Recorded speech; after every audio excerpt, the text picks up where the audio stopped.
Metal 2, Wood 5, Water 3, Fire 1, Earth 4. In the stone square, a young man in black gazed impassively at the boy clad in coarse linen, retracting his hand from the boy's forehead. None of the 5 elemental roots stand out. The boy in coarse linen was frail in stature and appeared quite ordinary, the only noteworthy aspect being his clear eyes that shone with a faint luminescence. Yet upon hearing these words, the spark in his eyes extinguished instantaneously. He did not fully grasp the concepts of elemental roots and the 5 elements, but he understood the implied meaning behind the black-clad youth's words. Mediocre aptitude. The black-clad youth paid no heed to the shift in the boy's expression, given their disparate statuses. Even if he noticed, he would not have cared. After handing the boy a wooden plaque inscribed with the words inferior and nonchalantly waving his hand, as if to dismiss him, he called out, "Next." Nothing is more injurious than indifference. The boy in coarse linen tightly clutched the plaque, his grip tightening as he walked past the other boys whose aptitudes had yet to be evaluated. Upon seeing the inferior plaque in the boy's hands, the onlookers cast scornful and derisive glances his way. Lowering his head, the boy quickened his pace toward the designated area already established according to aptitude, his gaze filled with unyielding determination. This area was divided into 3 zones: upper, middle, and lower, with the lowest zone being the most crowded, nearly at full capacity. In contrast, the middle zone had considerably fewer individuals, while the upper zone housed only a handful of boys, rendering it starkly vacant. The delineation appeared to serve as a reminder that fairness still existed. Each zone was of equal size, devoid of any visible distinction in aptitude, or perhaps merely a reflection of the truth that those with greater innate talents could access more resources. Regardless of the underlying message, their positions within these zones post-assessment had already predetermined their destinies. Before stepping into the lower zone, a plump youth rose on his toes, excitedly waving at the boy in coarse linen. "Chunze, Chunze, over here." The boy in coarse linen was named Chunze and was 12 years old. The plump youth, known as Li Dahu nicknamed Tiger, was Chunze's acquaintance, indeed his only friend. Tiger's exuberance drew angry glares from the crowd, all recently labeled as inferior, their spirits at an all-time low and intolerant of any laughter or merriment. Even a loud call was unwelcome. A tall youth nearby bellowed directly, "Shut up! What are you yelling about? Don't you think you've embarrassed yourself enough?" Tiger simply scratched his head and offered a goofy grin, showing no concern. He pulled Chunze back, rummaging through his pocket for half a steamed bun, breaking it into smaller pieces and handing one half to Chunze. "I saved this from yesterday. Eat it." Chunze, having just been assigned inferior aptitude, found no desire to speak. Yet faced with the earnestness of Tiger, he strained to smile, pushing the small piece of bun back toward him, murmuring, "I'm not hungry, you should eat it." Tiger responded with a soft grunt of acknowledgement, continuing to munch on his food with an ever-present silly smile. He and Chunze were nearly the same age, yet Tiger's mental faculties lagged significantly behind his peers otherwise. He wouldn't have been sold by his own parents. In truth, most of the youth in this batch had not come here of their own volition. Many had been abducted or purchased for money. Chunze was sold by his gambling father for 2 taels of silver to a gambling den, which then resold him for 10 taels. The buyer's name was Li Chongqing, a figure whom Chunze regarded as a semblance of an immortal, at least in his eyes. Li Chongqing could fly and commanded many inexplicable abilities, reminiscent of the legendary figures from ancient tales. During their journey, Li Chongqing gathered numerous boys, including Chunze and Tiger, whom he met at that time. Upon reaching this distant and unfamiliar place, they found themselves surrounded by many others who had also been brought here by other immortals. Li Chongqing delivered them to this location and departed, informing them that they were now at the Demon Extremity sect, where, should their aptitude prove sufficient, they might one day become disciples like him. And upon arriving, the first trial awaiting them was the assessment of their aptitudes. In reality, no one was quite sure what this so-called aptitude meant, but they could certainly differentiate between high and low statuses. The gaze of the sect disciples from the Demon Extremity sect was clearly different when they looked at those with inferior aptitude compared to those with better skills. As Chunze pondered, a sudden exclamation rang out from afar. Full mastery of the metal and fire elemental roots, what terrifying talent. The crowd turned, and their eyes converged almost instantaneously on a young man with striking eyebrows and captivating eyes. With this exclamation, other disciples overseeing the testing also turned to regard the boy, expressing their astonishment. "Remarkable, absolutely remarkable," 2 elemental roots fully manifested. I've never seen such astonishing talent before. Goodness, with his capabilities, it won't be long before he surpasses us. Indeed, a figure like him will surely become a formidable presence in the Demon Extremity sect. We must befriend him as much as we can. Chun Ze's gaze filled with envy as he watched the young man named Yi Yuan, who, like him, had been brought by Li Changqing. In the face of everyone's praise, Yi Yuan exhibited little visible reaction, radiating an aura of calm. He possessed an intrinsic brilliance that seemed destined to shine wherever he was. While others bore the heavy burden of suddenly losing their parents, he appeared composed, even indifferent. On their journey, Li Changqing had spoken highly of Yi Yuan, firmly believing him to be a genius destined for the path of cultivation. Now, it appeared that his words had proven prophetic.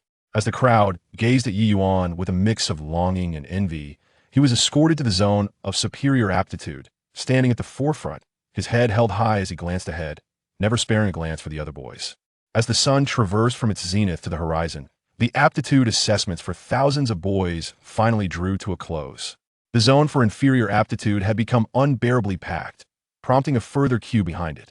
The middle zone was nearly filled as well, while the upper zone remained disconcertingly sparse.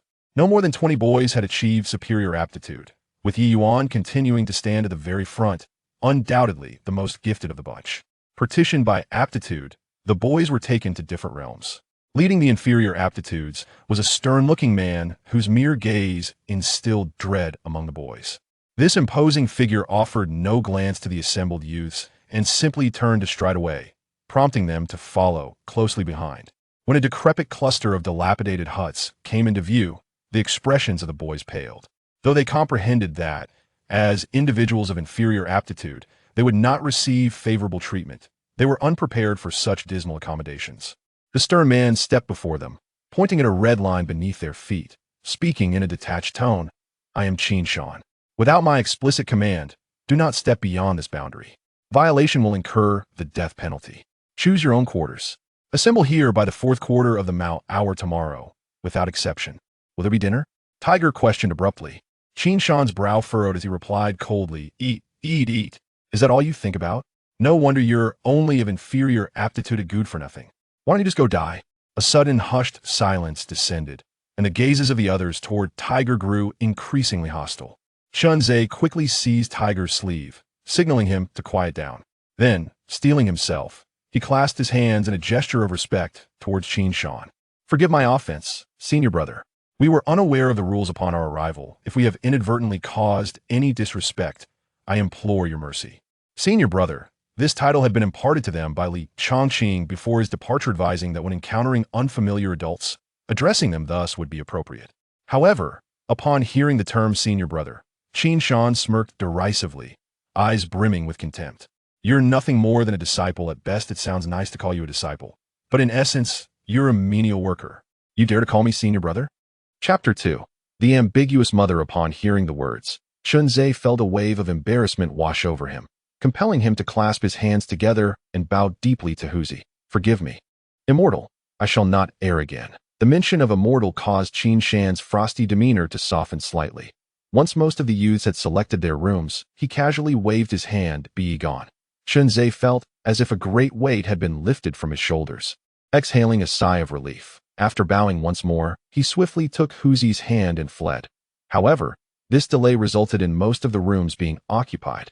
Chun Ze and Huzi began their search from the first room and, after an exhaustive search, found no vacant spaces. Moreover, Huzi's previous words and actions had already irked many, and from the glares directed at them, Chun Ze understood that even if a room were available, no one would be willing to share it with them. As the night deepened, Chun Ze finally spotted a house in the last row devoid of light.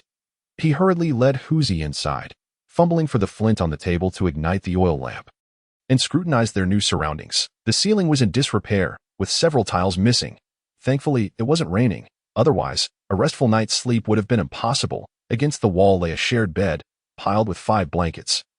Yet it would be quite cramped for 5 individuals. However, for 2, it was rather spacious. As autumn transitioned into winter, the outside air grew increasingly frigid, and sleeping outdoors could very well lead to frostbite. Although the house was dilapidated, it was certainly preferable to sleeping outside, and having blankets to ward off the cold was a stroke of fortune amidst their misfortunes, just as Chinzé was counting his blessings. A sudden rush of footsteps echoed outside, and the door, which had only just been closed, was forcefully kicked open. Damn it, I refuse to believe I can't find a place to sleep.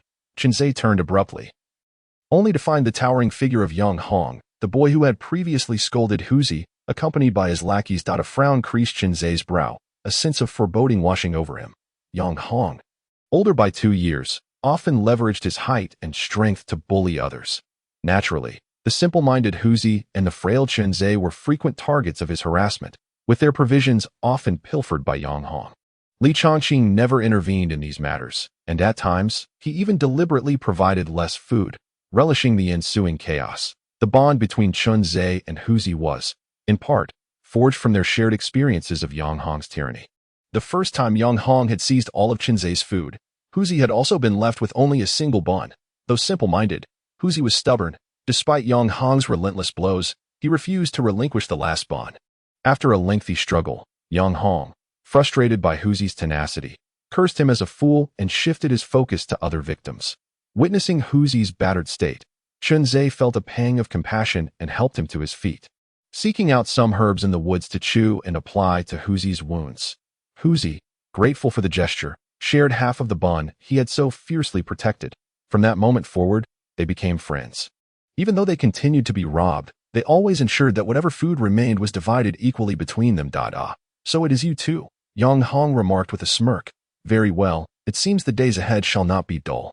Yang Hong squinted his eyes and laughed unabashedly, jumping onto the bunk without removing his shoes, sprawling across nearly half of the bed. His companion, Li San, also wore a mischievous grin as he leaped onto the bunk, claiming the remaining space and carelessly tossing 2 bedding sets to the floor. If the big brother is worried about being cramped, you can sleep on the ground. No objections, right? Chinzé remained silent, quietly gathering the bedding and laying it on the floor, pulling Huzi down beside him, placing a finger on his lips to signal him to remain silent, observing the two comply without resistance. Yang Hong lost his reason to provoke them and instead pounded his fist heavily against the wall several times. Damn it, no food. What kind of place is this? Chinzé and Huzi were left behind due to having misspoken, thus missing the opportunity to find accommodation, while Yang Hong and Li San were avoided by others because of their notorious bullying. In the past, Yang Hong might have resorted to violence, but today marked their first day at MOG sect. And despite his arrogance, he dared not act recklessly without understanding the situation. Thus, by a twist of fate, Chinzé found himself facing the 2 individuals he most wished to avoid, whether it was Yang Hong, who frequently troubled him, or Li San, who concocted schemes behind his back. Both were a source of irritation. Yet, with no other available rooms, he had no choice but to share quarters with them, perhaps due to his hunger. Yang Hong quickly pulled the blanket over himself and fell asleep. Li San cleared his throat softly, pointing to the oil lamp on the table across from them. Chinzé, understanding the hint, rose to extinguish the lamp and returned to his bedding. At least you know how to be considerate, Li San smirked, using his heel to kick off his shoes, which landed carelessly on the floor, yawning as he burrowed into the blankets. Unintentionally or not. Li San's foul-smelling shoes landed right in front of Chinzé, the stench overwhelming his senses. He covered his nose and pulled the blanket over his head. Feeling his stomach churn. It wasn't until the two began to snore that Chinzé reached out to push the stinky shoes away. Poking his head out from under the covers to take a deep breath. Disgusting, Huzi murmured quietly, waving his hand in front of his nose before gently poking Chinzé, lowering his voice. Chinzé, why can't we sleep on the bed? The floor is more spacious. We don't have to squeeze with them, Chinzé replied, trying to soothe the immature Huzi. Huzi responded with a soft, oh, rubbing his growling stomach. Then why didn't they give us dinner? Chinzé whispered, just go to sleep. If you fall asleep, you won't be hungry. There will be food tomorrow. Huzi promptly nestled under the blankets and quickly fell asleep, snoring softly. Though simple-minded, he could discern who treated him well. Chinzé was the only one who did not disdain him, so he would do whatever Chinzé asked. Nevertheless, Chinzé found sleep elusive, not only due to his hunger, but also because of the anxiety that gnawed at him. He was uncertain of what tomorrow would bring, and judging by today's events, it likely wouldn't be favorable. The thought of that gambling fiend stirred resentment within him. While other fathers labored tirelessly to support their families, that wretched gambler squandered his days mingling with a group of ruffians, due to an insatiable penchant for gambling. Chunzei's family had been devoid of financial stability from his childhood. They had never once enjoyed the luxury of a full 3 meals a day, were it not for the frequent assistance from the uncles and aunts in the village. It is likely he would have succumbed to starvation long ago. Moreover, this wretched gambler frequently indulged in alcohol, returning home in a state of inebriation after each gambling loss, only to unleash his fury upon Chunzei. Consequently, Chunzei grew accustomed to enduring various forms of abuse, all in the name of survival. Yang Hong often bullied him along the way, regularly seizing his food and resorting to physical violence without hesitation. Famished from a lack of nourishment, Chunzei's frail physique rendered him no match for Yang Hong, forcing him to silently endure the torment in comparison to the deeds of his gambling father. These tribulations seemed trivial. As for his mother, his memories of her had become hazy over time. Given the character of his gambling father, it was no surprise that no one would willingly marry him. His mother had merely been a rented companion during the height of his father's gambling exploits. After 2 years, and the birth of Chunzei, she departed as soon as her time was up. He had never harbored resentment towards her for abandoning him. He understood her plight. Being coerced into a 2-year marriage with a gambling addict by her legitimate husband must have been unbearable for her. In his early years, his mother would often visit him, yet each time, his father would resort to violence, leading her to cease her visits, only suggesting that he should seek her out when time permitted. The depth of Chunzei's hatred for his father stemmed not only from the abuse he suffered, but also from the fact that his father's actions drove his mother away. Eventually, he did venture to find her a few times. However, her home was far away, requiring him to traverse mountains and endure long walks. Yet, he never complained. The mere sight of his mother and the taste of her cooking brought him joy that lingered for days. While she undoubtedly cherished his visits, her legitimate husband was less than pleased. Each time Chunzei arrived, that man would rudely drag his mother indoors, and when she emerged, her face bore signs of distress. Whenever he inquired about her well-being, she would smile and claim it was merely a mishap with a pillar. It was only as he matured slightly that he began to comprehend the truth, that the bruises were the result of that man's violence.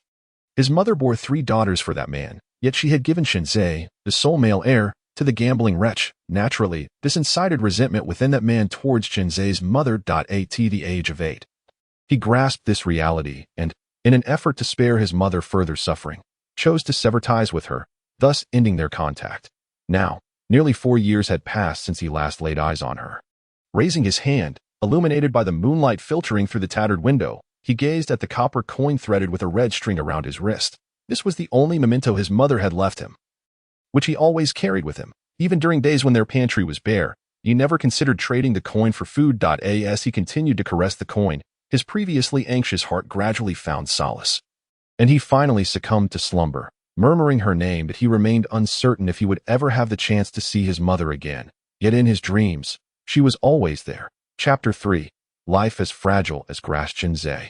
Your father has lost another gamble and is being held at the casino. I came to relay a message. He wants you to gather money for his ransom. If you cannot amass the required sum, your father's arm may well be forfeit. Uncle, aunt, I implore you, I assure you this is the last time. From now on, I shall keep a vigilant eye on him, preventing him from gambling again. I promise to repay the money I owe you. I beseech you to assist me. I bow before you. Father, let us return home. I have gathered enough ransom. Please, do not gamble again. Father, why do you return to the tables? Have you forgotten your solemn vow made before uncle and aunt? Father, you have lost everything. Please do not gamble any longer. I beg you. Inside the casino, Chunzei clung desperately to the man's sleeve, pleading with all his might. Get away. The man forcefully flung Chunzei aside. His eyes bloodshot, clearly frantic from his losses, fixated on the grinning dealer across the table. One more round. But you have lost it all. What will you wager now? The dealer inquired with a smirk. The man turned to Chunzei, gritted his teeth, seized him, and pressed his head down onto the gambling table. I still have a son. I will wager him. If I lose, you will be his father. Chunzei struggled fiercely, only to be met with a sharp slap, his head firmly held down on the table.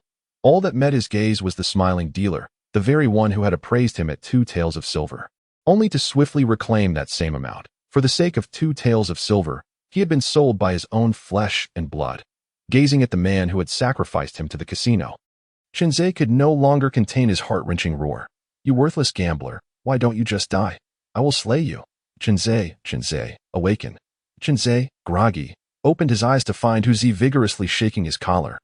Jolting him awake, His back instantly drenched in cold sweat. It was merely a dream. Though he did not dream of his mother, he was haunted by that wretched gambler. Chunzhe, you were shouting about killing and beating again. What troubles you? Huzi inquired. Nothing, just an ill-fated nightmare. Chunzhe feigned indifference, wiping the cold sweat from his brow, suppressing all his emotions, and softly asked, What time is it? Huzi pointed to the leaky pot in the corner. It's 1/4 past the hour. That fierce individual from yesterday said he would arrive at 1/4 to the hour. Should we not prepare to leave? Chunzhe instantly sat up, noticing the bed was empty, and hurriedly asked, Where are Yang Hong and the others? Upon asking, he couldn't help but chuckle at himself, disregarding personal hygiene, and quickly pulled Huzi to dash out of the room. Yang Hong often bullied them. How could he possibly show kindness? Yet, he blamed himself. Had he not overthought last night, he wouldn't have needed Huzi to wake him. Sometimes, he truly envied Huzi's carefree nature. He ate when he wished and slept when he desired, never overthinking, thereby avoiding so many worries. Upon reaching the open space in front of the courtyard, they found most of the youths already standing in neat rows. Chunzhe and Huzi hurried to the back, obediently taking their places, watching Qin Shan, who stood with his back to them, his chest heaving violently, yet afraid to utter a breath. As the 1/4 to the hour struck, Qin Shan turned around, maintaining the same cold demeanor as yesterday. With a swift motion of his hand across the silk pouch at his waist, round, dark green pills appeared and floated before the youths. Consume them. The youths, bewildered, clutched the dark green pills tightly in their hands, hesitant to swallow them. This moment, several tardy youths came rushing over, intending to stealthily blend into the ranks. However, Qin Shan raised his hand and, with a flick of his fingers, an invisible force struck down the group. He then produced a cowhide whip from the pouch at his waist, delivering a swift and merciless crack through the air. With that single lash, the youths were left battered and bruised, writhing in agony on the ground. Without casting a glance at the wailing boys, Qin Shan coldly surveyed the crowd and gently motioned with his whip. Eat. A shiver ran through the gathered assembly, compelling them to immediately consume the round, green pill placed before them. A surge of warmth blossomed within their bodies, but before they could fully appreciate it, Qin Shan raised his palm, emitting a yellow light that sketched out a diagram of human meridians. Subsequently, a cluster of white light emerged, coursing along the complex pathways of the diagram. Channel the spiritual energy within you. Following this route, Qin Shan instructed before settling into a meditative posture. Disregarding the bewildered youths around him. It was then that they realized the warmth coursing through them was known as spiritual energy. After a moment's hesitation, they began to experiment with it. Chunzhe refrained from acting impulsively, instead focusing intently on the diagram, studying it repeatedly. Before long, a reckless youth attempted to harness the energy incorrectly, leading to a catastrophic outcome. Blood streamed from his 7 orifices as he collapsed, convulsing, until he ultimately succumbed. The surrounding youths instinctively recoiled, trembling uncontrollably. While they had witnessed death before, such a gruesome demise was unprecedented. No matter how brave they considered themselves, they were merely adolescents. Confronted with death at such close quarters, fear inevitably took root in their hearts. Qin Shan retrieved a yellow talisman from his pouch and affixed it to the forehead of the deceased youth. Then turned to the crowd, revealing a peculiar smile. Mistakes in your practice lead to death. I hope you can last a little longer. The onlookers stood frozen in place, gazing at the lifeless body adorned with the yellow paper, utterly at a loss, until Qin Shan cleared his throat softly, prompting them to refocus on the energy diagram, eager to etch it into their memories. Chunzhe scrutinized the diagram repeatedly. This matter was a matter of life and death and warranted utmost caution. After meticulously comparing it dozens of times to ensure he had not erred, he finally sat cross-legged, quietly guiding the spiritual energy within him along the designated path. Gradually, warmth spread through his limbs, while a sensation of both heat and coolness resided in his lower abdomen, accompanied by an indescribable sense of ease. Once the spiritual energy dissipated within him, Chunzhe slowly opened his eyes, only to realize it was already afternoon. Prior to his practice, he had been ravenous, yet now he felt no hunger, likely due to the ingestion of the emerald pill. Scanning his surroundings, he noticed several more bodies beside Qin Shan, all marked with yellow talismans, causing his pupils to tremble violently. Sensing his gaze, Qin Shan gradually opened his eyes, casting a blank stare at Chunzhe. The latter hastily lowered his head, too intimidated to meet his eyes. Despite the blazing sun overhead, he felt as though he had plunged into an icy abyss, his body shaking uncontrollably. Qin Shan merely instructed them on what to do, but offered no guidance on how to execute it. A single misstep could lead to death. Reflecting on a mere 10 days prior, when they had witnessed Li Chaqing soaring through the air on his sword, all had been left in awe and yearning.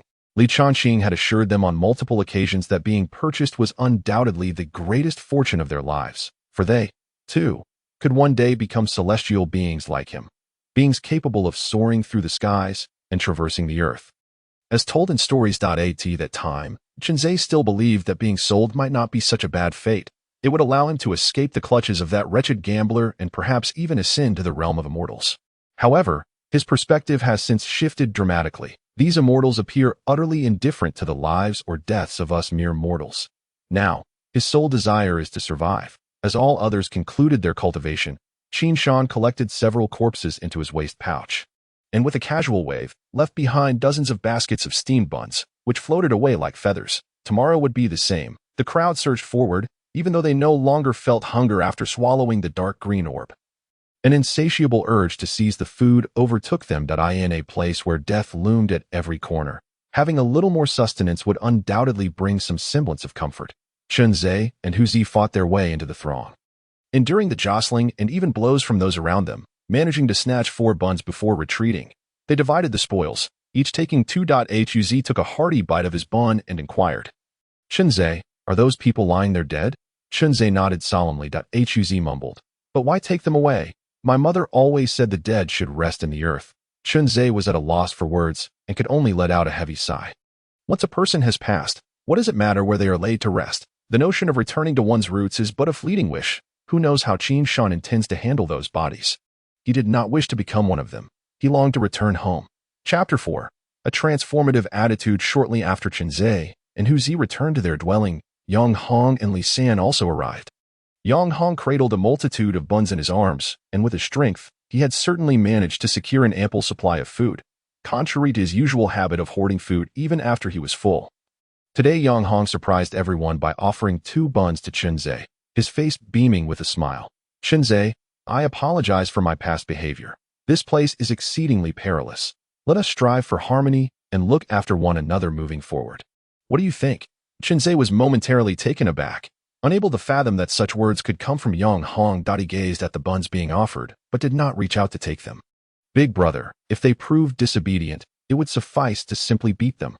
Why bother with such niceties? If you have any orders, just let me know, and I shall handle them." Li San displayed a sycophantic grin, then cast a fierce glare at Chenze and Hu Zi. "That is uncalled for." Yang Hong turned back, his stern gaze silencing Li San.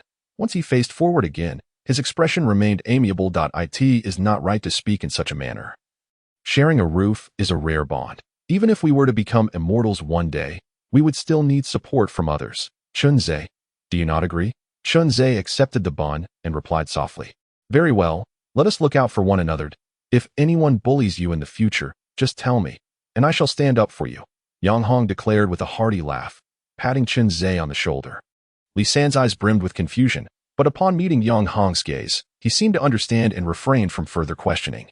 Chenze handed a bun to Hu Zi and began to eat slowly. Though his demeanor was calm, his mind was racing with thoughts of Yang Hong's unusual behavior. Not long after, Yang Hong loudly complained of a stomach ache and dragged Li San outside to use the latrine. Chenze waited for a moment, then rose to open the door. Just as his hand brushed the latch, he suddenly halted, bending down to inspect closely. Upon noticing a leaf wedged in the door crack, he promptly retreated to his previous position. Hu Zi inquired, "What's the matter? Are you experiencing stomach pain as well?" "It's nothing. It suddenly ceased," Chenze replied, shaking his head, despite Yang Hong's amiable demeanor today. He found it hard to believe that a person could undergo such a drastic transformation in such a short span of time. There must be some hidden agenda at play. He initially contemplated eavesdropping outside, but upon discovering the leaf, realized that Yang Hong was already on guard. If he were to step out, the leaf would undoubtedly fall, alerting Yang Hong to his presence. Nevertheless, this also indicated that Yang Hong harbored ulterior motives, necessitating caution. With this thought, Chenze leaned closer to Hu Zi and whispered, "Hu Zi, from today onward, we shall take turns keeping watch. I will guard the first half of the night, and you will take over the latter half. During the night, I will rouse you gently. Be as quiet as possible so as not to disturb them." Oh, Hu Zi nodded, somewhat understanding. Half an hour later, Yang Hong returned, greeting Chenze with a remarkably friendly smile, which even Li San mirrored. Yang Hong spread out the polished stones in his hands and remarked, I just gathered some stones outside to polish, which is why I took so long. It's too early to sleep. Let us play a game of stone chess. I don't know how to play, Chenze replied, shaking his head, inwardly mocking the situation. Spending half an hour in the restroom and then providing an explanation was undoubtedly suspicious. No worries, I'll teach you, Yang Hong said, drawing several lines on the ground and arranging the stones. It's quite simple. You'll grasp it in no time. Li-san, you teach Huzi how to play. Faced with Yang Hong's eager gaze, Chenze felt it inappropriate to refuse, so he joined Yang Hong in the game, quickly comprehending the rules and playing quite competently, although Huzi was not very skilled. Li-san exhibited remarkable patience, teaching Huzi the game step by step. This harmonious scene would lead no one to suspect that just a few days prior, these two had been exchanging blows with them. They played until dusk, and only then did the four of them retire to rest. Chenze closed his eyes to rejuvenate, attentively listening to the rhythmic sounds of dripping water from the leaky pot. Silently calculating the passage of time, after the events of the day, he had come to understand that their lives held little value here. Yang Hong was undoubtedly concealing some malicious intent, if both of them fell asleep. A sudden act of aggression from Yang Hong would leave them no time to react. Chenze felt the copper coin in his hand, allowing his heart to settle once more. After practicing earlier, he had not detected any significant changes in his body. However, as he calmed his mind, he began to perceive a subtle difference. His senses had sharpened slightly. The sound of water dripping from the pot seemed louder than before, as if it had drawn closer to him.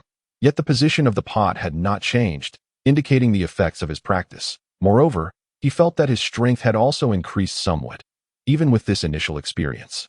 He could sense the profound mysteries of the spiritual energy. If he could become an immortal, perhaps his future would be transformed. Yet, before achieving that, he must remain vigilant and cautiously navigate all potential dangers. With the indifferent Qin Shan in the distance and the enigmatic Yang Hong nearby, he could not afford to make a single misstep, as the hour of the pig had just passed. Chenze extended his hand to gently shake Huzi awake, but Huzi was in such deep slumber that Chenze dared not speak, continuing to shake him instead. After a prolonged effort, Huzi finally stirred from his sleep. As Chenze hastily covered Huzi's mouth to stifle any sound, he ensured that the shouts of Yang Hong and Li Xin showed no sign of diminishing before whispering, Do you remember what I told you yesterday? Huzi's eyes widened in realization as he quietly replied, I remember now. You should sleep. I will keep watch for you. Chenze pulled the quilt over himself and soon succumbed to slumber, having been on guard for so long that fatigue had already begun to set in. If Huzi remained asleep much longer, he too would be unable to hold on. In the following days, the group continued to execute the as per Qin Shan's directives, during which dozens of youths perished due to errors in their practices. Panic gradually spread through the crowd, and many began to entertain thoughts of retreat. However, none dared to express such sentiments in the shadow of Qin Shan's formidable presence. One evening, as dusk fell within their quarters, Chenze and Huzi were squatting on the ground, engaged in a game of stone chess. Chenze, I feel so drowsy. Why can't we sleep now? Huzi complained, rubbing his weary eyes. Chenze sighed softly and reassured him. Just hold on a little longer. It will be better in a few days. Today marked the 10th day since their arrival at the Moji sect, and Yang Hong's demeanor towards them had improved daily. Were it not for his initial conviction that Yang Hong harbored ill intentions, he might have genuinely believed that Yang Hong sought a harmonious relationship. He had never let his guard down. Alternating night watches with Huzi, without the spiritual energy derived from consuming they likely would have succumbed to exhaustion long ago. Yet even with that aid, their spirits waned with each passing day.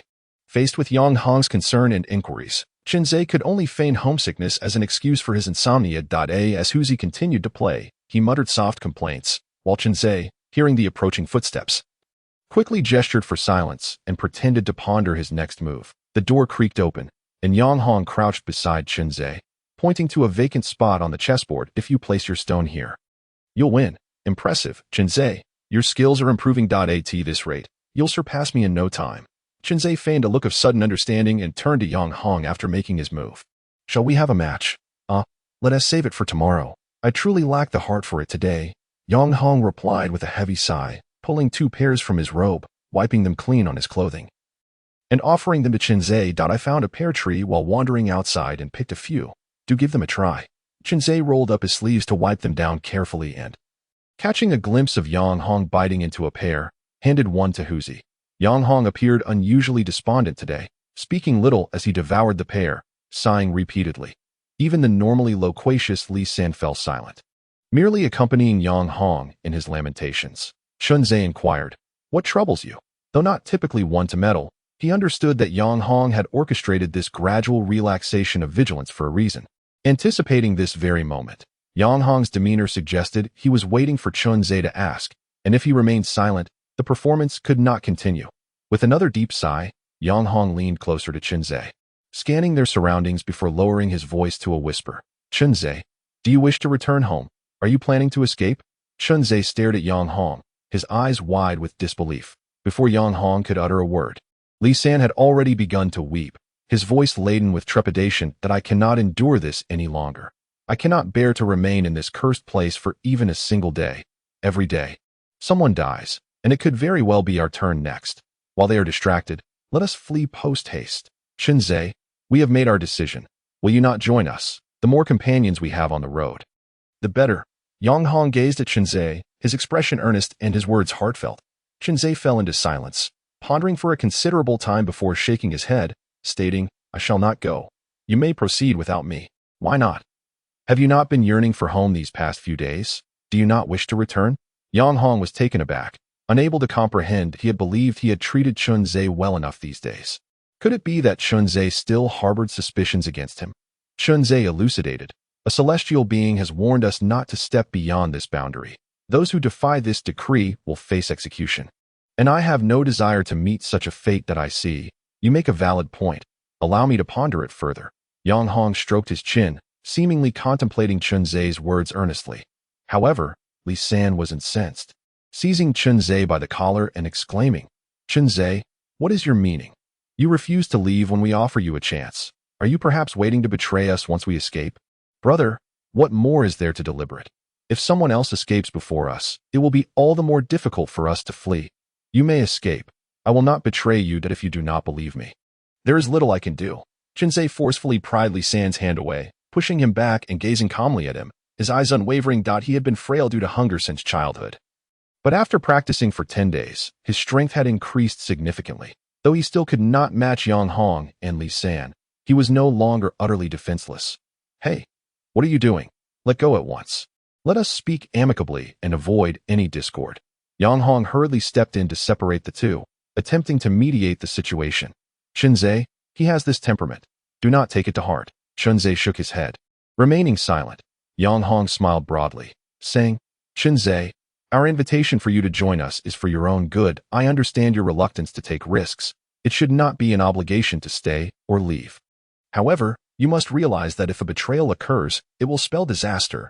So it would be wise for you to accompany us. As Chunzhe fell silent once more, Yang Hong's eyes gradually revealed a fierce glint. Meeting Yang Hong's gaze, Chunzhe understood that this matter could not be resolved amicably, and nodded, "Very well, I will go with you." Yang Hong let out a hearty laugh, firmly clasping Chunzhe's shoulder. "This is the spirit of true brotherhood. In our flight, we may support one another. The hour is still early. Let us prepare and depart under the cover of darkness."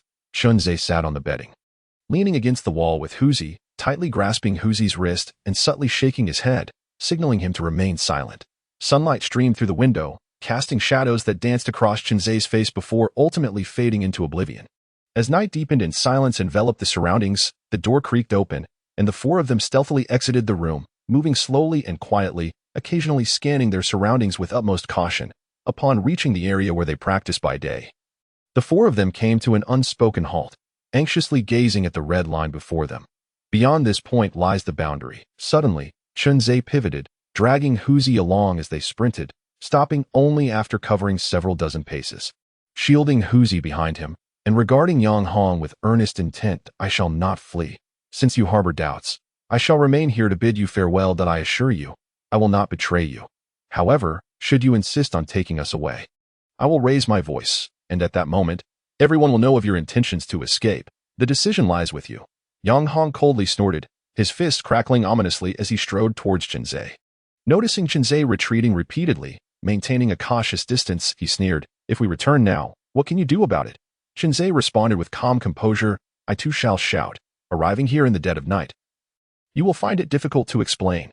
Yang Hong's brow furrowed deeply, and Li San's eyes brimmed with astonishment. They suddenly realized that this outcome diverged significantly from their expectations. "Brother, what should we do?" Li San inquired. Yang Hong replied in a grave tone, "Pay them no mind. We must hasten our departure. You little brat, wait for me." Li San glared fiercely at Chunzei before turning to flee. Observing Yang Hong's stillness, Chunzei's gaze shifted, an unusual glint emerging. He thought to himself, "As I suspected." Li San had run a few paces when he noticed Yang Hong had not followed, turning back in confusion. "Brother, why are you?" Before he could finish, a flash of cold light cut through the air, silencing Li San's voice. A crimson line appeared across his neck, and his head detached from his body. Blood gushing forth as the lifeless form toppled backward. Li San's head rolled upon the ground, coming to a stop, his eyes wide with shock and confusion, landing squarely on Yang Hong. Yang Hong was taken aback. Hastily turning his head away, unable to meet that gaze as his body began to tremble, Qin Shan had appeared in the air, descending slowly, holding a sharp bronze sword, his icy gaze fixated on the group. "Though you have not crossed the line, your presence here at this hour necessitates an explanation." Only then did they comprehend that the earlier flash of light had originated from the sword in Qin Shan's hand. Its speed was such that it had eluded the naked eye. A collective shiver ran through them. Had that cold light struck their necks, they would surely meet the same fate as Li San. Chunzei quickly bowed in respect, stating, "I report to you, esteemed immortal, that Li San attempted to flee. I was uncertain how to locate you, and could only follow to obstruct him. Is his claim true?" Qin Shan directed his gaze towards Yang Hong. "Indeed, it is as he says." Yang Hong replied, "We failed to restrain him in time, thus necessitating your intervention." Yang Hong paused, and upon meeting Chunzei's eyes, he promptly chose to align with Chunzei's narrative. Though he was perplexed as to why Chunzei had not exposed him, it was evidently not the time for inquiries. Commendable loyalty, Qin Shan acknowledged with a nod, casually waving his hand as a triangular talisman materialized before the two men. In the future, remain vigilant. Should anyone attempt to escape again, invoke me with this talisman. Thank you, my lord. The two men earnestly accepted the talisman. Bowing deeply in respect, lowering their heads, they exchanged a glance. "Do not speak of today's events. Return now," Qin Shan commanded, turning to leave. Suddenly, he bestowed upon them a knowing smile. "Your lives do not belong solely to you. Those who engage in fatal disputes shall pay with their lives, for such is the rule." "Understood." Chunzei seized Huzi and turned to leave, while Yang Hong stood for a moment before slowly following behind them. Upon returning to his room, Chunzei pulled Huzi to the edge of the bedding and pressed him down to sit. "Huzi, no matter what happens next, you mustn't interfere, understood?" "All right," Huzi nodded repeatedly. Shortly after, Yang Hong crossed the threshold, standing by the door with a fierce glare directed at Chunzei, before slamming the door shut with a resounding thud. Clenching his fist, he charged at Chunzei and delivered a brutal blow that sent him sprawling to the ground. "Chunzei, to hell with you. How dare you betray me?" Chapter 6. The Blood Oath. Chunzei initially intended to let Yang Hong vent his frustrations with a few punches, but upon hearing Yang Hong's profane outburst, his anger surged and he quickly sprang to his feet and, summoning all his strength, landed a punch squarely on Yang Hong's chin, igniting a fierce brawl between them. "Say that again." Yang Hong, taken aback by Chunzei's audacity to strike back, hesitated momentarily. However, as Chunzei swung another punch, Yang Hong sidestepped and retaliated with a kick that sent Chunzei flying. To hell with you. I'll keep cursing you. So what, you bastard? I'll end you. Chunzei, consumed by rage, flailed his fist wildly, seemingly prepared to fight to the death against Yang Hong. Unfortunately, having never been in many fights and facing a stronger opponent, he was quickly overpowered and pinned to the ground. Yang Hong straddled Chunzei, raising his fists to rain down blows, determined to unleash the pent-up fury of the night. "You should have been wary of me. You should have kept your wicked thoughts to yourself. Li San is dead because of you." Chunzei raised his arms to shield himself from Yang Hong's strikes, then smirked coldly. Do you truly not understand who is responsible for his death? Are you not afraid that he might return as a vengeful spirit to claim retribution? Yang Hong froze in place, his raised fist suspended in the air as the image of Li San's tragic demise flashed through his mind. Glancing around in fear, the immortal says that those who cause death in duels must pay with their lives. Come on, kill me. Let us exchange our lives. Chunzei stared intently at Yang Hong, his eyes brimming with a ferocity previously unseen. "You better not close your eyes, for if you dare to sleep, I will surely end you." Yang Hong glanced at Huzi, who was nearby with clenched fists, ready to charge at any moment. Then back at the fierce gaze of Chunzei. It dawned on him that Chunzei's words were not mere threats. Had Li San still been alive, he would not have had to worry, But the fact remained that Li San had perished due to his misguided trust. Their bond was evident. Whatever Chunzhe commanded, Huzi would comply, living under the same roof. If Chunzhe truly harbored intentions of murder, Yang Hong would find it impossible to sleep soundly. Realizing this, Yang Hong forced a smile, his voice laced with a tinge of servility. Good brother, please don't be angry. I apologize. I retract my previous words. The to hell with you. Chunzhe cursed vehemently, flipping Yang Hong over and pummeling him with furious punches. Is my mother the one you insulted? Try saying it again. Yang Hong recalled Chunzhe's prior threats and dared not retaliate, instead raising his arms to defend himself. The roles had reversed. Just as Yang Hong had struck Chunzhe with ferocity, Chunzhe now unleashed equal pain upon him. Alas, my brother, do take it easy. There is no need for such anger. Calm yourself. Cease this altercation. Ouch, that hurts. Yang Hong pleaded incessantly, yet Chunzhe remained indifferent, delivering blow after blow to Yang Hong's face until it was swollen and bruised. At which point he relented, seizing Yang Hong by the collar and menacingly stating, "If you dare to insult my mother again, I shall end your life instantly. Do you believe me?" "Indeed, I believe you. But please, rise and let us converse amicably," Yang Hong replied, his tone submissive, clearly indicating a desire to concede.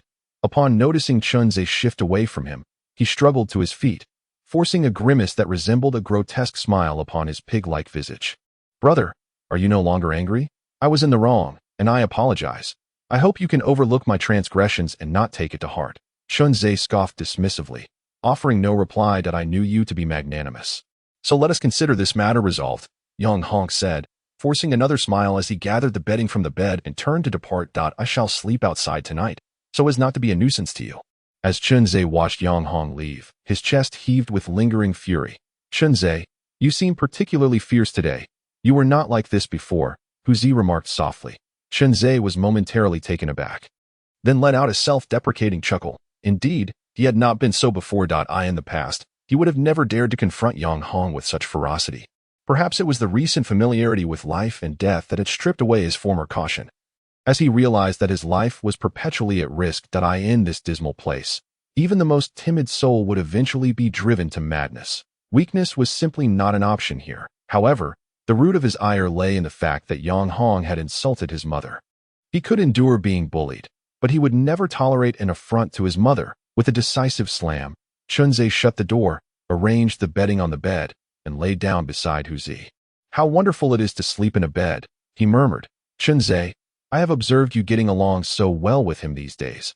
I feared you might actually trust him, but I am relieved to know you do not," Huzi said with a simple smile. Chunzhe was astonished. "Do you also believe he is untrustworthy?"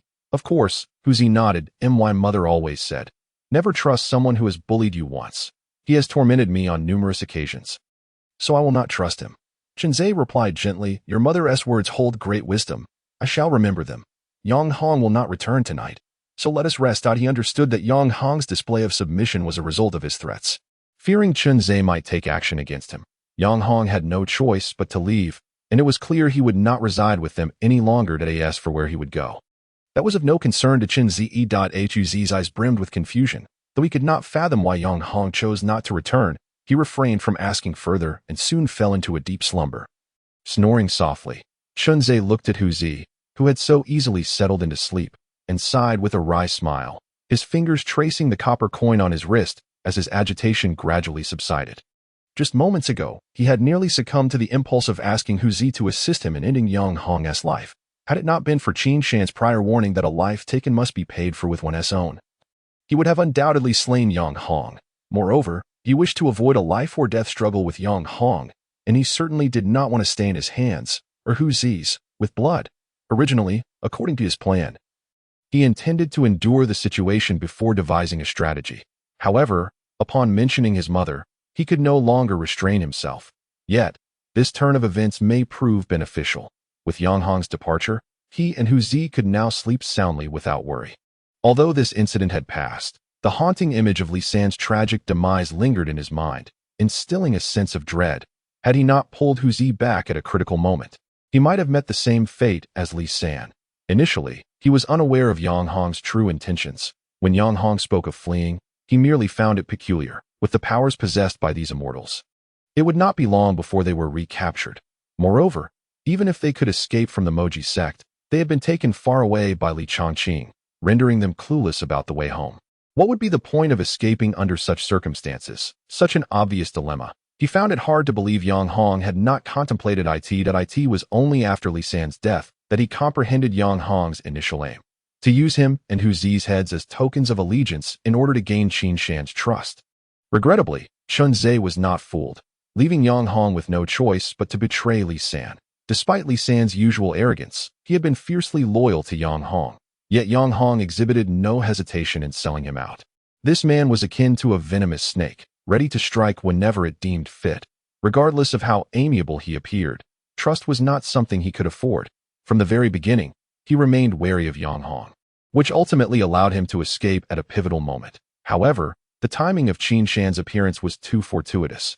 As soon as Li San crossed the line, his head was severed, leading him to suspect that Qin Shan had been lurking near the boundary all along, unnoticed by them. If that were the case, then Qin Shan must have overheard his conversation with Yang Hong. It was this realization that kept him from betraying Yang Hong at that moment.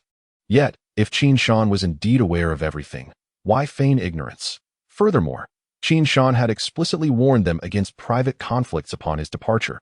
He clearly did not care about their lives or deaths. So why was he suddenly so concerned today? Confusion clouded his mind, and he felt utterly drained, lacking the energy to ponder these questions any further. All he knew was that from this night onward, he could finally enjoy a peaceful slumber. Chapter 7. Establishing authority. The following morning, the assembled youths were met with shock upon witnessing Li San's severed head and corpse. Qin Zhe and Yang Hong feigned surprise, while Hu Zi could not pretend, yet all eyes were fixated on the gruesome sight, rendering the subtleties of their reactions unnoticed. Any further attempts at escape will lead to your fate, Qin Shan stated expressionlessly. Surveying the terrified youths, they averted their gazes, too frightened to meet Qin Shan's eyes, suppressing their inner turmoil. Although they had only been at the Moji sect for 10 days, they had transitioned from initial fear of death to a gradual desensitization. As long as it was not their own demise, it seemed inconsequential. The day's training commenced as usual. After distributing the dark green pills, Qin Shan settled into a meditative posture, allowing them to fend for themselves. The only difference this time was that, upon completion of their training, Qin Shan left behind a basket filled with steamed buns, deliberately partitioning it to designate Qin Zhe and Yang Hong. From now on, you two shall be responsible for distributing the food, each taking half. Qin Zhe and Yang Hong exchanged a glance, steeling themselves to nod in agreement. Understood. Qin Shan's actions were a blatant indication to all that they were the informants regarding the escapee. Given that Li San had lived alongside them, even a fool could discern the underlying discord. Without even glancing back, they could easily infer the hostility emanating from the boy behind them. Yang Hong was indeed deserving of his reputation.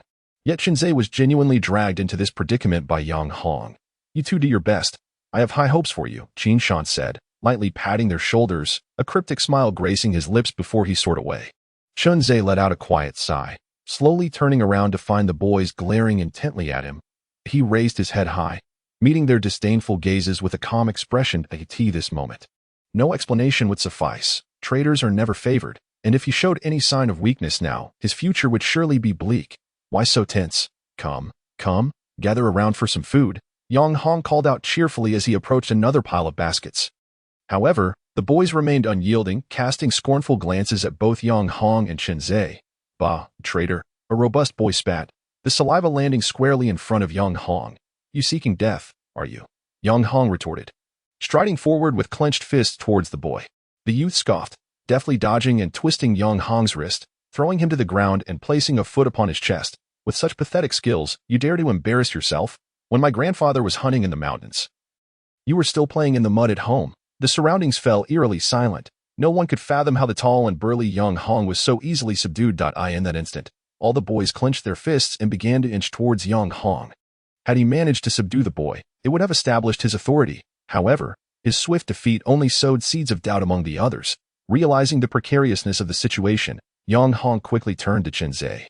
Qin Zhe, come lend a hand. And you too, Hu Zi. Despite his reluctance to cooperate with Qin Zhe, he had no choice but to seek assistance now. With over 3,000 youths present, if a fight broke out, even if he were to be killed, Qin Shan could hardly demand the lives of all involved. Could he? Qin Zhe hurriedly approached the boy, retrieving a talisman concealed within his clothing. This talisman was bestowed upon me by an immortal. You possess one as well that if we call upon it, the immortal will arrive instantly. The immortal has decreed that those who engage in deadly duels must pay with their lives, so I implore you to remain calm. Are you boasting? The boy spat contemptuously, saliva hitting Chinzai's face. No, I merely wish for you to regain your composure. Chinzai calmly wiped the spit from his face, his expression unchanged as he pointed towards Li San's lifeless body in the distance. He knew escape was impossible yet forced us to flee together. We dared not run, merely observing from the red line. In the moment he crossed it, he lost his head, whether you believe it or not. We did not betray him. He sought his own demise. Do you think I will believe you just because you say so? The boy sneered. That I do not wish for your belief, nor do I desire to explain myself.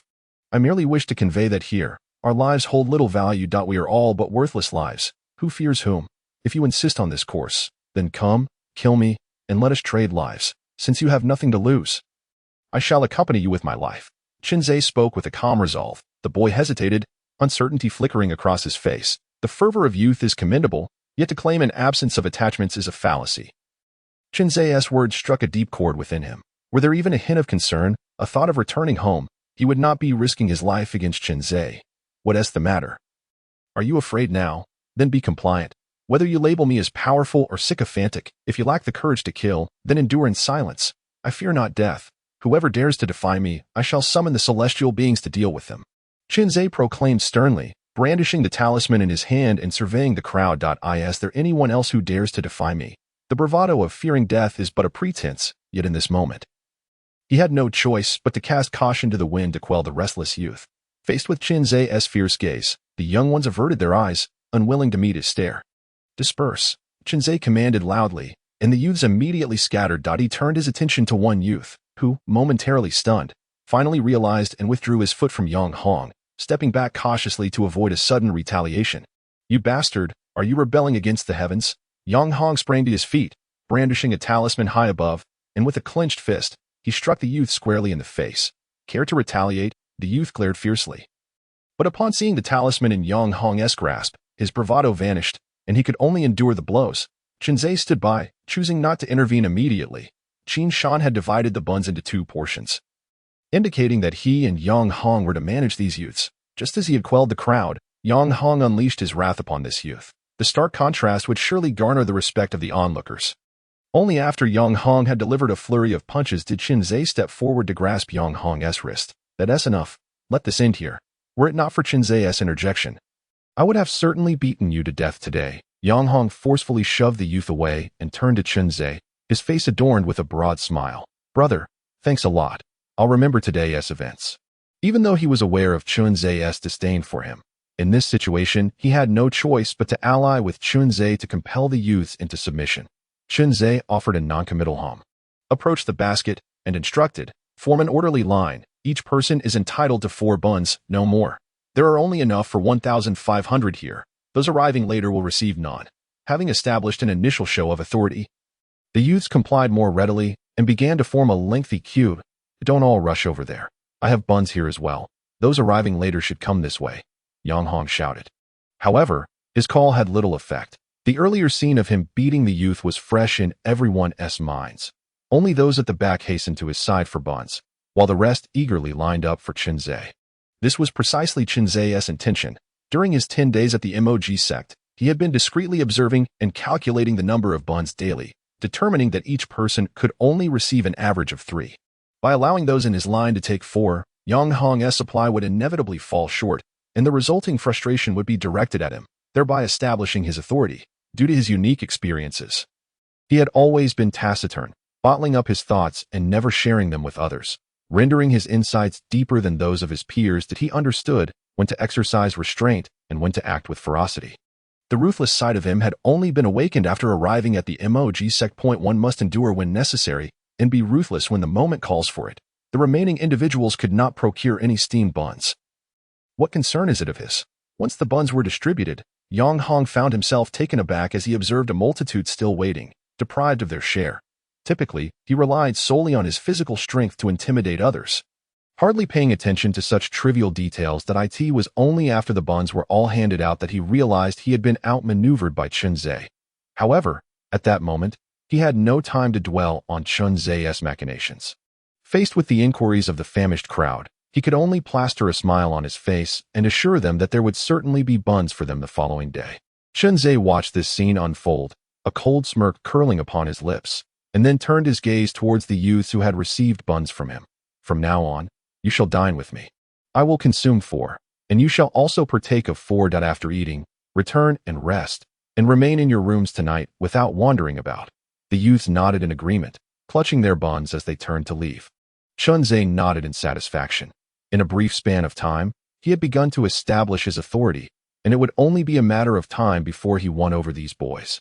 As for Yang Hong, he was of no concern to him. It would be best if the angry youths, deprived of their buns, brought about his downfall, sparing him the trouble of engaging in overt and covert struggles. At this moment, he remained oblivious to the fact that the weakness fostered during his first 12 years at home had dissipated within merely 10 days at the Moji sect, leaving only a ruthless tenacity behind. A tenacity that had to be displayed for the sake of survival. Chunzhe retrieved the remaining 8 buns from the basket and handed them to Huzi, arranging the basket neatly before preparing to leave with Huzi when his peripheral vision caught sight of the boy who had effortlessly bested Yang Hong not far away. The boy, having clashed with Yang Hong, naturally would not approach him for food. Chunzhe had just scrutinized every individual who had come to him for buns and had not noticed the boy's presence. Indeed, he was quite formidable. Chunzhe approached the boy, took 4 buns from Huzi's arms, and offered them to him. I am not hungry. The boy replied coolly, averting his gaze. That I did not imply that you were. I cannot finish these, so help me consume them. Without further ado, Chunzhe pressed the buns into the boy's arms and, pulling Huzi along, turned to depart. The boy stood there, momentarily stunned by the buns in his hands. Only coming to his senses once Chunzhe had retreated. He then turned to observe Yang Hong, who was surrounded by a crowd, continuously wearing a forced smile, his eyes filled with disdain as he took a large bite of the bun. Damn it, what is this? He muttered, though this is somewhat more palatable. Chapter 8. The discarded disciple. Upon returning to the room, Huzi handed 2 buns to Chunzhe. You eat. I am not hungry. Chunzhe shook his head. How could you not be hungry? Huzi directly shoved the 2 buns into Chunzhe's embrace, expressing his dissatisfaction. I know what you were thinking. You gave your buns to that person, but those 4 buns are all yours. 2 of them belong to me. The remaining 4 buns also include 2 that are yours. We agreed that whatever we have is to be shared equally. Have you forgotten? It is my fault. I was being overly considerate. Chunzhe smiled gently, picking up a bun to eat. That's more like it. Steamed buns are delicious. At home, we wouldn't necessarily have them at every meal. Hurry and eat. Huzi bit into his bun, a sincere smile lighting up his face. Observing Huzi's delight as he savored the food, Chunzhe felt an increasing warmth in his heart. The next day, after completing his training, Qin Shan left behind some buns. Chunzhe, as he had done the previous day, distributed 4 buns to each person. Yesterday, those who failed to secure their share of steamed buns from Yang Hong hurriedly jostled to join Chunzhe's line. The individuals already in line immediately began to push and shove, and some even resorted to physical altercations. What is the meaning of this? Chunzhe bellowed, which finally quelled the crowd, his piercing gaze sweeping over them. Only those who received buns from me yesterday make you here. There are too many of you for me to remember, so look for familiar faces among you. If anyone appears unfamiliar, remove them at once. I have only enough for 1,500 people, and not a soul more. After a moment of silence, those attempting to infiltrate Chunzhe's line reluctantly stepped back, leaving in indignation. Yet, with this delay, even if they returned to Yang Hong to queue, they would still miss out on the buns. Casting resentful glances at Chunzhe, he remained unfazed, his demeanor unchanged. There were only so many buns to distribute. He could not guarantee that everyone would receive one. So he focused solely on his own group of 1,500. After a night of contemplation, he had come to understand that Qin Shan's decision to have him and Yang Hong oversee the distribution of buns was a means to incite competition between them. If competition was to ensue, equality could not exist. Distinctions must be made to foster division. By nurturing his own group, over time these individuals would bear his mark and become his followers. As for Yang Hong's troubles, they were of no concern to him. The more Yang Hong struggled, the better. Yang Hong seemed to have caught on as well.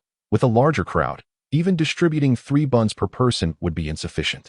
Moreover, if he were to allocate 3 buns, it would not be long before everyone sought to join Chunzhe's ranks. After distributing all the buns, Yang Hong approached those who sought to infiltrate Chunzhe's line and coldly declared, I have taken note of you. Do not come here for buns again, for I have none for you. On what grounds? The young men retorted indignantly. Do you question my authority? Yang Hong responded, pointing at those who had received buns. Shouldn't you ask them if they would be willing to forego one of their buns for you? The youths fell silent, As the individuals behind Yang Hong remained tight-lipped, their hostile gazes making it clear they would never share. Though they felt wronged, the majority of those who had received buns would not risk inciting the wrath of the crowd, although Yang Hong did not reveal the true reason for his actions. They understood that the moment they attempted to join Qinzhe, Yang Hong would no longer accept them. Most crucially, Qinzhe did not want them either. With just one choice, they had become unwanted outcasts. Even though they consumed the dark green pills daily, they were not fully ascetic beings. A single day without food posed no issue, but over time, it would inevitably lead to problems. Qinzhe gazed at the remaining 8 buns in the basket and suddenly realized that these were not mere buns but resources. Vital for winning hearts. If possible, he would prefer to divide them equally. However, he feared that if he distributed 3 buns, Yang Hong might turn around and distribute 4, leaving him at a disadvantage. Regardless of whether Yang Hong could foresee this, he needed to seize the initiative. From yesterday's chaotic scramble to today's deliberate sacrifice of a portion, Yang Hong employed the same strategy as Qinzhe, fostering alliances and division. His reactions had been swift enough. Yet alas, Qinzhe had already claimed the advantage, and even with Yang Hong's timely intervention, his prestige could not rival that of Qinzhe's. From the moment Qinzhe and Yang Hong began to divide the steamed buns at Qinshan, this conflict became inevitable. If Qinzhe lacked sufficient ruthlessness, he would inevitably become one of those forsaken disciples who could not even secure a morsel of food. Qinzhe, Yang Hong, and the forsaken disciples. These 3 factions had quietly formed. Currently, the numbers were evenly matched between Qinzhe and Yang Hong, with both sides boasting 1,500 followers, while the abandoned ones numbered only in the hundreds, rendering them the weakest faction.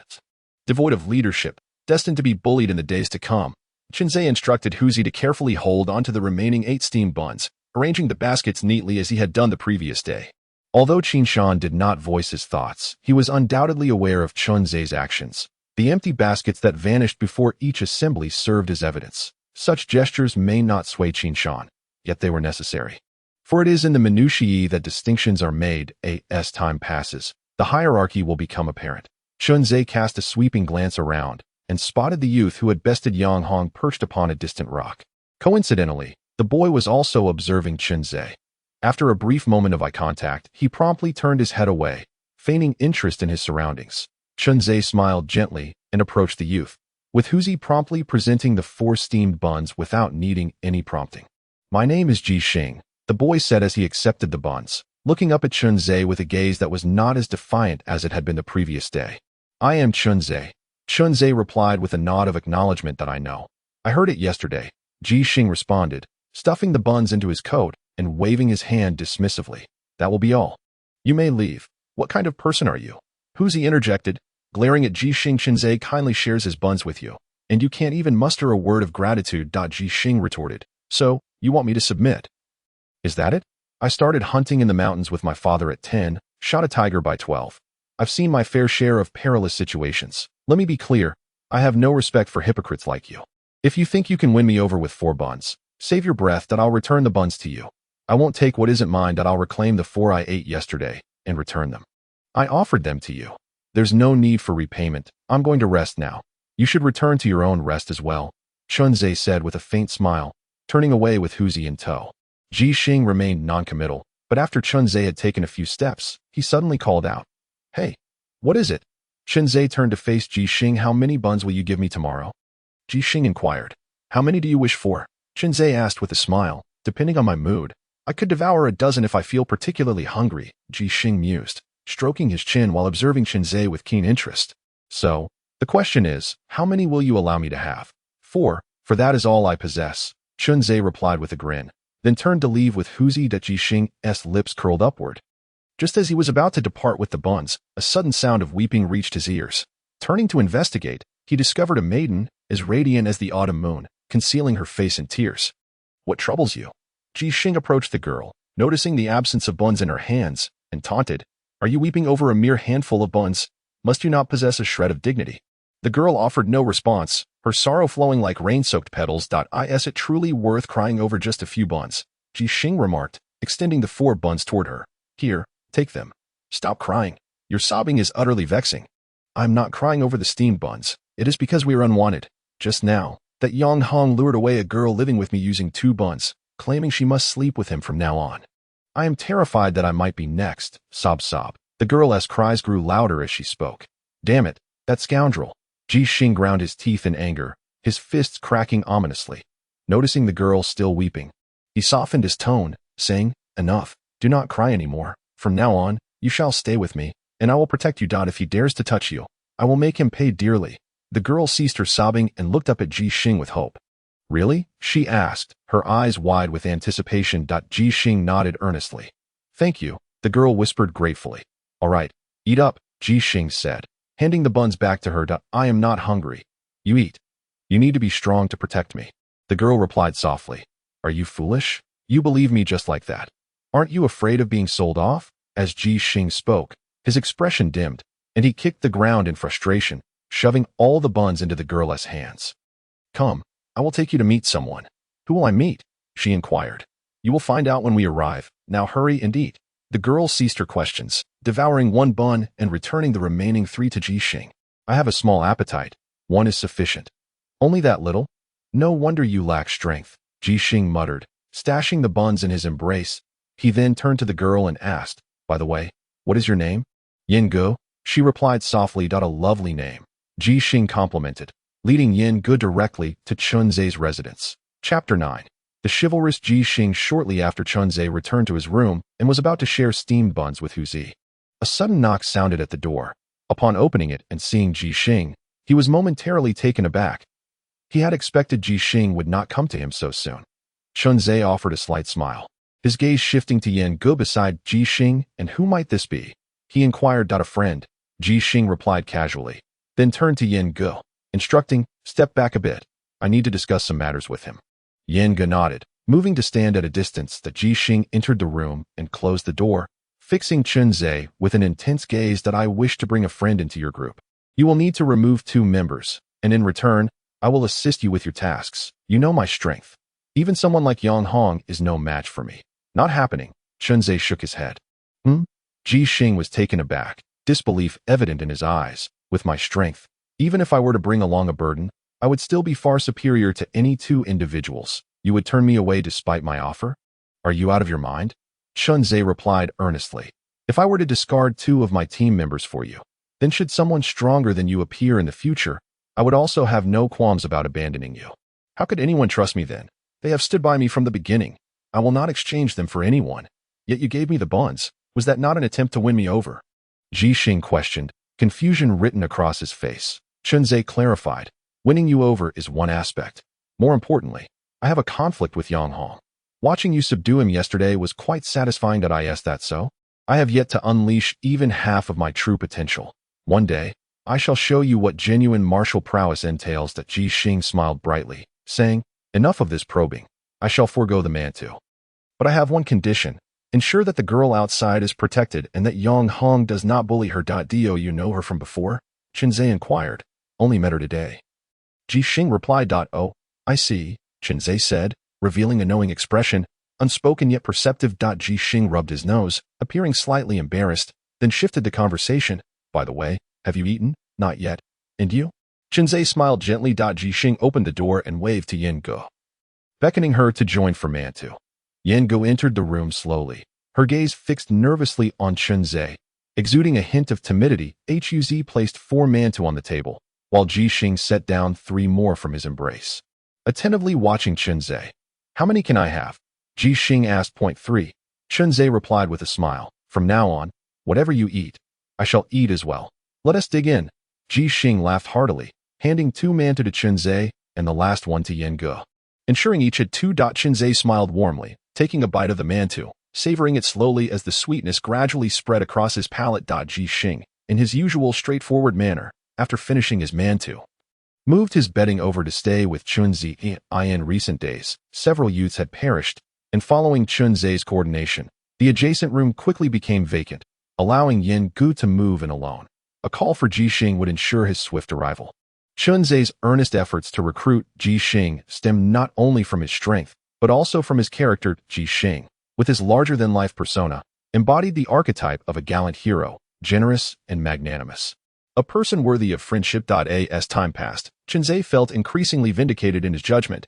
With Ji Xing's assistance, he found conflicts easier to resolve, as Ji Xing could effortlessly handle matters. As for the Mantu, with Yin Gu included, Each had just enough to stave off starvation, even if it was not quite sufficient. Moreover, as they ingested more of the emerald round pills, their internal spiritual energy flourished, reducing their dependency on food.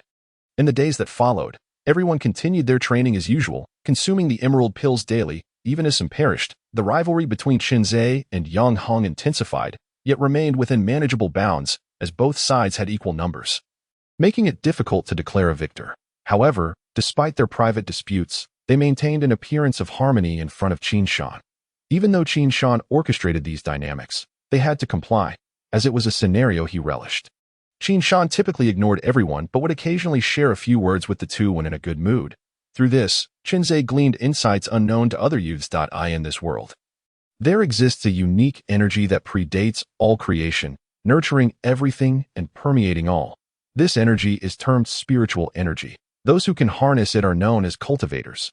Through generations of exploration by cultivators, a comprehensive cultivation system has emerged, progressing from weakness to strength, refining qi, establishing a foundation, and forming elixirs. Cultivators in the refining qi stage draw spiritual energy into their bodies, opening their qi seas and retaining the energy within, subsequently using it to unblock their acupuncture points. The refinement of qi is divided into 10 stages, with the human body housing 12 meridians and 8 extraordinary vessels, totaling 720 acupoints. For every 72 acupoints that one successfully opens, one achieves a full stage of refinement. The vast majority of practitioners in this world remain in the refinement of qi stage. Should one be fortunate enough to open all the acupoints throughout their body, they may have the opportunity to ascend to the foundation establishment stage. Upon becoming a foundation establishment practitioner, one is no longer merely an ordinary disciple of a sect, but rather a steward. Even within the ranks of the Demon Extremity sect, where they would hold a place of significance to AS for the elusive core formation stage, it signifies a formidable powerhouse. Within the Demon Extremity sect, achieving the core formation level grants one the authority to wield life and death over numerous disciples as an elder. Qinzhe and his cohort are all under the command of an elder of the Demon Extremity sect, their fates resting entirely in this elder's hands. The sole distinction lies in the quality of their aptitude. Those with superior qualities are disciples, while those with lesser aptitude are referred to as disciples' attendants, a more palatable term for servants. The differentiation in aptitude is predicated on one's spiritual roots. Humans are composed of the energies of the 5 elements, and each individual possesses unique 5-element spiritual roots. A scale from 1 to 10 denotes the completeness of these roots, with 1 being the lowest and 10 representing perfection, indicating the possession of a complete spiritual root. The more complete the spiritual root, the more acute the perception of spiritual energy, resulting in swifter cultivation. Qinzhe's best spiritual root is the wood root, rated at 5, signifying that he possesses half of a wood root, though it may be half. The cultivation efficacy pales in comparison to those with a complete wood root, differing not merely by a factor of 2, but by an insurmountable chasm that a half wood root is classified as inferior. Any singular spiritual root reaching 70% or more is deemed average, while those exceeding 90% qualify as superior. Only a fully complete spiritual root is regarded as exceptional. Individuals like Yi Yuan, who possess 2 complete spiritual roots, are rare prodigies, appearing once in hundreds of years, even within the entirety of the Demon Extremity sect. The dark green medicinal pill they consume is known as the Spirit-Breaking Pill, which provides a surge of spiritual energy to impact the Qi Si. Provided that the number of impacts to the Qi Si is sufficiently high, one can break through to the first level of refinement of Qi. As time progresses, the number of spirit-breaking pills the youths consume daily increases, escalating from 1 pill a day to 2. This quantity will continue to rise until they successfully breach the Qi Si. As the number of deceased grows, the youths gradually grasp the rules of this place. Absolute obedience. They must follow whatever Qin Shan instructs and refrain from leaving this designated area, in doing so, they may safeguard their lives. Chapter 10. The Insidious Task. One day, in the open space, Qin Shan sat cross-legged as usual, when suddenly he lifted his gaze to a dark spot in the sky. His brow furrowing slightly, the dark spot expanded gradually until a handsome young man in azure robes descended beside Qin Shan, smiling as he spoke. Brother Qin, your cultivation truly grows ever more profound. I, your junior, am in awe. Qin Shan smiled outwardly but remained impassive internally. It was evident to all that his junior, Zhou, was progressing rapidly in his cultivation. It would not be long before his junior surpassed him. You flatter me too much. My meager skills are hardly worthy of comparison with your excellence, Yu quickly shook his head, continuing to extol Qin Shan. By the way, brother, this task truly stirs envy. According to the requirements, if only half of the inferior aptitude disciples survive, there are many opportunities for profit. Qin Shan replied calmly, this task is open to anyone if you are willing to part with 1,000 spirit stones. It shall be yours. Brother, you are well aware of my circumstances. As a destitute individual, I lack the financial resources to undertake such a task. Zhou Yu's expression suddenly contorted in pain, but then he swiftly changed his tone. Lamenting, alas, had I known that this batch would yield a Yi Yuan, I would have exhausted my savings to seize this opportunity. The task had been accepted in advance, merely by chance. Qin Shan maintained his usual composure, as he was not one to display his emotions outwardly. Although he was thoroughly satisfied with the gains from this task, he chose to remain inscrutable. But you continued earnestly, according to the rules. Only those in the foundation establishment stage may become direct disciples, yet he has not even entered the Qi refinement stage and has already been taken as a direct disciple by our master. I have heard that our master even bestowed upon him a protective talisman. Such treatment is beyond the reach of us mere registered disciples. With his qualifications, it is inevitable that he will reach the foundation establishment stage. I cannot fathom how many senior brothers wish to befriend him but find no avenue. By accepting this task, you are indeed extending a favor. Each disciple is typically allotted 5 spirit servants upon entry. And this presents a splendid opportunity to connect with junior brother Yi.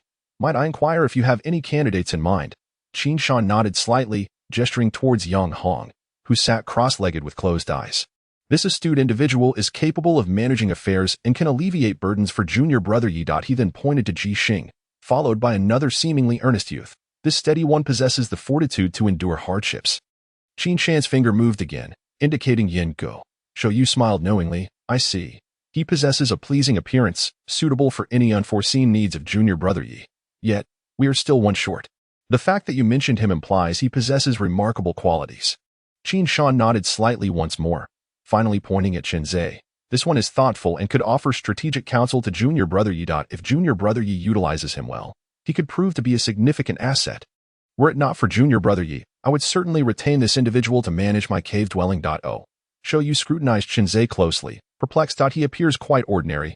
I see nothing particularly exceptional about him. A truly clever person will not allow others to perceive their intelligence. Qin Shan replied calmly. If that is indeed the case, are you not concerned he might undermine the master? Qin Shan replied indifferently. With a complete golden fire spiritual root, such a figure is hardly one that a mere spirit servant could disrupt. Junior brother, you have always been forthright. Feel free to speak your mind. Hee. Zhou Yu chuckled awkwardly, rubbing his hands together. To speak candidly, I have recently been refining a puppet and nearly succumbed to corpse qi. I am sure you have accumulated quite a bit of corpse qi during this time. I seek to procure a few clusters from you. Rest assured, I will not let you suffer a loss. I shall offer you 2 spirit stones above the original price for each cluster. Qin Shan lightly tapped his palm on his knee, seemingly contemplating Zhou Yu's proposed price. After a moment of reflection, he nodded, so be it. According to the rules, once they break through to the Qi Sea, we cannot engage in conflict. Therefore, let us conduct a thorough cleansing tonight, and it would be splendid to have you observe the performance. Agreed. Thank you, brother, Zhou Yu said with a beaming smile, then swiftly changed the subject. By the way, there is no charge for watching the performance, is there? I am genuinely impoverished. Qin Shan smiled faintly, choosing to say no more. After the completion of the exercise, Qin Shan departed with Zhou Yu, while Chen Zhe and Yang Hong were on the verge of distributing steamed buns to the crowd when, suddenly, Qin Shan's voice pierced through the air, causing Chen Zhe's hand to freeze mid-motion. Even someone as ruthless as Yang Hong felt a shiver of fear upon hearing Qin Shan's scheme. Chen Zhe's gaze quickly regained its composure as he nonchalantly finished distributing the buns before turning to leave. Once in his room, he plopped down heavily onto the bed, his brow furrowed in deep contemplation.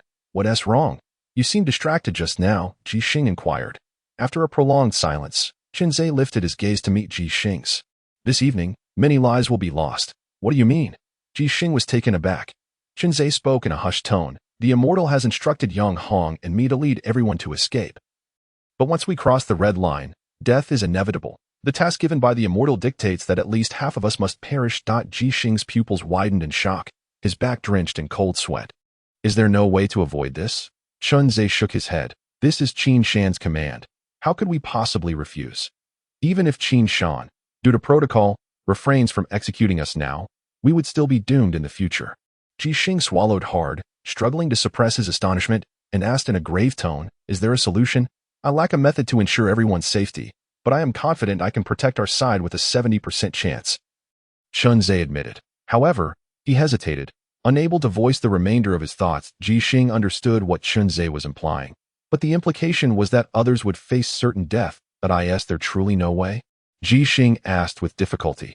Chunzhe shook his head. It's all right. Just do your best. Jixing placed a reassuring hand on Chunzhe's shoulder and sighed heavily. Chunzhe rubbed his aching temples. Having mentally simulated numerous scenarios in a short span, you and Huzi should head out first. I will wait for someone. Understanding that Chunzhe was anticipating Yang Hong's arrival, Jixing refrained from further discussion and exited with Huzi to stand guard outside. Before long, Yang Hong arrived, a broad smile plastered across his face. "Brothers, is Chunzhe inside?" Jixing scoffed, ignoring Yang Hong and gesturing towards the partially opened door. Yang Hong's heart soared with joy. If Chunzhe was willing to meet him, it was likely they could negotiate. He cautiously entered and closed the door behind him, donning a sycophantic smile. "Chunzhe, I acknowledge my wrongs over these past few days, and I apologize." "Enough," Chunzhe interrupted, raising a hand. "The immortal wishes to see us fight, hence we must comply. I understand everything. I knew you were a reasonable brother, and wouldn't hold petty grievances against me." Yang Hong beamed, seating himself beside Chunzhe. "Since you grasp the situation, I won't beat around the bush. I realize you harbor ill feelings towards me, and I admit my past mistakes. Had I known you were this astute from the beginning, I would never have dared to bully you. After coming to the Moji sect, we both schemed against each other. It's been mutual. If you still resent the past, I promise that after tonight, I will let you take your vengeance, even if it means you beat me to a pulp. However, we must unite to overcome this crisis. We can no longer afford to fight amongst ourselves. How about we each contribute half of our people?" Chunzhe fell silent, seemingly deep in thought, before gradually nodding. "Agreed. After tonight, we shall consider the past settled." Chapter 11. Waiting for the right moment in the dead of night. The sound of the bolt being drawn echoed repeatedly as the young men stealthily emerged from their abode, following Yang Hong and Chunzhe as they advanced cautiously, just a few steps away from crossing the boundary. Yang Hong shouted, "Brothers, charge out with me. Onward." However, the youths behind him remained motionless, and those trailing Chunzhe were equally unresponsive. Yang Hong was taken aback and suddenly turned to glance at Chunzhe. Narrowing his eyes, "Oh, you were still wary of me, and you are no different." Chunzhe replied coolly. If he believed Yang Hong, the moment the youths behind him crossed the red line and met their demise, Yang Hong would swiftly eliminate all of his men, including himself. "Since you've seen through me, I shall drop the facade. Chunzhe, tonight I will definitely put an end to you." Yang Hong fixed a fierce gaze upon Chunzhe. "Is that so? What gives you such confidence?" Chunzhe stood with his hands clasped behind his back, his gaze as tranquil as a still lake, just as Yang Hong raised his hand to issue the command to attack.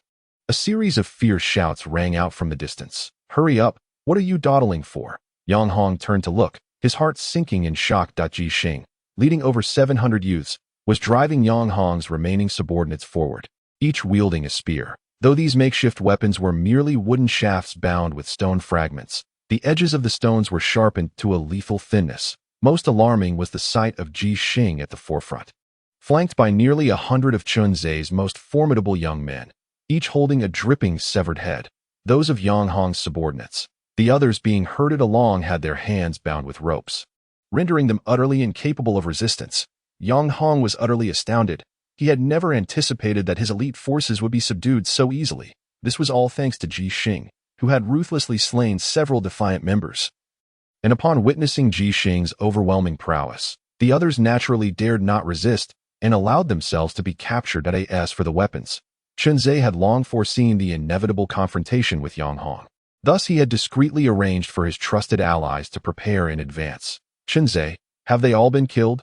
Jixing inquired. Chunzhe nodded in affirmation, but Jixing hesitated, recalling an elder from the village who had once told him that killing surrendering foes was a bad omen. "Kill." Chunzhe coldly uttered a single word. The bound youths immediately grew frantic, pleading for mercy. "Brother Chun, we were wrong. We shouldn't have opposed you alongside Yang Hong. You are magnanimous. Spare my life. Brother, from now on, you are my true brother. I will do whatever you ask. Please, don't kill me. Chunzhe, I bow before you. Please don't take my life. My parents are waiting for me to return. Silence, Chunzei said in a frigid tone. The youths immediately fell quiet, trembling in fear as they regarded Chunzei. If you wish to live, it is simple. 2 heads in exchange for 1 life. Do you dare? Ji Xing had not genuinely sought to plead for these individuals. He and Chunzei were merely playing off one another to compel the youths to grasp at this slender thread of hope. The youths could not help but gasp in shock. And after a moment of silence, they nodded solemnly. As long as we can live, we will heed your command. Seeing this, Yang Hong's face contorted into a sycophantic smile. Chunzei, it need not come to this. We can discuss matters amicably. Discuss? Chunzei let out a cold laugh, stating, I have previously mentioned that once tonight passes, all past grievances shall be rendered null and void. I do not hold grudges against the deceased. After your demise, our enmities will be resolved. If you are willing to take your own life, I shall spare the others. You're talking nonsense, the immortal clearly said, before Yang Hong could finish his words. It seemed as if an unseen hand had seized his throat, forcing him to stifle the remainder of his statement. What did the immortal say? Chunzei inquired, his expression a blend of amusement and mockery. Yang Hong snorted coldly, refraining from responding to avoid falling into Chunzei's trap. Such matters were known to only a select few. Should he reveal them publicly, Qin Shan would surely eliminate him. With a mere glance from Chunzei, Ji Xing promptly arranged his subordinates into a neat formation, those wielding spears at the forefront, and the unarmed at the back, gradually pressing Yang Hong's group towards the red line. The youths who had freed themselves from their bindings turned to glance at the orderly spear-wielding line behind them, then fixed their fierce gazes upon Yang Hong and his companions, their eyes gleaming with malice. What are you doing? Are you rebelling? Do you dare to believe that I will kill you? Yang Hong threatened, his tone fierce yet trembling. Hearing this, the youths pressed forward instead of retreating, boldly striding towards Yang Hong and his group. Their eyes ablaze with murderous intent. Chunzei smirked inwardly. It was indeed foolish of Yang Hong to act so rashly at this juncture. Had he chosen to speak kindly, perhaps there might have been a chance for a different outcome. Instead, he attempted to intimidate these individuals with his past authority. How could they not retaliate? In the face of life and death, Yang Hong's threats were utterly inconsequential. Chunzei's gaze gradually shifted to the youth behind Yang Hong. You are no different. Bring forth 2 heads, and you may preserve your lives. I shall hold no grudge against you. Upon hearing this, the expressions of the youths behind Yang Hong changed noticeably. Do not heed his nonsense. He will not spare you. Deal with these traitors first. Yang Hong shouted, charging forward. On Chunzei's side, they were already prepared.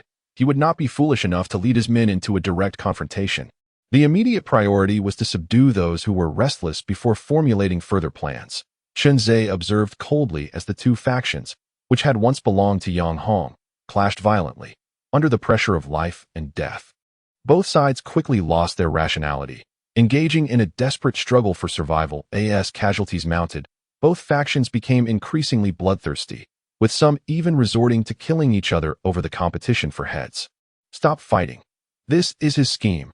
Have you forgotten how he initially rejected those who sought to ally with him? He will not spare you. Kill him, or you shall all perish, Yang Hong bellowed, seizing a youth who was fighting for a head and, with a ruthless resolve, snapped his neck. The youths finally regained their composure, halting their attacks. Chunzei, you truly are insidious. Yang Hong glared at him, gritting his teeth. Likewise, you were the one to ensnare me first. Chunzei replied calmly. Humph. Yang Hong stepped to the front of his group, clenching his fists tightly. Brothers, today only one of us shall survive. Those who do not wish to die, follow me into battle. A smirk of mockery graced Chunzei's face as he took a heavy step forward, his troops immediately following suit in an orderly advance. The 2 sides soon collided, although their numbers were nearly equal. Chunzei's side boasted half of its members armed with spears, rendering Yang Hong's group no match. In mere moments, dozens of youths fell beneath the onslaught of the spears. You few, come with me. Together, we shall slay Chunzei. Yang Hong strode forward with great determination, accompanied by dozens of capable youths, heading straight for Chunzei. The moment they eliminated Chunzei, those under his command would undoubtedly scatter like frightened birds. For a single Ji Xing could not maintain order. Although Ji Xing was valiant, his authority paled in comparison to that of Yang Hong and Chunzei. What do you say? Ji Xing turned to Chunzei. Chunzei replied calmly, block the others. Yang Hong is mine to handle. Given the situation had escalated to this point, he felt assured of victory. the combat could be entrusted entirely to Ji Xing.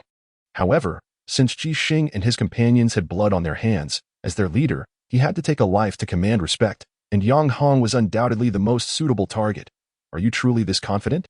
Ji Xing asked with a smile. Of course, I have unwavering faith in my mentor, Qinzhe replied with a grin. Haha, then let it be so.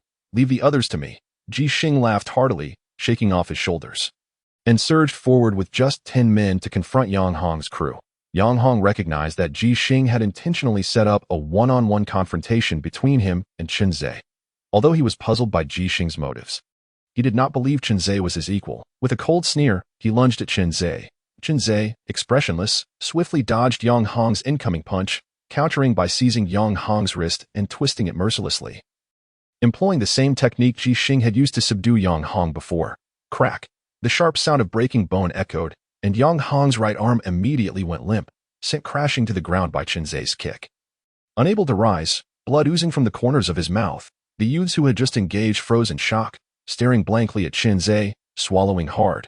They could accept that Ji Xing had overpowered Yang Hong, but they never anticipated that the seemingly frail Qinzhe could incapacitate Yang Hong in a single exchange. They remained oblivious to the fact that while Yang Hong was indulging in his dominance, Qinzhe was diligently learning the art of combat from Ji Xing every day. Indeed, it was not mere fighting.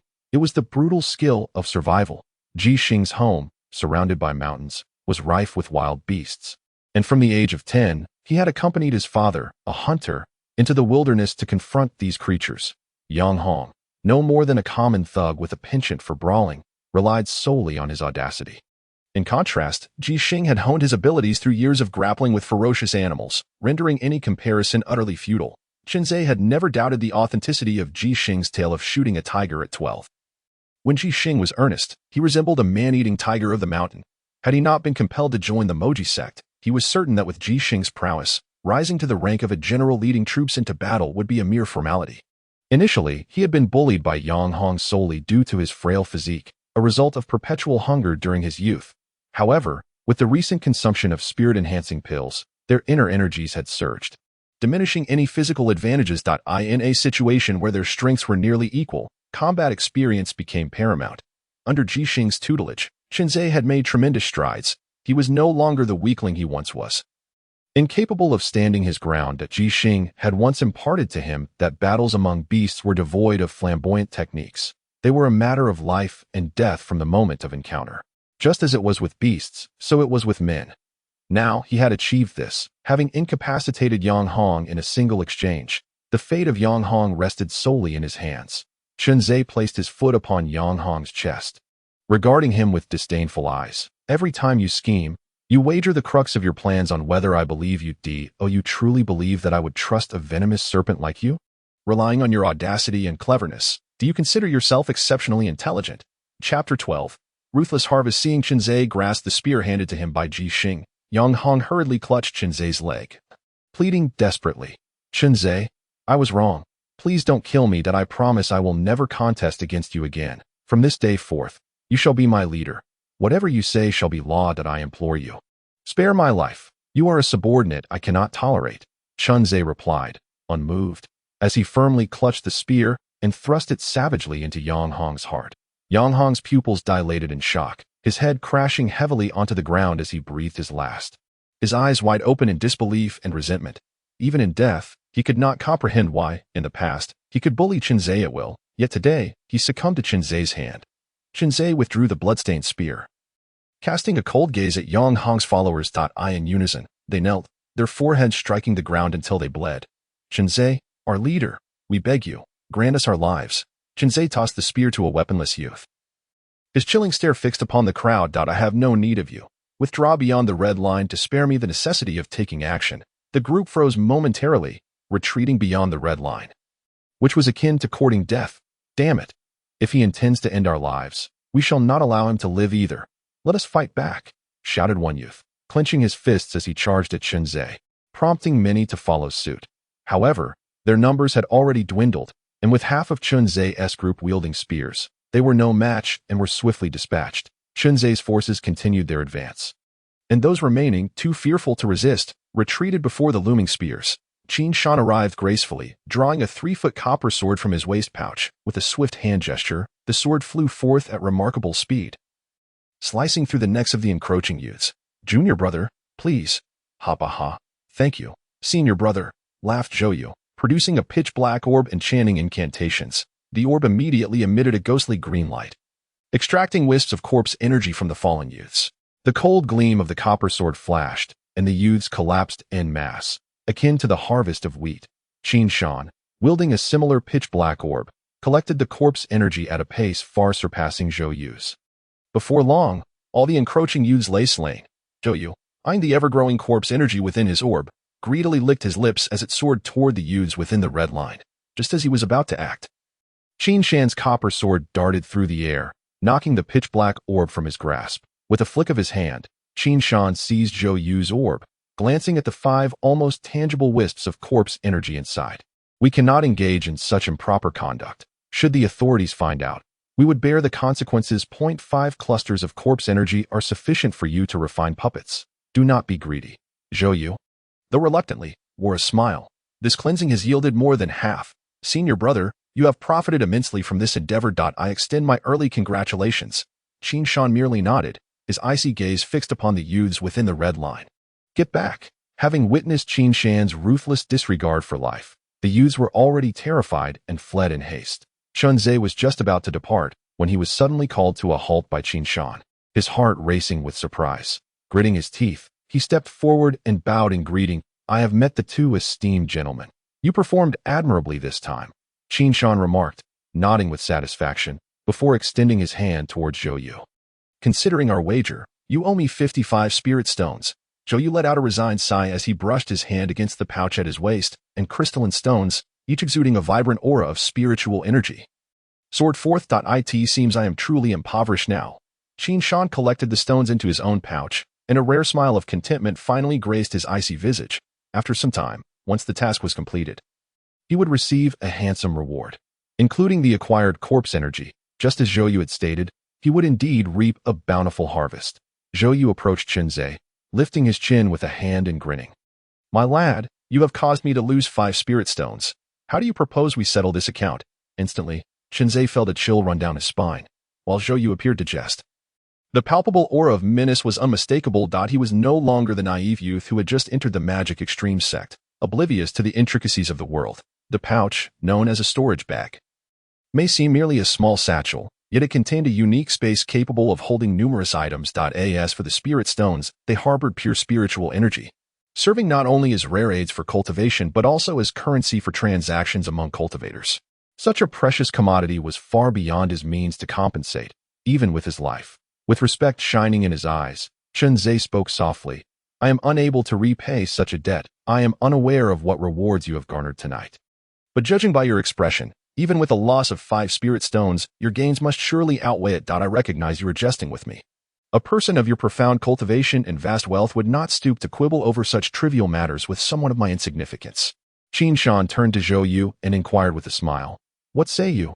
Are you convinced of your loss?" Zhou Yu erupted into hearty laughter, clapping Chunzhe on the shoulder. "Indeed, you are far brighter than the one who just perished.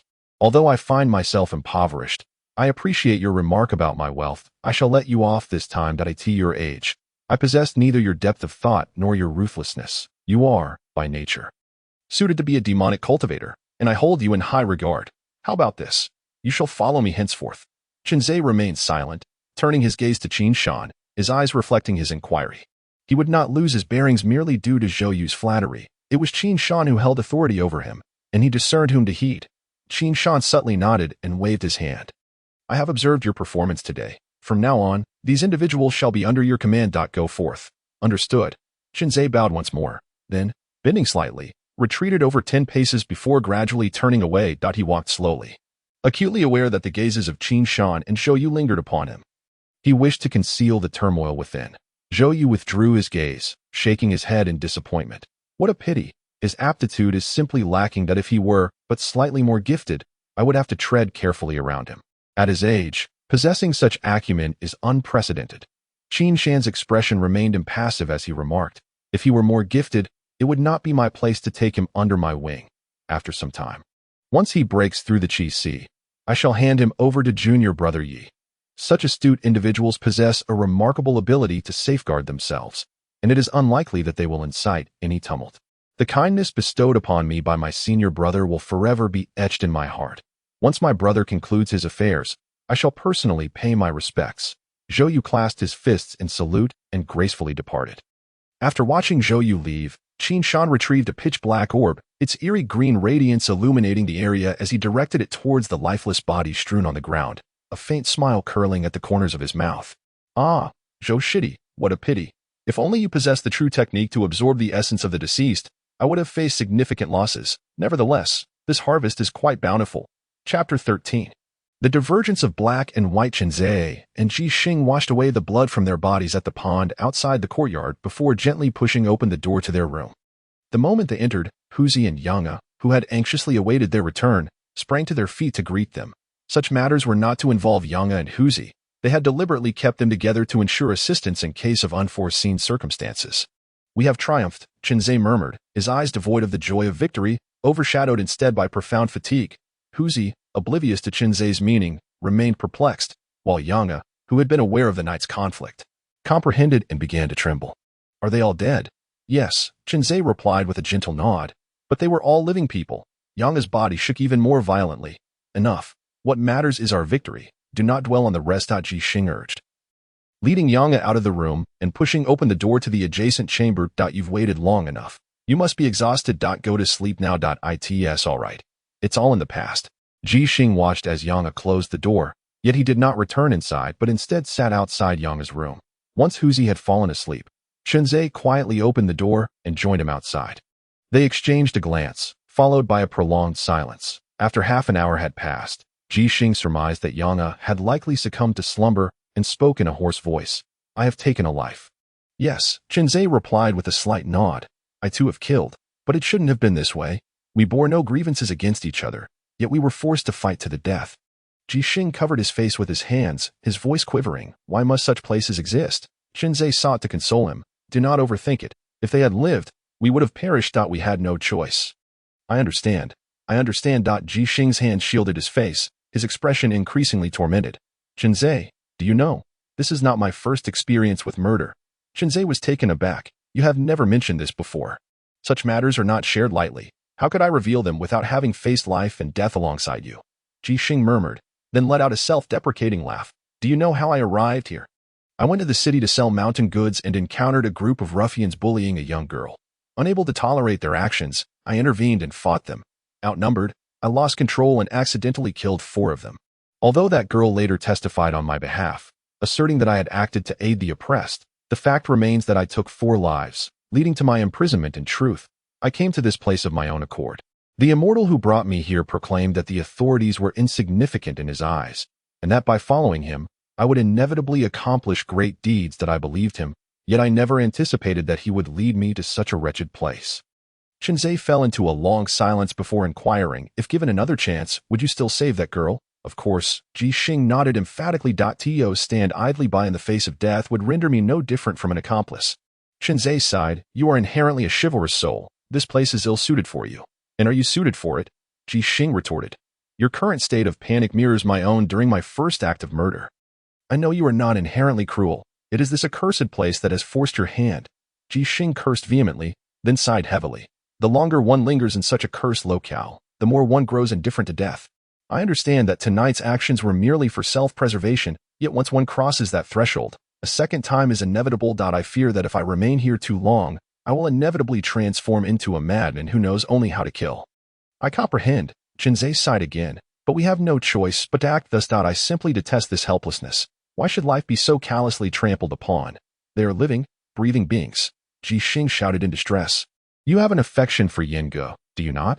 Chenze suddenly asked. That Ji Xing was taken aback for a moment, then nodded. Yes, I do like her. There is no shame in admitting one's feelings for someone. You are willing to engage in these sordid deeds to protect her. I too am the same. Chenze paused, then spoke earnestly. Our hands are stained with blood, yet Huzi and Yinge need not bear such burdens. In this place, we are as insignificant as ants, unable to effect change, only able to safeguard those we cherish. Ji Xing fell silent, and after a lengthy pause, he slowly rose, approached Chenze, and grasped his shoulder. Gazing earnestly into his eyes, I understand your meaning. My only solace is that in this dreadful place, I have a brother like you to whom I can entrust my heart. I feel the same. Chunzei replied, looking up at Ji Xing with an unprecedented seriousness. I have had few friends since childhood, so I cherish each one deeply. And no matter how arduous the future may be, we shall bear it together. Agreed. We shall share life and death from this day forth. Ji Xing laughed heartily. The shadows in his heart dissipating, he gently pushed open the door to return to his room. It's getting late. You should rest as well. Chunzei listened to the sound of Ji Xing closing the door, falling once more into silence as he raised his trembling right hand, just as Ji Xing had said. No matter how strong or composed he appeared, he could not alter the tumult within his heart. Even if the blood on his hands had been washed away, the sensation of that hot blood splattering upon him lingered, as though it were seared into his very soul. Yet these were indeed lives lost, though he had not taken many. Each death was a consequence of his actions. Yes, he could certainly console himself with the notion that all of this was for self-preservation. Had those individuals not perished, he would have been the one to die. If it were not for his machinations, the deaths of those people would have been of no concern to him. Even if half were destined to perish tonight, all could rely solely upon their own abilities. Survival of the fittest. The events of tonight were all orchestrated by him. Those who chose to follow him from the very beginning survived, while the others met their demise. This essentially means he determined the fate of countless lives. No matter how much one might seek to reassure oneself, the undeniable truth remains. The deaths of these individuals are intertwined with his existence. We are speaking of over 1,000 souls. To label him as utterly wicked, deserving of the gravest punishment, would scarcely be an exaggeration. Yet, he merely wished to survive, to return home. Why must he confront such harrowing choices of life and death? He is not at fault, nor are those who perished. The true error lies in their being brought to this wretched place. Chunzei meticulously caressed the copper coin in his hand, his emotions in turmoil. His mother had once taught him to be a good person, but he knew he could no longer adhere to that ideal. From the moment those young lives were extinguished tonight, he realized he could not maintain his former self. If he could not embody a virtuous man, then he would become one who would stop at nothing to survive. In this hellish realm, he could only employ every means at his disposal to endure. To live and reunite with his mother. As long as he could return to see her, he would do whatever it takes. Mother, wait for me. Chunzei clutched the copper coin, murmuring softly. Chapter 14. Spirit Slave. 2 months later. Chunzei slowly opened his eyes, drawing upon the surrounding spiritual energy without relying on the spirit-breaking pill, awakening an extraordinary aura within him. He had entered the first level of chi refinement. The onlookers turned in unison, gazing at Chunzei with envy. Stepping into the first level of chi refinement signified that he was no longer an ordinary mortal but a cultivator, akin to Qin Shan. Yet, before long, Chunzei coughed up a mouthful of black blood, covering his mouth as he coughed incessantly, causing the crowd to erupt in chaos. This is merely purging the impurities within your body. Do what you must, Qin Shan explained calmly, his figure flashing to Chunzei's side, presenting him with a crimson pill that resembled blood, a faint smile playing upon his lips, though his lips did not move. His voice resonated clearly in Chunzei's ear. You are an intelligent individual. Wise men do not seek their own demise. Chunzei nodded, consuming the pill in silence, then moved to sit beside Hu Zi and Ji Xing, ever vigilant of Hu Zi's actions. Although he remained unaware of what was about to transpire, he had a foreboding sense of impending peril. Logically, having entered the first level of chi refinement made him a genuine cultivator. Yet, Qin Shan's gaze towards him remained unchanged, cold and disdainful, as though a single misstep on his part could lead to his untimely death. This was not the gaze of one cultivator towards another, but rather that of one observing an inconsequential object. Chunzei sighed inwardly as he beheld those who had yet to break through and averted his gaze. He could not speak. To do so would mean death. At this juncture, all he could do was safeguard Hu Zi and Ji Xing, ensuring they did not reveal the truth. His chi had been shattered, like a ball punctured by a needle. He did not comprehend the implications, but it likely boded ill for his future cultivation. Yet, he could not voice this, nor would he dare to. In truth, Qin Shan was not concerned about these individuals discovering the truth. He merely feared the impact it might have on those who had yet to break through. Shortly thereafter, Ji Xing suddenly opened her eyes, expelling a mouthful of black blood, her expression one of profound agony. Chunzei. Chunzei hastily covered Ji Xing's mouth, leaning closer to her ear and whispering in a hushed tone. Trust me. Do not speak a word. Ji Xing nodded slightly, his fists cracking with tension as he valiantly endured the excruciating pain within and the fury surging in his heart. Before long, Hu Zi and Yen Gu also broke through, each expelling a mouthful of dark blood. 2 hours later, all the youths had successfully transcended, their faces ashen and devoid of life. The matter of breaking through the Qi Sea went unspoken. As they anxiously contemplated the trials that lay ahead, were they truly cultivators? Qin Shan nodded in satisfaction before turning to depart. The youths gazed at the crimson line that had once separated life from death, hesitating to take a step forward until Qin Shan turned and fixed them with a cold stare, prompting them to muster their courage and cross. They traversed the blue stone square where their talents had been assessed, passing through various regions, their excitement mounting. Even now, it was hard to believe they had crossed that crimson line, but when the mountains loomed before them, they finally grasped the reality. They had made it through and were still alive. Would their future be different? As they looked out, mountains encircled them, stretching endlessly, each peak adorned with numerous courtyards and caves. The youths were increasingly exhilarated. They had finally emerged from the shadows. And this was indeed a place befitting a cultivator. Qin Shan led the group up a stone platform, upon which many figures were already gathered. Here, Chunzhe spotted everyone from their cohort who had undergone the talent assessment, including Yi Yuan, with a gentle wave of his sleeve. Qin Shan directed Chunzhe, Ji Xing, Yen Gu, and the other two youths to move uncontrollably towards Yi Yuan, who, despite his usual cold demeanor, revealed a hint of a smile. Junior brother Yi, this is your allocated spirit servant. Each one has been meticulously chosen. You need not worry. Spirit servant? Upon hearing this term, a sense of foreboding surged within Chunzi. It was evident that this term referred to them, and though its meaning was unclear, it was unmistakably ominous. Soon enough, he would come to understand the true implications of being a spirit servant. Thank you, senior brother Qin. That Yi Yuan clasped his fists in greeting, casting a fleeting glance at the five of them before nodding respectfully to Qin Shan and turning to leave. The other two youths immediately followed suit, but Chunzhe remained rooted in place, as did Ji Xing and Yen Gu. Qin Shan narrowed his eyes, his voice piercing Chunzhe's mind. You too. Hurry up and follow. If you cause trouble now, don't blame me for being harsh. Clenching his lips, Chunzhe performed a respectful bow towards Qin Shan and said earnestly, Sir, may I request a different individual? Yi Yuan halted, slowly turning around. Without sparing Chunzhe a glance, he met Qin Shan's gaze with an expression devoid of emotion, patiently awaiting his decision. Qin Shan's demeanor darkened instantly as he barked. Who do you think you are to be so choosy? Let me tell you, junior brother Yi possesses exceptional talent, and will undoubtedly achieve remarkable cultivation in the future. To be able to follow him is a fortune earned from your past life. Do not waste my time with your nonsense. He had initially intended to foster goodwill with Yi Yuan, but with Chunzhe's outburst, it was uncertain whether Yi Yuan would accept his goodwill. Chunzhe pointed at Hu Zi, summoning all his courage to say, This is my friend. I do not wish to part ways with him. That I implore you to reconsider. Qin Shan snorted coldly, transmitting a warning. If you utter another word, I will eliminate him on the spot. Chunzhe stood frozen, his fists clenched so tightly that his palms turned pale, overwhelmed by a sense of powerlessness. He was well aware that Qin Shan was capable of such deeds. Ji Xing let out a long sigh and patted Chunzhe on the shoulder. Let's go. Chunzhe remained silent for a moment before turning to Hu Zi, forcing a smile. Hu, take care of yourself. I will come to find you. Chunzhe, don't abandon me. Hu Zi immediately panicked. Junior brother, they are now yours. Today's events are a result of my poor guidance, and I shall surely come to offer my apologies in the future. Qin Shan flashed a smile at Yi Yuan, releasing a surge of spiritual energy that ensnared Hu Zi. Hu Zi struggled desperately, yet could only watch helplessly as Chunzhe and Ji Xing grew increasingly distant, bound by Qin Shan's spiritual restraint. Chunzhe, Yi Yuan, seemingly unfazed, turned and departed, paying no heed to whether Chunzhe and the other two had followed.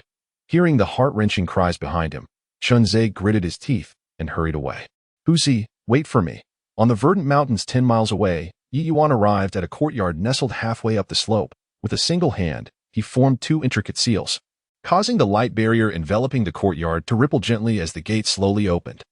This courtyard was vast, its exquisite craftsmanship unparalleled by anything Chunzhe and his companions had ever encountered. Throughout their journey, they had seen many courtyards and caves, but none could compare to this one. It seemed evident that the treatment afforded to geniuses was indeed distinct from that of others.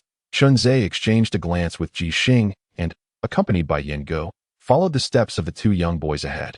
With a resounding bang, the courtyard gates slammed shut, and the light barrier rose again, enveloping the courtyard like a cage. The five followed Yi Yuan through a labyrinthine path until they finally reached the heart of the courtyard, where a beautifully crafted pavilion emerged before them. It was unmistakably Yi Yuan's residence. Regarding their own quarters, as their gaze shifted, they soon spotted 5 modest dwellings adjacent to the pavilion. These accommodations were only marginally better than the ones they had previously occupied. Yi Yuan raised his hand, pointing towards the dwellings, and spoke coolly, "You are not permitted to leave without my command, nor to speak. Meditate in tranquility, and do not become complacent." "Understood," the 5 responded in unison. Yi Yuan gestured for the other 2 young boys to enter the house, then approached Chunzhe and the other 3, a glimmer of coldness flickering in his eyes. Is this how you wish to follow me? Under such duress? Chapter 15. The fish on the chopping block. Chunzhe inwardly sighed. Knowing he could not evade the recent events, he immediately bowed in deference, his every action replete with respect. "I beg your pardon, my lord. My companion possesses a simple nature, and I fear he may be taken advantage of. Thus, I do not wish to part ways with him. I believe you should prioritize your own well-being first." Yi Yuan retorted with a cold scoff, his consciousness coalescing into a force that surged forth. The blood-red pill within Chunzhe and his companions erupted instantaneously, causing them to collapse and writhe on the ground, their hearts feeling as though they were being mercilessly shredded, their innards twisting agonizingly, akin to being stung by countless insects. Once a cultivator breaks through to the first level of qi refinement, their perception extends beyond themselves, reaching into the external world. The stronger the cultivation, the wider the range of this perception. This heightened awareness is referred to as spiritual consciousness among cultivators, by merely dispersing his spiritual consciousness. Yi Yuan could incite the blood-red pill within the spiritual slaves to activate. This was his means of controlling them. With but a thought, death could occur in an instant. Yi Yuan calmly observed for a moment before turning to enter the pavilion. The other 2 youths stood by the window, their gazes piercing through the panes, falling upon the trio with a blend of sympathy and concern, fearful that such anguish might befall them as well. Ji Xing lay on the ground for a moment, struggling to rise, pulling Chunzhe and Yen Gu up with him. Just as he was about to speak, he caught Chunzhe's meaningful glance, which compelled him to swallow his words. Having spent so much time together, an unspoken understanding had developed between them. He recognized that Chunzhe's look signified a silent plea for him to remain mute and observe the unfolding events. Chunzhe quietly stepped into the vacant room at the center, closing the door behind him before collapsing onto the bed, his face etched with bitterness as memories of his conflict with Yang Hong flooded back. Eliciting a self-mocking smile, he had once believed that fervent striving would yield change. Yet here he was, confronted with the stark reality that nothing had altered. Initially, he thought that Qin Shan was offering him an opportunity, only to realize that Qin Shan merely regarded their struggles as a mere performance. Qin Shan played the spectator, while they were but jesters, exhausting themselves in schemes and rivalries, ultimately striving for nothing more than a fleeting smile from Qin Shan. What did the deceased youth signify, and what was his own worth? Damned. Though both he and Yi Yuan were at the initial stage of qi refinement, Yi Yuan was the true practitioner, while he was merely a spiritual servant.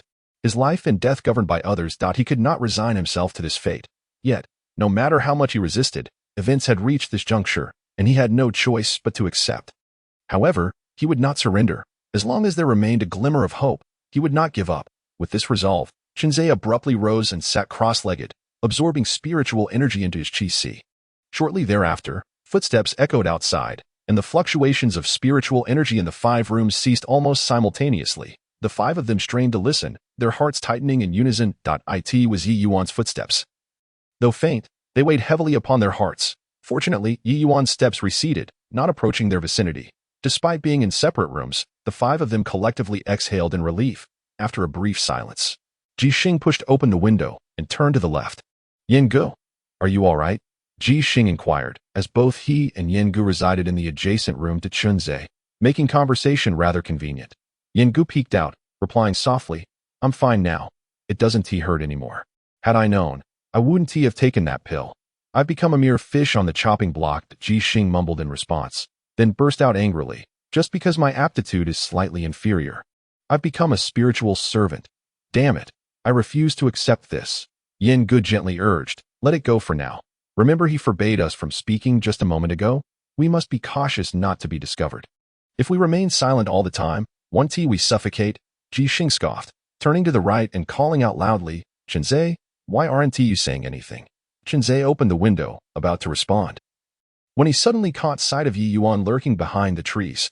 His pupils constricted, and just as he was about to warn Ji Xing, the blood-red pill within him flared up again, causing him to collapse to the ground. Simultaneously, sounds of tumbling and rolling echoed from Ji Xing and Yan Ji's room. The noise was unbearable. Yi Yuan slowly emerged from behind the trees, his aura swelling with a menacing intensity, as if he had resolved to punish the three severely.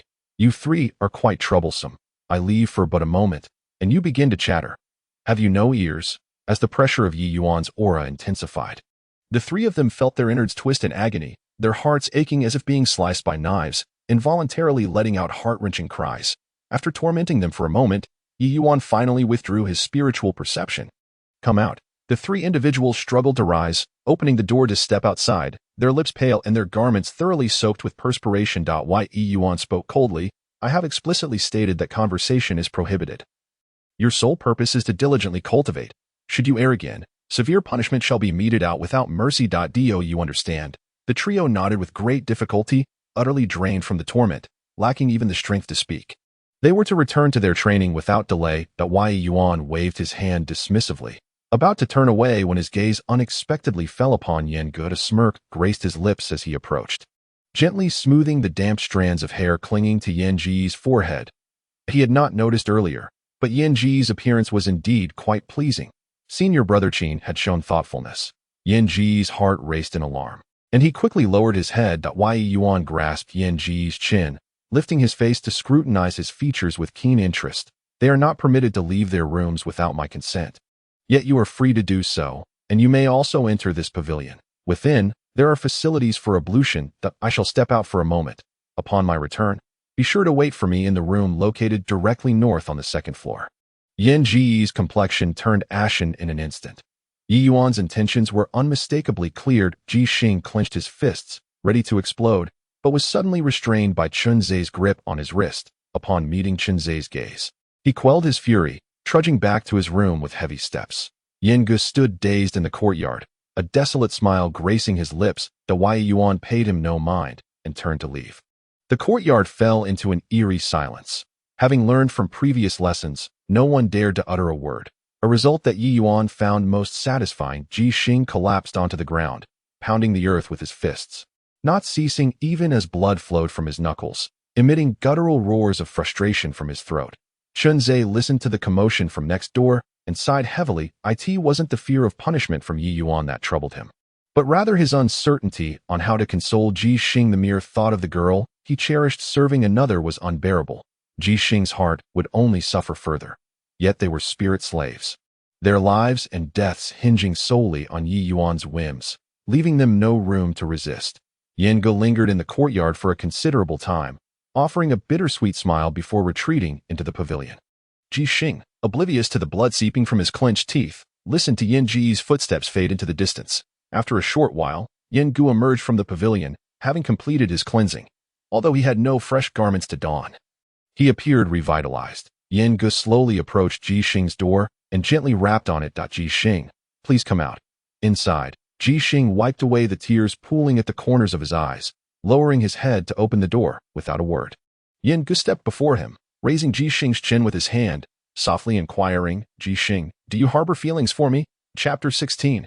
Newlywed bliss. Ji Xing was taken aback, lowering his head once more. Remaining silent, in that moment, he had no idea how to confront Yan Ge. Yan Ge continued softly, if you remain silent, when he returns, once I have been touched by him, I will no longer heed your words. Are you certain you wish to remain silent? Summoning his courage, Ji Xing finally raised his gaze to meet Yan Ji's, hesitating for a long moment before nodding. Yes, I like you. Yan Ge let out a soft laugh, gazing at Ji Xing with affectionate eyes, his voice growing ever gentler. I like you too. Let us marry. Ji Xing was utterly stunned, disbelief flooding his eyes. Now, why not? Are you truly intending to be with me only after I have been tarnished by him? Yan Ge inquired with a smile, before fixing her gaze upon Ji Xing with utmost seriousness. I am clean. My body is pure, my spirit is untainted, and my heart is free of blemish. I wish to present my untainted self to you. Do you dare to accept me? Ji Xing was taken aback, moving to the window where Chunzei stood, knocking twice. Known for his forthrightness, he now found himself stammering. Chunzei, I am at a loss. What should we do? Chunzei opened the door and approached Ji Xing, casting a glance at Yan Ge, his eyes brimming with admiration, then turned to Ji Xing with a cheerful demeanor. Has Yan Ge not already advised you on what to do? When did you become so indecisive? Ji Xing inhaled deeply, grasping Yan Ge's hand firmly. Very well. Let us wed. I just had a look in the attic. It is nicely arranged that we shall use it as our bridal chamber. I have found some food and wine. We can even host a wedding banquet. Yan Ge beamed brightly, taking Ji Xing's hand as they entered the attic. Chunzei approached the door of the two young men on the right, gently knocking. Gentlemen, my brother is getting married, and I invite you to the feast. After a moment of silence, the honest-looking youth living to Chunzei's right opened the door. Chunzei scrutinized him, trying to recall his identity. But only a vague impression surfaced. He did not know the young man's name. Although all had come under his management after Young Hong's demise, it was impossible for him to remember each individual.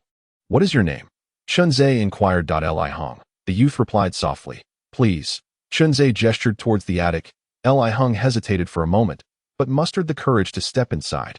Those among them who survived had participated in the conflict that night. He had witnessed Chunzei's prowess firsthand. Although fearful of Yi Yuan's retribution, he dared not offend Chunzei. Chunzei approached the door of the far-right room, standing outside calmly. You know me without my needing to say it. I have forsaken a group of individuals. I am aware of their hatred toward me, and thus I remember each one. Before entering this courtyard, I examined your features closely, and you were not among those who despise me. Were you present that night? Yes. A steady voice finally emerged from within. That night, I wielded a spear for you. What is your name? Zhao and I invite you to the banquet. Once again, silence enveloped the room. After a prolonged pause, a bitter laugh resonated. Chunzei, please, do not coerce me. I wish to avoid trouble. I request you to attend the banquet. Chunzei articulated each word deliberately, his tone darkening. Since you were present that night, you should be aware of my capabilities. If you do not come, it will not merely be a matter of attracting trouble. Today is Ji Xing's wedding. Killing brings ill fortune. However, I assure you, you shall meet your end by tomorrow. With a creak, the door finally opened, and the sturdy form of Zhaoan stepped before Chunzei, bowing his head.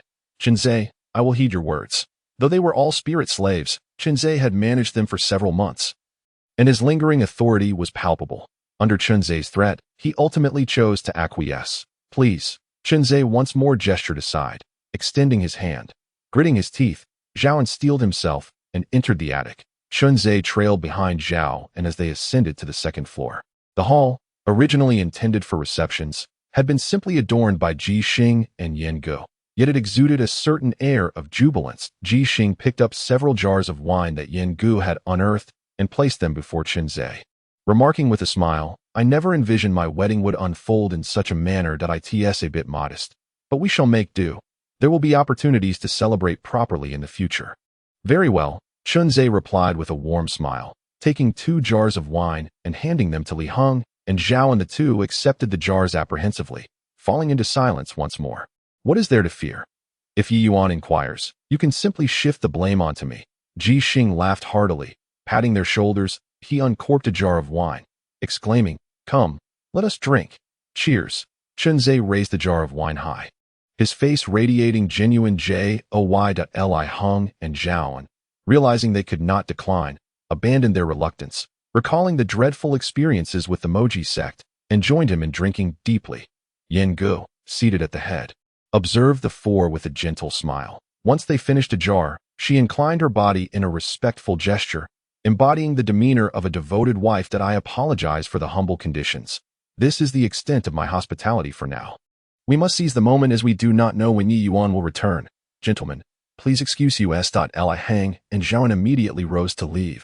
Had it not been for Chunzei's insistence, they would not have dared to act so recklessly. With Yan Ji's encouragement to depart, they felt a sense of relief. Chunzei remained in his seat, watching Ji Xing and Yan Ge with a cheerful demeanor. Understanding that Chunzei and Ji Xing had matters to discuss, Yan Ge cast a lingering glance at Ji Xing before retreating to her room to wait. Ji Xing once more picked up a jar of wine, uncorked it, and handed it to Chinzei. He accepted the jar but did not drink immediately. Instead, he removed the copper coin from his wrist, tucking the red thread into his pocket, and with a smile, offered the coin to Jixing. It would be remiss not to present a token of congratulations for your new marriage. Chinzei, a gift of money is unnecessary among brothers. Jixing waved his hand dismissively, then pushed the copper coin back towards Chinzei, laughing heartily. Though you have never mentioned it, I can see that this coin holds great significance for you. The sentiment behind your gesture is more than enough. My good brother. Seeing Jixing's refusal, Chinzei tucked the coin back into his pocket and lifted the jar of wine. Then let us drink. Cheers. Ha ha ha. Splendid. Watch this. Jixing laughed, lifting the jar and drinking it down in one go. Feeling a weight lifted from his heart. However, after finishing the wine, Jixing suddenly turned serious. Do you think I may have acted a bit impulsively? Yi Yuan will not let us off easily upon his return. And this may also implicate you. It was indeed quite impulsive, Chinzei acknowledged with a nod, then shifted the conversation. However, in the presence of someone one cherishes, rationality is often cast aside. Can you bear to witness Yin Ge being sullied by Yi Yuan? Just as I could not stand idly by while you battled him. When did you become so anxious and uncertain? Focus on your wedding night, and leave the rest to me. But it is indeed about to be our wedding night. And I feel rather nervous. Jixing scratched his head and asked, are you implying that you have a plan? Chinzei replied with a smile, there is indeed a plan, though it is somewhat hastily arranged and may lack thoroughness. Nevertheless, it must suffice. Uncertain of future opportunities for such discourse, I shall now divulge all my plans to you. Should we be able to communicate again, I shall make amendments. Very well, speak, and I shall listen. Jixing nodded earnestly, his eyes filled with astonishment after hearing Chinzei's plans. Enough of this. Now is not the time for such thoughts. Chinzei smiled gently, patting Jixing on the shoulder. Off you go to the bridal chamber. Jixing suppressed his shock and turned to leave. Chinzei approached the wine vat, shaking it one by one, pouring all the leftover liquor into a single container before carrying it to sit on the steps outside the loft. Inside the room, Li Heng and Zhaoan stood by the window, incredulously observing Chinzei. They could hardly believe that Chinzei possessed such audacity. Did he not fear Yi Yuan's sudden return? Chinzei rested his chin on his left hand, gently tapping the wine vat with his right, quietly awaiting Yi Yuan's return. An hour later, upon seeing Chinzei seated on the steps, Yi Yuan paused, momentarily taken aback, before his expression turned frigid. You audacious dog's servant. Chapter 17. Endless torment. Chinzei lifted the wine vat and staggered to Yi Yuan, feigning drunkenness, raising the vat before him and shaking it to reveal the remnants of the liquor. Do not be angry. There is still a little left, just for you. Yi Yuan's face darkened like stormy waters, ready to unleash his fury, but instinctively looked up at the sound of footsteps from the loft. Freezing in place, Yin Ji's face still bore the blush of youth, her hair elegantly secured with chopsticks, resembling a bride. Jixing embraced Yin Ge, standing tall and proud before Yi Yuan, her hair bound with a rope. Presenting herself as a woman. Before the hair ceremony, she had already tied her hair. Before the coming-of-age ceremony, she had already styled her Bun. Yi Yuan was momentarily stunned, then realized, his teeth clenched in rage. You three dog servants, how bold you are. Jixing laughed heartily. It seems you are quite upset. Then go ahead and kill us. I have already shared a chamber with Jixing. I shall never let you lay a finger on me. Come, kill me, Yin Ge declared resolutely. Chinzei spread his arms wide, closing his eyes as if calmly accepting death. That I was forced into this cursed place, my vitality shattered, rendering my cultivation hopeless. I find nothing left to cherish in this world. Come, kill us, and we shall be reborn. I wondered why you were so audacious. What are you two still dawdling for? Upon seeing Yi Yuan glance in their direction, Li Heng and Zhaoan swiftly brandished their whips, silently apologizing in their hearts. As the lashes continued to fall, the three soon found themselves in a state of utter disarray, their bodies marred by wounds, with scarcely a patch of unblemished flesh remaining. Pain overwhelmed them, leading them to lose consciousness. The fury in Yi Yuan's eyes began to abate, and he turned to instruct Li Heng and Zhao and to continue their punishment upon their awakening, merely ensuring that they remained alive. Understood, Li Heng and Zhaoan replied respectfully. Yi Yuan cast a cold glance at the three unconscious figures before sweeping his sleeve and entering the pavilion. In the ensuing days, Chinzei and his companions were subjected to relentless torment, their wounds reopening before they had a chance to scab over, old injuries compounding upon new ones. Fortunately, their foundation in chi refinement allowed them to transcend the mortal realm, or they would have perished long ago. Nevertheless, the sting of the whip was undeniably excruciating. Throughout this ordeal, The three remained resolutely silent, never uttering a word of surrender, instead fixating their defiant gazes upon the pavilion where Yi Yuan resided. Seemingly yearning for death, engrossed in his own cultivation, Yi Yuan had no time to monitor their plight. Eventually, when Li Heng and Zhaoan could no longer bring themselves to strike, they feigned exertion, ensuring that the blows they delivered were not overly painful. 10 days later, Yi Yuan's voice suddenly drifted from the pavilion, prompting Li Heng and Zhaoan to promptly set down their whips and hasten inside. Once they emerged, Chunzhe, despite the agony coursing through him, carefully scrutinized their expressions. Both men appeared pale, their breath weaker than before, and the fluctuations of their spiritual energy were almost imperceptible, suggesting that their inner essence had been drained. So they are merely spirit slaves. As it turned out, they ceased their torment and instead released the trio from their bonds. Li Heng stated, "Our master has ordered us to let you go, to rest and recover in your quarters while awaiting his summons. He has decreed that this time, you are spared, but should you transgress again, it will not be as simple as a 10-day whipping." As soon as their feet touched the ground, the three collapsed, utterly drained of strength after 10 days of beating. Ji Xing rejected Li Heng and Zhaoan's offers of assistance, sitting on the ground for a moment to regain his composure before heaving his frail body up to carry Yin Go back to their room. Li Heng and Zhaoan exchanged glances before aiding Chunzhe to his feet and escorting him back to his quarters. "Thank you," Chunzhe murmured, his parched, cracked lips barely parting to utter the hoarse words as he lay in bed. Zhaoan turned to leave, but Li Heng lingered by Chunzhe's side for a moment longer. After Zhaoan departed, he leaned closer to Chunzhe's ear and whispered, "Chunzhe, rest well, you will recover." Chunzhe, too weak to move, could only cast a grateful glance at Li Heng as he watched him depart and close the door. He struggled to lift the corners of his mouth, managing a faint smile. Ever since Yin Gu decided to marry Ji Xing, he had devised this plan.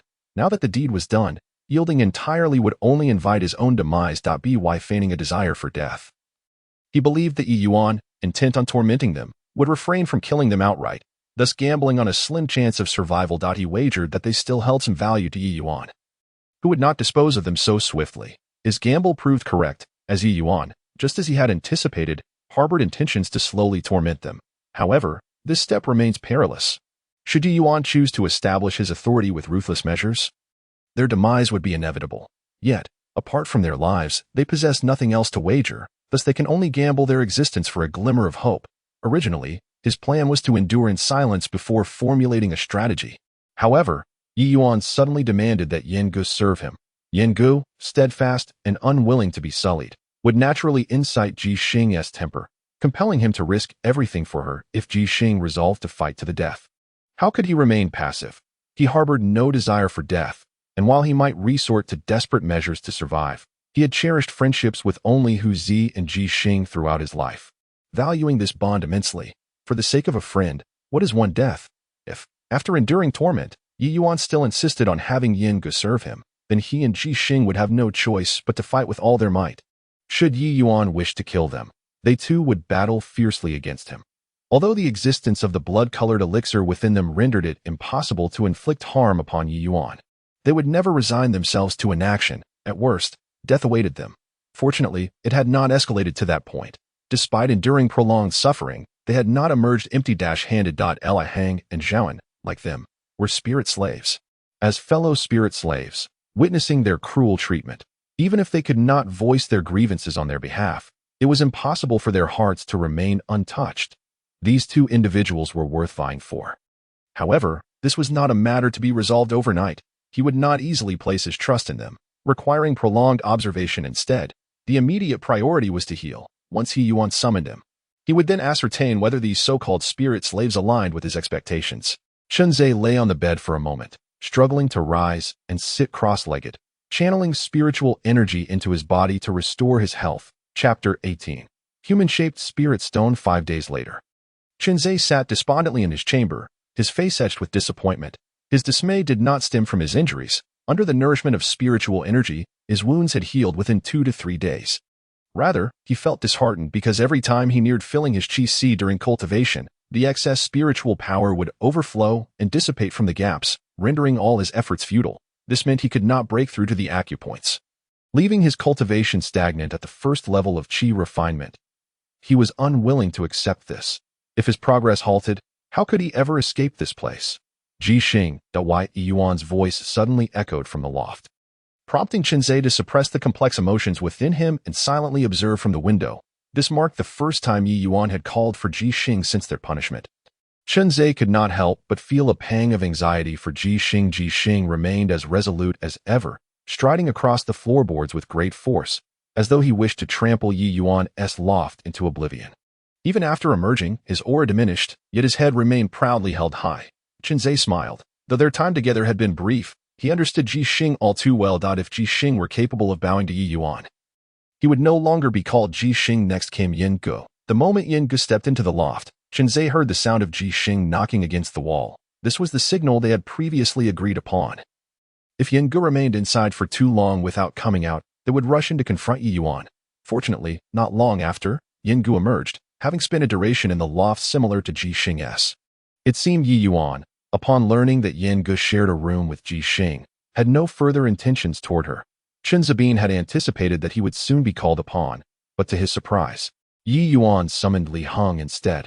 Although he had not interacted much with Li Heng, it was evident to him that Li Heng was a timid and honest individual, walking with a cautious demeanor unlike Ji Xing's swagger.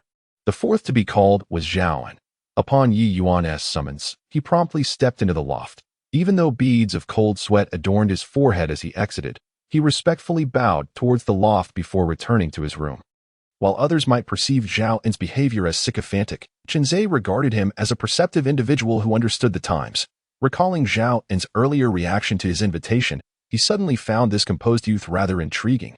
Zhaoan, much like Chenzhe in the past, was meticulous and discreet, adept at suppressing his emotions regardless of the circumstances. Such a person was undoubtedly complex. If he could be brought to their side, matters would become significantly easier. Chenzhe, Yi Yuan's voice, though soft, distinctly reached Chenzhe's ears. Sharing the same cultivation level of Qi refinement stage 1, Chenzhe felt a sense of inadequacy in comparison to Yi Yuan's prowess. He promptly exited his room and ascended the stairs to the loft, moving slowly until he reached the top floor. Casting a glance at Yi Yuan, who sat cross-legged on a cushion, he quickly withdrew his gaze and remained silent. Yi Yuan remarked casually, "It seems you, like that Ji Xing, possess a rather stubborn disposition. Let us see if you can endure until the end." Chenzhe maintained a stoic expression, still not uttering a word. "I have all the time in the world. Trust me. In due course, you will be on your knees begging for my mercy. Resources should be utilized to their fullest. Your life or death is not for you to decide. However, before granting you death, I shall extract every ounce of value from you." Yi Yuan smirked playfully, gesturing towards the cushion opposite him, indicating for Chenzhe to sit down. Without further ado, he placed his right hand on Chenzhe's crown, directly siphoning the spiritual energy from Chenzhe's dantian. Along with it, Chenzhe's vitality and essence were drawn out as well. Chenzhe's complexion turned ashen, beads of cold sweat forming on his brow, displaying evident agony. Yet, even in his suffering, he suppressed the instinct to resist, allowing Yi Yuan to extract the spiritual energy he had painstakingly accumulated. Before long, all of Chenzhe's spiritual energy was completely drained. "That will suffice. You may leave now."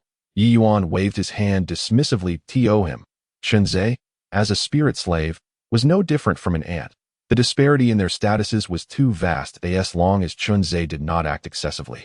Yi Yuan would hardly spare him a glance. Upon exiting the loft, Chenzhe cast a reassuring glance at Ji Xing and Yin Gu, who were silently observing him from near the window. After a brief moment of eye contact, he hastily pushed the door open and re-entered his room. Once inside, he collapsed onto his bed, curling up under the covers, his hands and feet icy, his body trembling uncontrollably. The sensation of having his spiritual energy drained was truly unbearable. He felt as though he were a lonely soul adrift in the void, utterly forsaken. It was only at this moment that he comprehended the erroneous nature of the cultivation methods taught by Qin Shan. Though both he and Yi Yuan were at Qi refinement stage 1, Yi Yuan exuded a vibrant aura, continuously drawing spiritual energy into his being. In contrast, those of lower aptitude, like himself, were fated from the very beginning to serve merely as vessels for storing spiritual energy, destined to provide energy for their masters. The day their energy was fully extracted would mark their demise. Naturally, he felt a profound unwillingness. No one would willingly make sacrifices for another, relinquishing their hard-earned spiritual energy to someone else. Yet, what can he do if he is unwilling to accept his fate? Should he resist, It would only lead him down a path of certain death. If he desires to live, he must obediently comply. From the moment he was sold to the Moji sect, his life ceased to belong to him. Where is the way out, the path to freedom? Chinzei pondered for a long time, yet found no clarity. His heart in turmoil as he pulled the blanket over his head, involuntarily recalling his mother. The mere thought of her filled his body with warmth, alleviating his weariness. In a daze, he seemed to envision her, savoring the meal she had lovingly prepared, gazing upon the gentle smile gracing her face. Chinzei reached out to caress her visage, yet she receded further away, her features growing increasingly indistinct until she vanished entirely. Mother! Chinzei jolted upright, surveying the dimly lit room, and lifting his gaze to the brightly illuminated loft outside the window. A profound sense of despondency enveloped him that it was merely a dream. Chinzei sat in the darkness for a long while before lying back down. Turning over to continue sleeping, the side of the pillow he had rested upon was faintly damp. In the cramped quarters, Chinzei's feet lightly tapped against the wall, agile and swift, moving with the grace of a monkey, unleashing a speed unattainable by ordinary mortals. This was a technique he had devised himself. By channeling spiritual energy to his legs, he could achieve such feats. Without Yi Yuan's command, he was forbidden from leaving the room. Thus, he resorted to this method to pass the time. After practicing for a while, Chinzei sat cross-legged on the bed to replenish his spiritual energy. He could not expend too much energy, lest he face punishment when Yi Yuan required it. Once his energy was restored, Chinzei gazed at the marks he had scratched into the wall with his nails, his expression dimming. On the 37th day, he realized that, given his current circumstances, returning was no longer an option. Yet, if he did not keep track of the days, he would be left with no hope at all. During this time, aside from occasional visitors, Yi Yuan had remained in the loft, engrossed in cultivation. The three of them, due to their previous actions, were frequently subjected to Yi Yuan's extraction of spiritual energy. Chinzei. Yi Yuan's voice echoed, nearly catching him at the moment his energy had just recovered. This was Yi Yuan's retribution. In just over 20 days, Yi Yuan had drained him of spiritual energy more than 50 times. Essentially, each time his energy was replenished, he would be summoned by Yi Yuan, as would Ji Xing and Yin Go. Chinzei hastily stood and strode into the loft's upper chamber, silently taking a seat on the mat opposite Yi Yuan, allowing him to siphon the energy from his dantian, even suppressing the instinctive urge to resist the departure of his spiritual essence. His gaze was no longer as fearless as it had been during their initial encounter. Yi Yuan scoffed, "You no longer resist as you once did. It appears you have resigned yourself to your fate, leaving only your stubborn words." Though Chinzei remained silent, his eyes dulled, as if struck at the core of his thoughts. Once his spiritual energy was completely drained, the familiar sensation of weakness returned. Chinzei fought against the discomfort as he rose, bowing his head and taking small steps back, when his peripheral vision caught sight of Yi Yuan withdrawing a spiritual stone from his storage pouch, compelling him to glance twice. If he could possess a spiritual stone for cultivation, would his prowess not improve? Yet this absurd thought quickly dissipated. Given his status, he was unworthy of such a treasure. At that moment, he realized that Yi Yuan regarded him with the same gaze as he did the spiritual stone. He was akin to a spiritual stone, a human-shaped spiritual stone. A servant, a spiritual slave, and yet, not truly human. Yi Yuan observed Chinzei standing motionless, a slight furrow forming on his brow. It was only then that Chinzei regained his senses and hurriedly turned to leave. After exiting the loft, he could not help but let out a cold chuckle inwardly. Yi Yuan mistakenly believed that he had begun to relent. In truth, this was merely a facade that Chinzei had deliberately chosen to display. From an initial fervor for death to gradually surrendering to despair, such a transformation would undoubtedly lead Yi Yuan to think that his methods had succeeded. Once Yi Yuan lowered his guard, that would be Chinzei's opportunity. Chapter 19. Alchemy within the loft. Yi Yuan grasped the spiritual stone, pure spiritual energy continuously flowing into his body. In less than an hour, he had completely absorbed the energy from the stone. The now depleted spiritual stone had become an ordinary rock, devoid of any luster. Yi Yuan crushed the stone into powder, sinking into contemplation. Absorbing a single spiritual stone could equate to 10 days of cultivation. With his innate talent, if he had sufficient spiritual stones, he could break through to the second level of qi refinement in just a few months. However, the disciples of the Magic Extreme sect were numerous. And even though his talent had earned him the status of a direct disciple, the care his master could provide was limited. Moreover, the Magic Extreme sect had always upheld the principle of the survival of the fittest. To obtain more cultivation resources, one must strive to seize them through strength. Only by finding a way to acquire a sufficient number of spiritual stones could he ensure that his cultivation speed would remain unaffected. With this thought in mind, Yi Yuan slowly rose and departed the courtyard. The luminescent barrier enveloping the courtyard began to ripple. After observing for some time, the individuals within the room understood that this signified Yi Yuan had left. Yet, out of caution, no one dared to speak first. The courtyard remained eerily silent. It was not until about the duration of a tea break later that the sound of a window being pushed open broke the stillness. As Ji Xing poked his head through the window, that he has truly left this time. Judging by the atmosphere, it seems he won't return anytime soon. Let us have a chat. That fellow has remarkable endurance. Sitting in that room for 20 days straight, after so many days of silence, I'm almost suffocating from it. Chunzhe, have you turned mute? Only then did Chunzhe push open the window and peer at Ji Xing. His gaze falling upon Ji Xing's graying hair, which resembled withered grass, his expression instantly turning complex. Your hair has turned white. Ji Xing was taken aback, then pointed at Chunzhe's own temples, exclaiming, your hair is white too. That scoundrel, not only has he absorbed my spiritual energy, but he has also drained my vitality. Truly infuriating. Yan Gu pushed the window open and leaned out, taking in the sight of the graying Ji Xing and Chunzhe. Unable to suppress a gasp as she covered her mouth, her eyes dimming thereafter. There's no need to ask. Mine must have turned white as well. Ji Xing. Do I look so unappealing? Ji Xing gently reassured her. How could that be? No matter how you change, you will always be the most beautiful. Yan Gu whispered. Do you think, at this rate, how much longer can we survive? Chunzhe remained silent, and Ji Xing too fell into silence. Each of them understood their own bodies all too well, yet none wished to voice their thoughts. 2 years, at most 2 years, and their vitality would be completely drained, leading to their demise. In the adjacent room, Li Hong was secretly wiping away tears, though his sobs were quiet. Chunzhe and the others could hear them distinctly. Ji Xing inquired, what are you crying for? I'm only 13. I don't want to die. Li Hong began to weep openly. Impatiently, Ji Xing retorted, cry, cry, cry. All you know is to cry. If crying were effective, you might as well go and weep Yi Yuan to death. A true man, who possesses the fortitude of a gentleman, sheds blood but not tears. Cease your weeping. Yet, I genuinely do not wish to die. I lack the courage to face death as you do. I long to return home. My parents await me there. I was abducted, and should I perish, my parents would be heartbroken. The more Li Hong pondered, the more despondent he became, his sobs growing louder. Enough of this lamentation, Ji Xing bellowed, his voice resounding so powerfully that it startled Li Hong into silence. What is there to cry about? If you wish to live, devise a means of escape. You can. Ji Xing. Chunzhe swiftly interrupted Ji Xing's words, shaking his head in caution. It was only then that Ji Xing realized his indiscretion and promptly fell silent. Both he and Chunzhe were, of course, unwilling to accept death so readily. They had been contemplating ways to flee, yet such matters were not to be uttered aloud. Should Li Hong divulge their thoughts to Yi Yuan, their fate would be sealed. Ji Xing cleared his throat and deftly shifted the conversation, jesting, Chunzhe, I have discovered someone even more taciturn than you. Who? Chunzhe inquired. Who else could it be but him?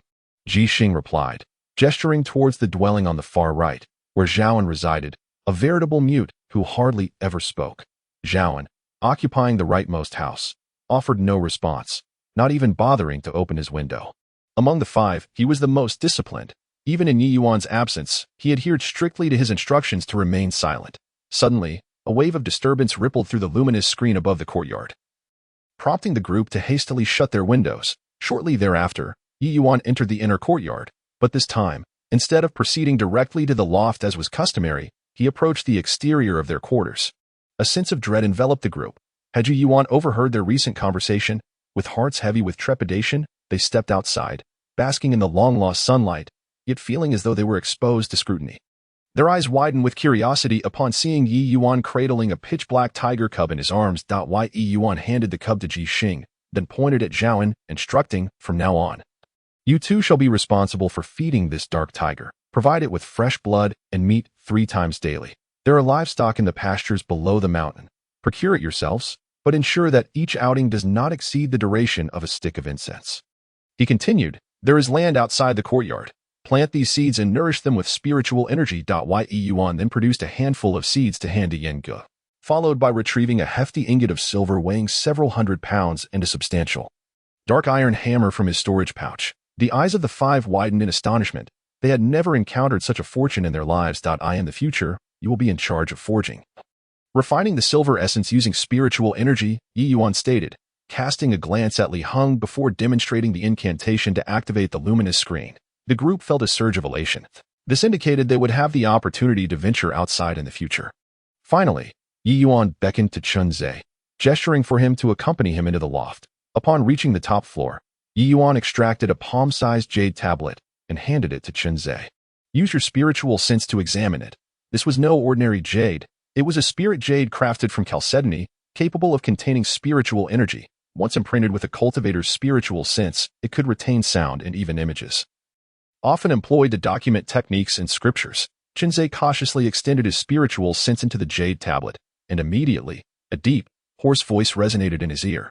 The art of alchemy, possessing an understanding of pharmacology and the five elements, amalgamates the essence of herbs and plants into a singular entity, thus resulting in the creation of elixirs.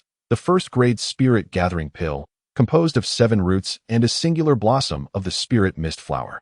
After the sound faded, Chun Zhe stood in place, repeatedly recalling and confirming that he had not erred, before returning the jade slip to Yi Yuan. The so-called elixirs are the culmination of the essence derived from the treasures of heaven and earth. Each elixir possesses distinct effects, and their grades vary. The higher the grade, the more potent the elixir. The quality of elixirs ranges from low to high, classified into 10 grades, with the first grade being the lowest and the 10th grade the strongest.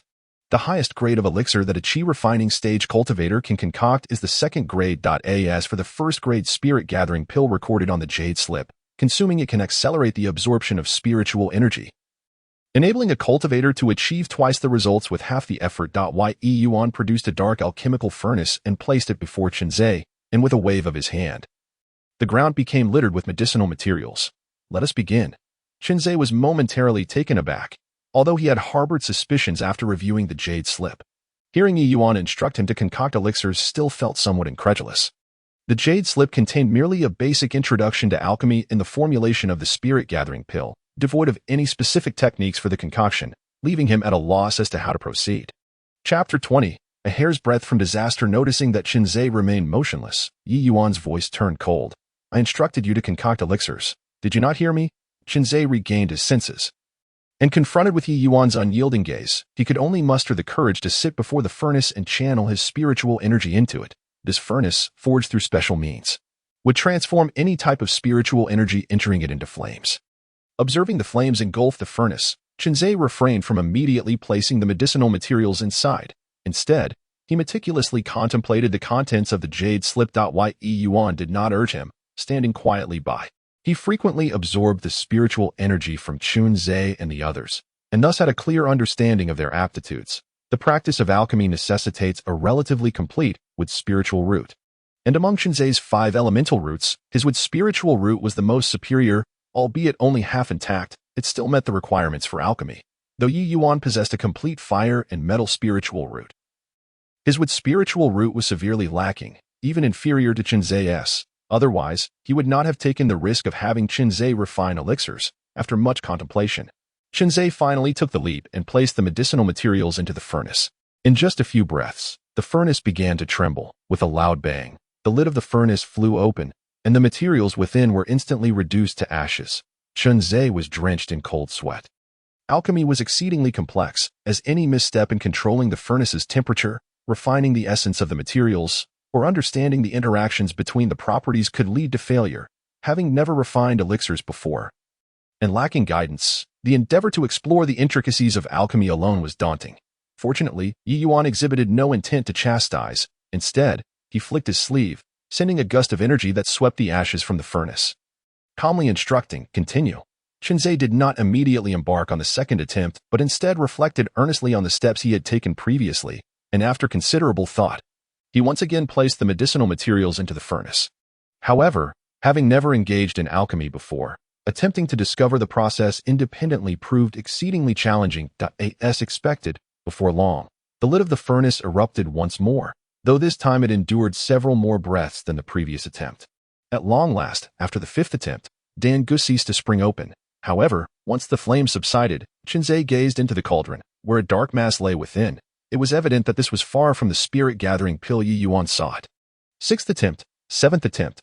With each failure, Yi Yuan's expression grew increasingly somber. He was acutely aware that embarking on alchemy without guidance was a formidable challenge. Yet, the precious jade slips detailing the intricate art of alchemy were beyond his financial reach. Desperately in need of spirit stones, he yearned for success in order to exchange the resultant pill for the much-needed stones. Conversely, should he fail, the materials and cauldron he had procured would be rendered worthless, leaving him without spirit stones for a considerable time. The MOG sect offered numerous tasks for earning spirit stones, yet no new disciple would opt for alchemy. The proficient alchemist required an abundance of materials, which in turn necessitated a considerable wealth of spirit stones, resources that a novice rarely possessed. Although Yi Yuan was new to the sect, he was no ordinary newcomer. As a genius, he possessed the audacity and resolve that set him apart from the masses.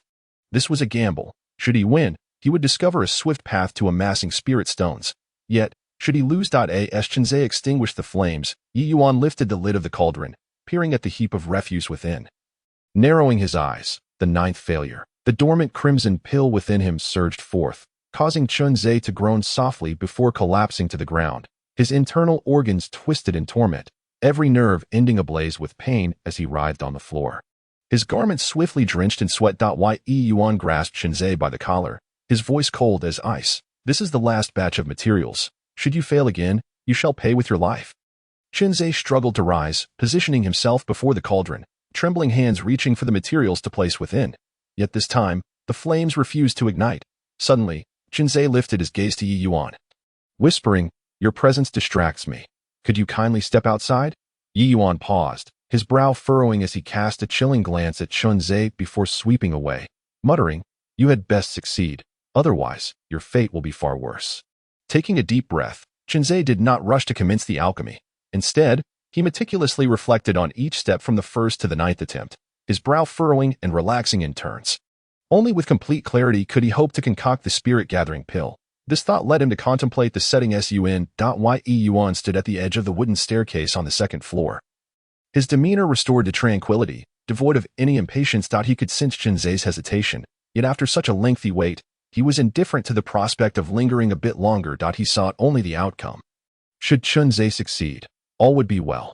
However, should he fail, the consequences would be entirely different. In the attic, Chenze's focus gradually sharpened as he cast aside the pressure imposed by Yi Yuan at that moment. He was consumed by a singular purpose, to successfully refine the spirit-gathering pill.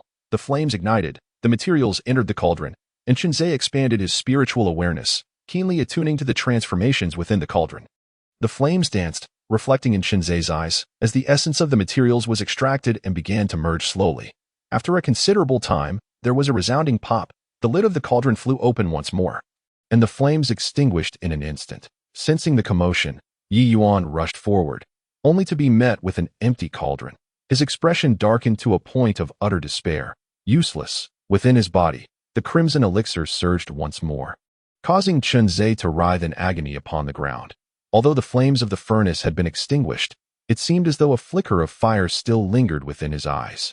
Struggling, he extended his tightly clenched right hand, slowly revealing a spherical azure pill that lay quietly in the palm of his hand. Yi Yuan was momentarily taken aback, retracting his spiritual consciousness that had been controlling the crimson elixir. After carefully examining the pill, he abruptly turned his gaze towards Chenze, his eyes gleaming with brilliance. "Excellent, you have indeed not disappointed me." Chenze staggered to his feet, offered a respectful bow, and then turned to depart. Suddenly, Yi Yuan called out to him, acknowledging, "Your performance of late has been commendable. I shall not hold past transgressions against you. Focus on recovering your spiritual energy. Henceforth, you need only dedicate yourself to alchemy for me." "Understood," Chenze replied, bowing his head as he slowly retreated. Outside the loft, upon meeting the gazes of Ji Xing and Yen Gu, Chenze responded with a tranquil expression before not lingering in the courtyard. Once back in his room, he collapsed onto his bed, pressing his hands against his head, which felt as though it were being pierced by needles, beads of cold sweat streaming down his forehead. After such an extensive period of alchemical practice, his spiritual energy had been utterly depleted. Moreover, the need for constant vigilance over the transformations within the furnace consumed both his mental acuity and spiritual awareness significantly. He was now utterly exhausted, not wishing to lift even a single finger. The notions of recovering spiritual energy or continuing with alchemy held no appeal. All he desired was a deep, restorative slumber. Yet, upon catching sight of the copper coin resting on his wrist, an unexpected surge of power coursed through him, compelling him to sit upright and begin the restoration of his spiritual energy. He could not afford to give up. He must not surrender. As long as a breath remained, he would resolutely continue. Chapter 21. The false accusation of truth. On the following morning, the sound of Yi Yuan's footsteps resonated outside. Shortly after he exited, he returned once more. Chunzhe hurriedly emerged from his room and ascended to the loft, where the sight of the alchemical furnace and scattered medicinal materials confirmed that he was once again to refine pills under Yi Yuan's watchful gaze. It was still the gathering spirit pill, and still 10 sets of medicinal materials. However, this time, Yi Yuan merely gestured towards the furnace, then took hold of a spirit stone and began his own cultivation nearby. Seated beside the furnace, Chunzhe did not rush to commence refining. Instead, he carefully recalled the steps and sensations from his successful alchemical endeavor the previous day. After mentally simulating the process several times, he finally released his spiritual energy to ignite the flames. Drawing upon yesterday's experience, the lid of the furnace did not pop open, but upon lifting it, he found that the medicinal materials had once again transformed into a mass of dark, worthless residue. Failure. Chunzhe's expression remained remarkably composed. Yesterday's successful creation of the gathering spirit pill did not guarantee that every subsequent attempt would yield the same result. Despite utilizing identical materials, each set possessed subtle differences, necessitating adjustments for each refining session. Such insights could not be imparted by others. They could only be gleaned through personal exploration and accumulation of experience. Turning to glance at Yi Yuan, Chunzhe noted that Yi Yuan remained engrossed in his cultivation. Offering no reaction to the happenings at his side, he quickly grasped Yi Yuan's intention, just as the day before. As long as one of the 10 sets of materials resulted in a successfully refined gathering spirit pill, the task would be deemed accomplished. Having understood the reason behind his previous failure, Chunzhe reignited the flames. 2 sets, 3 sets. As his alchemical skills grew more proficient, his focus gradually sharpened upon the furnace, rendering him oblivious to Yi Yuan's presence beside him. On the 7th attempt, upon unveiling the furnace, Chunzhe beheld the pill exuding spiritual energy, and his heart surged with joy. Success. Meanwhile, the spirit stones in Yi Yuan's hand crumbled to dust as he opened his eyes and grasped the spirit-gathering pill. Indeed, he nodded in approval, prompting Chunzhe to resume alchemy. This time, Yi Yuan refrained from further cultivation, focusing intently on Chunzhe's pill-making process. If another spirit-gathering pill could be produced, it would be a considerable gain. Unfortunately, the subsequent 3 attempts ended in failure. The 10th attempt came the closest, having taken on the semblance of a pill, yet ultimately faltered due to improper control of the flames at the critical moment. Nevertheless, Yi Yuan did not reproach Chunzhe. Instead, he gestured for him to leave. It was evident to Yi Yuan that Chunzhe's alchemical skills had significantly improved compared to the previous day. Achieving such progress without guidance was no small feat given time.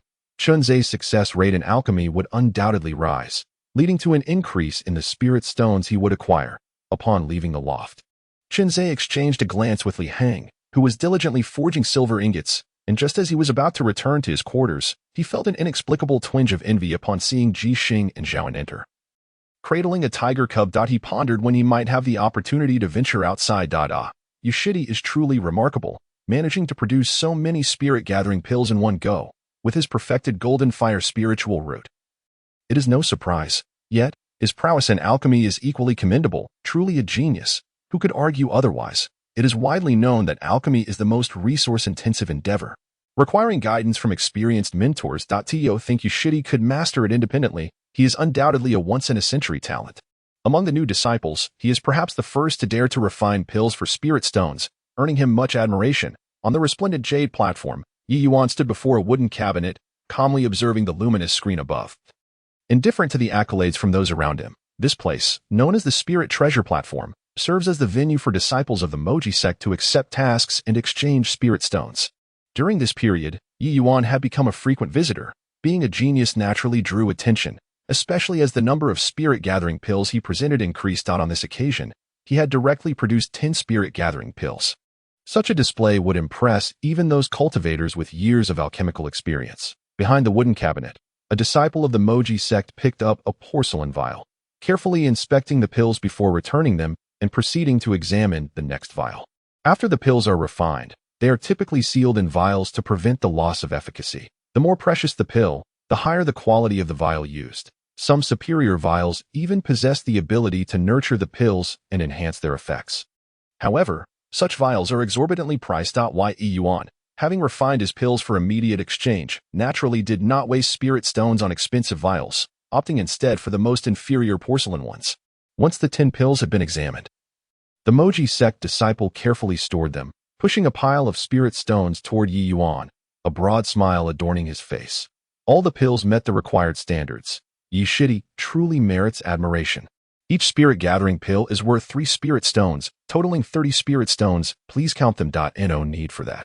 I trust the reputation of the spirit treasure platform. Yi Yuan shook his head and then clasped his hands in a respectful gesture, requesting, please provide me with 100 sets of materials for the spirit-gathering pill. This declaration sent ripples of astonishment through the crowd once more. With a bold flourish, he procured 10 spirit-gathering pills at once, and subsequently purchased 100 sets of medicinal herbs. Such a lavish expenditure reveals a remarkable confidence in his alchemical skills. Over the past few days, Brother Yu has diligently acquired herbs for alchemy, amassing yet another 10 spirit-gathering pills. Clearly intent on embarking on a grand venture. What audacity! It is commendable for the youth to possess ambition. However, he must also act within his means. While the spirit-gathering pill is indeed the simplest of first-grade elixirs, Brother Yi has only recently commenced his studies in alchemy, and it remains uncertain whether he can recoup his investments. This assertion is misguided. Brother Yi is a prodigy, and prodigies naturally undertake endeavors that the average person would shy away from, undeterred by the opinions of onlookers. Yi Yuan meticulously organized the herbs and remaining spirit stones before turning to leave, while others speculated whether he would profit or incur a loss. Only he was aware that his gains would be substantial. For 10 sets of herbs, 2 spirit stones yield 1 spirit-gathering pill at the cost of 3 spirit stones. Thus, producing 1 spirit-gathering pill from 10 sets of herbs constitutes a profit. Given Qinzai's current success rate in alchemy, he can reliably produce 2 spirit-gathering pills from 10 sets of herbs. These observers believe Yi Yuan possesses innate talent if they were to discover that he himself does not refine elixirs, but rather that his spirit servants perform the task. They would surely be astounded. Within the confines of the dwelling, Qinzai sat cross-legged, gathering spiritual energy to once again fill his dantian.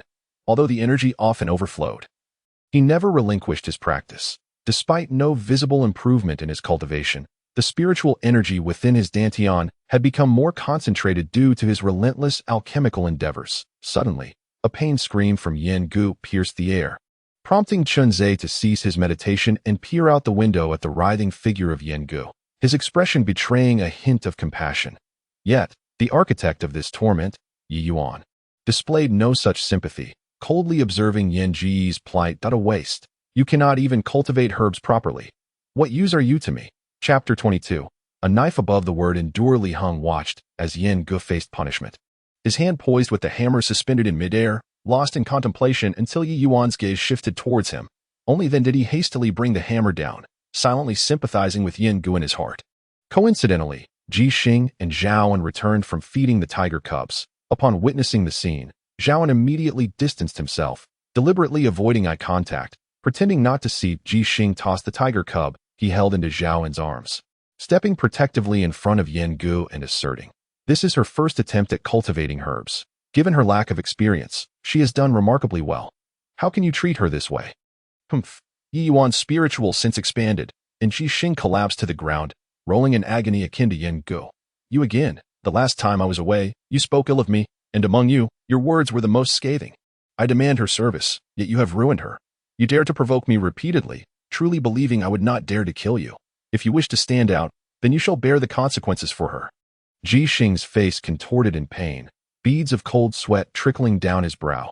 Yet he remained resolute, gritting his teeth and refusing to show weakness before Yi Yuan, despite the excruciating torment. Interesting, Yi Yuan sneered, amplifying his spiritual sense. If you refuse to submit, then perish. Ah! Ji Xing's anguished cry echoed, veins bulging on his forehead, his visage a mask of terror. Li Heng and Zhaoan both sensed his breath rapidly weakening. Yet they dared not step forward to intervene.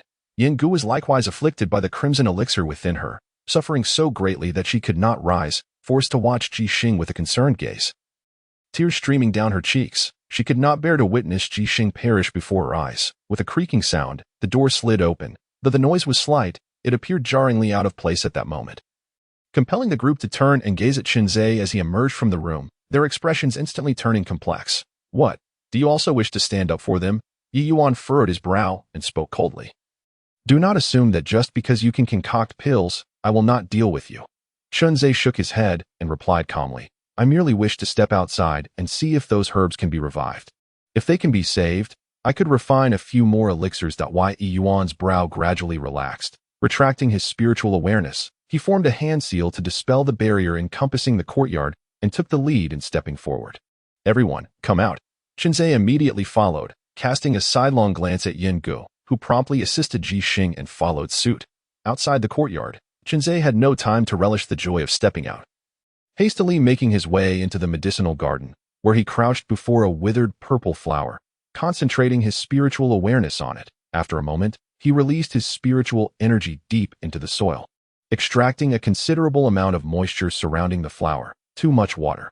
Though he had never cultivated herbs, his extensive experience in pill refining had granted him some understanding of them. Furthermore, with his innate affinity for flora due to his wood root, even with only half of it, he could discern the condition of the plants with careful observation. Qinzhe infused spiritual energy into the purple flower, and gradually, the previously wilted bloom began to regain vitality. This one is buried too deeply. This one lacks water, and is also planted too shallow. This one received excessive spiritual energy, damaging its roots. Yi Yuan observed as Qinzhe traversed the medicinal garden, revitalizing the majority of the damaged herbs, his expression gradually turning satisfied enough that Yi Yuan called out to Qinzhe, instructing him to convey their actions and then to enter with him. Understood. Qinzhe approached Yin Gu, meticulously advising her on the damaged herbs. Yin Gu looked at Qinzhe with gratitude, softly saying, Qinzhe, thank you. Qinzhe replied coldly, if you cannot manage such a trivial matter, rather than thank me, you ought to apply more effort. Yin Gu was taken aback, the tears she had suppressed once again welling up in her eyes. Li Heng and Zhaoan were equally stunned. Qinzhe was not typically a harsh individual. Why was he speaking so severely this time? Jixing exclaimed angrily, Qinzhe, what do you mean by that? On what grounds do you speak to her this way? Qinzhe replied indifferently, if one is erred, is it not permissible to speak of it? You. Jixing fiercely grasped Qinzhe's collar, glaring at him.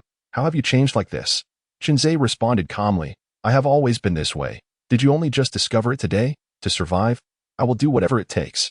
No, you were not like this before, Jixing murmured, disappointment filling her eyes. Qinzhe scoffed, you should not be concerned with what manner I embody. I only ask that you take care of your wife and refrain from causing us more trouble. If it were not for her, how could we have endured so much torment?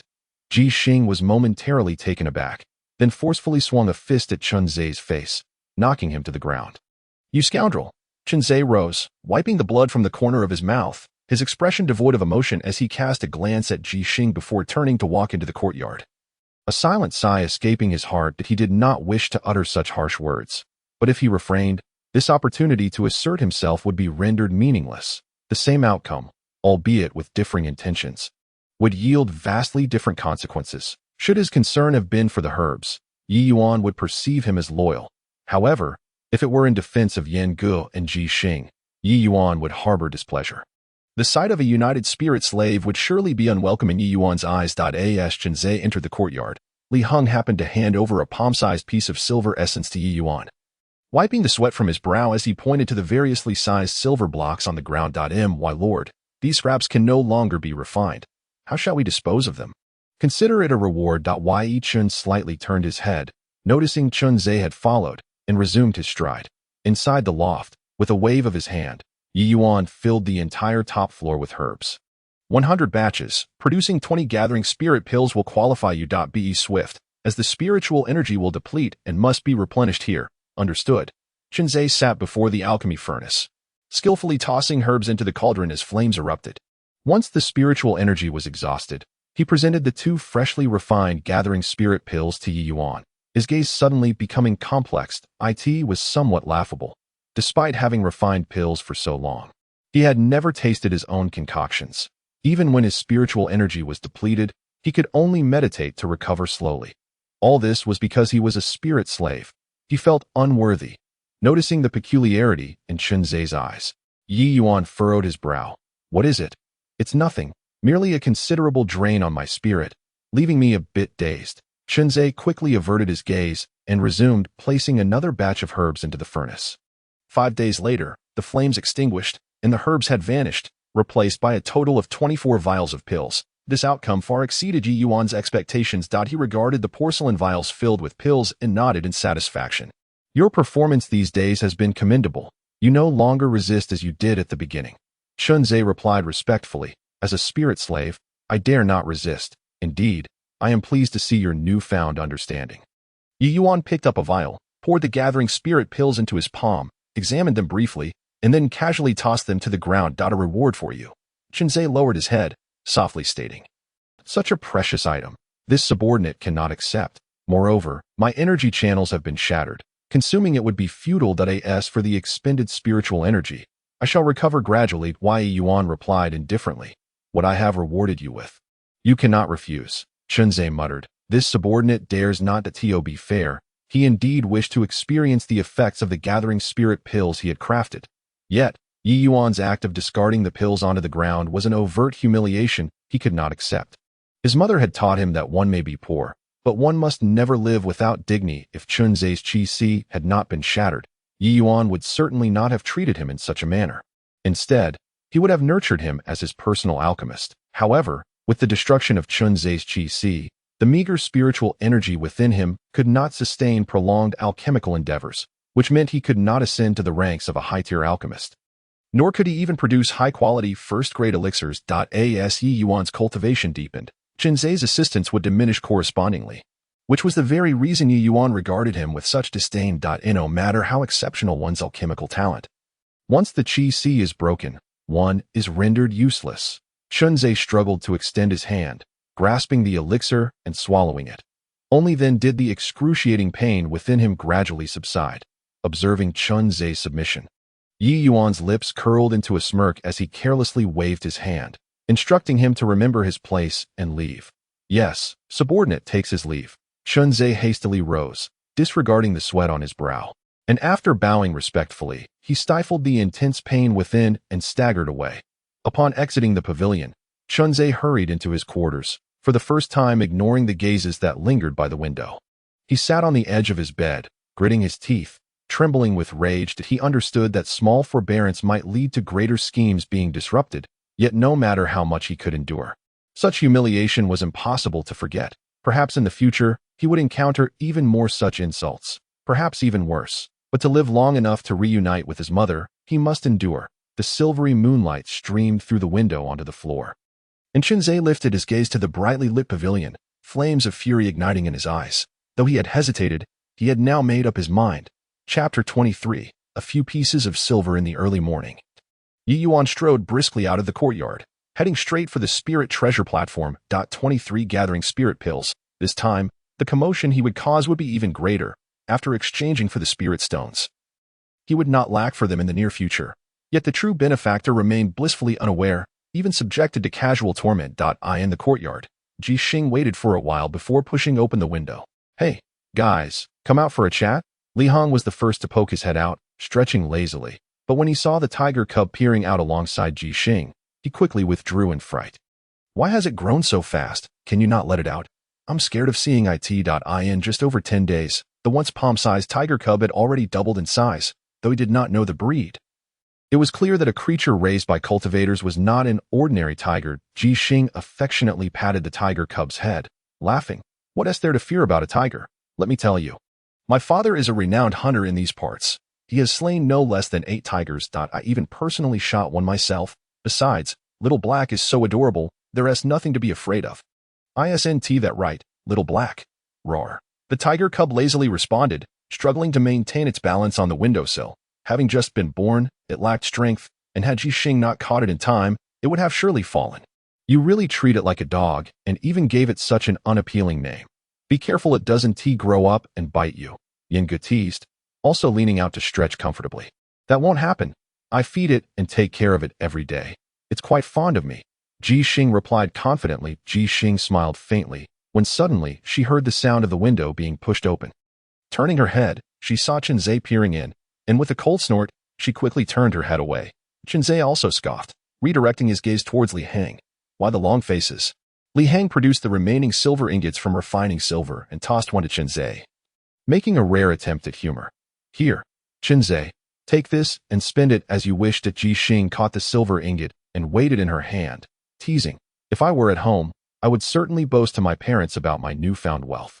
But here, what use is silver? It's merely worthless trinkets to others. If you could give me a piece of spirit stone, I would be truly grateful. Li Hang sighed in resignation. What you say is true. But such things are far beyond our reach. Chenze looked down at the silver ingot in his hand, suddenly finding it somewhat amusing. He had been sold by that wretched gambler for 2 taels of silver, while the gambling den had demanded 10 taels when selling him to Li Changqing. Yet here he held an ingot worth at least 20 taels. When Li Changqing bought him, he hadn't haggled. And at the time, Chenze merely thought Li Changqing to be wealthy. Now he understood, as Ji Xing had said, that the gold and silver which mere mortals value above their very lives are regarded as nothing by cultivators. It was for a few taels of broken silver that he had been sold to this dismal place. How ironic. Thanks, Chenze said, raising the silver ingot and shaking it toward Li Hang. Though it was of no use now, it might prove beneficial in the future. We're all in this together. Why bother with such talk? Li Hang waved his hand and called out to the other side. Zhaoan, do you want this? Zhaoan remained as silent as ever, offering no response. That Ji Xing curled her lip in disdain, saying, what is the point of talking to this mute? If he could respond. That would be surprising. Since arriving, Zhaoan had never spoken a word to any of them. Even when accompanying Ji Xing to feed the tiger cubs, he had never exchanged a word with her. In adhering to Yi Yuan's rules, he excelled beyond anyone else. Suddenly, the sound of a door opening echoed, and Zhaoan stepped out, much to the astonishment of the others, observing the silver ingot in Li Hang's hand. He waved it off, indicating he had no interest. It was only when Zhaoan approached Ji Xing and pointed at the tiger cub in her arms that they realized his intent. They had assumed Zhaoan had suddenly grown bold. In truth, he simply wished to accompany Ji Xing to feed Xiaohe. Let us go. We're off for some fresh air, Ji Xing exclaimed with a hearty laugh, cradling Xiaohe as she opened the door and stepped out, casting a triumphant glance at Chenze, her eyes brimming with challenge. Chenze regarded her with cold indifference, yet his heart churned with complex emotions. Even knowing Ji Xing was deliberately provoking him, he couldn't help but feel a pang of envy at her freedom. Li Hang sighed. Now that the silver ingots are refined, I can't even step outside to the courtyard. If only I could trade places with them. Just as Chenze was about to speak, he abruptly raised his head, listening intently to the shifting light barrier. The 3 had just stepped out. So the disturbance of the barrier was not unusual, but Chenze distinctly heard 4 footsteps. Yi Yuan had returned. Chenze quickly gestured for silence, pointing outside, and promptly closed the window. Li Hang understood immediately and hurried to close the window as well. Chenze was the first thing Yi Yuan said upon his return. Chenze hastily exited and quickly followed into the attic, observing Yi Yuan's demeanor, which suggested he was once again being summoned to concoct elixirs. However, given his current success rate in refining gathering spirit pills, meeting Yi Yuan's expectations was not an insurmountable challenge. Yet, Chenze's expression soon soured, for Yi Yuan handed him 2 jade slips, indicating he was to create a new type of elixir.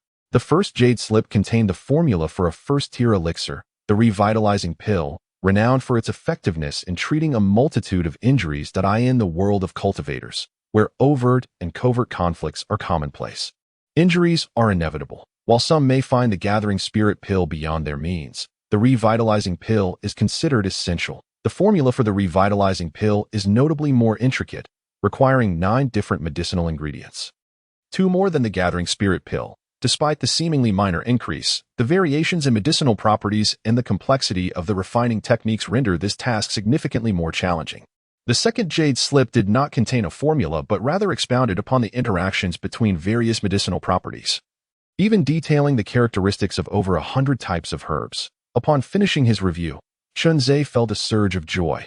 This jade slip was undoubtedly a rare treasure. It seemed Yi Yuan recognized that the art of alchemy could not solely rely on his own insights, and that some wisdom from predecessors was indispensable. Once Chenze had concluded his examination, Yi Yuan reclaimed the jade slips and said, "Let us begin." Taking a deep breath, Chenze settled before the alchemical furnace, casting the herbs prepared by Yi Yuan into the cauldron. Although he was not as anxious as he had been during his initial attempt at refining the gathering spirit pill, he nonetheless felt a weight of unease. This time, he did not possess confidence in his ability to succeed. As Jinzei faced repeated failures, Yi Yuan's expression grew increasingly grim when the 10th batch of ingredients also resulted in failure. Yi Yuan's roar reverberated throughout the courtyard. Useless. Jinzei, writhing in agony on the ground, lacked the strength to defend himself. The revitalizing pill was inherently more difficult to refine than the gathering spirit pill. Luck could not be relied upon every time. For a novice who had never crafted this particular elixir, exhausting 10 batches of ingredients was merely a part of the process. One could easily require 100. This is precisely why many fledgling cultivators hesitate to venture into alchemy, as it is an endeavor that consumes vast resources. Furthermore, Chunzei had only recently begun learning the craft, making failure a commonplace occurrence. Yet Yi Yuan was unconcerned with such details. He only demanded results to him. Chunzei was merely a spirit servant, expected to perform well without question. Should he prove disappointing, punishment would follow. The 10 batches of ingredients cost 5 spirit stones, and that detailed explanation of medicinal properties was worth 10 spirit stones. Should you be shattered into pieces, you would still be unable to repay your debts. A mere worthless waste. Yi Yuan lifted his foot and savagely pressed down on Chunzei's head, seemingly unsatisfied, before delivering a forceful kick that sent Chunzei flying. With a resounding crash, Chunzei collided heavily with the wall, creating a spiderweb of cracks, blood oozing from the corner of his mouth. In an instant, Yi Yuan stepped forward, grasping Chunzei by the neck and lifting him off the ground. If you cannot produce results by tomorrow, I will make your life a living hell. With a casual toss, Yi Yuan flung Chunzei onto the staircase. Chunzei tumbled down to the second floor, lying on the ground for a moment before struggling to rise, wiping the blood from his lips. Injured, he began to slowly move away. Just as he exited the attic, the gazes of Ji Xing, Yan Guo, and Li Hong converged upon him simultaneously, clearly having noticed the commotion within the attic moments ago. Subsequently, another gaze fell upon Chunzei. It was Zhaoan, who, despite his usual indifference to the affairs of others, stood by the window observing Chunzei, his expression markedly less serene than usual. Chapter 24. In the Light and in the Shadows. Chunzei regarded the 4 figures by the window, striving to conceal the resentment and unwillingness that simmered within him. Even at this moment, he had not forgotten the discord that existed between him and Ji Xing. He refrained from looking at Ji Xing and Yan Guo, casting a calm glance at Li Hong and Zhaoan in return. Once he returned to his room, Chunzei could no longer suppress a cough. His hand coming away stained with blood. The kick from Yi Yuan had inflicted grave injuries upon his internal organs. Had it not been for the protective aura, he might have already perished at Yi Yuan's hands. Clenching his fists tightly, he pressed his nails into his palms until blood dripped down, then opened his hands to wipe the blood clean. Subsequently, he grasped the copper coin on his wrist, rubbing it repeatedly. As his emotions gradually settled, Chunzei sat cross-legged, channeling spiritual energy to mend his damaged organs, with only a single night to heal. He needed to recover swiftly and then contemplate the detailed explanation of the medicinal properties. An hour later, Chunzei slowly opened his eyes. Although his injuries were not yet fully healed, they no longer impeded his movements. Next, he had to seize the opportunity to study how to concoct the rejuvenation pill. A faint sound suddenly broke the silence, causing Chunzei's ears to perk up. That he rose and approached the wall adjoining Ji Xing, gently shifting aside a cabinet to crouch down and listen. The sound emanated from this very spot, undoubtedly produced by Ji Xing, though he could only speculate on her intentions. Moments later, a clump of earth was dislodged, and a hole was excavated in the wall between them. Ji Xing pushed a silver ingot through from the other side, lightly tapping its surface with her finger before retracting her hand. Sitting by the wall, Chunzei, at the first level of qi refining, perceived the darkness as if it were daylight, and he immediately discerned the 3 characters inscribed on the silver ingot. Is there something? Chunzei raised his hand to wipe away the surface silver shavings, causing Ji Xing's message to vanish, after which he etched a single character onto the silver ingot. No, he was literate.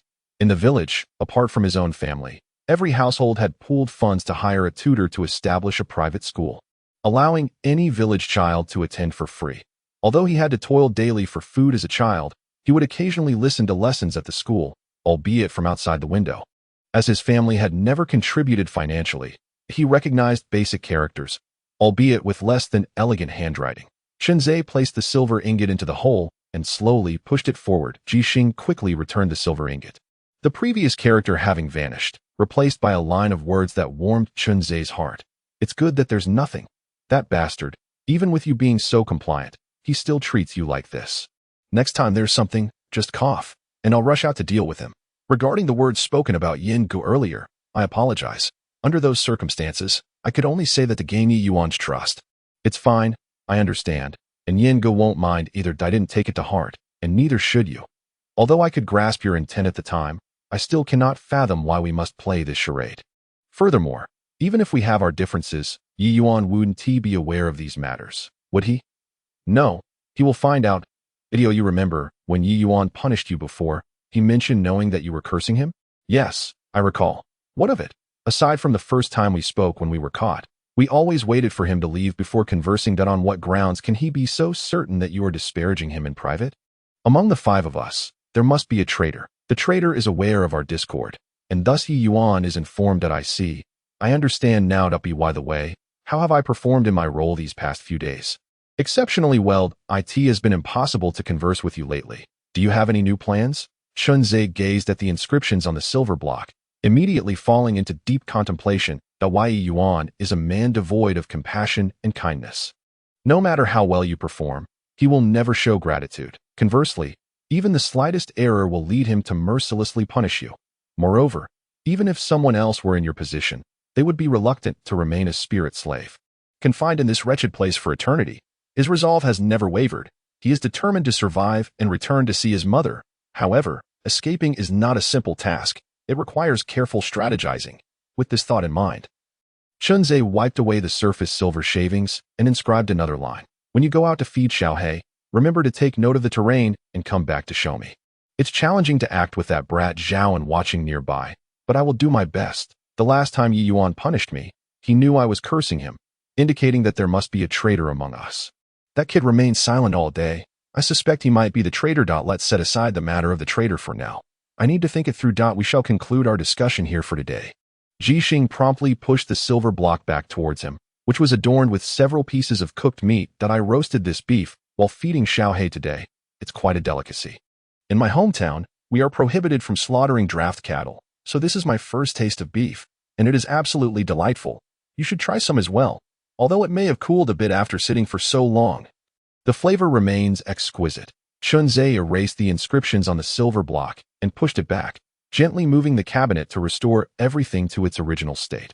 Although Yi Yuan never enters their quarters, one cannot afford to be careless. Shenzai took a small bite of the beef, savoring it slowly and meticulously, a genuine smile blossoming on his face. That it was his first experience with beef.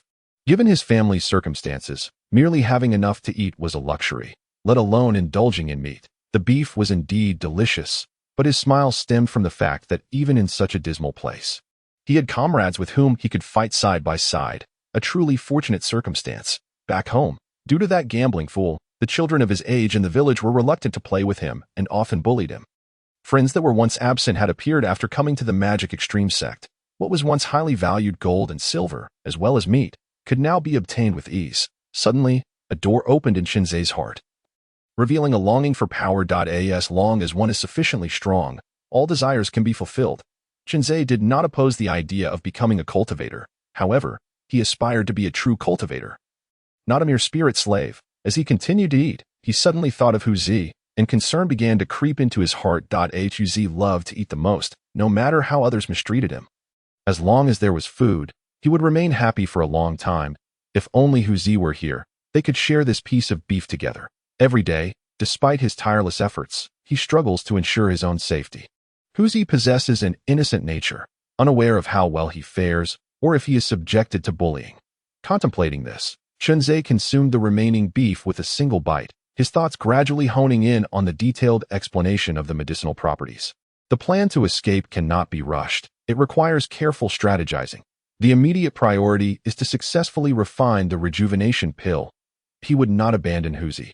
If possible, he would certainly devise a way for them to leave together. The following day, before dawn had even broken, Yi Yuan's call resonated. Jixing and the others stirred at the sound, standing silently by the window, recalling Yi Yuan's furious roar from the previous day. and they couldn't help but feel a twinge of anxiety for Chunzei. Chunzei slowly entered the attic, appearing remarkably composed. He still lacked confidence in refining the rejuvenation pill, yet he had long since accustomed himself to burying his emotions deep within. Thus he did not exhibit any outward signs of distress. He had companions willing to fight by his side, as well as individuals he must meet and tasks he must accomplish. In any case, he was unafraid. If he failed to produce the pill, he would simply accept the consequences. Chapter 25. Unyielding yet humble atop the attic, Yi Yuan observed Chunzei sitting serenely beside the alchemical furnace. His brow slightly furrowed. For reasons unknown, he felt that today's Chunzei was markedly different from usual. He found this version of Chunzei unappealing, yet he could not pinpoint what was amiss. Let us begin. With a gentle wave of his hand, Yi Yuan dismissed his concerns, focusing intently on the furnace. Chunzei seized a sprig of wisteria and cast it into the furnace, methodically releasing his spiritual energy to stoke the flames. After contemplating the details of the medicinal properties the previous night, he had formulated some of his own ideas regarding the refinement of the rejuvenation pill, as for their validity, that remained to be seen. From the very start of the alchemical process, his mind was wholly absorbed, entirely disregarding Yi Yuan beside him. Setting aside the pressure emanating from Yi Yuan, he genuinely enjoyed alchemy. Each time he witnessed a collection of herbs transform into a pill under his hands, a profound sense of satisfaction enveloped him. One could dislike something they excelled at. After the first attempt at alchemy concluded, Chunzei lifted the lid of the furnace, gazing at the remnants within without a flicker of emotion. After expelling the ashes with a release of spiritual energy, he once again introduced the medicinal materials. The second, third attempts. With each failure, Yi Yuan's expression grew increasingly grim, while Chunzei remained utterly tranquil. His gaze fixed on the furnace, never once glancing at Yi Yuan. It was not until the ninth failure that Yi Yuan could no longer contain himself. He raised his hand and struck Chunzei's face with a resounding slap, sending him sprawling several feet away. Useless. Chunzei rose slowly, wiping the blood from the corner of his mouth, his gaze still composed as he pointed to the final set of medicinal materials on the ground.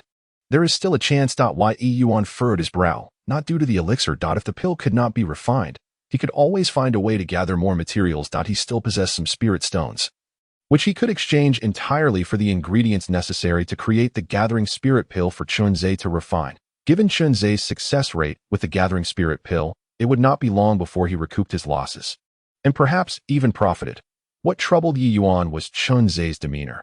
It was only now that he realized something was amiss. When Chunzei had attempted alchemy for the first time, he had been so nervous that he sent Yi Yuan away.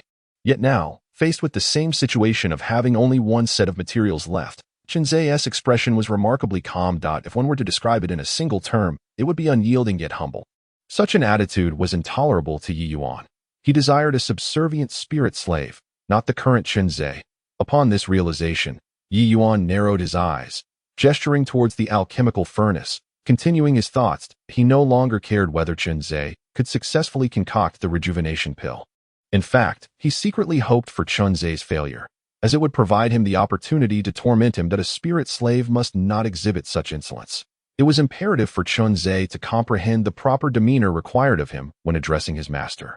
Chunzei approached the alchemical furnace in a leisurely manner, taking his seat before it, and calmly placed the medicinal ingredients into the cauldron, his expression as tranquil as a placid lake. After a considerable time, the flames extinguished, and Chunzei sat in contemplation before the furnace. Observing Chunzei's demeanor, Yi Yuan's spiritual sense immediately unfurled, and he eagerly lifted the lid of the furnace. The moment he glimpsed the refuse within, he intended to unleash the crimson elixir residing in Chunzei's body, subjecting him to unimaginable suffering. However, upon unveiling the furnace lid, disappointment washed over him. But a solitary crimson pill lay quietly within, exuding an enchanting aroma. It was indeed the rejuvenation pill. Yi Yuan, incredulous, picked up the rejuvenation pill, his expression transforming into one of sheer astonishment. While Chunzei's ability to concoct the rejuvenation pill was a cause for celebration, at this moment, he sought not the pill, but rather to punish Chunzei. Yet, the successful creation of the pill left him devoid of justification for retribution. After pacing with the rejuvenation pill in hand for some time, he suddenly turned to the still contemplative Chunzei and inquired, "What occupies your thoughts?" Chunzei promptly rose, responding respectfully, The successful formulation of the rejuvenation pill is entirely reliant on the detailed pharmacological analysis provided by your esteemed self. Once I thoroughly comprehend the properties of the ingredients, the likelihood of successfully concocting the rejuvenation pill will increase exponentially. This response was not what Yi Yuan desired. However, since Chunzhe had indeed produced the pill, he could not press too hard. He simply placed the rejuvenation pill into a porcelain vial and waved his hand dismissively. You may retire for now. Tomorrow, I will procure another batch of ingredients for the rejuvenation pill. Prepare yourself accordingly. Understood. As Chunzhe reached the stairway, Yi Yuan suddenly called out to him. Is there anything further you wish to instruct? Chunzhe turned to face Yi Yuan, adopting a submissive demeanor. Yi Yuan approached him, his gaze piercing, as if seeking to see through Chunzhe entirely. You appear remarkably unfazed today. Chunzhe replied softly. During my initial attempt at alchemy, my anxiety resulted in the waste of many precious ingredients. As time has elapsed, I have come to realize that emotions can significantly influence the alchemical process. Having already squandered 10 sets of ingredients yesterday, I dared not allow myself to feel anxious today. Yi Yuan nodded with satisfaction, patting Chunzhe on the shoulder. Your performance has consistently been exemplary, and it is of utmost importance to me that I shall not conceal from you that your alchemical skills have yielded me substantial spiritual stones. As long as you remain obedient, I will extend further privileges to you in the future. I am aware of your inherent honesty, yet the other four may not share your integrity. In my absence, you must keep a vigilant watch over their every move and report back to me. Chunzhe's brow immediately furrowed. Did this imply he was to act as an informant? What? Are you unwilling? Yi Yuan's tone darkened upon observing Chunzhe's reaction. Chunzhe hastily clasped his fists and replied, I was merely contemplating. It would be manageable while they are all in the same room, as I would only need to stay attuned to any sounds. However, when they went out, I lost track of their conversation. Yi Yuan pondered for a moment and slowly remarked, in the future, when you are not refining pills, you may venture outside at any time, but it must not exceed the duration of a single incense stick. Understood. Chunzhe respectfully retreated. After exiting the attic, he cast a glance at the inner courtyard's gate before returning to his quarters. Although he could leave, he refrained from doing so at present. Displaying too much eagerness might arouse Yi Yuan's suspicion. Once back in his room, Chunzhe sat on the bed, contemplating why Yi Yuan had spoken to him with such commendable demeanor at their last exchange. Was it solely due to the successful concoction of the rejuvenation pill? No. Even if the rejuvenation pill were more precious than the spirit-converging pill, it would not warrant such treatment. Suddenly, realization dawned upon him, and he inwardly chided himself for his oversight. After his exchange with Ji Xing the previous night, his mindset had shifted, and he must have inadvertently revealed this to Yi Yuan. This was not a reward, but rather a test. There was indeed a mole among them. While Chunzhe could ostensibly supervise, this traitor could clandestinely observe his every move. Henceforth, his task was to uncover this infiltrator. Perhaps there was more than one. Furthermore, if he wished to escape, there was another issue he must address, the blood-colored pill within him. With this pill in play, should Yi Yuan harbor even a fleeting thought, they would be utterly powerless to resist. Without resolving the matter of this blood-colored pill, their escape would be impossible. Yet, the troubling fact was that Chunzhe did not even know the name of this pill, let alone its formula. Moreover, a pill employed by the MOG sect to control spirit slaves would undoubtedly be challenging to decipher. There was still much to be accomplished. A faint sound emanated from the wall, prompting Chunzhe to gently move the cabinet aside and retrieve the silver ingot and the piece of beef Ji Xing had passed to him. The silver ingot bore a partial map, depicting certain terrains to the southeast. However, it was incomplete, given Ji Xing's limited time outside, needing to feed Xiao and remain vigilant against Zhaoan. Producing this much was already quite the feat. Chunzhe returned the silver ingot, then sat cross-legged on the bed to restore his spiritual energy, carefully studying the detailed explanation of the medicinal properties at this juncture. He could only hope to find a solution within its contents. Chapter 26. A brief freedom. Several days later, at the Lingbao platform, exclamations of astonishment filled the air. Junior brother, Yi truly lives up to his reputation as a genius. In such a short span, he has successfully refined another rejuvenation pill, and this time, he has produced 5 at once. The rejuvenation pill is far more challenging to concoct than the spirit-converging pill. Who could have anticipated that junior brother Yi possessed such remarkable alchemical talent? Truly impressive. It is no wonder he has been accepted as a direct disciple by our master. One cannot help but admire him. The price of the rejuvenation pill surpasses that of the spirit-converging pill. And it appears junior brother Yi is set to reap substantial rewards once again. Yi Yuan stood expressionless at the counter, collecting the spiritual stones earned from his tasks. Once again, he utilized half of the stones to purchase materials for the rejuvenation pill, leaving the onlookers utterly astounded. Logically speaking, with such a high success rate, it would be most advantageous to convert everything into materials. However, considering the difficulty of refining the rejuvenation pill, and given Chen Zhe's pace, procuring too many would result in surplus materials he could not process. That it was more prudent to maintain the current approach, half in spiritual stones for his own cultivation and half for purchasing materials for Chen Zhe to refine. By the time his spiritual stones were nearly depleted, a new batch of pills would be nearing completion. Moreover, he does not solely rely on Chen Zhe to earn spirit stones. The others in his group have also maintained their activities. Although their earnings do not match Chen Zhe's, they are still commendable. As Yi Yuan gradually departed, the praises from the crowd continued unabated. In the distance, a handsome young man gritted his teeth in anger. His name is Shenfeng, a fellow disciple from the same cohort as Yi Yuan in the Moji sect, possessing superior aptitude. His water and fire spiritual roots are both at 90%. Were it not for Yi Yuan's presence, he would undoubtedly be regarded as the most gifted among this batch of disciples. However, Yi Yuan's emergence has completely overshadowed him, to the point that few even recognize Shenfeng. What infuriates him further is that during the initial stages of cultivation, every newcomer struggles to gather enough spirit stones, yet Yi Yuan appears to be devoid of such concerns, constantly frequenting the spirit treasure platform. By his own calculations, Yi Yuan must have acquired no less than 100 spirit stones, if not 200. While he languishes in a desperate shortage of spirit stones, Yi Yuan boasts an abundance, which only fuels Shenfeng's ire. Initially, he believed Yi Yuan to be exceptionally gifted. Not only does he possess a perfected gold and fire spiritual root, but his wood spiritual root is also of high quality. However, he soon discerned something amiss. Given Yi Yuan's rate of delivering medicinal pills, it would only be feasible if Yi Yuan devoted all his time to alchemy. Yet, Yi Yuan engages in more than just alchemy. He has also undertaken tasks such as nurturing tiger cubs and refining silver essence. The only way for Yi Yuan to accomplish all these tasks would be to forsake cultivation entirely and work tirelessly. As Yi Yuan's cultivation level ascends day by day, Shenfeng cannot fathom that this is solely the result of Yi Yuan's efforts. There must be some hidden agenda at play. In the courtyard, the light barrier began to ripple. Chen Zhe, standing by the window, felt a surge of joy as he watched Yi Yuan stride into the pavilion, realizing that he would not need to engage in alchemy today. Each time Yi Yuan returned, if alchemy was required, he would summon Chen Zhe immediately. If not summoned, it signified a day of respite from alchemy. This was not due to Yi Yuan's kindness. Given Yi Yuan's character, he would prefer Chen Zhe to toil endlessly. Through observation, Chen Zhe noted that whenever Yi Yuan purchased medicinal materials without urging him to commence alchemy, his cultivation would invariably progress. He surmised that Yi Yuan intended to enter seclusion to break through to the next level. And by restricting their access to the pavilion, he was safeguarding his endeavors. The sound of the door opening startled Chen Zhe as he saw Ji Xing and Zhaoan emerge.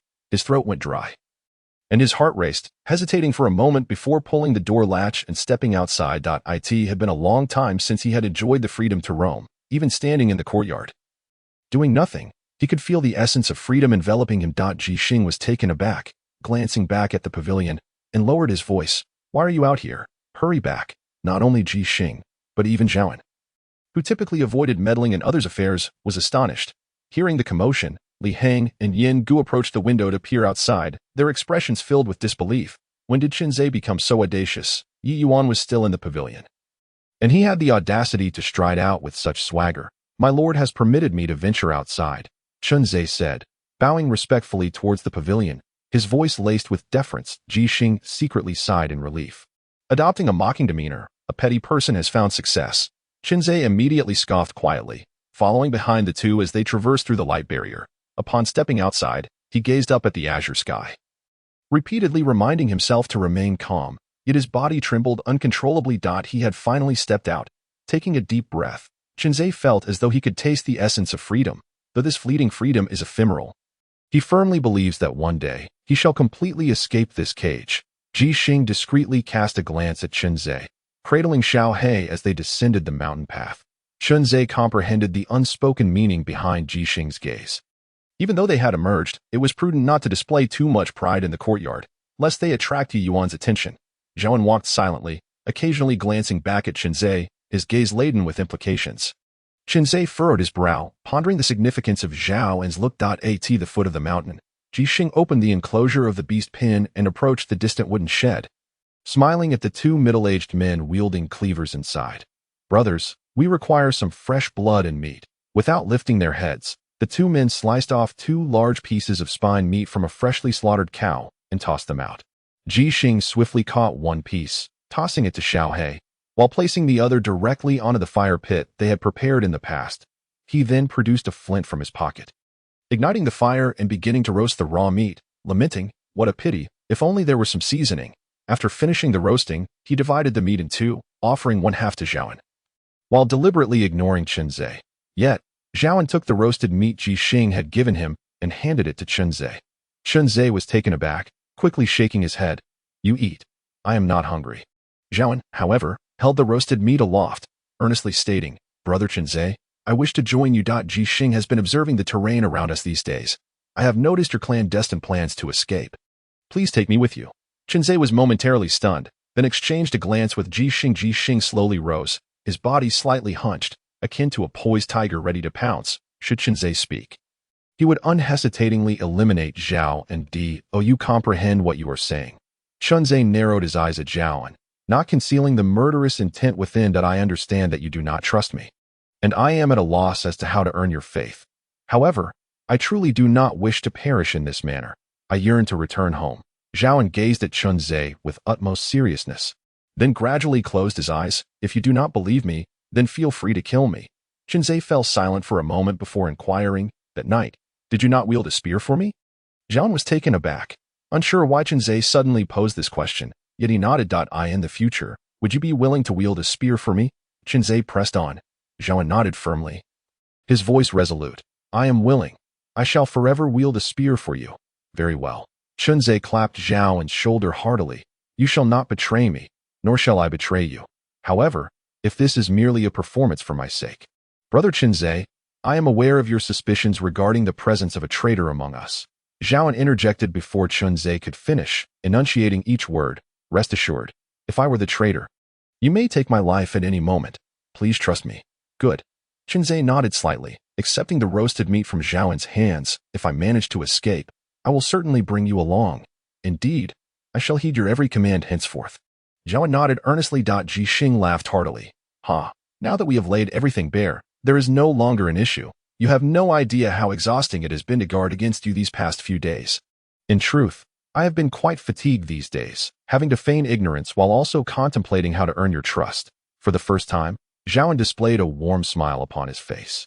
"Well then, let us partake in this feast. At last, we need not guard against one another. As long as we can fight side by side, we are all good brothers." Jixing divided the roasted meat in his hands once more, offering half to Zhaoan just as Qinzhe was about to indulge in the grilled meat. His peripheral vision caught sight of an elderly man with white hair leaning against a wooden beam in the shed, his gaze fixed and unyielding. The old man stared vacantly toward the north, resembling a statue. It was at this moment that Qinzhe noticed 2 middle-aged men, preoccupied with butchering, their expressions equally numb, only occasionally lifting their heads toward the north, revealing a flicker of emotion.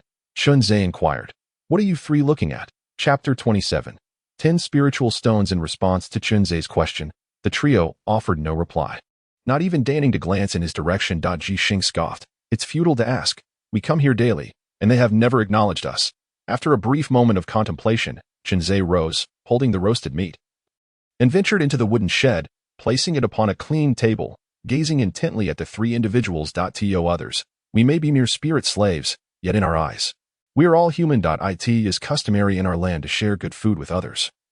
I hope you will accept this offering." The 3 remained indifferent to Qinzhe's words, prompting him to say no more as he returned to his seat to continue enjoying the roasted meat. Jixing, perplexed, asked, "How do you know they are spirit slaves?" Qinzhe explained, "Cultivators do not engage in such menial tasks. They can only be spirit slaves. Oh, I could smell the fragrance from afar." Suddenly, a handsome youth appeared beside the trio, boldly snatching a piece of roasted meat from the fire, unscathed by the flames. "Let me taste and see how it fares." Qinzhe and the others were taken aback. The youth had approached them silently, and they had failed to notice. This individual undoubtedly possessed a higher cultivation level than theirs, and he was certainly not a spirit slave. Ji Xing asked. Who are you? The handsome youth replied with a smile. Allow me to introduce myself. My name is Shen Feng, also of exceptional talent, a disciple admitted to the Demon Extreme sect alongside Yi Yuan. You must be his spirit slaves, then. In that case, we have arrived at this Demon Extreme sect together. A pleasure to meet you. You are also of exceptional talent. Ji Xing tilted his head, pondering for a while before shaking it. Unable to recall. I truly have no impression of you. Shen Feng maintained his smile. Yet a flicker of coldness passed through his eyes. His greatest disdain was for being overshadowed by Yi Yuan while remaining unremembered by others. Shinzei exchanged a glance with Ji Xing, signaling him to remain silent, then softly inquired, Do you have something to discuss? The attitude of cultivators towards spirit slaves could be discerned from Yi Yuan's treatment of them. Though Shen Feng appeared exceedingly amiable, Chunzei harbored doubts that he would be an exception, certain that he had ulterior motives. Shen Feng, with a beaming smile, remarked, Your master, Yi Yuan, is quite a remarkable figure, constantly rushing to the spirit treasure platform with elixirs, accumulating spiritual stones by the handful. Initially, I thought that besides his fully developed golden fire spiritual root, his wood spiritual root was also of exceptional quality. However, I later sought out the senior who had initially assessed his qualifications to inquire further. Guess what? As Chunzei and the others remained silent, Shen Feng, undeterred, continued speaking. Mu'er, with merely 2 strands of wood spirit roots, cannot even cultivate herbs properly. What grounds does he have to concoct elixirs? You are his spirit servants, so you must be aware of the details. Pray, enlighten me. Who exactly refined the pills for him? If you divulge this information, I shall reward you with several spirit stones. What say you?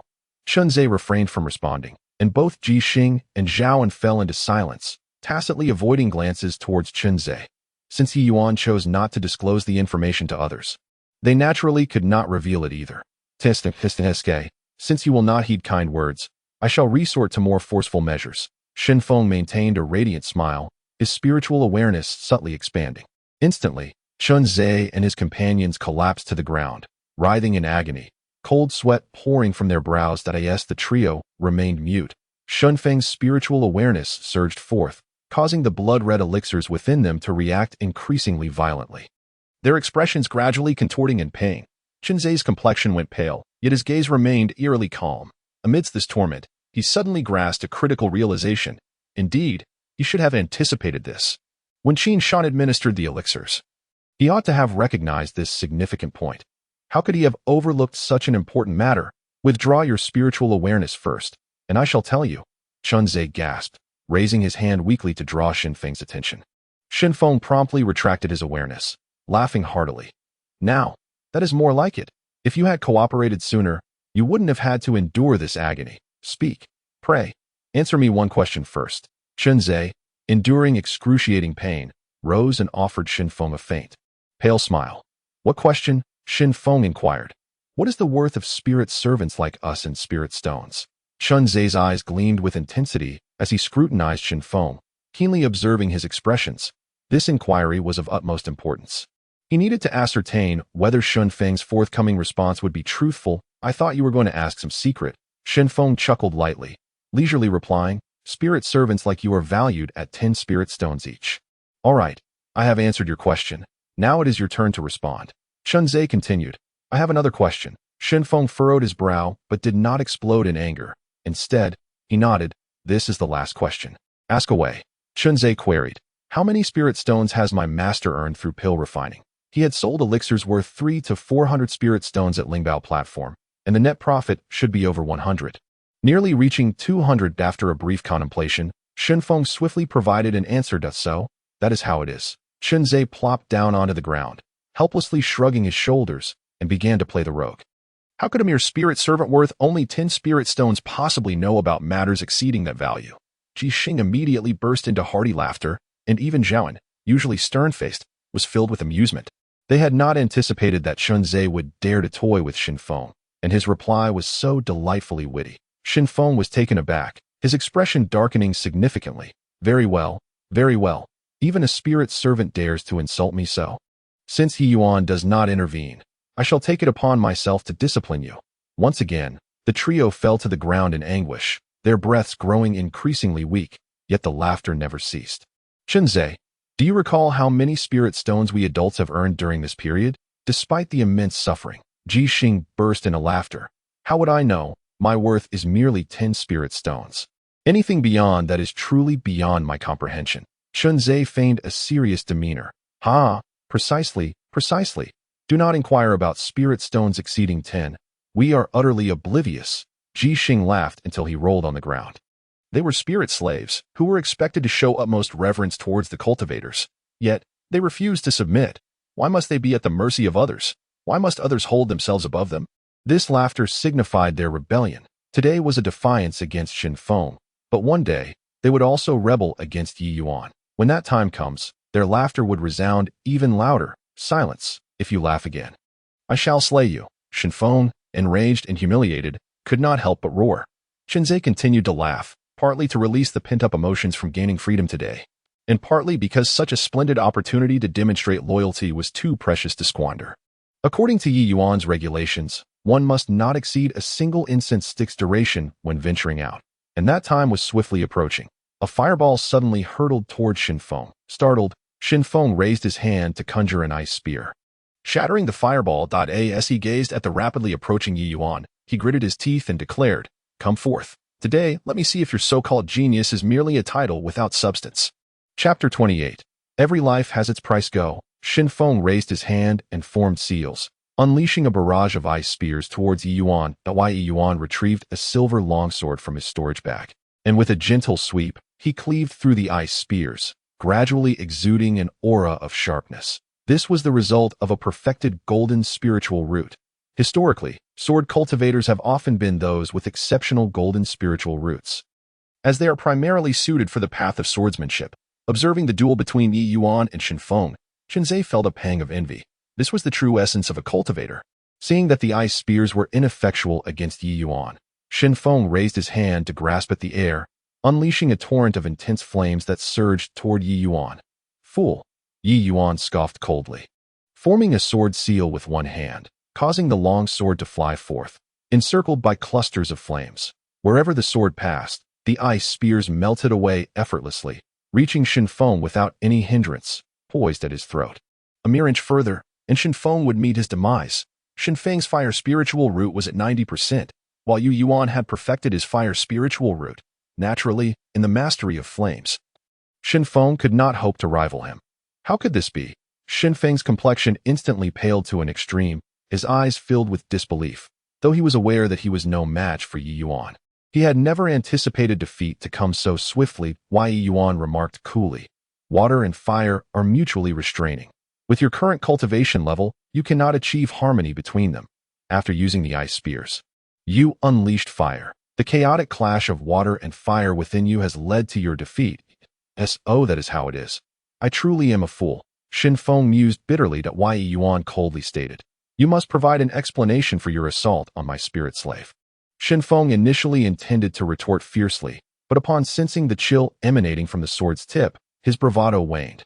"What do you want?" Yi Yuan replied calmly, 10 spirit stones. Let bygones be bygones. Why don't you go rob someone?" "I do not possess that many spirit stones." Shin Feng's expression immediately darkened. With a lift of his brow, Yi Yuan's gaze intensified, and the long sword slowly pierced forward, swiftly breaking through Shin Feng's skin. I'll give. Faced with the imminent threat of death, Shin Feng ultimately chose to capitulate, extracting 10 spirit stones from his storage bag and casting them at Yi Yuan's feet. Yi Yuan, upon receiving the spirit stones, sheathed his sword and departed without a backward glance, with Shunzai and the others hastily trailing after him. Shin Feng remained rooted in place, seething with fury. It was one thing for Yi Yuan to demand an exorbitant price. He had just endured ridicule from Shunzai for offering 10 spirit stones, and now Yi Yuan insisted on the same amount, seemingly intent on humiliating him further. Yi Yuan, and that wretched lackey of yours, just you wait. Upon returning to the courtyard, Yi Yuan separated the three for questioning, yet the first to be summoned was not Shunzai, but rather Zhao. And Shunzai stood by the window, observing as Zhao entered the loft, his brow furrowing in concern. Although Zhao had previously confided in him, Shunzai was not inclined to place his trust in him easily. Yi Yuan's first choice being Zhao raised suspicions. Could it be that Zhao was indeed the traitor? Yet, Shunzai felt a twinge of doubt. If Zhao were truly the mole, would it not be a tad too conspicuous? After much contemplation, He found no answers. In the absence of evidence, he could not reach a definitive conclusion. What if Yi Yuan had considered this possibility and chose to act contrarily? If Zhaoan were the traitor, then Yi Yuan would undoubtedly be aware of their previous discussions. Whether this was true or false would soon be revealed by Yi Yuan's demeanor when he questioned him. Qinzi. Yi Yuan's voice suddenly broke the silence. Snapping Qinzi back to attention, he noticed Ji Xing had just exited the loft and hurriedly made his way outside. After exchanging a brief glance with Ji Xing, he swiftly entered the loft. Upon reaching the top floor, just as he was about to speak, Yi Yuan gestured for silence. Our accounts today align closely. I want to inquire about the events that transpired. I called you here to commend you. You maintained my dignity in front of Shenfeng today, and even dared to toy with him, which pleases me greatly. You shall not refine any pills today. In a few days, I will procure a substantial batch of medicinal materials. Prepare yourself accordingly. Understood. Qinzi respectfully saluted before gradually retreating. In the room, Qinzi sat upon the bed, stroking his chin. Lost in contemplation. Yi Yuan did not pose any questions, and although he was unaware of Ji Xing's responses to Yi Yuan, the absence of punishment upon Ji Xing's exit indicated that Zhaoan had not disclosed their intentions to flee. Thus, Zhaoan could not be the traitor. Ji Xing and Yin Gu were naturally not the moles either, leaving only Li Heng as the remaining suspect. However, Li Heng was typically quite honest, not the type to be a traitor. And after observing him for several days, Qinzi had not detected any inconsistencies in Li Heng's behavior. Momentarily at a loss, he decided to set aside thoughts of the traitor for now. Although Shenfeng had tormented him grievously today, Qinzi had come to a significant realization, one of paramount importance: the concept of cost. The MOG sect must also consider the expenses involved in cultivating spirit slaves. Even if they did not profit, they could hardly afford to incur excessive losses, could they? Throughout his time refining pills, while Yi Yuan had never disclosed the prices of the elixirs, Qinzi had gleaned enough from Yi Yuan's inadvertent remarks during past punishments regarding the costs of medicinal materials, combined with Shenfeng's statements, to deduce that even the simplest gathering spirit pill would require several spirit stones. According to Shenfeng, a spirit slave was worth 10 spirit stones. When Qin Shan initially trained them, he provided them with elixirs daily. Over the course of more than 2 months, each individual consumed hundreds of these elixirs. Considering the blood-colored elixirs within their bodies, the Moji sect invested countless elixirs in each of them, solely to cultivate a spirit slave worth a mere 10 spirit stones. He found it hard to believe that the Moji sect would engage in such a loss-making venture. Thus, the only reasonable explanation was that those so-called elixirs they ingested were, in fact, of little value, perhaps worth no more than 10 spirit stones at most. Averaging it out, the price of each elixir was appallingly low. It was possible that these were not genuine elixirs at all, but merely a concoction of the essence of some herbs, likely derived from materials that were not particularly precious. Therefore, the formula for crafting these elixirs could not be overly complex. Upon this realization, Qinzi suddenly felt a surge of excitement. The detailed description of the medicinal properties included several basic herbs suitable for mortals, which even novice cultivators could barely utilize. These herbs should hold little value, and the materials for refining the blood-colored elixir might well be among them. If he could deduce the formula, he might discover a means to counter it. Sitting in the darkness, although he did not laugh aloud, his smile grew increasingly radiant. Shenfeng's words earlier in the day enlightened him to a truth. To that gambling fool, he was worth 2 taels of silver. To Li Chongqing, he was worth 10 taels. And in the Moji sect, he was worth 10 spirit stones. To others, Yi Yuan was a genius. Yet in the eyes of higher-ranking cultivators, Yi Yuan could very well be nothing more than a pile of spirit stones, merely of greater value. Every person has their price. With that thought, Yi Yuan completely transformed in Qinzi's mind into a mere collection of spirit stones. Since they were both spirit stones, what was there to fear? Let us act. Chapter 29. Life and Death. Together. After completing his cultivation, Qinzi adjusted his state to its peak, envisioning various herbs in his mind. The blood coagulation flower possesses remarkable efficacy in treating wounds. However, excessive consumption can lead to blood clots within the body. The blood-colored elixir, which had not dissolved after ingestion, was likely due to the presence of the blood coagulation flower. This herb is quite common. He had once seen it growing on a mound outside the village during his childhood, where village dogs would seek it out after getting injured in fights. The heartbreaking grass, when consumed, can sever the vital organs, which mortals cannot endure. But for a cultivator at the first level of qi refinement, it would only induce excruciating pain without being fatal. The combination of these two herbs could effectively replicate the effects of the blood-colored elixir within the body.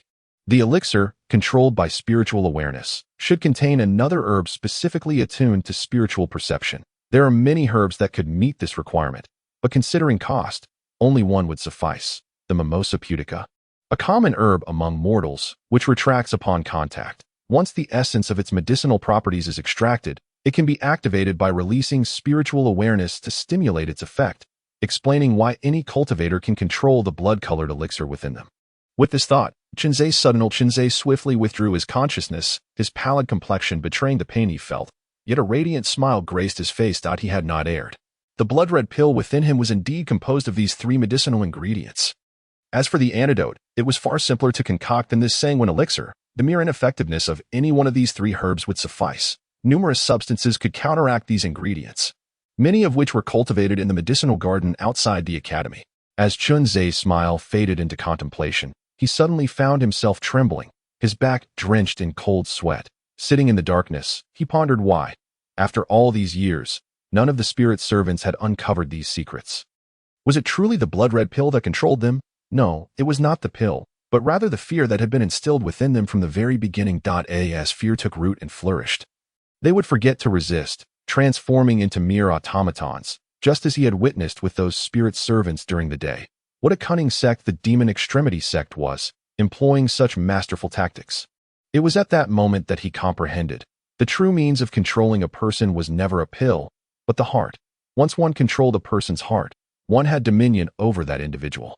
In an instant, Chunzé sat upright, his gaze growing ever brighter. For days he had contemplated who the traitor might be, and now clarity washed over him. To discern the identity of the mole, one must not merely scrutinize the daily behaviors of Li Heng and Zhaoan, but rather adopt Yi Yuan's perspective to truly understand who the traitor was. The answer was clear: there was no traitor at all. Without a traitor, they would forever be at a loss. The appearance of Shenfeng today illuminated the fact that Yi Yuan had many matters to attend to within the Demon Extremity sect, rendering it impossible for him to monitor them constantly. Moreover, Yi Yuan was inherently proud, often dismissive of others. He likely held little regard for their kind of spirit servants. Therefore, Yi Yuan would not go to great lengths to appoint anyone as a traitor. He merely needed to sow a seed of suspicion in their hearts. Once mutual distrust took root, regardless of who harbored ulterior motives, each would remain wary of the others, making collaboration exceedingly difficult. This method mirrored that of the Demon Extremity sect in controlling spirit servants. To control the heart was to control the person. As for how Yi Yuan had discerned that Ji Xing had spoken ill of him behind his back, it was merely a ruse to deceive Ji Xing. Yi Yuan understood that they would inevitably converse in private, and given Ji Xing's character, he would certainly be the most vociferous in his criticisms. Such matters required no traitor. One could surmise it with ease. Since that incident, they had been on guard against Li Heng and Zhaoan, achieving precisely the outcome Yi Yuan desired. Enlightenment washed over him. He had grasped the situation entirely. Yi Yuan's strategy was fundamentally unsolvable unless someone dared to risk exposure and communicate with everyone, and this individual would also need to earn the trust of all. Crucially, this person must comprehend this truth and possess absolute confidence in their judgment. With this realization, Chunzé took out the silver ingot provided by Li Heng and inscribed several lines of text. I am Chunzé. I wish to convey to you all that I, Chunzé, shall not remain subservient forever. One day, I will escape from here. Those willing to join me, please inscribe your names, and together we shall devise a means of escape. For those unwilling, you may take this to Yi Yuan forthwith. I will fight you with all my might. Either we live together, or we die together. The choice is yours. Chunzé engraved his name on the back of the silver ingot without the slightest hesitation, moved the cabinet aside, and pushed the ingot through the hole into Ji Xing's room. He then approached the wall adjoining Li Heng's space and commenced digging. Such matters brooked no indecision. Hesitation would only breed doubt towards others, and, indeed, oneself. That he had faith in his own judgment. Having reached a conclusion, action was imperative. If he were mistaken, the worst that could happen was death. Before he had finished digging, Ji Xing had already passed the silver ingot back to him, now bearing two additional names on its reverse, Ji Xing and Yin Ge. Chunzé smiled gently and continued his toil, acutely aware of Li Heng standing by the wall, listening intently to the sounds emanating from his side. Once the last bit of earth was excavated, Chunzé pushed the silver ingot through, then leaned against the wall and awaited further developments. There was a prolonged silence from Li Heng's side. during which Qinzhe absently rubbed the copper coins in his hands, lost in contemplation. Zhao had already expressed his sincerity, and the most troublesome aspect lay with Li Heng. If Li Heng were willing to follow suit, the matter would be settled. The inscriptions he had carved on the ingot were intended for Li Heng's eyes. Li Heng was of a straightforward disposition, easily swayed. Had he resided in the farthest right room, Qinzhe would have been utterly confident in securing Li Heng's allegiance, for the silver ingot would then have passed through Zhao's hands before reaching Li Heng, with him, Jixing, Yin Ge, and Zhao all willing to collaborate on an escape. Li Heng would surely follow. However, as fate would have it, Li Heng lived next door, necessitating that Qinzhe first send the ingot towards Jixing. Now, it all hinged on whether the names of the three of them could sway Li Heng's heart. That night was destined to be long. After 2 hours, Li Heng returned the silver ingot, now adorned with 2 additional names, Li Heng and Zhaoan. The return of the ingot was slow, indicating Li Heng's inner struggle, yet ultimately, he resolved to stand shoulder to shoulder with Qinzhe. At last, all 5 were accounted for. Qinzhe gazed at the 5 names etched upon the silver ingot, silently laughing with joy in the darkness. This was the happiest moment he had experienced since arriving at Mog sect. If they were to live, they would do so together. If they were to die, they would face that fate as one. Qinzhe approached the wall connected to Jixing's side, extending his hand through the hole and beckoning with his fingers. Jixing immediately understood and passed his silver ingot over. Subsequently, the ingots were passed amongst the 5 within their quarters. Jixing, Zhaoan, when you make your exit, one should tend to Xiaohe while the other scouts the terrain. Take your time.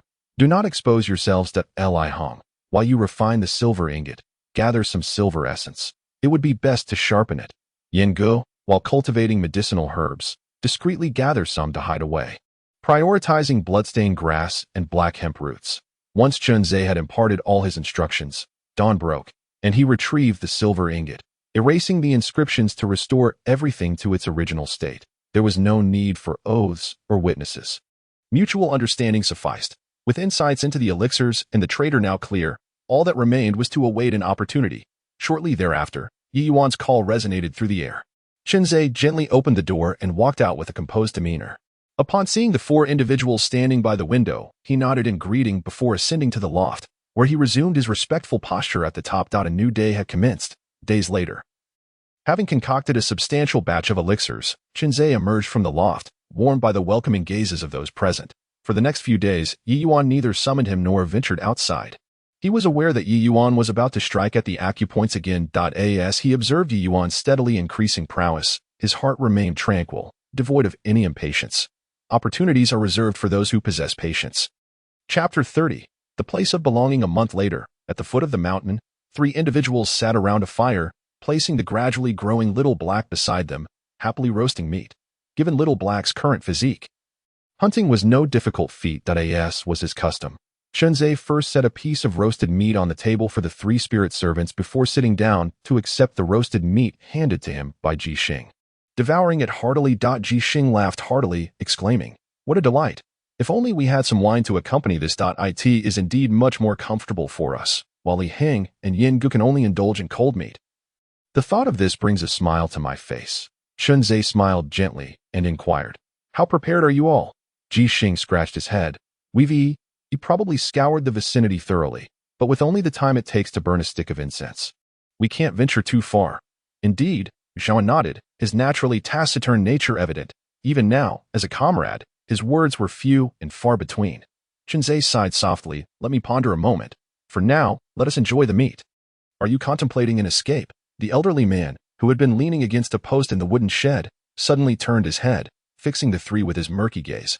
Even the 2 middle-aged men who had not raised their heads until now lowered their pointed knives. The numbness in their eyes gradually fading. A jolt of alarm surged through the 3.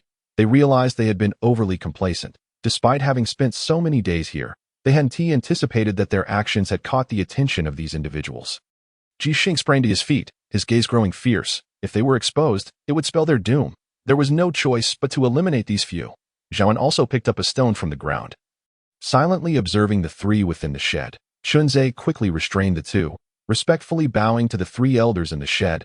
"Esteemed seniors, could you possibly keep our secret?" The white-haired elder nodded, slowly stepping out of the wooden shed to draw a detailed map upon the ground with a wooden stick. This map, born from the sacrifices of those who came before, has been passed down through countless generations. Today, I shall entrust it to you. No one has ever managed to escape from here, and I hope you shall be the first." After committing the map to memory, Chinzei bowed deeply to the elder, expressing heartfelt gratitude. "Your kindness requires no words. Will you not join us in our departure?" The elder shook his head, returning to lean against the post of the shed. His voice hoarse as he asked, "Can you guess how old I am this year?" 80? Too old. 70? Still too old. 50? Incorrect. Try again. After much contemplation, Shunzei suddenly had a revelation and tentatively asked, 20? It dawned on him that if Yi Yuan continued to siphon off his spiritual energy, he could only survive for another 2 years at most. As a spirit servant, he would inevitably age due to the depletion of spiritual energy and vitality. Thus, these three before him did not appear as aged as they seemed. Perhaps they were not much older than he. "This year, I am but 17, the elder revealed, a bitter expression etched on his face, before gesturing to the two middle-aged men. "One is 16, the other 15. Though he had anticipated this revelation, hearing the elder state it so plainly stirred a profound sense of emotion within him. They are merely in their teens, the prime of their lives, yet they have already reached the end of their existence. Shunzei spoke softly. "We have been devising a plan to escape.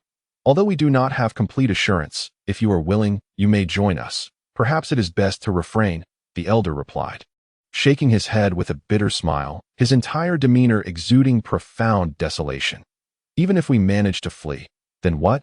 Return home only to have my parents see my gray hairs, age beyond their years? Or worse, let them become bereaved of their son. I have little time left. I shall not return only to bring them sorrow." The two middle-aged men, who had remained silent until now, exchanged a glance. Wiping away the tears at the corners of their eyes, their expressions once again turning numb, the elder gazed toward the north and sighed deeply. "Hope, indeed, is the most tormenting of all things. We, who are on the brink of death, can no longer afford the luxury of hope. For us, each additional day of life is a gain. If you wish to escape, then do so. I hope you succeed. After today, we shall remain strangers as before. There is no need to feel indebted to me. You have provided roasted meat these past days, and we are even now." Shunzei inquired, "I have noticed you constantly looking northward. Is that where your home lies?"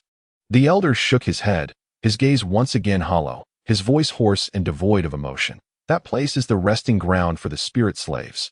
Shunzei immediately resolved to visit this so-called resting place.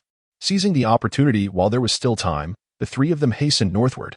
After running 10 li, they finally beheld the so-called resting ground, standing frozen in place. As they looked out, countless white bones were heaped into mountains. And at the center stood a towering stone pillar, inscribed with a grand inscription, "Survivors shall not live. Place them in the land of the dead. Fear not the deceased, for this blood-stained ground seeks a thread of life." The trio remained silent, realizing that the so-called resting ground was merely this stone pillar. It seemed that all spirit slaves, when nearing the end of their lives, would come here to fight for a glimmer of hope. Over the years, this had accumulated into a vast mountain of white bones. But does this hope truly exist? Ji Xing sighed heavily, turning to Chinzei. "What do you think? I do not know who engraved these words. Nor do I know if there is a thread of hope." Chinzei paused, letting out a long sigh. "But this is undoubtedly the most dignified way to die. The spirit slaves who perish here are not drained of their vitality, but rather choose their own end. They cannot decide how to live, but they can choose how to die. In comparison, whether or not a glimmer of hope exists becomes inconsequential. Perhaps this was the original intent of the one who carved these words. Deep down, he did not believe in this so-called thread of hope. That if it truly existed, how could there be so many white bones here? "You speak the truth." That Ji Xing hesitated for a long while before articulating his thoughts. "If we truly cannot escape, then dying here is also a dignified end." "I think so too." Zhaoan nodded in agreement. Shunzei spoke firmly. "No, you must not think this way. That we have yet to take action. How can we so easily speak of death?" The two remained silent, appearing profoundly dejected. The mountain of bones before them had once been vibrant lives, now reduced to mere remnants among countless others. The elderly man had previously stated that no one had ever escaped. Could they truly succeed? Enough of such thoughts. "We will undoubtedly break free. Trust me." Shunzei patted the shoulders of the two with great conviction, urging, "A stick of incense is about to burn out. We must hasten our return." The two immediately took off in a fervent sprint, no longer glancing back at the white bone mountain, seemingly intent on evading the inescapable fate that loomed behind them. Shunzei cast one last, deep gaze at the stone pillar before quickening his pace to match theirs. He had no intention of meeting the same fate as those spirit slaves. His life must remain in his own hands. He would escape, without a doubt. Chapter 31. The final endurance. The following day, as Chunzhe was engrossed in his usual cultivation within the confines of his chamber, the furious roar of Ji Xing suddenly pierced the air. "You scoundrel! I will fight you to the end." Startled, Chunzhe hastily concluded his practice and rushed outside. In the courtyard, Xiaohei lay motionless on the ground, devoid of life, a massive gaping wound where its heart once resided, now claimed by Yi Yuan. Ji Xing, witnessing the still throbbing heart in Yi Yuan's grasp, was consumed by rage, his fists flailing in a frenzy.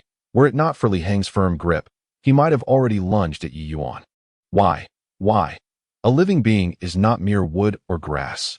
Who can be devoid of feelings? Seeing his cherished tiger cub, whom he had nurtured for so long, brutally slain by Yi Yuan, Ji Xing could no longer contain his fury. Longing only for vengeance against Yi Yuan for Xiaohei, Yi Yuan remarked nonchalantly, "The essence of the Xian tiger lies within its heart. This item could fetch quite a number of spirit stones." "You wretched fiend! All you see are spirit stones. I will fight you." Ji Xing violently broke free from Li Heng's hold and launched a powerful kick towards Yi Yuan, with a cold smirk. Yi Yuan unleashed his spiritual sense. Before Ji Xing could make contact, the blood-colored elixir within him acted up once more, causing him to collapse in agony. As Chunzhe rose to his feet once again, Yi Yuan furrowed his brow. "Are you going to stand up for him again?" Chunzhe shook his head, pointing at Xiaohei's lifeless form. "What do you plan to do with it, my lord? Do you have any suggestions?" Yi Yuan stroked his chin, watching Chunzhe with keen interest. Chunzhe replied, "Even an ordinary tiger is a treasure trove. How much more so for a Xian tiger? The bones of a Xian tiger, ground into powder, can enhance strength. Its flesh, refined, can nourish one's essence and blood. Such precious materials, it would be a travesty not to utilize them properly." "Very well, a worthy alchemist indeed."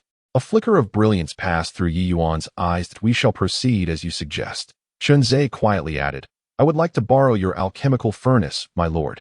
"Fetch it yourself." Yi Yuan waved his hand. Just as Chunzhe was about to step into the pavilion, Yi Yuan suddenly pointed at Ji Xing, who was writhing in pain on the ground. "What do you think should be done with him?" "Kill him. He harbors resentment towards you, my lord, and his presence is a liability." Chunzhe responded without hesitation or emotion. "No need. A mere spirit slave can be subdued with a flick of my hand. What waves could he possibly stir?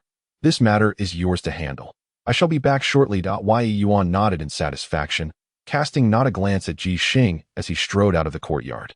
Chunzhe promptly entered the pavilion to retrieve the alchemical furnace, addressing the stunned onlookers with calm authority. "Help me, not touch it. If any of you dare to move, I will fight you." Ji Xing pushed aside a few individuals and directly lunged towards the lifeless body of Xiaohei, spreading his arms protectively over it. He then fixed an intense gaze upon Chunzhe, as if he intended to devour him whole. "It's all your fault. You heartless wretch. If you had spoken up, how could Xiaohei have met such a gruesome fate?" Chunzhe let out a resigned sigh, attempting to reason with him. "You should be well aware of Yi Yuan's character. He is solely driven by self-interest. Even if I remained silent, he would never have spared Xiaohei's remains. We must endure if we are to have any chance of escape. Get away from me. Don't come any closer." Ji Xing, observing Chunzhe encroaching upon him, desperately swung his fists. "You didn't raise him, so you don't feel the pain. I cannot bear this. I will avenge Xiaohei. Alas, since you refuse to heed my counsel, I am sorry to do this." Chunzhe sighed once more, extending his spiritual awareness to envelop Ji Xing instantly. Ji Xing contorted in agony, rolling on the ground in distress. Yan Gu and the others were taken aback. How had Yi Yuan returned so swiftly? However, upon turning back and not spotting Yi Yuan, they realized this was Chunzhe's doing, their eyes widening in shock. Even as they sensed Chunzhe's release of spiritual awareness, they could hardly believe that the method to manipulate that crimson elixir was so deceptively simple. Retrieving his spiritual awareness, Chunzhe squatted before Ji Xing, firmly gripping his shoulders. "We have acquired the map, and I have discovered the method to unravel the crimson elixir. Now, we only await an opportunity to eliminate Yi Yuan. I understand your anguish, and I assure you, I will stand by your side to slay Yi Yuan and avenge Xiaohei. Brother, I implore you to regain your composure." The fury on Ji Xing's face finally dissipated as he gazed at the unblinking Xiaohei beneath him, tears streaming down his cheeks. With Yan Ji's support, He rose, took a few steps, but turned back for one last lingering glance at Xiaohe. Gritting his teeth, he then retreated to his room, slamming the door shut. I am sorry. Qinzhe knelt before Xiaohe's corpse, gently caressing its forehead. With a determined heart, he seized the fur around the gaping wound in the chest, yanking it away bit by bit. The three, momentarily frozen in place, finally came to their senses, their faces reflecting reluctance. After a moment's hesitation, they stepped forward to assist. Once the flesh and bone were separated, Qinzhe approached the outside of Jixing's room. Placing two blood-stained tiger fangs upon the windowsill, softly stating, "This is the only way I can assist you. May it serve as a keepsake." The window was opened slightly, and Jixing swiftly reached out to take the two tiger fangs, then forcefully closed the window, muffled sobs emanating from within. Qinzhe sighed, settling down before the alchemical furnace, feeding it the flesh and blood, igniting the flames, so that when Yi Yuan returned, the concoction would be ready. Yi Yuan accepted several porcelain vials from Qinzhe, uncorking them to inhale the rich essence of vitality within, nodding in satisfaction that he beckoned Qinzhe with a finger and turned to enter the attic. Qinzhe picked up the alchemical furnace and followed, his heart racing upon seeing the jade slip Yi Yuan had handed him. Another new elixir? If I cannot refine it, trouble will surely ensue. Yet, as he perused the formula within the jade slip, he stood frozen in place, until Yi Yuan snatched it from his grasp, prompting him to regain his composure. Can you refine it? Yi Yuan inquired. Qinzhe nodded slightly, affirming his capability, yet he expressed the need for some time to prepare and to further contemplate the detailed pharmacological analysis of the medicine. Yi Yuan offered a subtle nod in response, granting him 3 days for preparation. This time, only 3 sets of medicinal materials were available, and success was imperative. Should failure occur, the consequences were well understood. Rest assured, my lord, I shall not disappoint you. Qinzhe replied with deep respect. Upon returning to his quarters, he quietly sat on his bed, unusually refraining from his usual cultivation. It was not until the deep hours of the night that the joy buried within him finally manifested on his face. The first-grade breakthrough pill, when consumed, could enhance the likelihood of overcoming obstacles. Even in the event of failure, it would not damage one's foundation. Yi Yuan had procured only 3 sets of medicinal materials, and they had to succeed. This breakthrough pill was surely intended for Yi Yuan's own consumption. The opportunity he sought had finally arrived. Qinzhe inhaled deeply, suppressing his excitement, and carefully moved aside the cabinet to retrieve the hidden silver ingots, upon which he inscribed 2 characters, preparation. Shortly thereafter, the silver ingots were returned, accompanied by a single medicinal herb. Bloodspot grass, named for the crimson speckles on its leaves, could dissolve vital energy and blood, and was toxic when taken alone. However, it was remarkably suitable for countering the coagulating herb within the blood-colored pill. Qinzhe placed the entire bloodspot grass into his mouth, chewing slowly and savoring the sensation as the blood-colored pill gradually dissolved within him, igniting a fierce flame in his eyes. At last, the moment of revelation was at hand. Chapter 32. The Roaring Waves. 3 days later, Qinzhe entered the pavilion slowly, calmly taking his seat before the alchemical furnace. My lord, I am prepared, he announced. Yi Yuan nodded slightly, signaling him to commence. Though with his innate talent, success in the breakthrough seemed assured, one could never be too cautious. Should the breakthrough fail, his meridians would sustain significant damage, and recovery would be time-consuming. For a genius like him, time was the most precious resource. Thus, even with substantial confidence, he needed to exercise caution.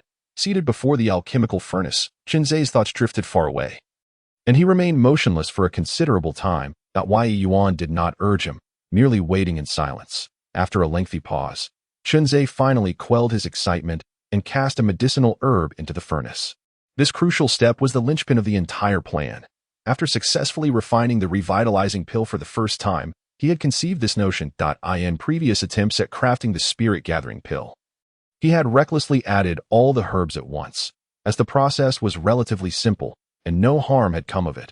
However, as the quality of the pills increased, the order of herb introduction became critically important. These insights were not documented in the alchemical recipes. They were wisdom Qinzhe had gleaned himself. During his first day of refining the revitalizing pill, he wasted 10 sets of herbs due to his ignorance of this principle. Having added all the materials at once, which resulted in failure, after studying the pharmacological details, he spent the subsequent day experimenting with the order of herb introduction, ultimately succeeding in refining the revitalizing pill. It was then that he conceived this plan, Identical herbs, introduced in a different sequence, could yield varying effects, and could even transform from a beneficial remedy into a poison, a distinction that would elude those who did not engage in alchemy. Previously, Yi Yuan had never consumed the pills refined by Chunzhe. He had been awaiting a singular opportunity, a chance for Yi Yuan to partake of his concoctions. Now, that moment had finally arrived. As for whether the 3 sets of medicinal materials could yield the breakthrough pill, Chunzhe harbored no concerns regarding this issue. The genuine elixir is indeed arduous to concoct. Does that mean the counterfeit is not equally challenging?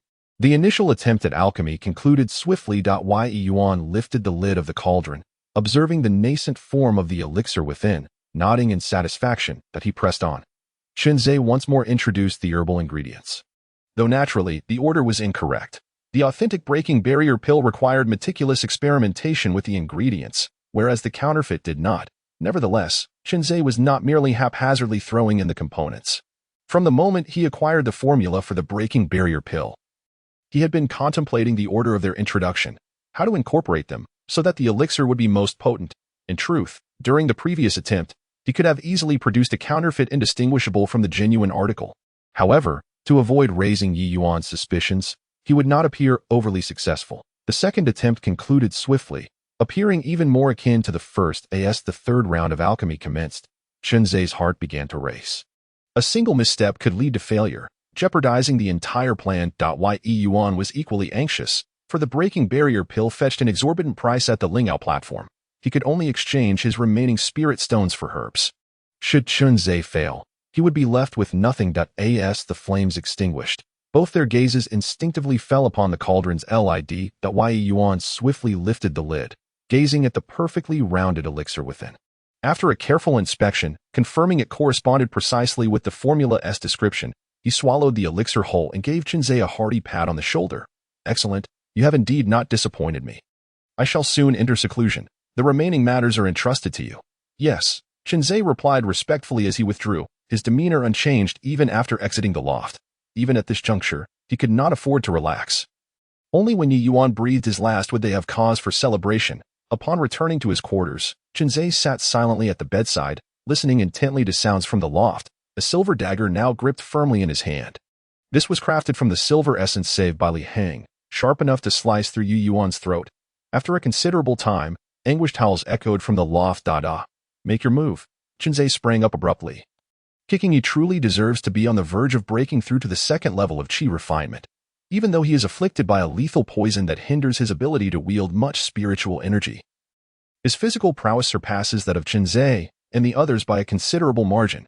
However, his expression soon shifted, for he realized that upon spreading his spiritual consciousness, Chunzhe and his companions did not collapse to the ground in agony as they had in the past. How could this be possible? There is nothing impossible.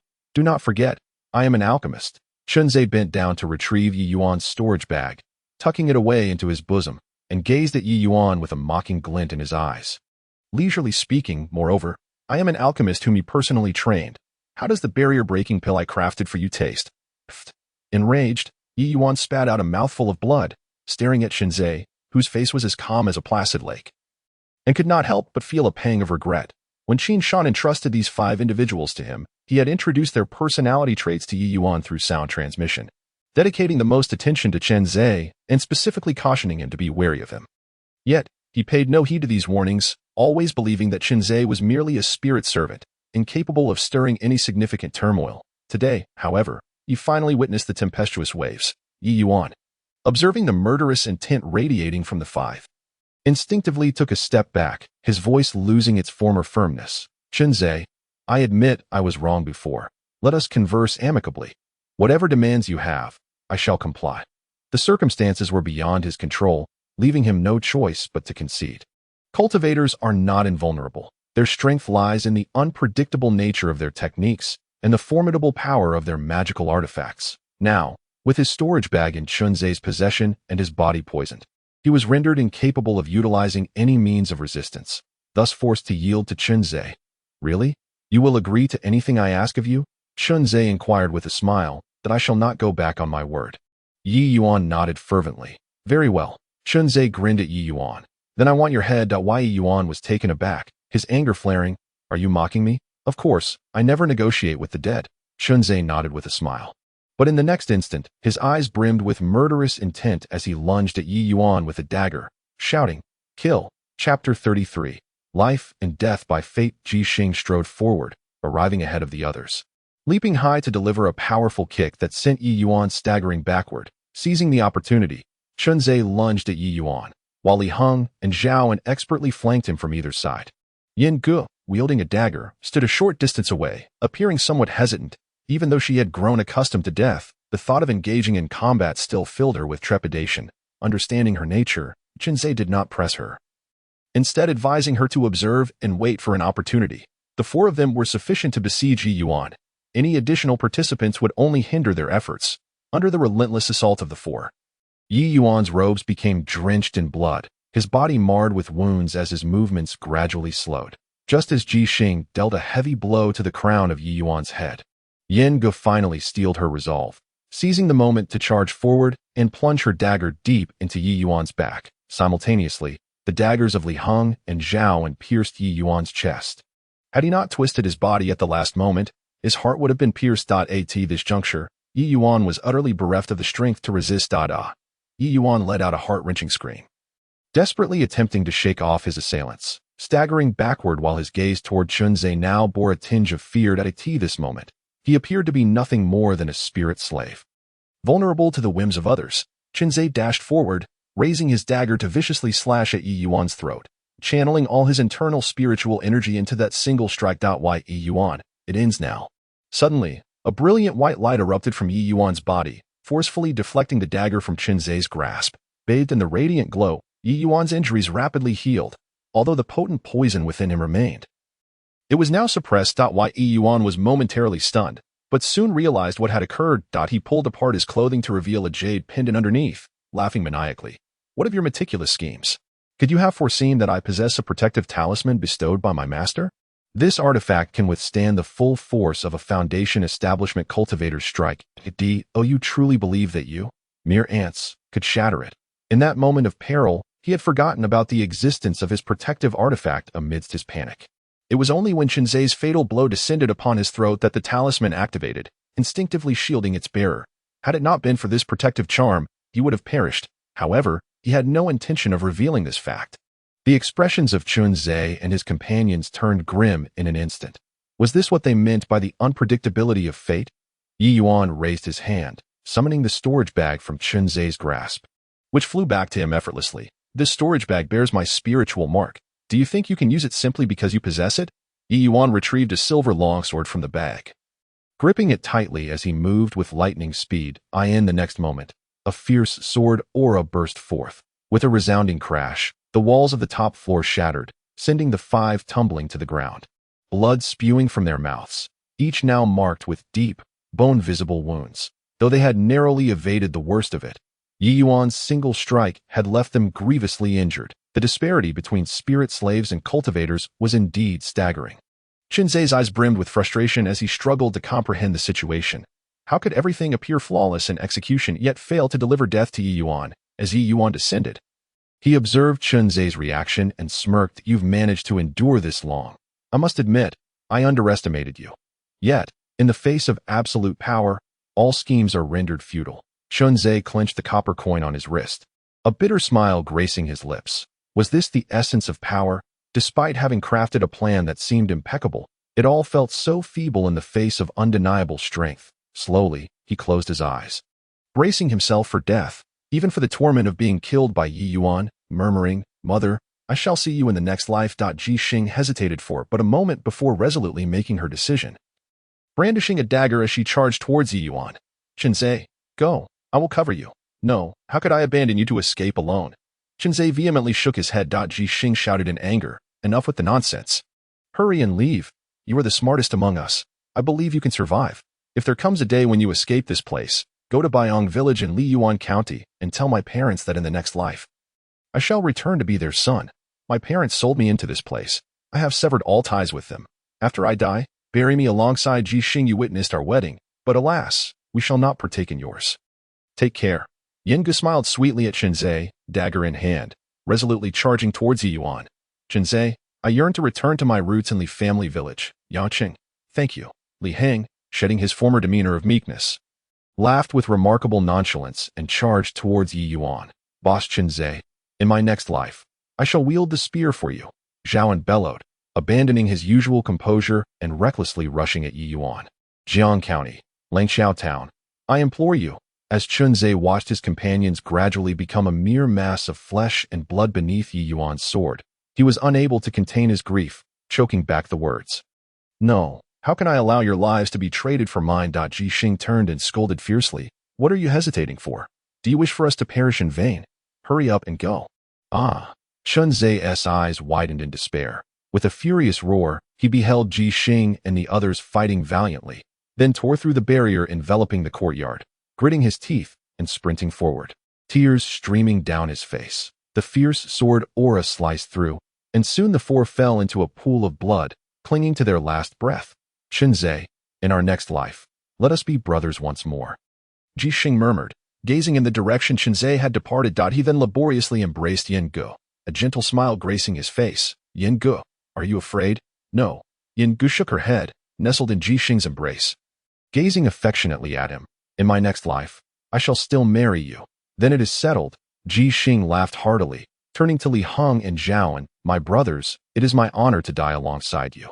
It is my honor as well, Zhaoan replied earnestly. Li Heng smiled. I have often envied your courage. I was born timid and never dared to argue with others. I admire those who are brave and bold. Like you and Chenze. Now, I too have finally found my courage. I quite like this version of myself. If we cannot live together, then let us die together. Die. Yi Yuan sneered. I shall not allow you to die so easily.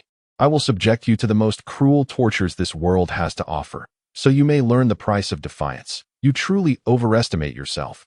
You are nothing compared to even a single toe of Chenze. Your only merit lies in being alive. If Chenze possessed your talents, you wouldn't even be worthy of serving him. Just wait. He will escape and avenge us. Ji Xing continued to laugh heartily, then turned serious, looking at the three. Yin Gu, my two brothers, we cannot choose how to live, but we can choose how to die, correct? Indeed, the three nodded emphatically. Well then, let us die together. At least we shall have company on the road to the underworld. Ji Xing laughed heartily and then severed his own heart vein. Yin Gu gazed deeply at Ji Xing, without a moment's hesitation, followed suit. Li Heng and Zhaoan exchanged knowing smiles before simultaneously taking their own lives. Though we cannot live together, we can die together. Humph, you all died swiftly. Yi Yuan scoffed, collecting the four corpses into a storage bag. He then dashed out of the courtyard, stepping onto his sword to soar into the air. Cultivators of qi cannot sustain flight for long periods. They typically refrain from using it unless absolutely necessary. However, with Chenze having escaped, he had to pursue him without delay, with his subordinates rebelling and one person fled. Should this become known, it would be a tremendous disgrace. Therefore, he disregarded the poison within him, intent on swiftly eliminating Chenze. In but a fleeting moment, he discerned the trace of Chenze and swiftly descended. Brandishing the long sword in his grasp, Chenze, heedlessly propelled by the map etched in his mind, was oblivious to Yi Yuan's pursuit from behind. Suddenly, his legs gave way beneath him, and he collapsed to the ground. Rolling several times before coming to a halt. As he attempted to rise, he discovered that his legs were utterly powerless. His tendons had been severed. Yi Yuan approached, sword in hand, and placed his foot upon Chenze's chest. You wretched dog, will you run any longer? If you intend to kill me, then do so. Why all this needless chatter? Chenze fixed a fierce gaze upon Yi Yuan. The pretense of servility long vanished. To kill you would be too lenient. Yi Yuan let out a cold laugh, lightly swinging his silver sword, instantly etching numerous tiny, bleeding gashes upon Chenze's body. I shall watch as you bleed out and perish. So you may comprehend the consequences of defying me. Has the poison within you been purged? After expending so much spiritual energy, can you still contain it? A mocking glint flickered in Chenze's eyes as he raised his hand to point at Yi Yuan's storage pouch. There are indeed several elixirs within that could counteract it, but they are all concocted by me. Would you dare consume them? You? Yi Yuan was about to retort when a surge of blood rushed violently within him, causing him to spit out a mouthful of black blood. He hastily settled into a meditative posture, channeling his spiritual energy to suppress the toxins within, forsaking any further concern for Chenze. Ha! I thought you were formidable, yet you are merely this. Chenze laughed heartily, his tendons severed, leaving him to dig his hands into the earth, dragging his body forward at a sluggish pace. He understood that returning was no longer an option, but even advancing a step closer to home was a solace. The loss of blood rendered him weak, and his consciousness began to blur. The map in his mind gradually distorted. When a skeletal figure came into view, he finally grasped the gravity of his situation. He lifted his gaze to the nearby mountain of bones, his pupils constricting in horror. It be why a cruel twist of fate. He had unwittingly arrived at this place, the abode of the spirit slaves. The living shall not survive here. Placed in this realm of death, the living find no refuge. Unfazed by the dead, bloodstaining this ground, he sought a sliver of hope. The two lines of characters inscribed upon the stone pillar loomed ominously before him. Is this the will of heaven? Chunzé murmured to himself. After a brief silence, he struggled to ascend the heap of bones. Finally reaching the stone pillar, a faint smile gracing his lips. If this is indeed the will of heaven, then I shall submit to fate. A rustling sound broke the stillness behind him. Chunzé turned to behold Yi Yuan soaring towards him on his sword, and he instinctively touched the copper coin on his wrist, offering Yi Yuan a derisive grin. In the next instant, he collided with the stone pillar. Chapter 34. The gears of fate, abiding cold, penetrating to the marrow, clung to him as he plummeted endlessly. Chunzé slowly opened his eyes, dazedly surveying his surroundings. He found himself in a nebulous realm, directions obscured and no end in sight. Moreover, the silence was unnerving. Gazing down at his ethereal form, he murmured, "Am I dead? Not dead, but close enough to..." A chilling, sardonic voice suddenly echoed in his ear, as the surrounding mist began to swirl and coalesce into the figure of a ghostly old man clad in gray. "Who are you?" Chunzé gasped, retreating in alarm. The gray-clad elder smiled ominously. "You have trespassed into my domain, and yet it is I who must inquire about your identity." Chunzé pressed his forehead and meticulously recalled. As the once nebulous memories gradually became cleared, he finally remembered that in his desperate desire for death, he had crashed into that stone pillar, and upon reopening his eyes, he found himself here. "Could this be the underworld, and are you the judge?" Chunzé inquired. "You don't seem foolish, yet you spout nonsense," the elderly man in gray retorted with derision. "This is not the underworld, it is." Before Chunzé could complete his sentence, a sudden realization struck him. The stone pillar spoke of a glimmer of hope, which he had thought to be a fabrication. Could it be that there truly exists a chance for survival? Might this elderly figure before him be that very glimmer of hope? "Please, senior, save me," Chunzé implored, bowing deeply. The gray-clad elder chuckled mockingly. "Another reckless soul. I see. There is no such thing as a glimmer of hope." The words on that pillar were inscribed by a little rascal, solely to entice you spirit slaves to march to your doom. TSK, TSK, TSK, draining your essence while making you willingly sacrifice yourselves. This little scoundrel truly knows how to exploit his resources. He covets what lies within the stone pillar, while I await another. Though he remains oblivious to my existence, his actions inadvertently assist me. It is through the souls of fools like you that I have managed to persist until now. Chunzé was struck with shock, and soon his eyes dimmed entirely. Oh, that is the truth. There is no glimmer of hope. It is all a deception. Yet, having some hope is better than none at all. To die with dignity is rather commendable. That's the spirit, little one. Your soul will soon dissipate. Since you cannot survive, why not offer your essence to me, allowing me to live on in your stead? The gray-clad elder cackled with a sinister glee, his ethereal form drifting before Chunzé, a finger aimed at his brow. Instantly, a sharp pain pierced Chunzé's head. He could feel an invisible hand delving into his mind, rummaging through his memories with reckless abandon. "Get away from me," Chunzé shouted, clenching his fists and striking at the elder, yet his blows merely passed through the elder's insubstantial form, inflicting no harm. "So your name is Chunzé?" The gray elder floated around him like a specter. "You are on the brink of death. Why struggle? Simply allow me to consume your soul, and once I am free, I can convey a few words to your mother." "Really?" Chunzé halted his frantic movements, gazing intently at the elder. "If you can truly relay a message to my mother, I would willingly relinquish my soul to you."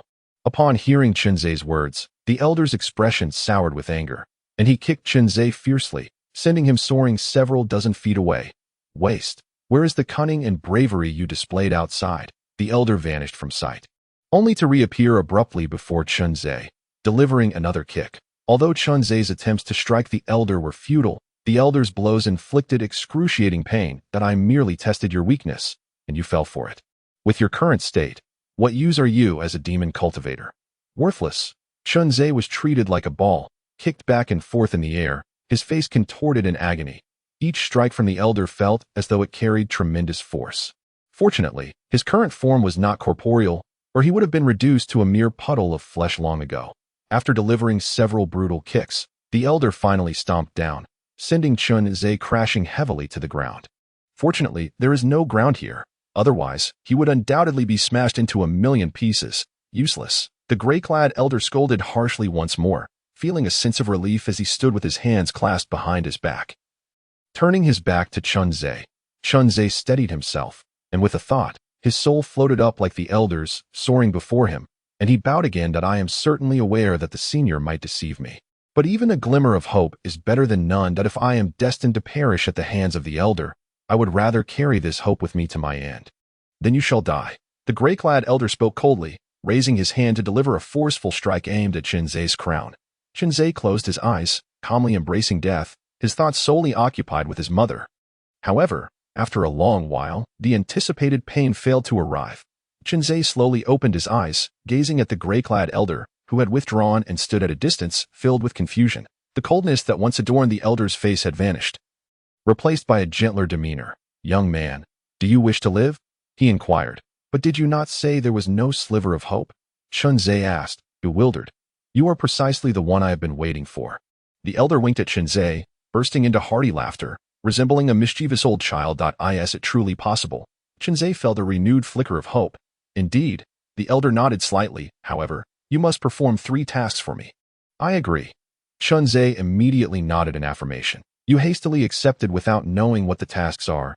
You are being foolish again." The elder raised his hand as if to strike, but restrained himself. "Scolding? You brainless fool." Chun-Ze replied earnestly, "As long as I can survive, I will do whatever you ask. Do not be hasty. Listen to me before deciding." The elder's lips moved, and his voice resonated directly in Chun-Ze's mind. Chun-Ze's eyes quickly filled with shock and fear. The tasks the gray-clad elder proposed were so daunting that merely hearing about them made his scalp tingle. He truly could not bring himself to do them. The elder floated before Chun-Ze, placing a hand on his shoulder, gently coaxing him. "Young man, if you refuse, it won't be long before your soul is scattered. Moreover, with your qualifications, without my assistance, you will never escape in this lifetime. Merely waiting to perish like other spirit slaves. The fate of a person is predetermined, with only a sliver of hope left for one to strive for. Born in humble circumstances, your life carries little weight. To defy destiny, you must take unconventional paths. Otherwise, you will forever be trodden underfoot. What do those so-called morals and ethics have to do with you? They are merely rules set by a bunch of self-righteous fools, designed specifically to ensnare those like you who live at the bottom, yet they themselves do not abide by them. Anyone who believes them is a fool. The rope of fate always snaps at its thinnest point. And the heavens often deceive the honest. Good people do not live long, you know. Young man, in this lifetime, opportunities to change one's destiny are scarce. Miss them, and they are gone forever. Think of your mother. Think of those companions who perished for you. Do you truly wish to die like this?" After much hesitation, Chun-Ze lowered his gaze to the copper coin in his hand, his resolve gradually solidifying. "All right, I agree." Chapter 35. Rebirth. Ghost King. Now that is more like it.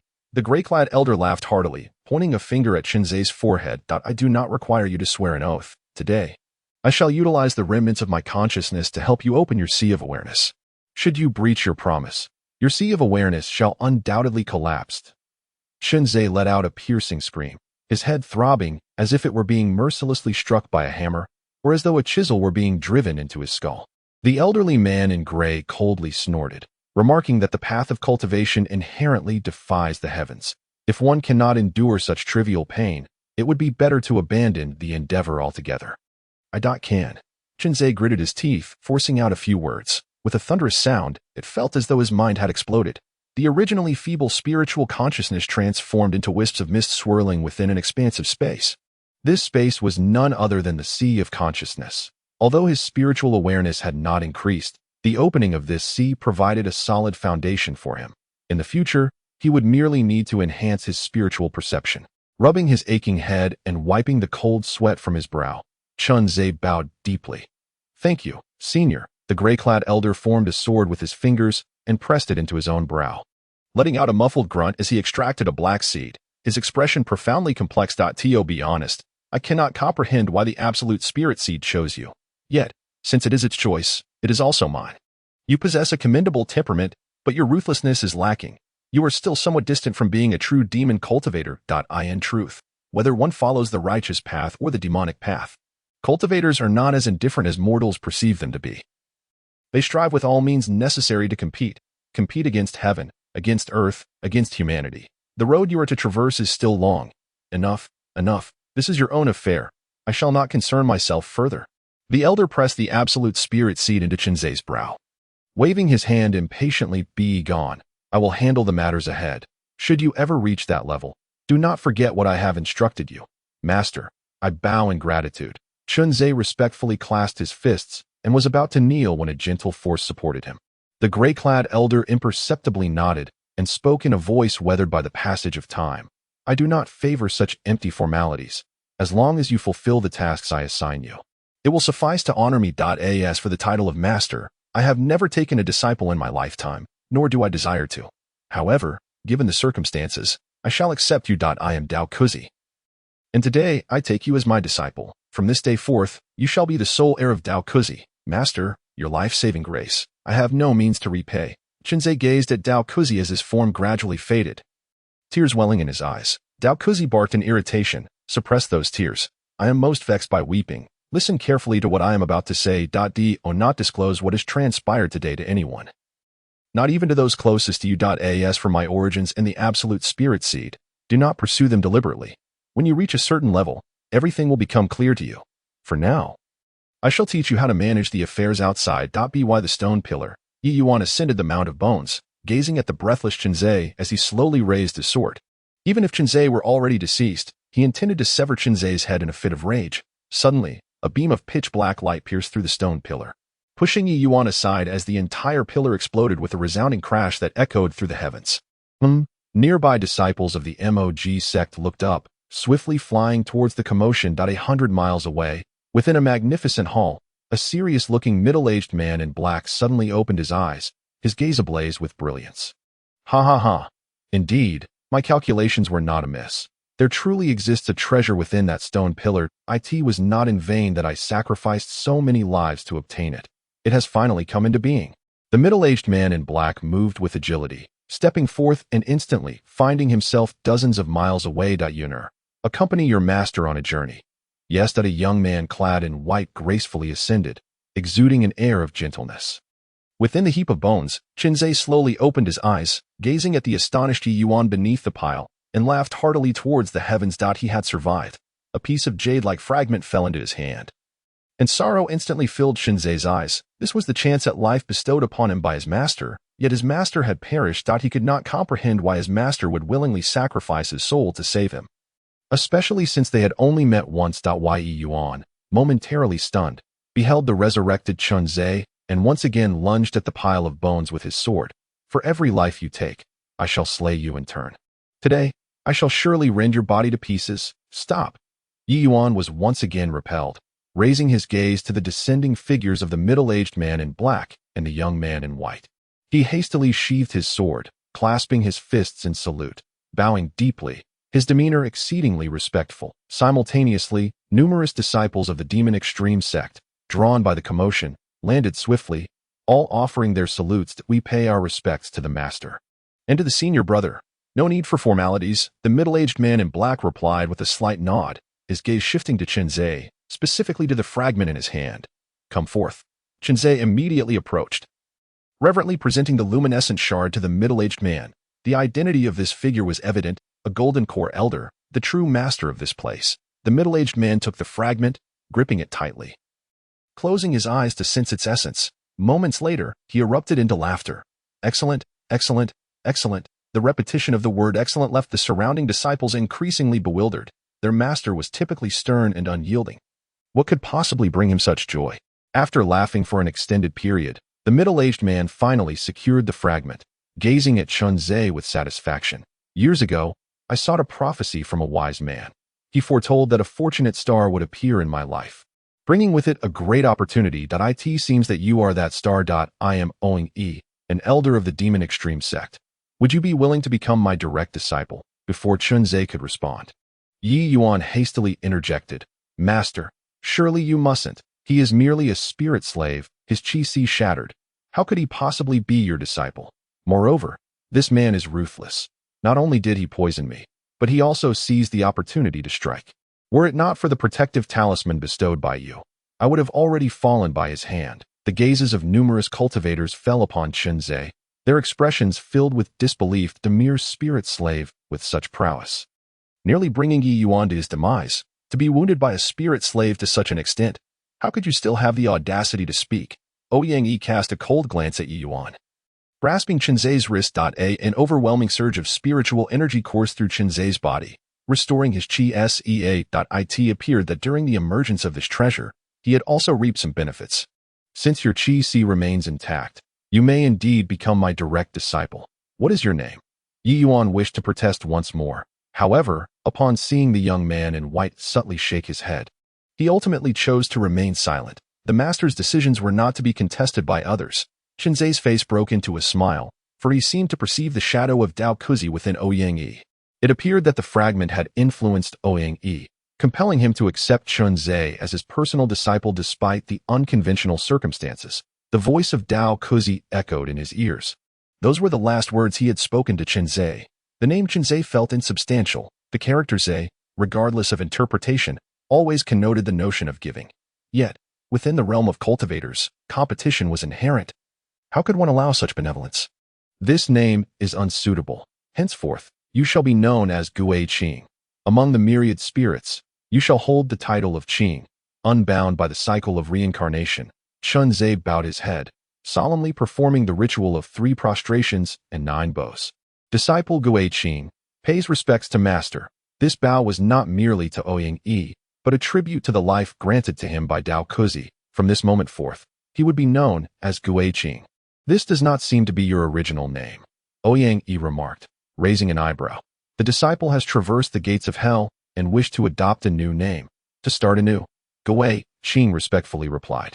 Ouyang Yi did not delve further into the matter, grasping the fragment and turning to leave.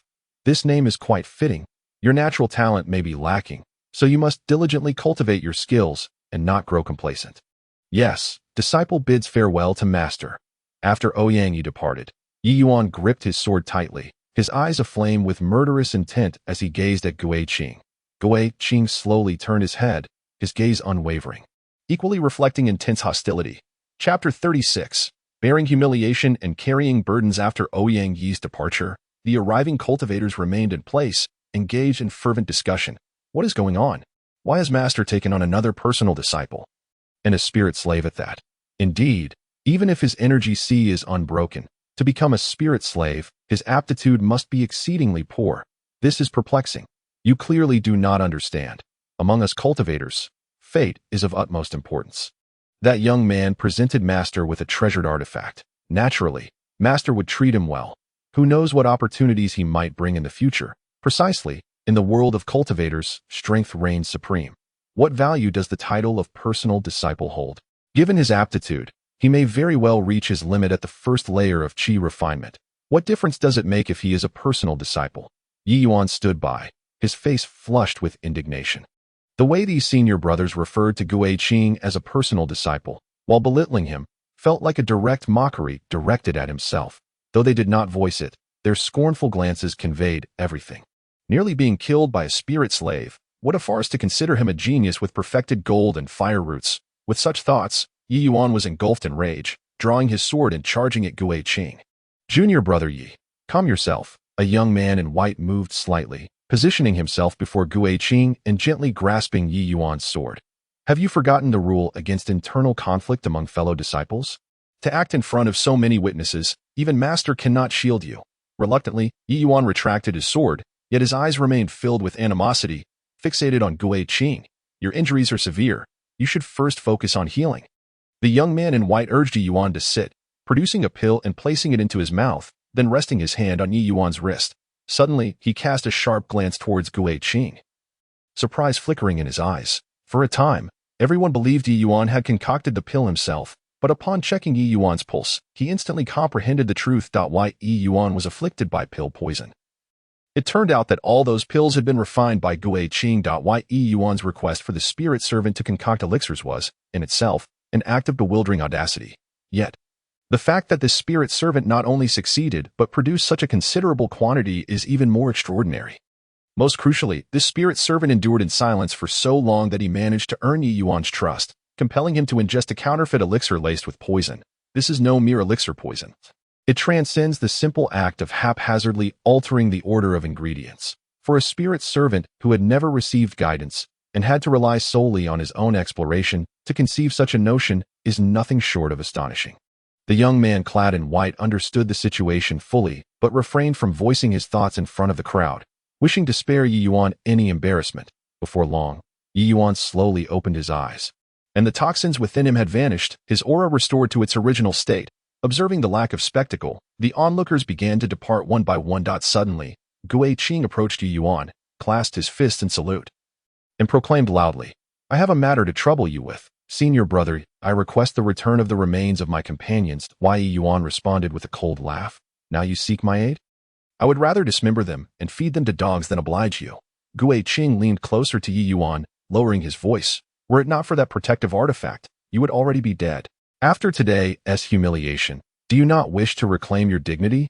This so-called genius of yours will likely be looked down upon in the future. That I offer you but a single opportunity to humiliate me.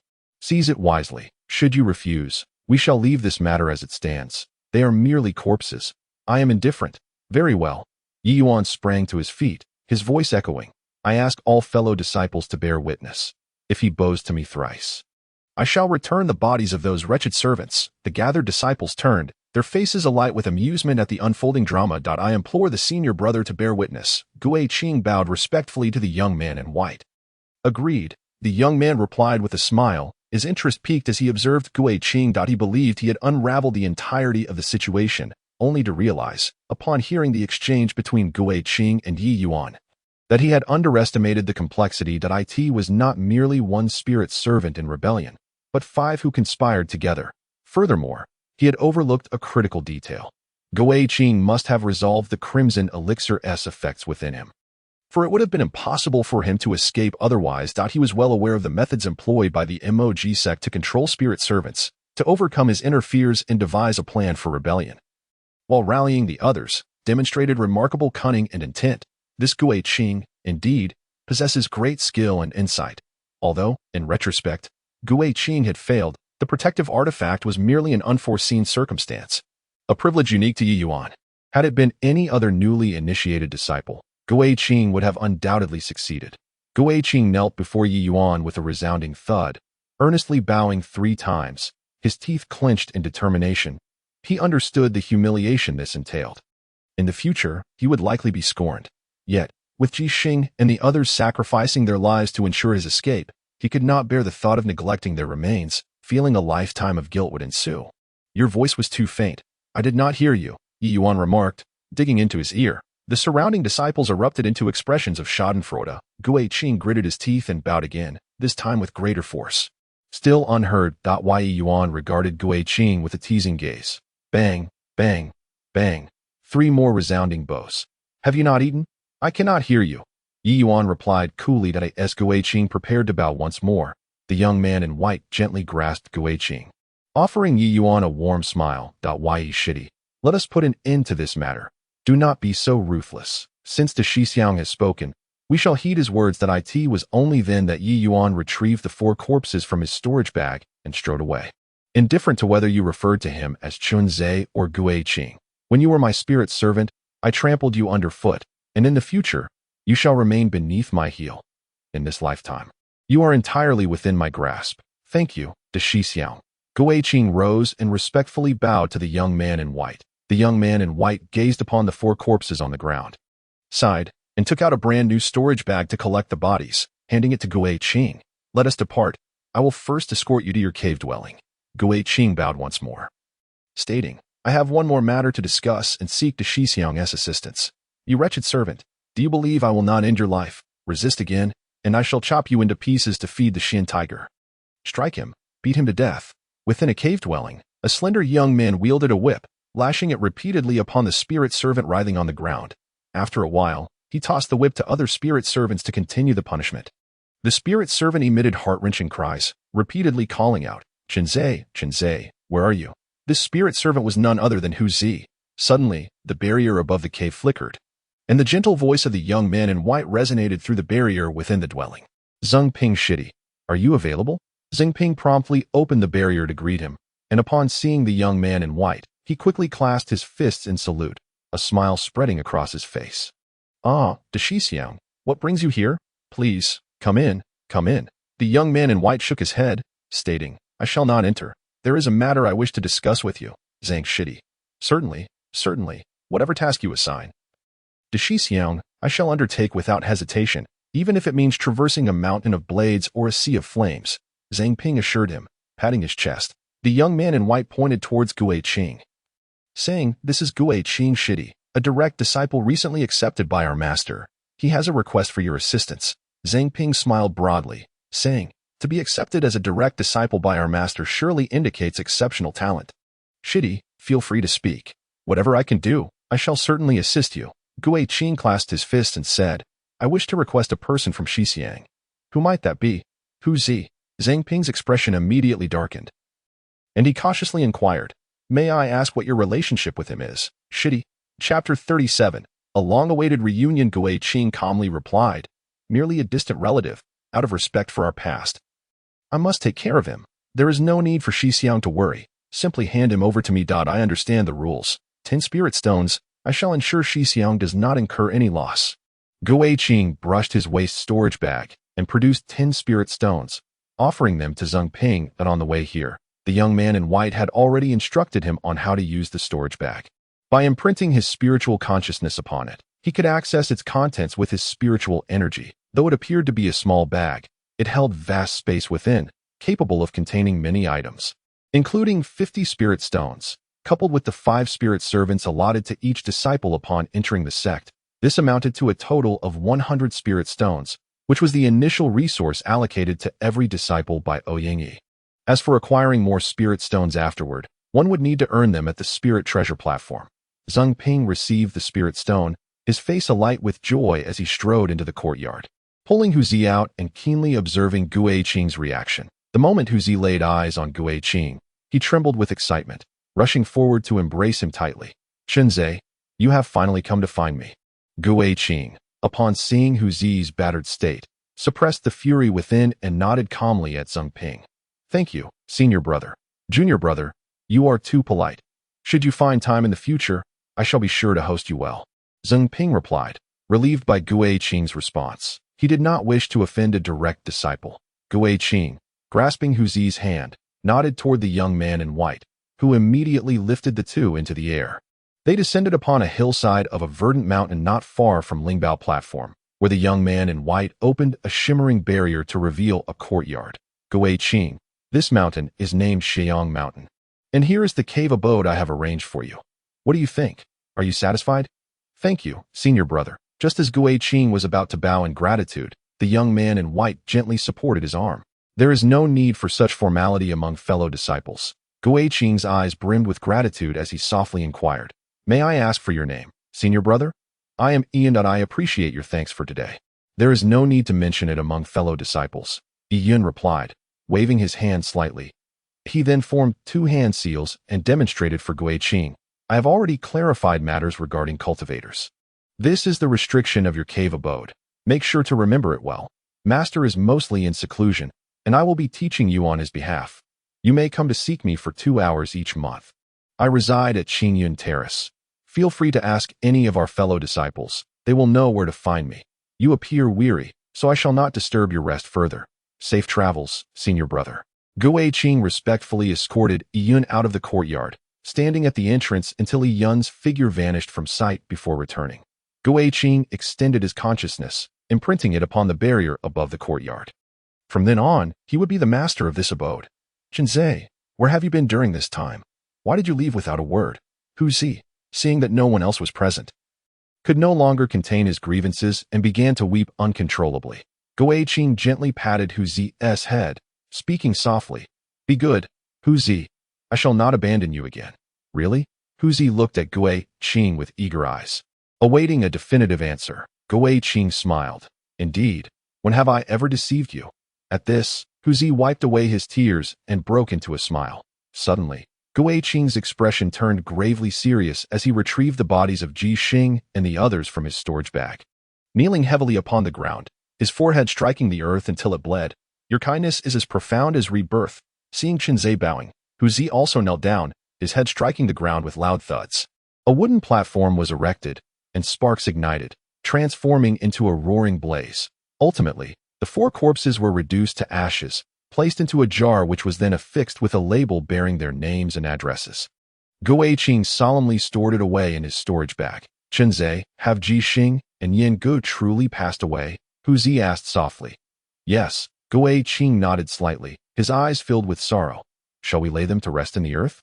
Hu Zi inquired once more, stating that his understanding of death was entirely imparted to him by his mother. She had once told him that death is merely a transition to a different abode, from residing above ground to dwelling beneath it. "Yes, let us return them home, allowing them to rest in the earth, where fallen leaves return to their roots." Gui Qing's voice grew increasingly somber.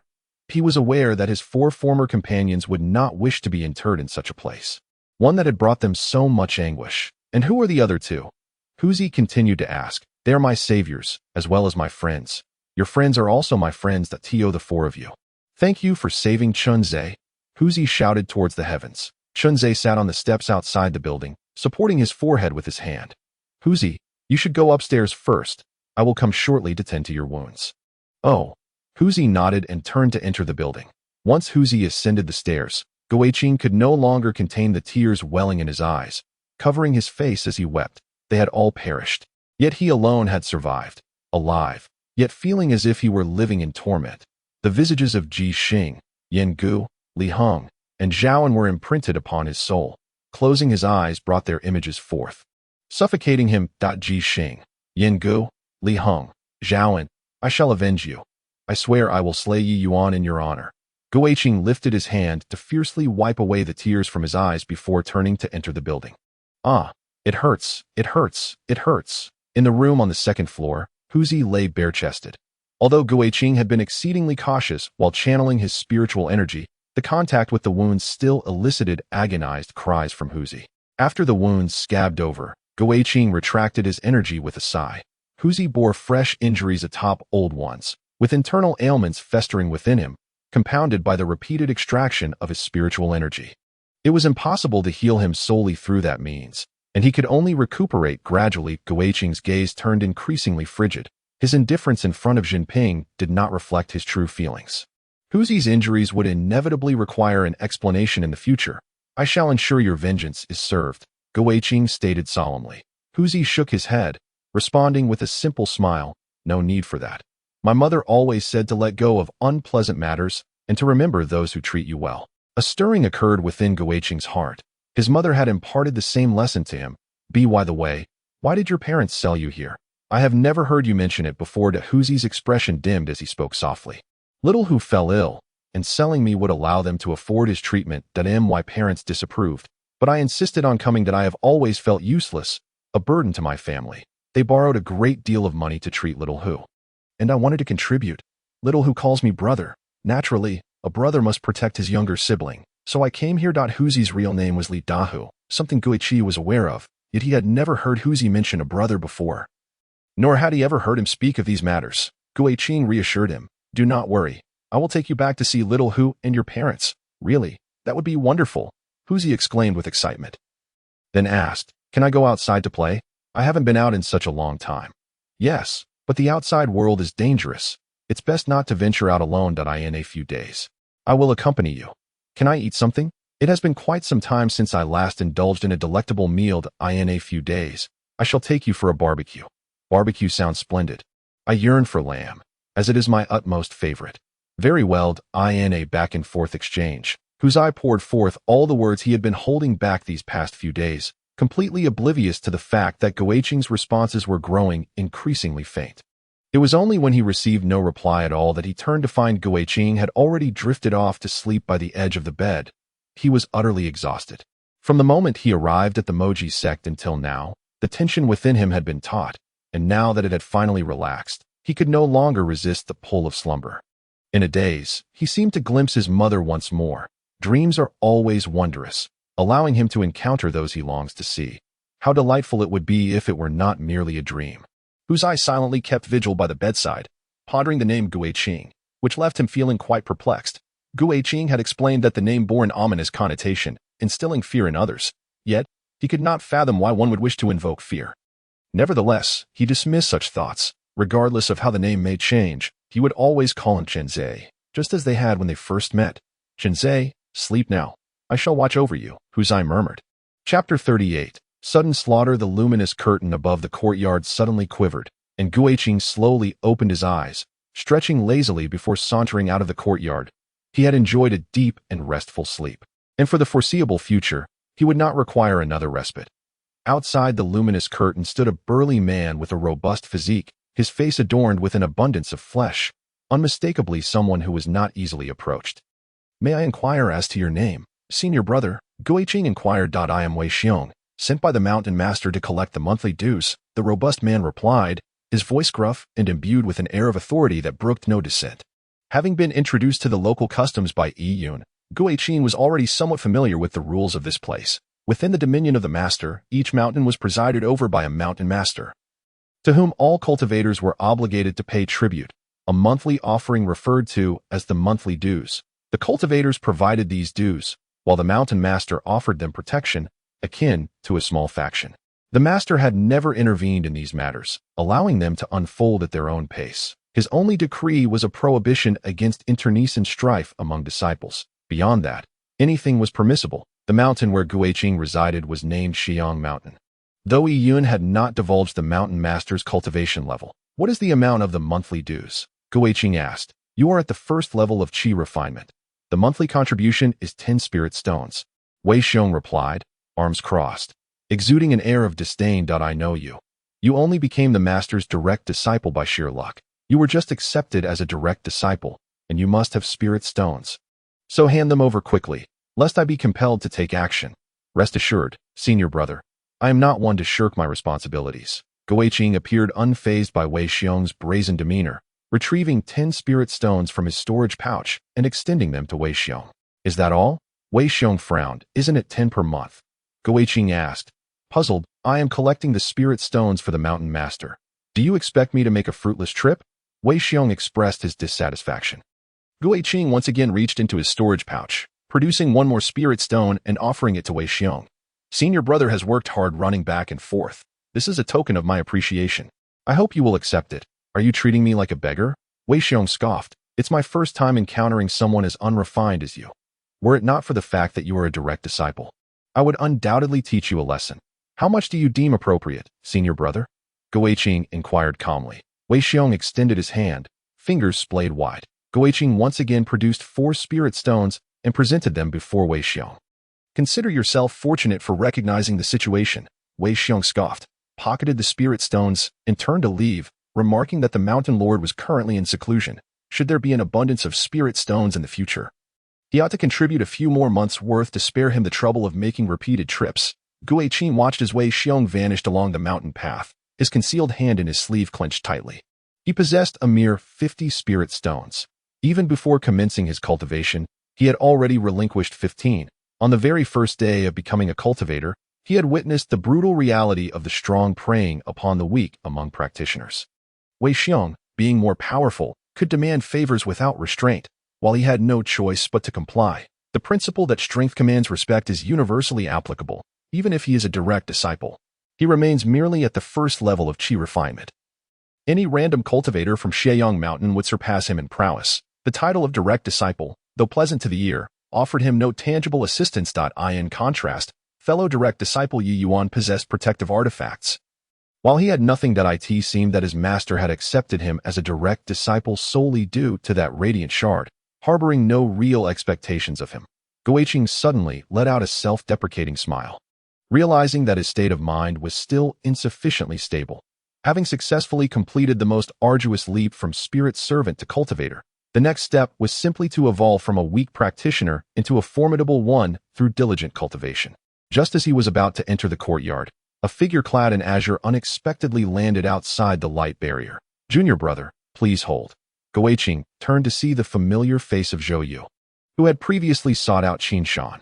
Zhou Yu was accompanied by 3 young men and 2 young women, presumably here to deliver spirit servants to him. With a cheerful smile, Zhou Yu remarked, "Junior brother Guiqing, I have heard that you have been accepted as a direct disciple by our master. Congratulations. I always believed your temperament was well suited for the path of cultivation. It's remarkable that you have truly reached this stage. We ought to maintain closer ties as brothers moving forward." Guiqing smiled in return, saying, "That is only natural. I shall certainly seek your guidance more often in the future." Zhou Yu then gestured towards the 5 individuals behind him. "These are the finely selected spirit servants I have chosen for you, and I trust you will be thoroughly satisfied. It is regrettable, however, that there is no figure like Yi Yuan among them. Otherwise, we could have established a good rapport. Thank you, senior brother." Guiqing maintained a composed expression, feigning ignorance to the underlying sarcasm in Zhou Yu's words. After performing a respectful bow, he led the 5 individuals into the courtyard. Zhou Yu remained where he stood, patiently waiting, appearing in no rush to depart. Once inside the courtyard, Guiqing turned to scrutinize the 5 individuals closely. The 3 young men appeared robust, clearly adept in combat. As for the 2 young women, they were identical twins, sharing the same features but possessing distinctly different temperaments. One was clad in purple, exuding an air of elegance and grace, while the other donned blue, radiating a light and ethereal charm. "Huzi, you may proceed first." Guiqing gestured calmly at the 5.0h.a. As Huzi ascended the stairs, Guiqing suddenly unleashed his spiritual sense, causing the 2 young women to collapse in agony. While the 3 young men remained unscathed, Guiqing swiftly withdrew a dagger from his storage pouch and plunged it directly into the neck of the nearest youth, delivering a vicious slash. The boy's throat erupted with a torrent of blood as he clutched his neck and collapsed lifelessly to the ground. "Ah!" The 2 young girls screamed in unison, engulfed by sheer terror in an instant. The girl in purple immediately shielded the girl in blue, gradually retreating to distance herself from Guiqing. They could scarcely fathom that the calm countenance of Guiqing just a moment prior had morphed into one of murderous rage. The other 2 youths were momentarily taken aback, their expressions suddenly transforming into fierce determination as they charged at Guiqing with a roar. However, it was not long before they too fell to the ground, lifeless. The ease with which these 3 youths met their demise prompted Guiqing to reminisce about the scene when the 5 of them had besieged Yi Yuan. Had it not been for Yi Yuan consuming the poisonous pill, he could have effortlessly crushed all 5 of them with his inherent cultivation alone. Sharing the same foundational level of qi refinement, he now comprehended the vast chasm that existed between spiritual slaves and cultivators. Today, he realized that with his qi restored, he was a true cultivator. Guiqing bent down to tear a piece of rag to clean the dagger, then stored the 3 corpses in his pouch. Casting not a glance at the 2 girls as he activated the light barrier and exited the courtyard. Outside the courtyard, Zhou Yu observed the unscathed Guiqing, a flicker of brilliance flashing in his eyes. Junior brother truly is impressive, resolving matters so swiftly. This is all thanks to your reminder, senior brother. I am deeply grateful. Guiqing clasped his hands in salute, retrieving the 3 corpses from his pouch and laying them on the ground. In his memory, Zhou Yu had always appeared with a smile, and knowing the discord between him and Yi Yuan, it was unlikely he would intentionally mention Yi Yuan in front of him. Thus, when Zhou Yu brought up Yi Yuan, Guiqing understood it was a subtle hint. Should he fail to grasp the implication, he might end up like Yi Yuan, falling prey to the machinations of spiritual slaves under his command. Zhou Yu collected the bodies into his own storage pouch, wearing a sheepish grin. "Junior brother, I truly apologize that Yi Junior brother spent a substantial sum to request my assistance. I could hardly refuse him. However, you are also the direct disciple of our master, and should you perish, the blame would inevitably fall upon me, and I would not bear the consequences. I wish to avoid offending either of you. So I must resort to this underhanded tactic. I acknowledge that this is not entirely just. How about this? 10 spirit stones for each spiritual slave, totaling 30, and I shall add an additional 5 spirit stones to close this matter. What say you?" Guiqing shook his head. It seemed. Zhou Yu narrowed his eyes. "Junior brother, it appears you are unwilling to grant me this favor." Guiqing suddenly broke into a smile. "Your reminder alone is already a kindness. Senior brother, with these spiritual slaves entrusted to me, your task is complete. Should they rebel, it is solely my failure in management. How could I dare to impose further costs upon you? Such an arrangement would be inappropriate. Would it not?" Zhou Yu rubbed his hands together, feigning hesitation. Guiqing chuckled. "I have long felt guilty for causing you to lose 5 spirit stones in our previous wager. I implore you not to decline." "Very well, since junior brother insists, I shall not refuse, for I truly am impoverished," Zhou Yu replied. a radiant smile breaking across his face that in truth, he stood to gain significantly from this endeavor. The price Yi Yuan had offered far exceeded the worth of these 3 spiritual slaves. Although he had acquiesced to Yi Yuan, he had no intention of allowing Guiqing to perish, thus he could only signal in this manner. If Yi Yuan sought to place blame, he could only fault the 3 deceased spiritual slaves for their inadequacy. Guiqing has suffered a loss, and so has Yi Yuan, yet he alone has profited from both sides. Point 1 has gained favor, while the other has amassed spirit stones. Those 2 young ladies were meticulously chosen by me, possessing an enchanting beauty. Consider it a gift for my junior brother, who may relish it at his leisure. Zhou Yu patted Guiqing's shoulder, a knowing smile gracing his face. Chapter 39. The eerie, absolute spirit seed. As Zhou Yu departed, Guiqing's smile vanished upon returning to his courtyard. It was not merely the loss of 3 spirit servants that troubled him, but Zhou Yu's attitude. As fellow direct disciples, would Zhou Yu dare behave so cavalierly if his cultivation surpassed that of Yi Yuan? Gazing at the nearly identical loft before him, he was reminded of his days under Yi Yuan's command, recalling the 4 companions who entrusted their lives to him and the final battle they faced. The girl in purple observed the silent Guiqing, her heart filled with increasing trepidation. Although she had sensed the bleak future when her qi shattered, witnessing Guiqing so nonchalantly eliminate those 3 youths instilled a profound fear within her. Dreading that she too might fall victim to a careless misstep, they conspired to kill me, hence my actions against them. Guiqing discerned the thoughts of the girl in purple and offered a brief explanation before stepping into the loft. My lord, the girl in purple abruptly called out to Guiqing, biting her lip. After a long hesitation, she summoned her courage to inquire, where shall we reside? Guiqing paused, suddenly realizing he had overlooked this matter. Turning to gaze at the modest dwellings beside the loft, he unleashed his spiritual energy, obliterating the row of houses with a single surge. Once, they had endured torment in such quarters under Yi Yuan's whims. Now, he wished never to behold such abodes again. My lord, forgive me. I shall not inquire further. Wherever you wish for me to stay, I shall abide. The girl in purple quickly exclaimed, pulling the girl in blue to kneel. Bowing her head in submission, Guiqing remained unaware that he had unwittingly established an image of capriciousness in their minds and pointed toward the highest floor of the loft. From now on, you shall reside on the top floor. The girl in purple looked up in disbelief. You need not address me as my lord. Simply call me Guiqing and follow me. With that, Guiqing turned and walked away. The girl in purple stared after him, her expression a mix of astonishment and uncertainty. Could this be a test from this esteemed individual? Upon reaching the top floor and taking in the exquisite furnishings around them, the 2 remained in a daze, scarcely able to believe that Guiqing would grant them such splendid accommodations. After ushering them to this place, Guiqing descended without uttering a word or instructing them on what to do. Yet, the more he behaved in this manner, the more their anxiety deepened. The girl in blue clutched the hem of her garment tightly and whispered, Sister, I am afraid. Fear not, for I am here. The girl in purple comforted her softly.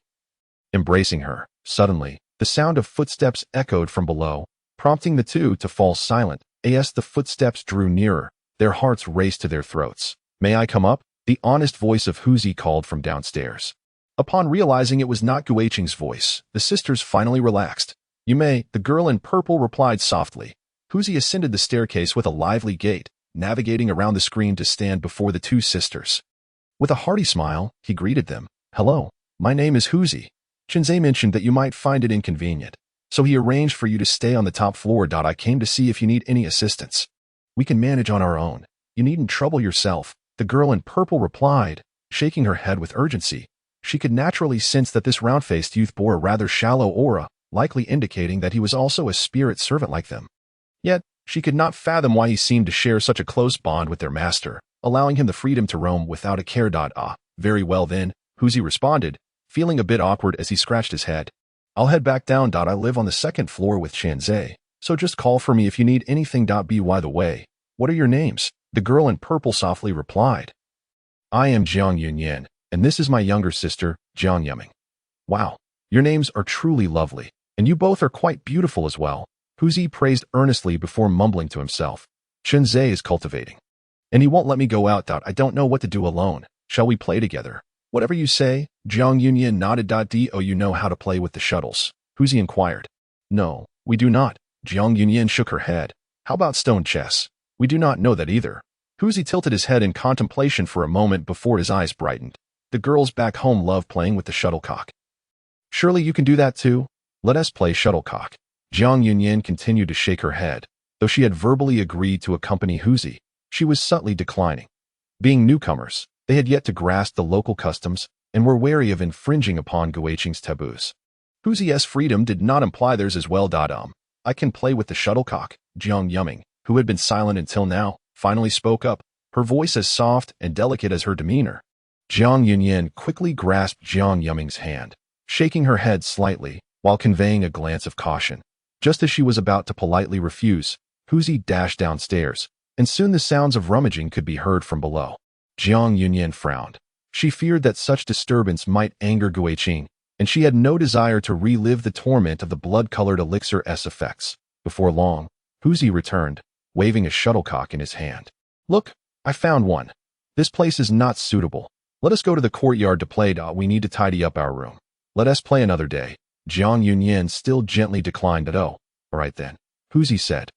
Disappointment evident on his face as he turned to leave with the shuttlecock in hand. Big sister, I want to go downstairs to play with the shuttlecock, Jiang Yuming whispered. Yuming. Jiang Yunyan quickly tugged at her sister's sleeve, repeatedly signaling with her eyes, urging her to obey. Let us tidy our room first. As a spirit servant, she had endured the rigorous training of those with inferior qualifications and had witnessed many who transgressed being executed. The rules were firmly etched into her being. Upon hearing this, Huzi became elated, rushing over to grasp Jiang Yuming's wrist, urging her, let us go play. Seeing Jiang Yuming being led away, Jiang Yunyan had no choice but to follow. In the courtyard, Huzi kicked the shuttlecock a few times before passing it to Jiang Yuming. At first, Jiang Yuming struggled to catch the ball due to her nervousness, but after a while, she loosened up and began to kick it skillfully. Much to the delight of Huzi, who cheered for her, Jiang Yunyan stood nearby, observing her sister's joy with a gentle smile. However, thoughts of Guiqing soon crept in, prompting her to glance anxiously toward the silent second floor. In the room directly to the north on the second floor, Guiqing sat cross-legged on the bed, clutching a spirit stone as streams of spiritual energy flowed incessantly into his energy sea. As he felt the energy sea gradually fill, a surge of joy welled up within him. He had experienced despair countless times due to the damage to his energy sea, and now that it was being restored, he could hardly contain his eagerness to fill it to the brim. Once the spirit stone in his hand had turned to dust, the energy sea brimmed with spiritual energy. As Guiqing slowly opened his eyes, ready to conclude his meditation, an unexpected upheaval occurred. The dormant absolute spirit seed within his consciousness began to spin violently, devouring the spiritual energy in his energy sea, which had just reached fullness, leaving it rapidly empty once more. What was most dire was that the terrifying force of absorption had not subsided. It began to siphon off Guiqing's life force. With a cold snort, Guiqing retrieved another spirit stone to continue absorbing spiritual energy. If it intended to consume, then let it consume to its heart's content. The energy sea filled and emptied repeatedly, as stone after stone was consumed, turning to powder and cascading down. At last, when the final spirit stone was exhausted, the dreadful force of absorption finally dissipated, and the absolute spirit seed fell silent once more. Guiqing turned inward, scrutinizing the absolute spirit seed within his consciousness. The jet-black surface of the seed bore 9 vertical grooves, one of which illuminated with a blood-red pattern. He was unsure of its significance, and, as he attempted to probe deeper into the absolute spirit seed with his spiritual awareness, it was abruptly repelled. Despite numerous attempts, he could not establish any connection with the absolute spirit seed. His master, Dao Kuzi, had once told him that the absolute spirit seed could facilitate a complete transformation, yet after it had devoured all his spirit stones, his body remained unchanged. A furrow formed on Guiqing's brow, not out of sorrow for the lost spirit stones. Those could be earned again, but from the fear that the next time he used spirit stones, the absolute spirit seed would consume his spiritual energy once more. While it was one thing for it to devour spiritual energy, once that ran low, the seed would inevitably begin to siphon his life force, and he would be powerless to stop it. After a moment of contemplation, Guiqing swiftly rose and exited the room. Outside the attic, Jiang Yunyan heard footsteps approaching from behind and turned to see Guiqing striding towards her. Startled, she quickly moved to pull her sister, who was playing joyfully, away. Yumyan, stop playing. Upon seeing Guiqing, Jiang Yumyan instinctively shrank behind Jiang Yunyan. The memory of the 3 boys' deaths lingered vividly in her mind, though Guiqing had explained himself. She could not help but feel fear in his presence. In her heart, Guiqing and Xiu, who had casually slaughtered during their training, were indistinguishable. "Greetings, sir." Jiang Yunyan bowed respectfully, lowering her head as she held Jiang Yunyan's hand. "I've already told you. Just call me by my name." Gui Qing approached Huzi, patting his shoulder. "I need to step out for a bit. You stay here and behave. I'll be back shortly." "All right." Huzi nodded in agreement. "So when are we going to have barbecue?" "We'll go once I return." Gui Qing spoke softly, then turned to look at Jiang Yunyan, saying, "Tagertzi enjoys playing. Keep a watchful eye on him and ensure he does not run off." "Yes." Jiang Yunyan immediately responded with utmost respect. Gui Qing activated the luminous screen and exited the courtyard, hastening down the mountain, heading straight for Lingbao platform. Previously, senior brother Yiyun had informed him of the platform's location, which was quite close to Xieyong Mountain. Upon reaching Lingbao platform, Gui Qing ascended the steps, pausing for a long while at the entrance. The platform, constructed of white jade, gleamed magnificently, truly befitting a place for cultivators. In the center of Lingbao platform, numerous cabinets formed a circle, adorned with many bronze mirrors, projecting luminous screens into the air, rich in images and text, and divided into 4 cardinal sections. The area directly in front of Gui Qing pertained to magical artifacts. These artifacts, crafted from special materials and energized by spiritual essence, could possess extraordinary power or unique functions. However, the items utilized by Qi refinement cultivators were not worthy of being called artifacts. They were merely ordinary objects. Only those like Yi Yuan, who could withstand a full-force strike from a foundation establishment cultivator with a protective jade pendant, earned the title of artifact. Above ordinary objects are artifacts, and above artifacts are treasures.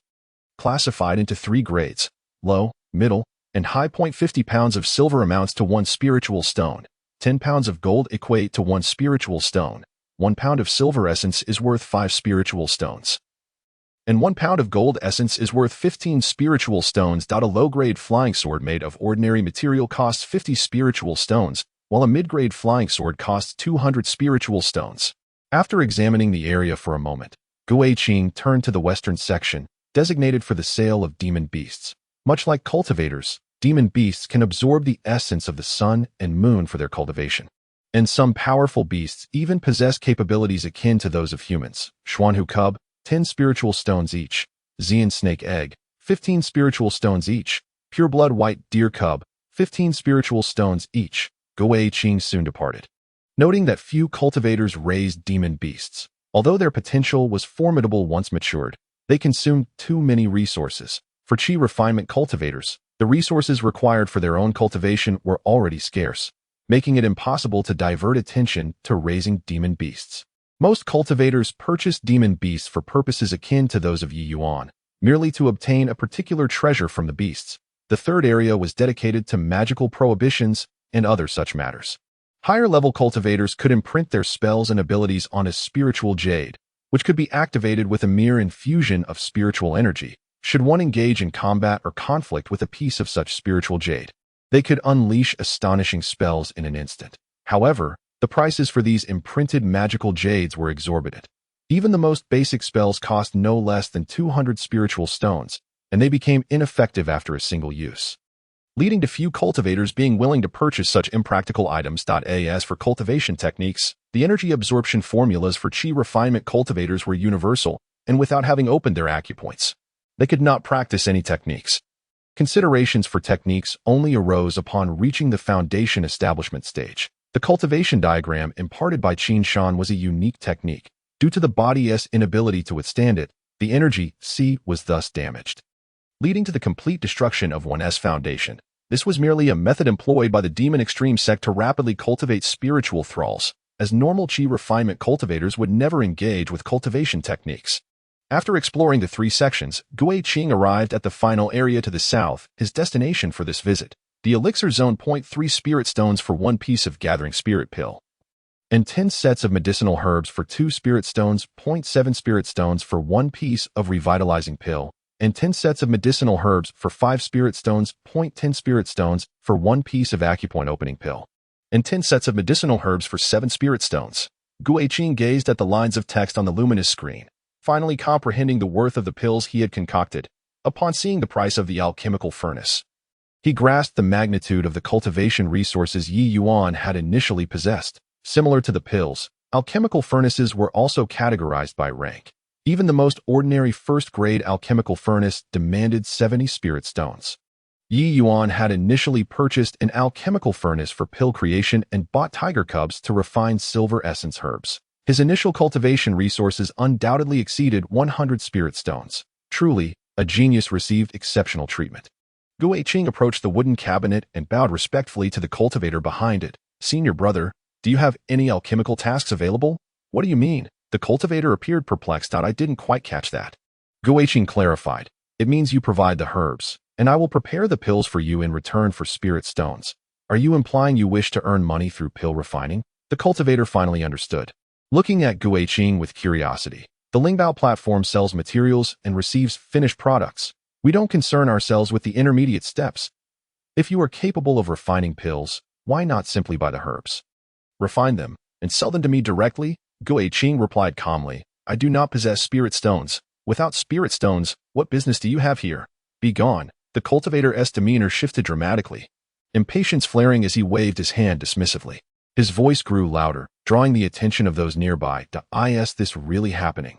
Coming to the Lingbao platform without spirit stones? This fellow must be out of his mind. Looking unfamiliar, probably a newcomer, and no wonder he doesn't even understand the rules. Wait, why does he seem somewhat familiar?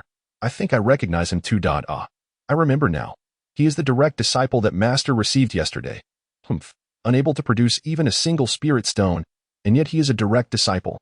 I heard he was once Yi Shidi's spirit slave, nearly causing Yi Shidi's demise. TSK, TSK, TSK, such a traitor should not be spared. Not only should he not be spared, but you all didn't see yesterday. He actually kneeled before Yi Shidi for a few spirit slave corpses. Utterly losing face. Indeed, one wonders what stroke of luck he encountered to be accepted as a disciple by Master. However, the qualifications of spirit slaves are typically poor. Even if his Qi C were to recover, he would likely remain stuck at the first level of Qi refinement for life. Gu Weiqing listened to the discussions around him, his frown deepening. He was not particularly concerned about their words, but was contemplating how to acquire spirit stones. His greatest skill lay in alchemy, as only through it could he swiftly obtain spirit stones. Yet, with not a single spirit stone to his name, he could not afford an alchemical furnace. How could he refine pills? If absolutely necessary, he would have to resort to other tasks instead. On the periphery of the crowd, a young man with a gentle demeanor observed Gu Weiqing with keen interest, nudging the young man in purple beside him. "Where is your alchemical furnace? Let me borrow it for a while." The young man in purple raised an eyebrow. "Are you intending to assist him? Though he is a direct disciple, his qualifications are too poor, and his cultivation is unlikely to progress. Is he worth your acquaintance? Less chatter. Just tell me whether you're lending or not." Fine. You're the big brother. I'll listen to you, but I still don't believe he can refine pills.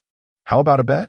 All right." The gentle young man squeezed through the crowd, holding the alchemical furnace, and placed it directly in front of Gu Weiqing, setting 2 spirit stones on the wooden counter. He smiled faintly at the cultivator behind the counter and said, "Please prepare the materials for 10 batches of gathering spirit pills. Isn't that Sidu Feng? What brings him here? I remember he's not an alchemist. Who knows? With that furnace in front of that kid, there's bound to be some excitement. Let us just watch closely. Oh, it's senior brother Situ. Please wait a moment." The cultivator's face instantly lit up with a smile upon seeing the gentle young man. The 10 sets of materials were soon arranged on the counter. Situ Feng turned to look at Gu Weiqing. "Can you refine pills?" "I can," Gu Weiqing replied with a slight nod. Situ Feng patted the alchemical furnace and laughed. "I'll lend you this furnace. Do you dare to refine pills here?" Chapter 41. The initial display of alchemical skills. Gu Weiqing and Situ Feng locked eyes, appearing remarkably calm. What is there to fear? "Good. You have guts." Situ Feng laughed heartily. "I'll cover the cost of the materials. You can refine here, and all the pills produced will belong to you. All I ask is that you pay me back for the materials and 10 spirit stones." "How does that sound?" Gu Weiqing said nothing further and directly sat before the alchemical furnace, beginning to adjust his breath. The crowd began to murmur again. "Is this for real? Can he really refine pills here? I certainly don't believe it. He was just a spirit servant before. How could he possibly refine pills?" "Exactly. Isn't alchemy hard to master? He has only just become an inner disciple, even if someone teaches him. How could he learn alchemy so quickly? The only newcomer daring to refine pills is junior brother Yi. He wouldn't think that just because he was once a spirit servant under junior brother Yi, he too can refine pills. Would he? Brothers and sisters, would you kindly be quiet?" Situ Feng clasped his fists and scanned the surroundings, his aura subtly exuding a smile as he spoke loudly, "Please grant me this favor and do not disturb his alchemy. As for whether he can succeed, that will soon be revealed."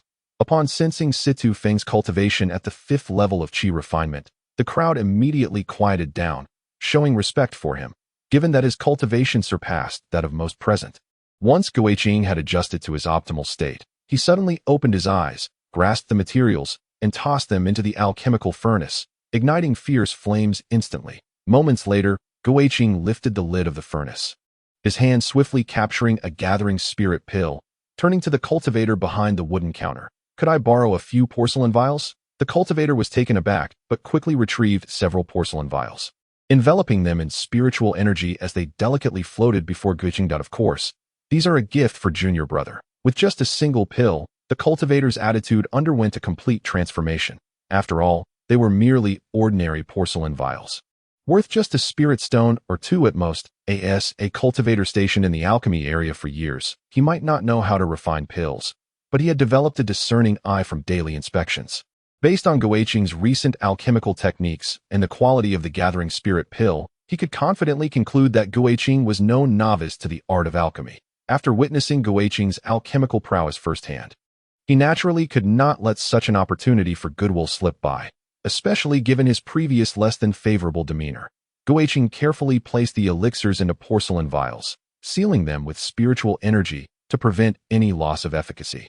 Before adding more medicinal materials, upon lifting the lid of the cauldron for the second time, although the spirit-gathering pills had not been fully refined, they had begun to take shape.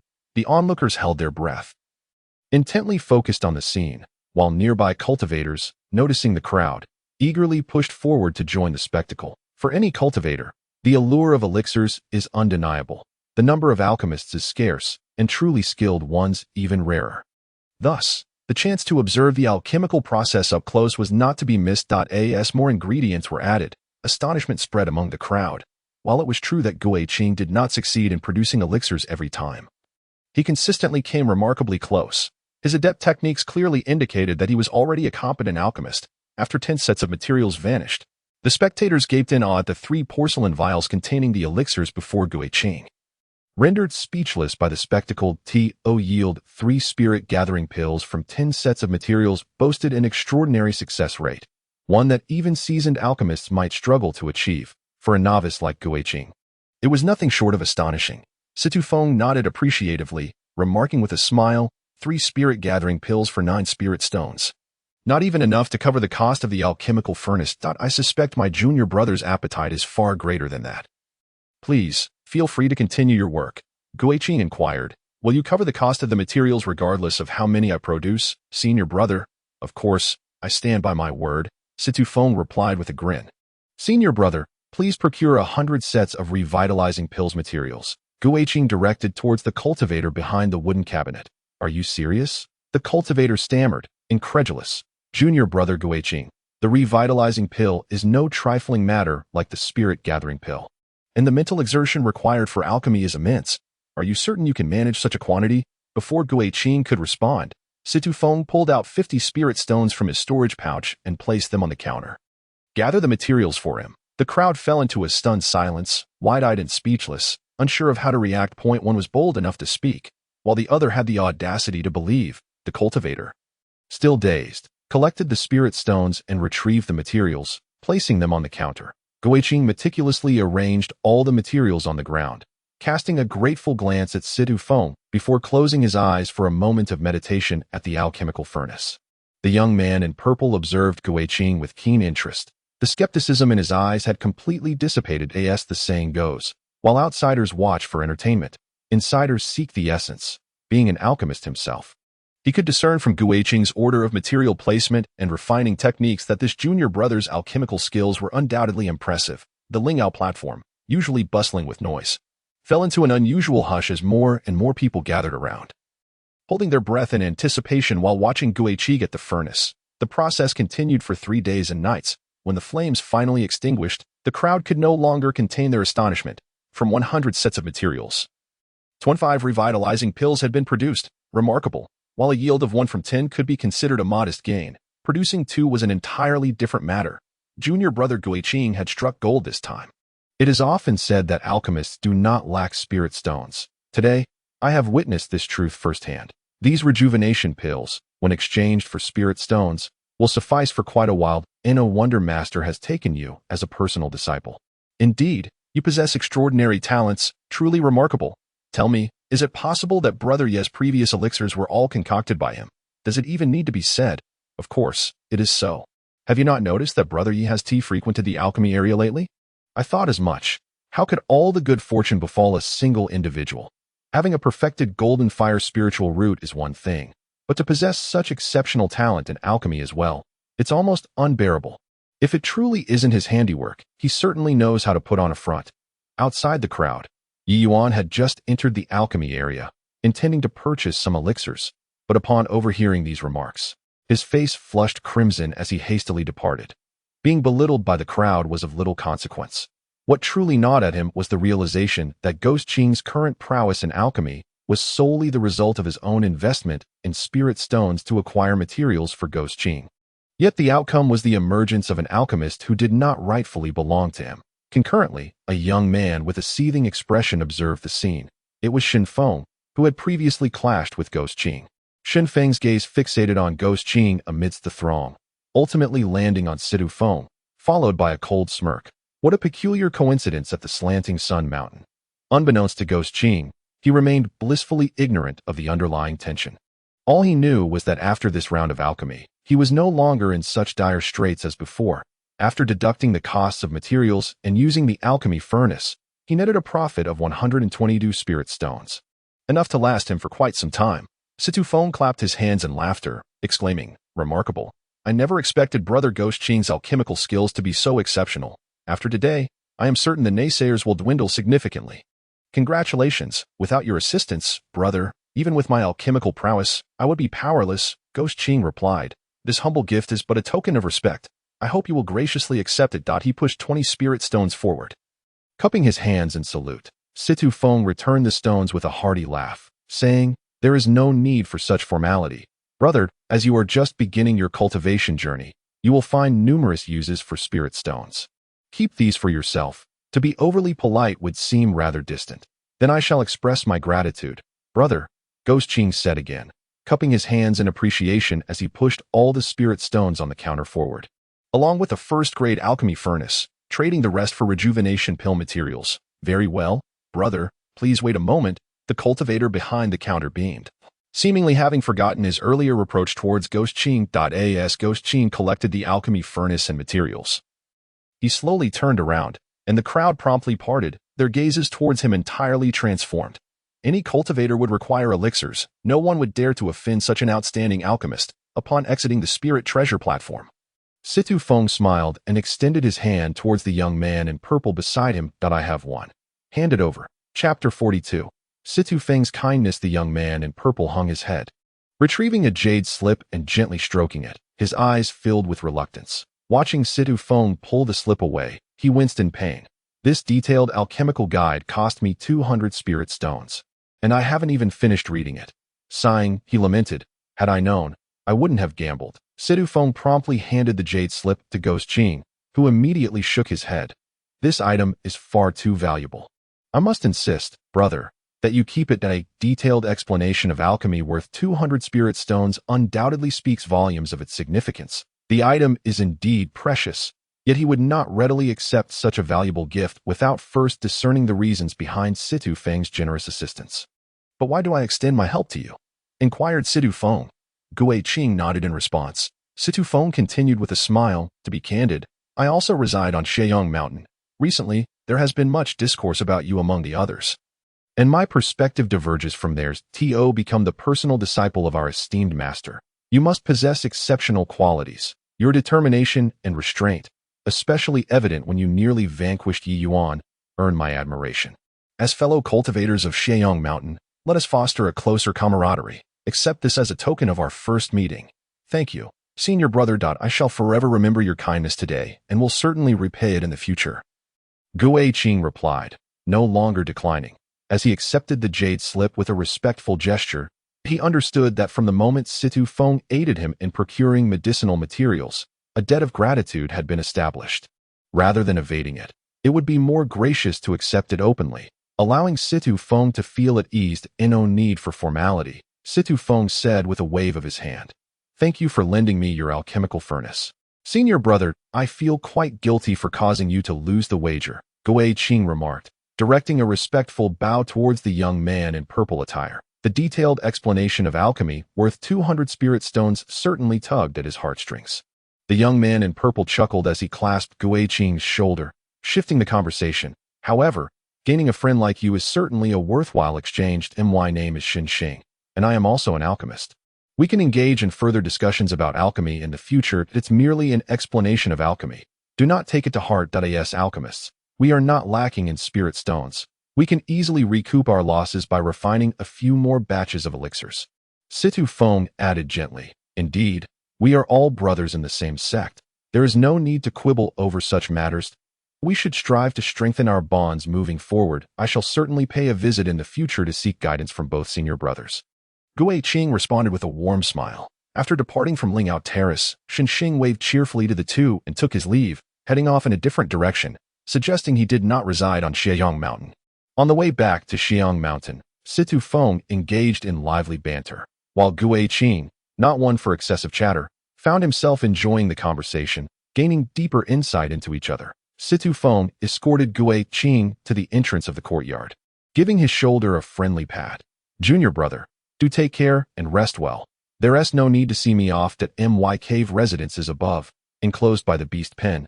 Do come visit when you can, and I shall treat you well. Thank you, senior brother.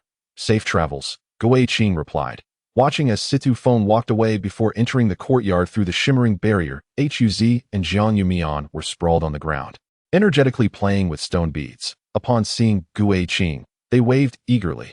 Chunzhe, come join me in playing with the stone beads. Greetings, my lord. Jiang Yunyan and Jiang Yumian quickly bowed in respect. Even though Gui Qing had previously advised them against such formalities, the sisters remained exceedingly respectful. Gui Qing understood their demeanor, recalling his own cautiousness during his time as a spirit servant. He gestured for them to relax, picked up a stone bead, and sat down to join Huz in play. Not long into their amusement, the barrier above the courtyard suddenly rippled. Gui Qing handed the stone bead to Jiang Yumian, opened the barrier, and stepped outside to find Wei Xiong, who had come yesterday to collect the monthly tribute. What brings you here, senior brother? Gui Qing inquired. Wei Xiong nonchalantly remarked. I have heard that my junior has earned a considerable sum of spirit stones at Lingout platform. Since you are well endowed with spirit stones, why not settle the monthly dues for the past 6 months? Gui Qing fell silent for a moment before nodding in agreement. Very well, but I have exchanged all my spirit stones for medicinal materials. Brother, please allow me a few days. I shall refine the elixirs and convert them back into spirit stones to present to you immediately. As for the monthly dues, I cannot make that decision alone. I fear I may not be able to explain it well to the mountain master. Wei Xiong extended his hand, rubbing his fingers together. I understand. I cannot impose upon you to speak on my behalf without cause. How much do you think is appropriate? Gui Qing inquired calmly. Then, Wei Xiong feigned contemplation. How about 2 spirit stones for each day? I shall speak favorably on your behalf to the mountain master. That is acceptable, Gui Qing replied with a slight nod. You are becoming increasingly astute. My junior, I shall assist you for a few more days, but it cannot exceed 10 days at the latest. Wei Xiong, with a cheerful glint in his eye, cast a glance at Gui Qing before turning to depart. However, as he watched Wei Xiong retreat, Gui Qing's brow furrowed in concern. Monthly dues are paid once a month. Who requests half a year's payment in advance? This does not align with the rules laid out by Master Yun. Could it be? Upon returning to the courtyard, Gui Qing sat on the ground, continuing to play with Huz using the stone beads, while his thoughts drifted to distant memories. Chunzhe, what are you daydreaming about? It's your turn. Huz's voice broke through his reverie. Gui Qing snapped back to reality. Just as he was about to flick the stone bead, suddenly recalling something, he retrieved 3 bloodspot grasses from his storage bag and handed one to Huz. This is bloodspot grass. Consume it along with the root. Huz did not hesitate for a moment, promptly stuffing the entire plant into his mouth, chewing a few times before swallowing, then turning his gaze back to the stone beads. Hurry, it's your turn. Gui Qing offered the remaining 2 bloodspot grasses to the 2 sisters, who, upon receiving them, hesitated to swallow, evidently fearing it might be poison. The elixir in my body is gone. I shall no longer suffer pain. Huz suddenly rose, closing his eyes to feel the change, and then joyfully danced about, looking curiously at the sisters. This is something good. Why aren't you eating? Seeing the sisters still hesitating, Gui Qing explained, this is bloodspot grass. It can dissolve the elixir within you, freeing you from control henceforth. When you first arrived, I probed with my spirit sense, and only you two reacted. The other three did not possess such an elixir, which is why I discerned their intent to harm me. The sisters, now half convinced, placed the bloodspot grass into their mouths, chewing slowly. Upon feeling the elixir within them dissolve, their faces lit up with delight. From this day forth, we shall no longer endure such torment. Thank you, my lord, Jiang Yunyan said, pulling Jiang Yuming to bow in gratitude, then softly inquired, but why must you release us?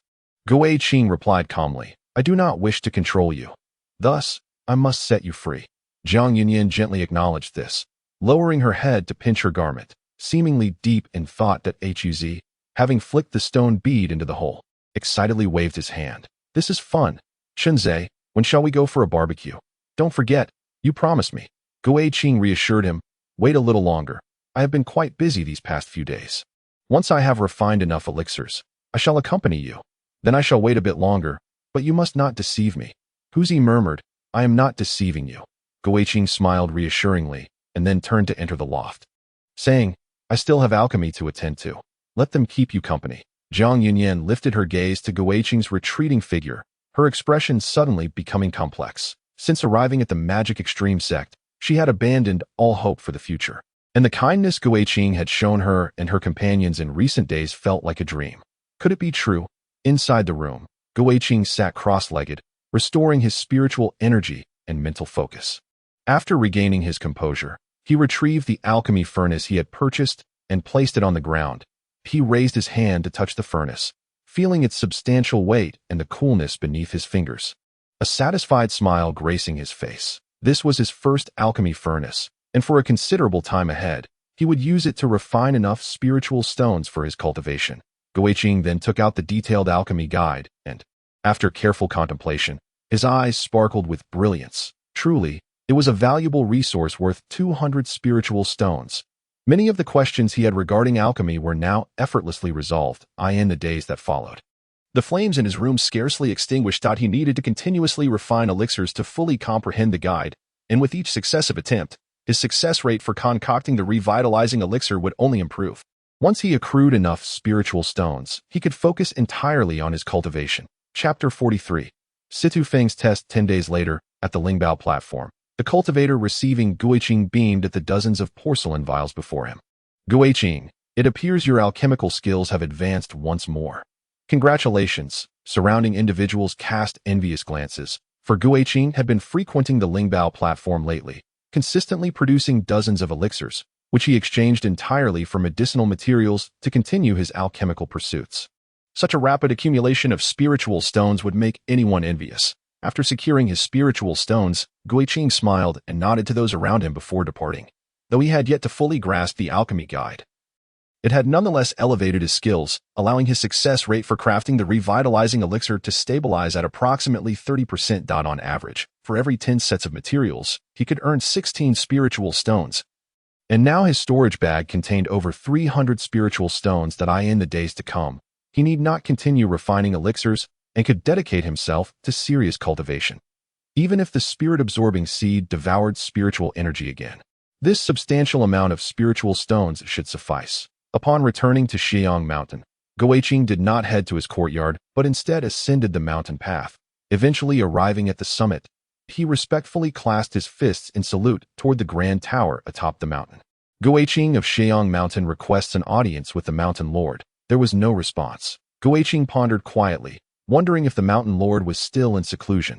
However, since he had come to pay a visit, he felt it prudent to wait a while longer. As a gesture of sincerity, he waited for an entire hour. Just as Gui Qing turned to leave, Wei Xiong leisurely emerged from the tower. The mountain lord requests that you first submit a year's worth of monthly contributions. Gui Qing furrowed his brow and replied solemnly, I can pay the full year's contribution up front, but I wish to know if my senior brother will come to collect contributions again in the coming year. That's not for me to decide. If the mountain lord instructs me to collect, then I shall collect, Wei Xiong replied, his eyes filled with mockery. Guiqing promptly handed over the year's contributions along with the benefits owed to Wei Xiong for the past 10 days, totaling 140 spiritual stones. Before turning to leave, farewell, Wei Xiong cast a disdainful glance at Guiqing as he departed, spitting contemptuously onto the ground at a personal disciple. Once you arrive at Sheong Mountain, even if you were a dragon, you would have to coil like a serpent. Not to mention, you are merely a waste of inferior aptitude. Though Guiqing had not strayed far, the words reached his ears with crystal clarity. His brow furrowed slightly before relaxing once more. Merely a few spirit stones, they hold little significance. As long as one remains alive, spirit stones will flow ceaselessly, after breaking free from Yi Yuan's constraints. He grasped a fundamental truth. One must not rush. Patience is paramount. Not long after he turned a bend in the mountain path, he spotted Situ Feng, who stood outside the courtyard with a beaming smile. Guiqing immediately clasped his fists in salute. Greetings, senior brother. Come, let us speak inside. Situ Feng grasped Guiqing's wrist, guiding him into the courtyard to sit. With a flick of his fingers, flames surged forth, enveloping the copper stove on the table. Swiftly boiling water. He pushed the brewed tea towards Guiqing. I hear you have been frequenting the Lingao platform. It seems you have acquired quite a few spirit stones recently. You just visited the Mountain Master. I presume you offered a considerable amount. Guiqing nodded slightly, responding calmly. It is satisfactory. I contributed for the year, which is not excessive. A few more alchemical refinements will recoup it. Situ Feng chuckled. Indeed, wealth breeds confidence. In just over 10 days, you speak with newfound assurance. Guiqing sincerely replied. All thanks to your assistance, senior brother. I am deeply grateful. A trifling matter, hardly worth mentioning. Situ Feng waved his hand dismissively, gesturing to the cup of tea before Guiqing. This is my carefully cultivated Walu tea. Do have a taste. Guiqing lifted the tea cup and savored a sip. Although I am not well versed in the art of tea, this infusion brings a sense of tranquility to both body and mind. It is indeed exquisite. Thank you for your hospitality, senior brother. Situ Feng shook his head with a smile, refilling Guiqing's cup. It is perfectly normal for the Mountain Master to collect the monthly offering in advance. It is not directed at you, so do not take it to heart. The Mountain Master is preparing to enter seclusion to break through to the 6th level of Qi refinement, which naturally requires a substantial amount of spirit stones. And it is not only Sheong Mountain that follows this practice. Other mountains do the same. The specifics of how much and in what manner it is collected are entirely at the Mountain Master's discretion.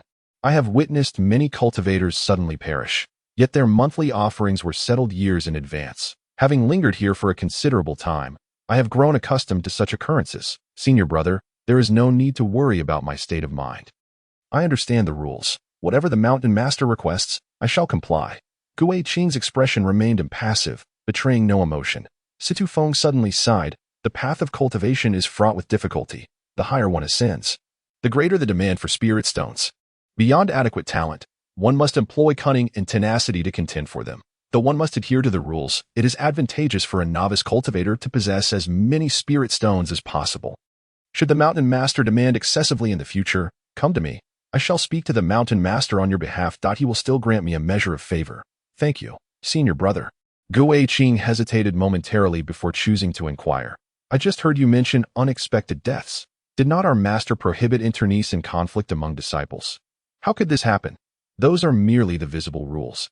However, if a person dies and the true culprit remains undiscovered, it is impossible to pursue accountability. Situ Feng replied with a mysterious smile, then continued slowly. Thus, offering more spirit stones may not necessarily be detrimental.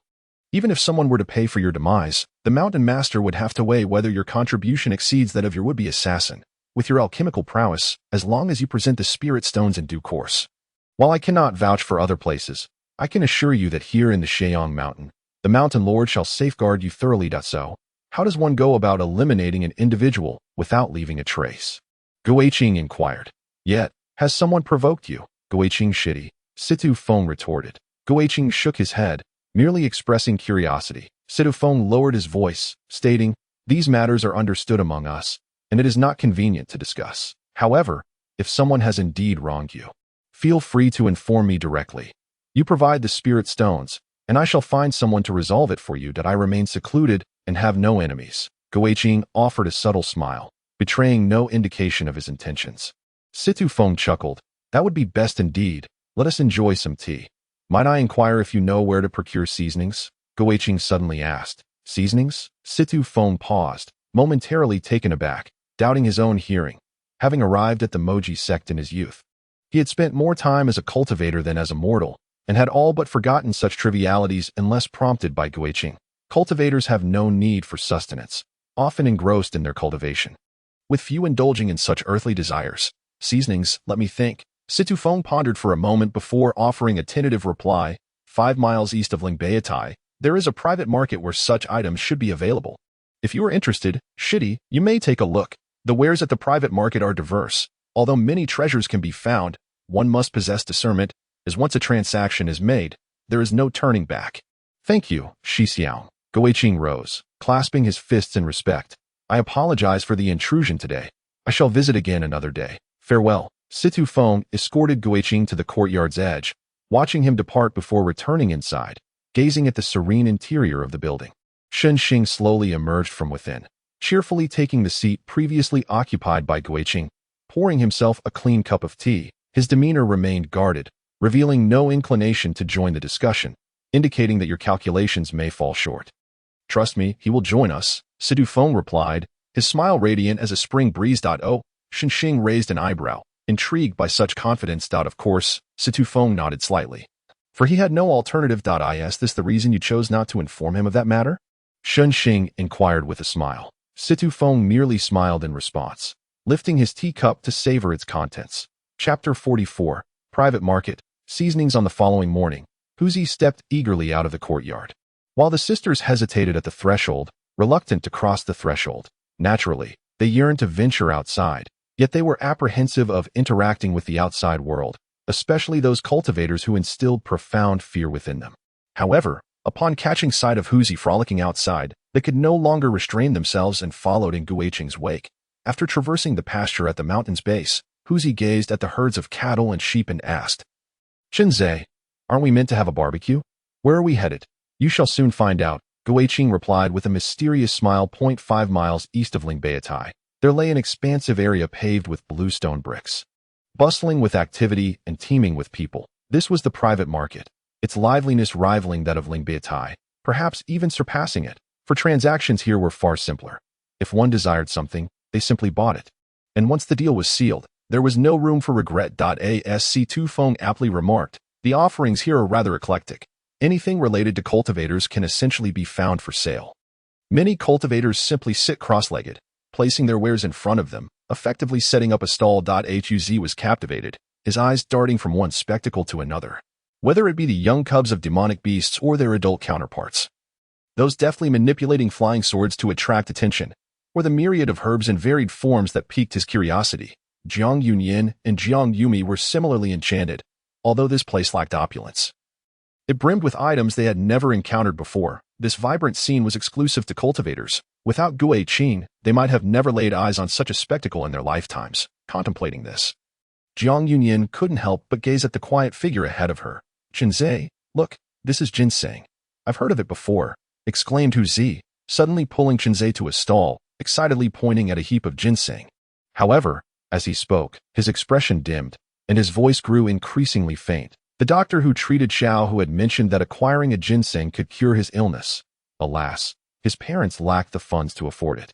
Guiqing promptly produced a piece of spirit stone and placed it before the stall owner. Esteemed senior, I would like some ginseng. The stall owner, previously drowsy, instantly perked up upon seeing the spirit stone. Very well, just a moment. While ginseng may be a precious commodity for mortals, it is rather commonplace for cultivators, typically found among lower-grade herbs, with a single spirit stone able to purchase a considerable amount. The stall owner selected a dozen of the largest ginseng roots and placed them before Guiqing, beaming with enthusiasm. Junior brother, are these satisfactory? Deal.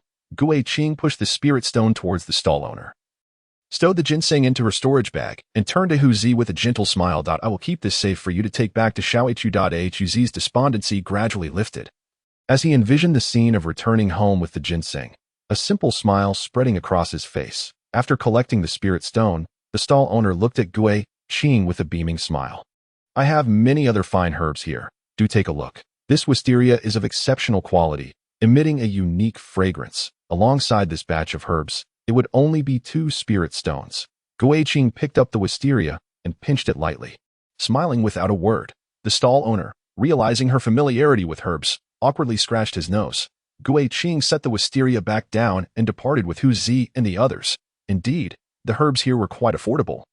Yet the quality lacked the assurances found at Lingbao platform, with many items being inferior imitations. While there was potential for a fortunate find, most often one would end up at a loss. He possessed a considerable number of spirit stones, yet he was not inclined to make purchases here. He had yet to determine how best to utilize those stones. Today's outing was merely to accompany Hu Zi and perhaps procure some condiments. Come, take a look. We have spirit slaves for sale. Prices are negotiable. A sudden shout pierced the air, drawing Guiqing's gaze to a group of spirit slaves standing at the opposite stall, his expression turning complex. The spirit slaves, now silver-haired, bore hollow, vacant eyes, allowing their master to pry open their mouths for display of their teeth, as proof of their usability, resembling livestock. Had he not chosen to resist, he too might have faced such a fate. Jiang Yunyan's countenance, along with that of Jiang Yumi, grew pallid, and inwardly she felt a sense of relief upon encountering Guiqing. Otherwise, they would inevitably have been sold to such a place in the future. Let us depart, Guiqing sighed softly. Soon, he discovered a stall selling condiments, where not only spices but also pots, bowls, and utensils were available. Senior brother, how do we purchase these items? Guiqing inquired, directing his gaze towards the diminutive youth behind the stall. The youth's eyes sparkled with excitement, and his face broke into a broad smile. For one spirit stone, you may take them all. He had no idea how long these odds and ends had been sitting there. And now that someone was finally willing to buy, he was too lazy to haggle. Guiqing placed a spirit stone down and collected all the miscellaneous items into his storage pouch, just as he was about to leave. His gaze fell upon some fabrics nearby. How much for these? The small youth replied with a grin, Junior brother, you have a discerning eye. These are crafted from the silkworm silk produced by the snowfield ice silkworm.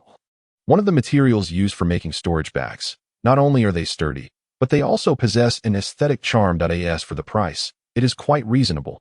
2 spirit stones per piece. Can they be made into clothing? What a question. Of course they can. To be honest, my father is a tailor, and before I came to the Magic Extreme sect, I spent my days assisting him in making garments for others.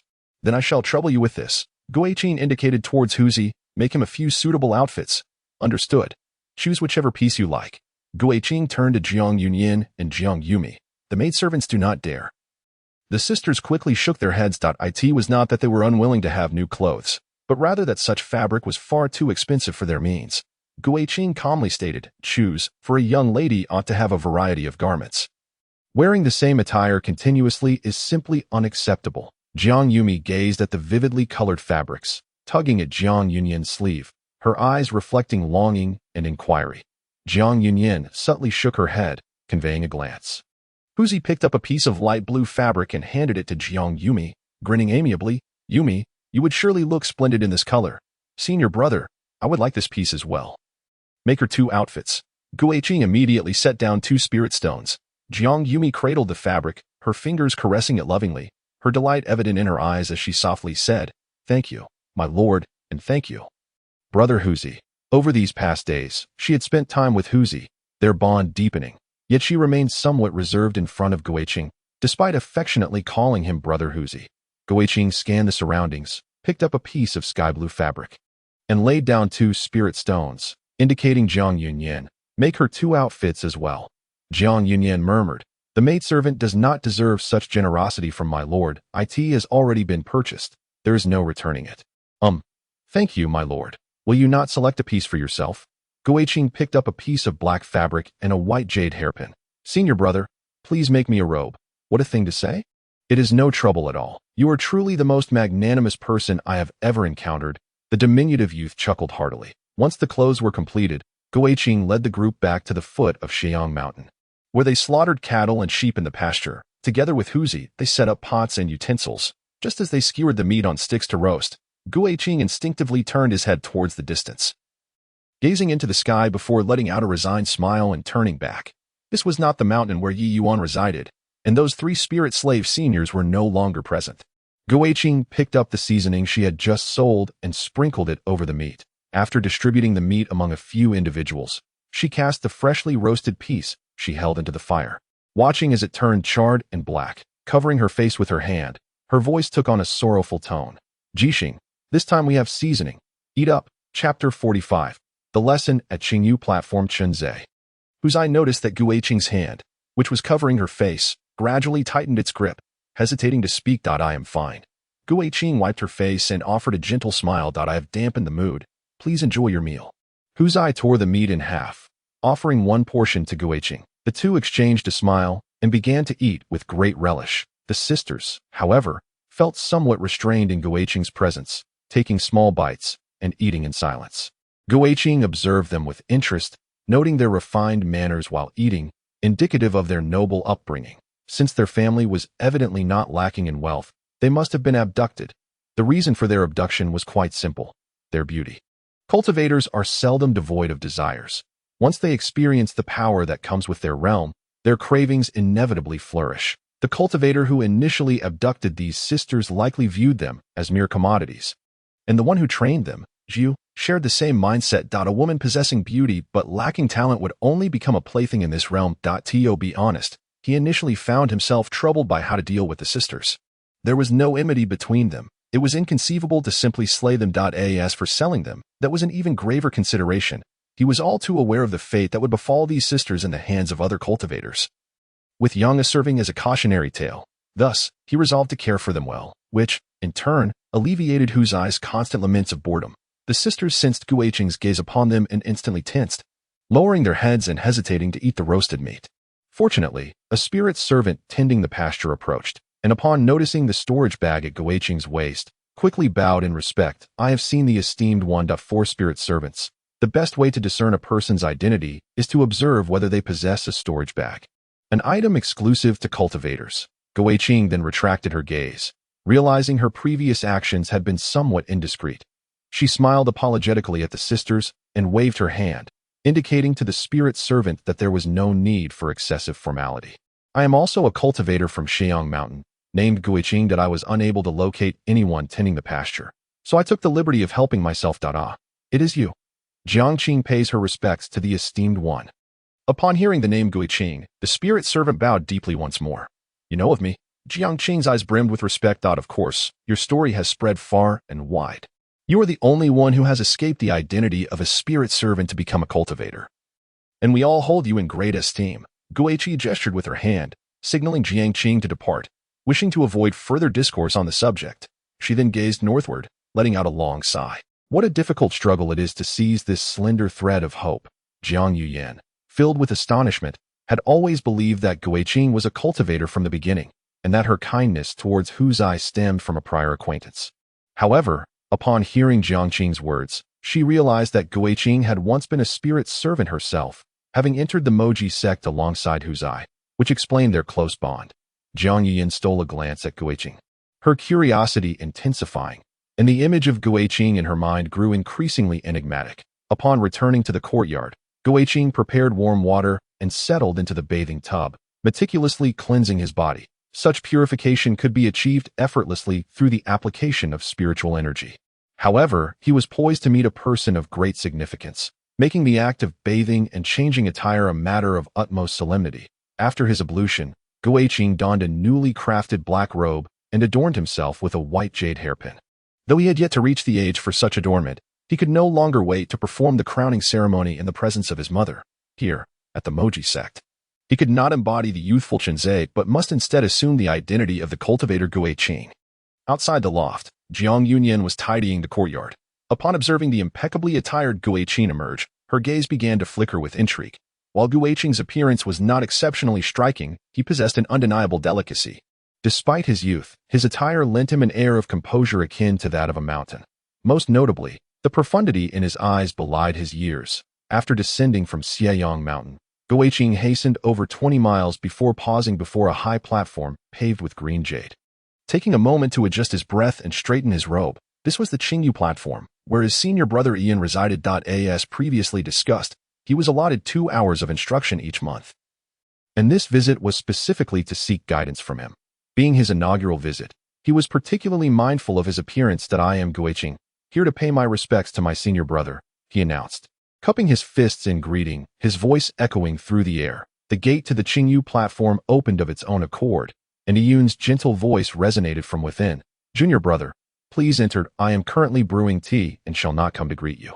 Guiqing ascended the jade bricks, gradually making his way into the courtyard. Suddenly, a leaf fluttered towards him, swirling in front of him. He immediately understood its intent, stepping forward, causing the leaf to drift ahead.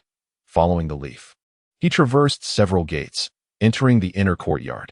Contrary to his expectations of pavilions and towers, he found only an expansive lotus-filled lake, where Yin sat in a pavilion at the lake's center, savoring the aroma of the tea leaves.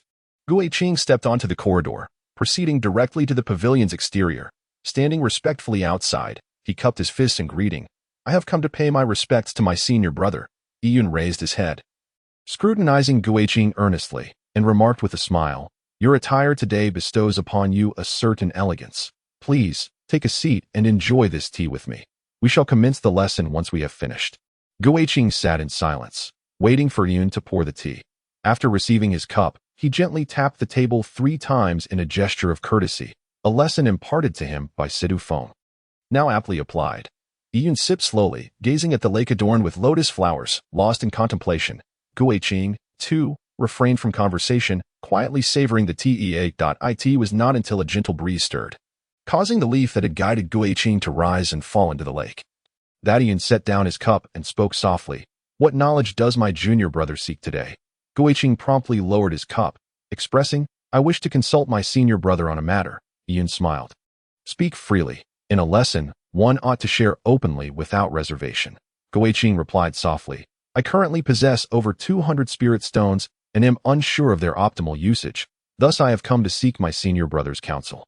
Oh. Yun's eyes widened with a hint of surprise. Before you spoke, I pondered what you might wish to learn today. Yuan, whenever he visits, invariably inquires about the arcane arts I mastered. I presumed you would seek my guidance on alchemy. Given your considerable talent in that field, yet I find myself mistaken. Guiqing asserted, my senior brother has not erred. I indeed intended to inquire about alchemy. However, before proceeding, I would like to seek guidance on the allocation of the spirit stones in my possession, as well as on my future cultivation methods. I fear that my lack of talent may lead me astray and result in a waste of time. Yun replied gently with a smile, do not belittle yourself. I believe there are 2 types of talent. One pertains to the body, and the other to the mind. The former, like Yuan, possesses a swift cultivation speed and swiftly comprehends spells and techniques. The latter, such as yourself, demonstrates great patience and a propensity to strategize before taking action. For cultivators, both aspects are equally significant.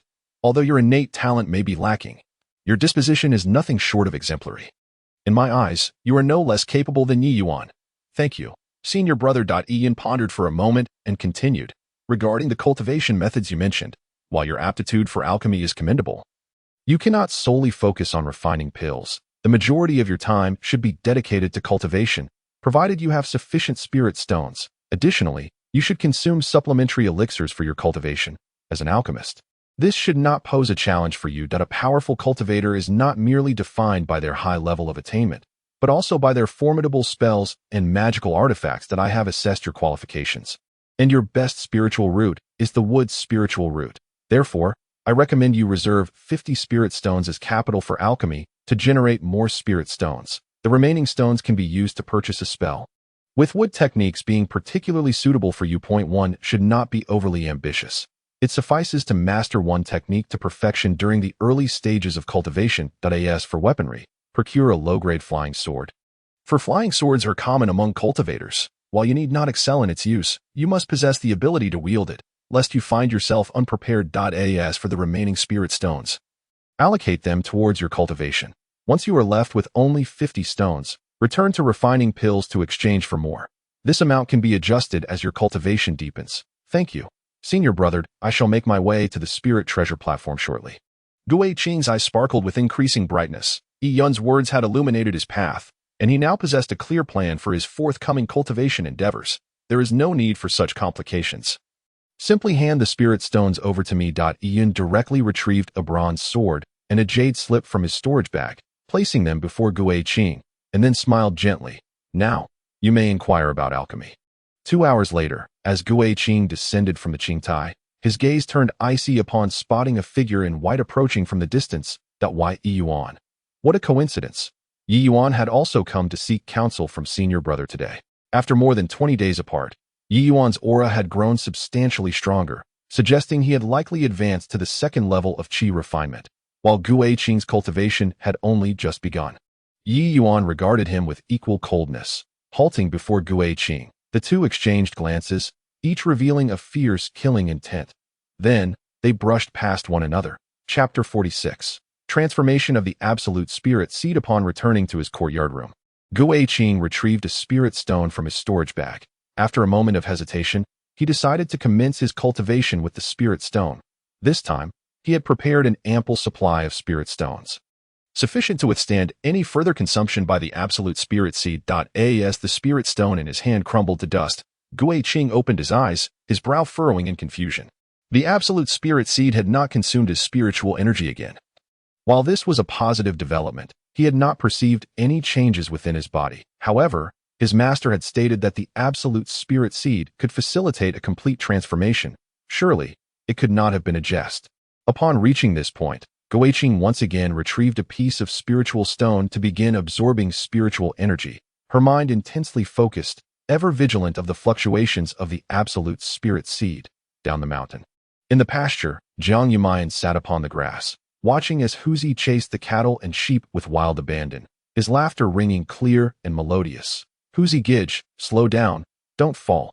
After Gu Eiqing had brought them here once, she imparted the incantation to activate the light barrier, which meant they could now venture out freely, no longer bound by restrictions. Shortly thereafter, Huzi came running over with a large bouquet of wildflowers, presenting them to Jiang Yumayan. These flowers are beautiful. They are for you.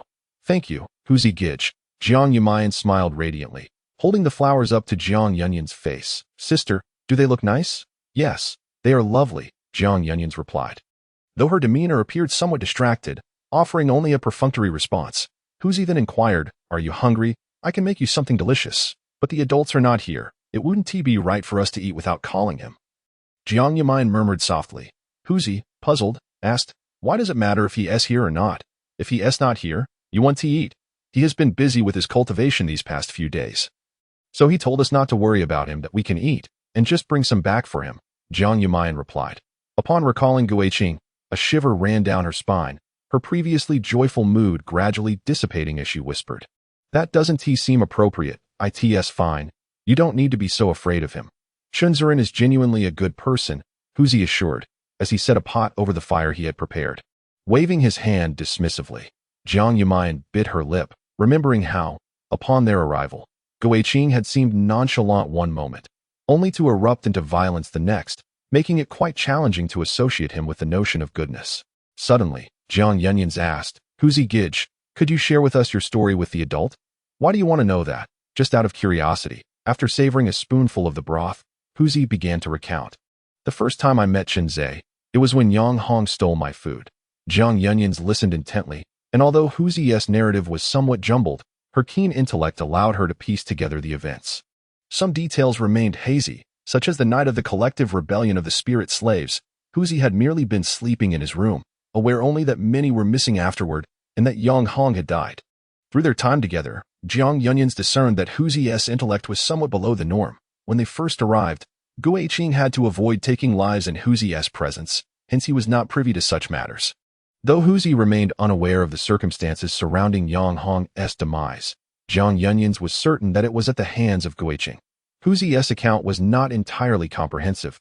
He did not know what transpired after he parted ways with Gu Eiqing. Only that later she came to find him and rescued him. Jiang Yunyans craved more, particularly the missing details, as she was deeply curious about how Gu Eiqing had transformed from a spirit slave into a cultivator. Yet regrettably, Huzi was not privy to this information. In the distance, a figure was herding the cattle and sheep toward them. It was Jiang Qing, the spirit slave with whom they had previously crossed paths. Jiang Yunyans' eyes brightened instantly, and she rose, hurrying over. After a prolonged absence, Jiang Yunya returned with heavy footsteps, her eyes wide with shock that lingered, while her heart surged with tumultuous waves. Jiang Qing recounted all that he knew, filling in the gaps of the narrative. She found it almost impossible to believe that an individual could possess such audacity, daring to strike against their own master with the aid of other spirit slaves, and coming perilously close to success. Though Jiang Qing's account lacked detail, Jiang Yunya understood that meticulous planning must have preceded such a bold act. The instigator of it all was none other than her own master. A youth whose age was not much different from hers. How could someone so young harbor such profound thoughts? A tremor coursed through Jiang Yunya's body. The mere thought of cohabiting with such a cunning individual filled her with dread. From her current perspective, Gu Qing treated her with kindness, yet she could not quell her fear. Huz and Gu Qing shared a bond forged in adversity, thus he had no need for concern. But she was different. She was merely a spirit slave. Perhaps one day, she would suddenly perish, slipping away without a trace. Sister, what is wrong? Are you unwell? Jiang Yuxian inquired with genuine concern, noticing Jiang Yunya's demeanor. Jiang Yunya shook her head, her expression calming as she gazed at the already prepared dishes in the pot, softly replying, I'm fine, let us eat. Meanwhile, in the room on the second floor, Gu Qing slowly opened his eyes. Observing the spirit stones in his hand reduced to dust, his fists clenched tightly. This marked the 10th spirit stone, yet there was still no reaction. Could it be that the absolute spirit seed only devoured once? Surely, there ought to be some effect. Rubbing his temples, Gu Qing cleared his mind, retrieving the alchemical furnace and the ingredients for the gathering spirit pill, beginning the process of alchemy. Since he was unable to discern anything at present, he decided to put it aside for the time being. Cultivating was of utmost importance, as if the matter had simply not entered his consciousness. The fact that the absolute spirit seed no longer consumed spiritual energy was a blessing, as it would allow for worry-free cultivation moving forward. However, he needed to ensure he had a sufficient supply of spirit stones on hand, just in case the absolute spirit seed decided to suddenly devour his energy again. His senior brother was correct. He must prioritize cultivation and complement it with pills. Thus, after departing from Qingyu platform, he made a trip to Lingbao platform, purchasing 100 sets of gathering spirit pill ingredients, preparing to concoct the pills for his own use. After this round of cultivation, his energy sea was full, with excess spiritual energy surging into his meridians, gradually approaching the first acupoint. Once this batch of gathering spirit pills was refined, he would be ready to break through the acupoint. After extinguishing the furnace fire, Gu Qing took a gathering spirit pill and swallowed it, pulling out a spirit stone to continue his cultivation. This time, he aimed to break through the first acupoint in one vigorous effort.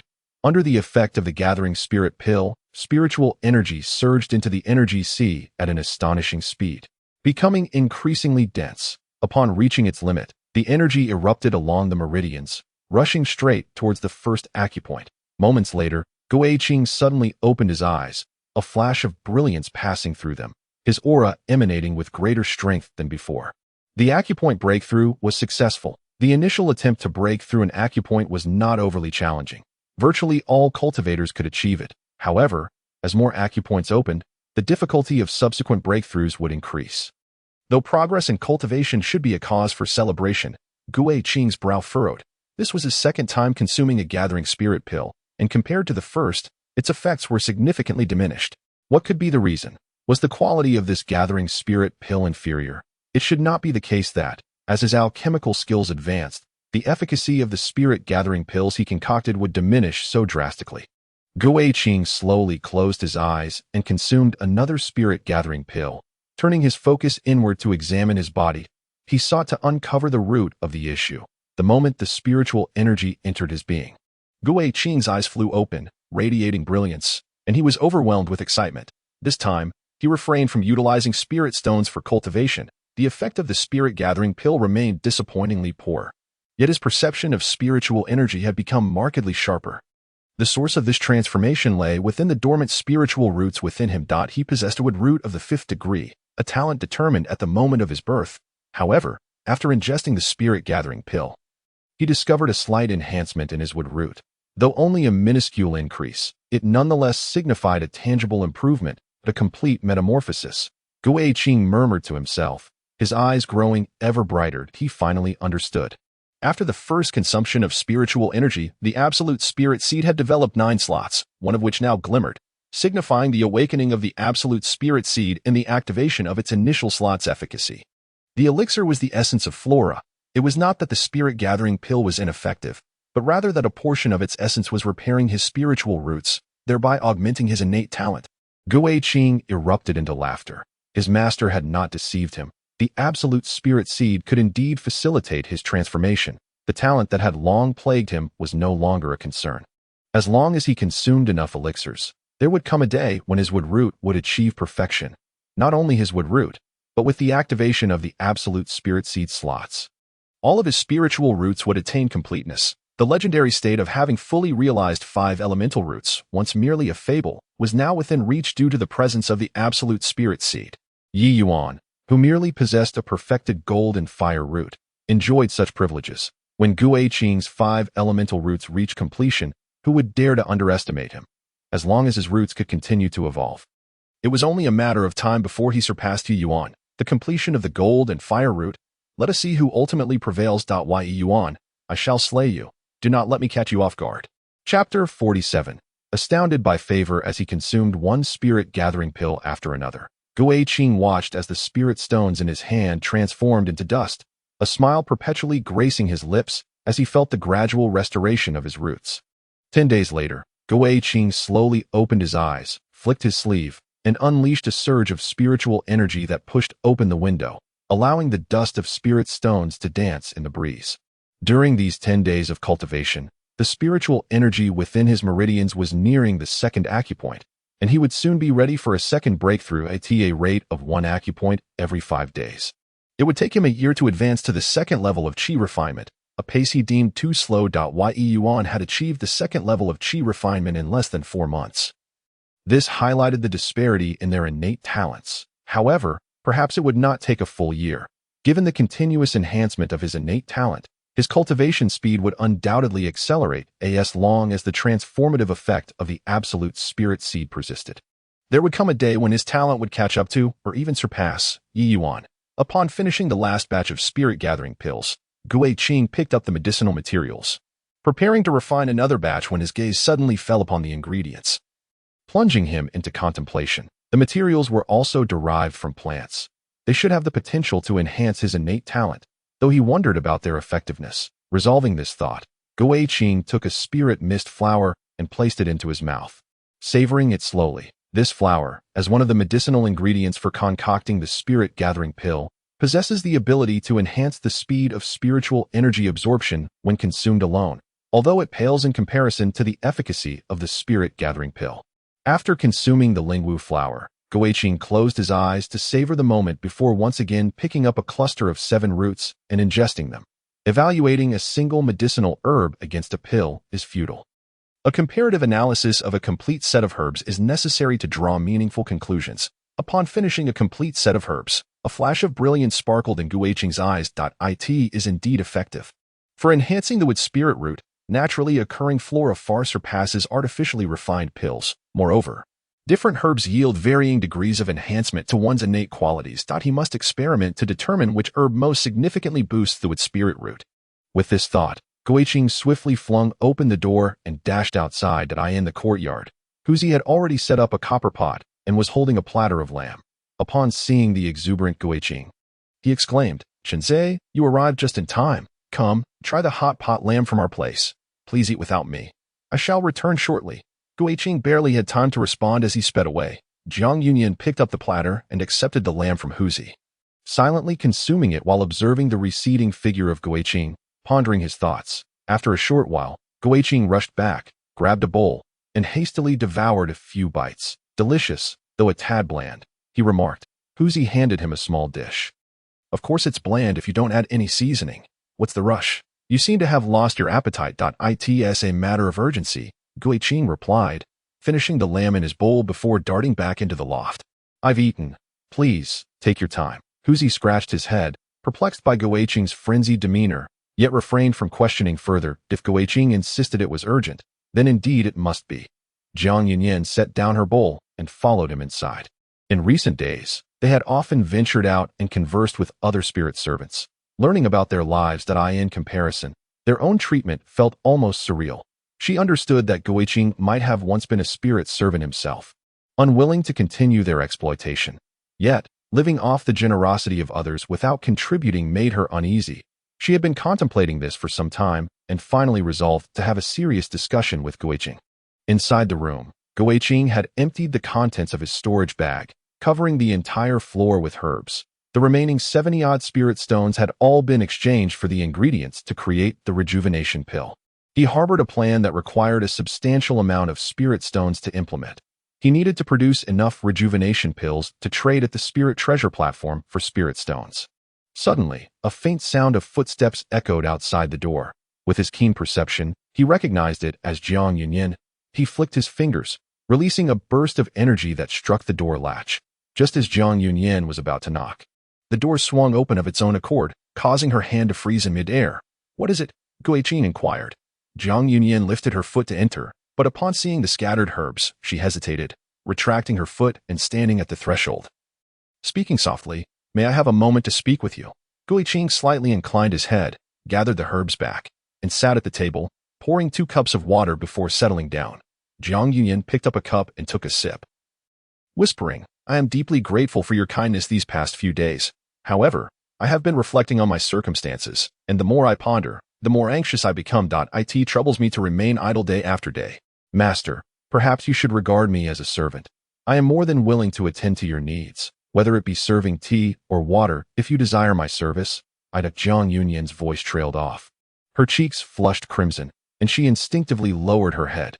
"You and your sister clearly hail from a well-bred, affluent background. You must be a young lady at home. There is no need to refer to yourself as a servant."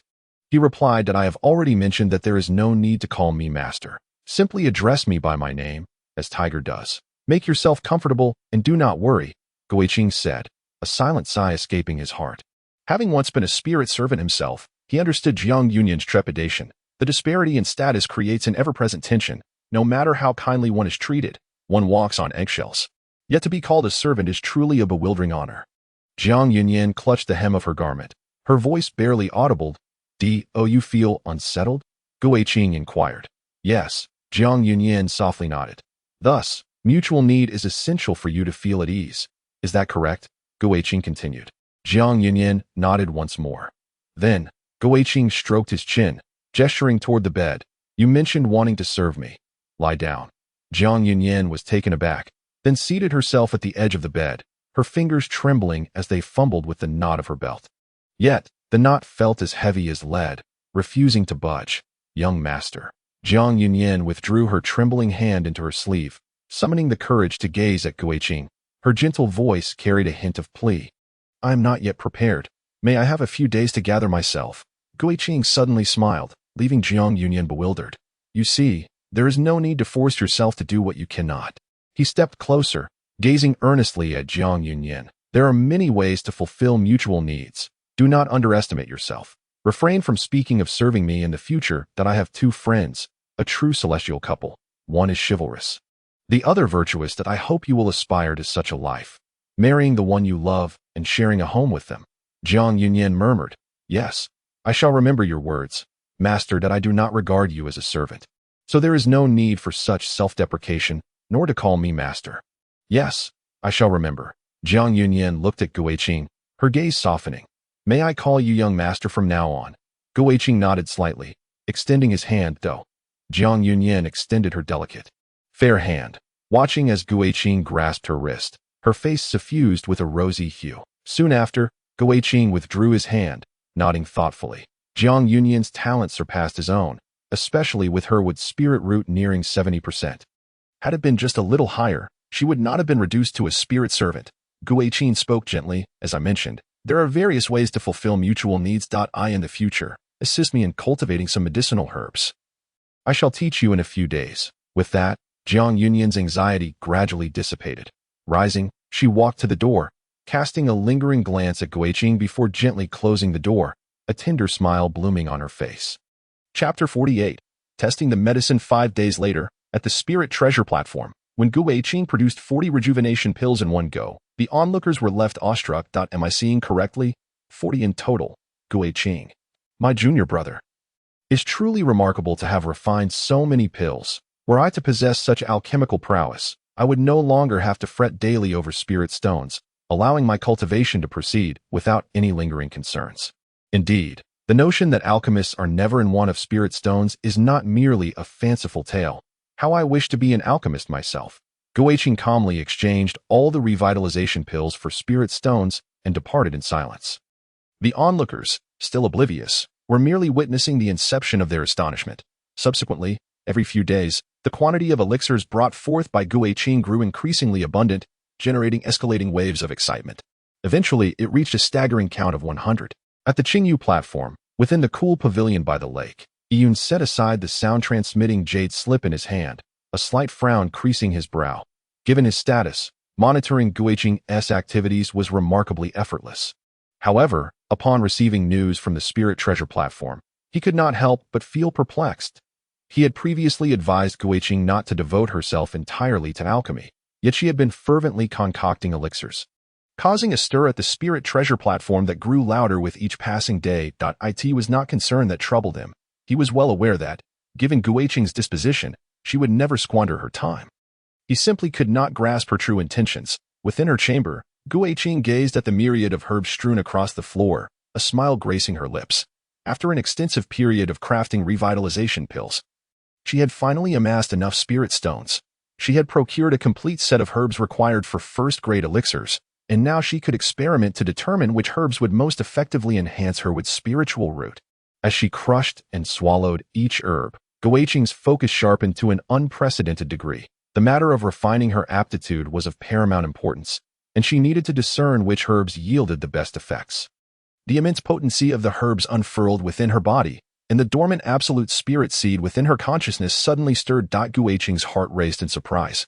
Fortunately, this time the absolute spirit seed did not devour the spirit energy. Instead, it began to rotate gently within her consciousness, utilizing the medicinal power within her to mend her spiritual root, while the refined spirit energy surged through her meridians. Unbeknownst to her, the second acupoint was unlocked, and Guiqing stifled the joy of her breakthrough, continuing to consume the herbs with careful contemplation. When she reached a vibrant five-colored flower, she hesitated. This was the five poisons flower, notoriously toxic, and she doubted her ability to withstand its effects unassisted.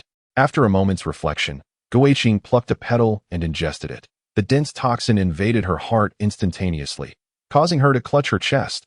Beads of cold sweat forming as the absolute spirit seed continued its rotation. The toxin gradually dissipated, transforming into a pure medicinal force that merged with her with spiritual root. After consuming the entire five poisons flower, Guiqing perceived the state of her with spiritual root. Her eyes alight with realization. The five poisons flower was currently the most effective herb for enhancing her with spiritual root. Although the toxin was formidable, the presence of the absolute spirit seed should safeguard her life. The herbs on the ground diminished one by one, and with each unlocked acupoint, Guiqing remained unfazed, her mind wholly absorbed in her with spiritual root. Upon consuming the last herb, the aura emanating from her intensified once more. Seventh acupoint unlocked. Guiqing closed her eyes, reflecting on the changes within her with spiritual root. 5 distinct herbs flashed through her mind, marking the most effective combination thus far. From the moment she began consuming the herbs until now, a span of 15 days had elapsed, averaging the unlocking of an acupoint every 3 days. While this pace paled in comparison to Yi Yuan's, it was nonetheless swifter than her previous cultivation with spirit stones. The sole drawback was the excessive consumption of spirit stones. The total cost for those herbs amounted to 500 spirit stones, a quantity she would not require in just 15 days of cultivation. Moreover, when accounting for the time spent on alchemy, the overall cultivation speed is roughly on par with his training using spiritual stones. However, the consumption of medicinal herbs can enhance one's aptitude, a benefit that cannot be matched by the use of spiritual stones. After weighing the pros and cons, Guiqing ultimately decided to prioritize the consumption of medicinal herbs moving forward, even though this would deplete his spiritual stones significantly. He was acutely aware that an earlier improvement in aptitude would prove advantageous. This calculation was quite clear to him. Suddenly, a knock echoed through the air. Guiqing opened the door to find Jiang Yunyan standing outside. "What brings you here?" he inquired. "Young master, someone has arrived," Jiang Yunyan replied, gesturing towards the shimmering barrier above the courtyard. Outside, Guiqing observed Wei Xiong, arms crossed and exuding an air of authority, his brow furrowed in concern. "I've already submitted a year's worth in advance. It has only been a month, and he has come again." "What is it, senior brother?" Guiqing asked. Wei Xiong replied nonchalantly, "Collecting spiritual stones. The Mountain Lord requires you to submit another 2 years' worth, but I have already submitted a year in advance." Guiqing's voice grew somber. Wei Xiong sneered. You are to submit as instructed. There is no room for debate. This is the Mountain Lord's command. Do you dare defy it? I currently lack such an abundance of spiritual stones. I will submit them in a few days. Guiqing clenched his hand tightly within his sleeve, striving to suppress the fury bubbling within. Rest assured, senior brother, I will not let you make this trip in vain. I can manage to gather 2 spiritual stones over the next day. Consider yourself fortunate to be so compliant. Wei Xiong retorted with a mocking smile before turning away. You have 5 days to settle this. As Guiqing watched Wei Xiong depart, his eyes narrowed, his expression dark as a stormy sea. Since arriving at Sheong Mountain, he had remained in seclusion, diligently cultivating and maintaining a low profile, yet trouble seemed to find him regardless of his efforts to evade it. In that moment, he finally comprehended the words his master, Dao Kuzi, had once imparted to him. Among cultivators, one must contend and seize every opportunity. No step may be relinquished. Guiqing, why are you dawdling here? A gentle laughter suddenly broke the silence. Guiqing turned to see Situ Feng, who had appeared at his side unbeknownst to him. What brings you here, senior brother? I was passing by after purchasing some items from the private market. Situ Feng observed Guiqing closely, his eyes filled with astonishment. Your aura has deepened significantly. It seems your cultivation has progressed, it1TB long before you break through to the second level of qi refinement. Then I shall take your words as an auspicious omen. Guiqing smiled faintly. Situ Feng shifted the topic. The person you were just speaking with was Wei Xiong, correct? He has come to demand more spiritual stones. Guiqing nodded, his gaze now calm. How much did he request? 2 years' worth of monthly payments, Situ Feng remarked. This seems rather excessive, akin to depleting a pond of its fish. Come, visit me for a while. It has been ages since we last met, and we ought to reminisce. Guiqing clasped his fists in respect. I must attend to my senior brother at the Qingyu platform. I hope you will forgive my departure. Today marks the final day of the month. After today, those 2 hours will be rendered void. Situ Feng chuckled. You must hurry, lest you keep your senior brother waiting. I shall prepare tea in anticipation of your return. Then please allow me 2 hours, and I shall certainly visit you upon my return from the Qingyu platform. Guiqing bowed respectfully before hastily descending the mountain, lost in thought that it was far too coincidental. Indeed, far too coincidental. Situ Feng and Wei Xiong seemed to arrive at similar times each visit. Once could be dismissed as coincidence, but twice or thrice hinted at something more deliberate, whether it was Wei Xiong's intent or Situ Feng's design. One thing was certain, there was a deeper scheme at play. Wei Xiong is a subordinate of the Mountain Master. While Situ Feng outwardly shows great respect for the Master, he secretly harbors intentions to win him over, suggesting that their relationship may not be as amicable as it appears. Guiqing suddenly realizes that he has become ensnared in an inescapable vortex, even though the title of a direct disciple seems to hold little weight. It is precisely due to this title that the Mountain Master, if he were to exploit the spirit stones, would not do so with such frequency. This must be attributed to Situ Feng's influence. Situ Feng has aided him, and perhaps in the eyes of the Mountain Master, he is already seen as an ally of Situ Feng. Remarkably, without having even met the Mountain Master, he has already been categorized as an adversary. An unforeseen calamity indeed. Until the Qingyu platform comes into view, Guiqing shakes his head, casting aside these thoughts. The last time his senior brother taught him, many of his uncertainties regarding alchemy were resolved, which is the fundamental reason for his recent advancement in the art of alchemy. With only 1 lesson a month, he does not wish to be disturbed by such matters. The issues concerning the Mountain Master can wait until after class, when he sees Situ Feng. He will tackle them then. Chapter 49. Choosing sides within the cool pavilion at the center of the lake, Yiyun gazes intently at Guiqing, seemingly attempting to see through him. Initially worried that you might hinder your cultivation due to your focus on alchemy, I now feel reassured upon witnessing your rapid advancement in prowess. You have procured all the medicinal materials required for first-grade elixirs. Are you intending to study the wood spirit technique? Guiqing nods, acknowledging his senior brother's keen insight. Indeed, I wish to familiarize myself with various medicinal materials to better study the wood spirit technique and simultaneously understand their properties, as they will inevitably be useful in my future alchemical endeavors. Had it not been for my senior brother's sudden mention, I might have nearly forgotten that I had previously acquired the wood spirit technique. Fortunately, the technique involves conjuring the form of plants from spiritual energy to harm foes. Thus, this explanation holds water for that flying sword. Since acquiring it, I have yet to even touch it. It appears I must find time to diligently study both of these items, Study Yun.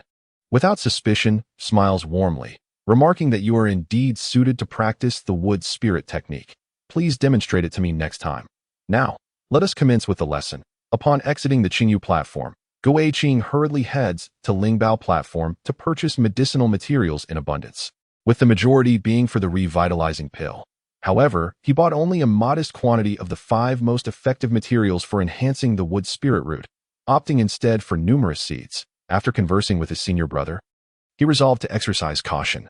Although these 5 materials are potent, they cannot be combined to create a pill, and purchasing too many would raise suspicions. It is wiser to cultivate more on his own.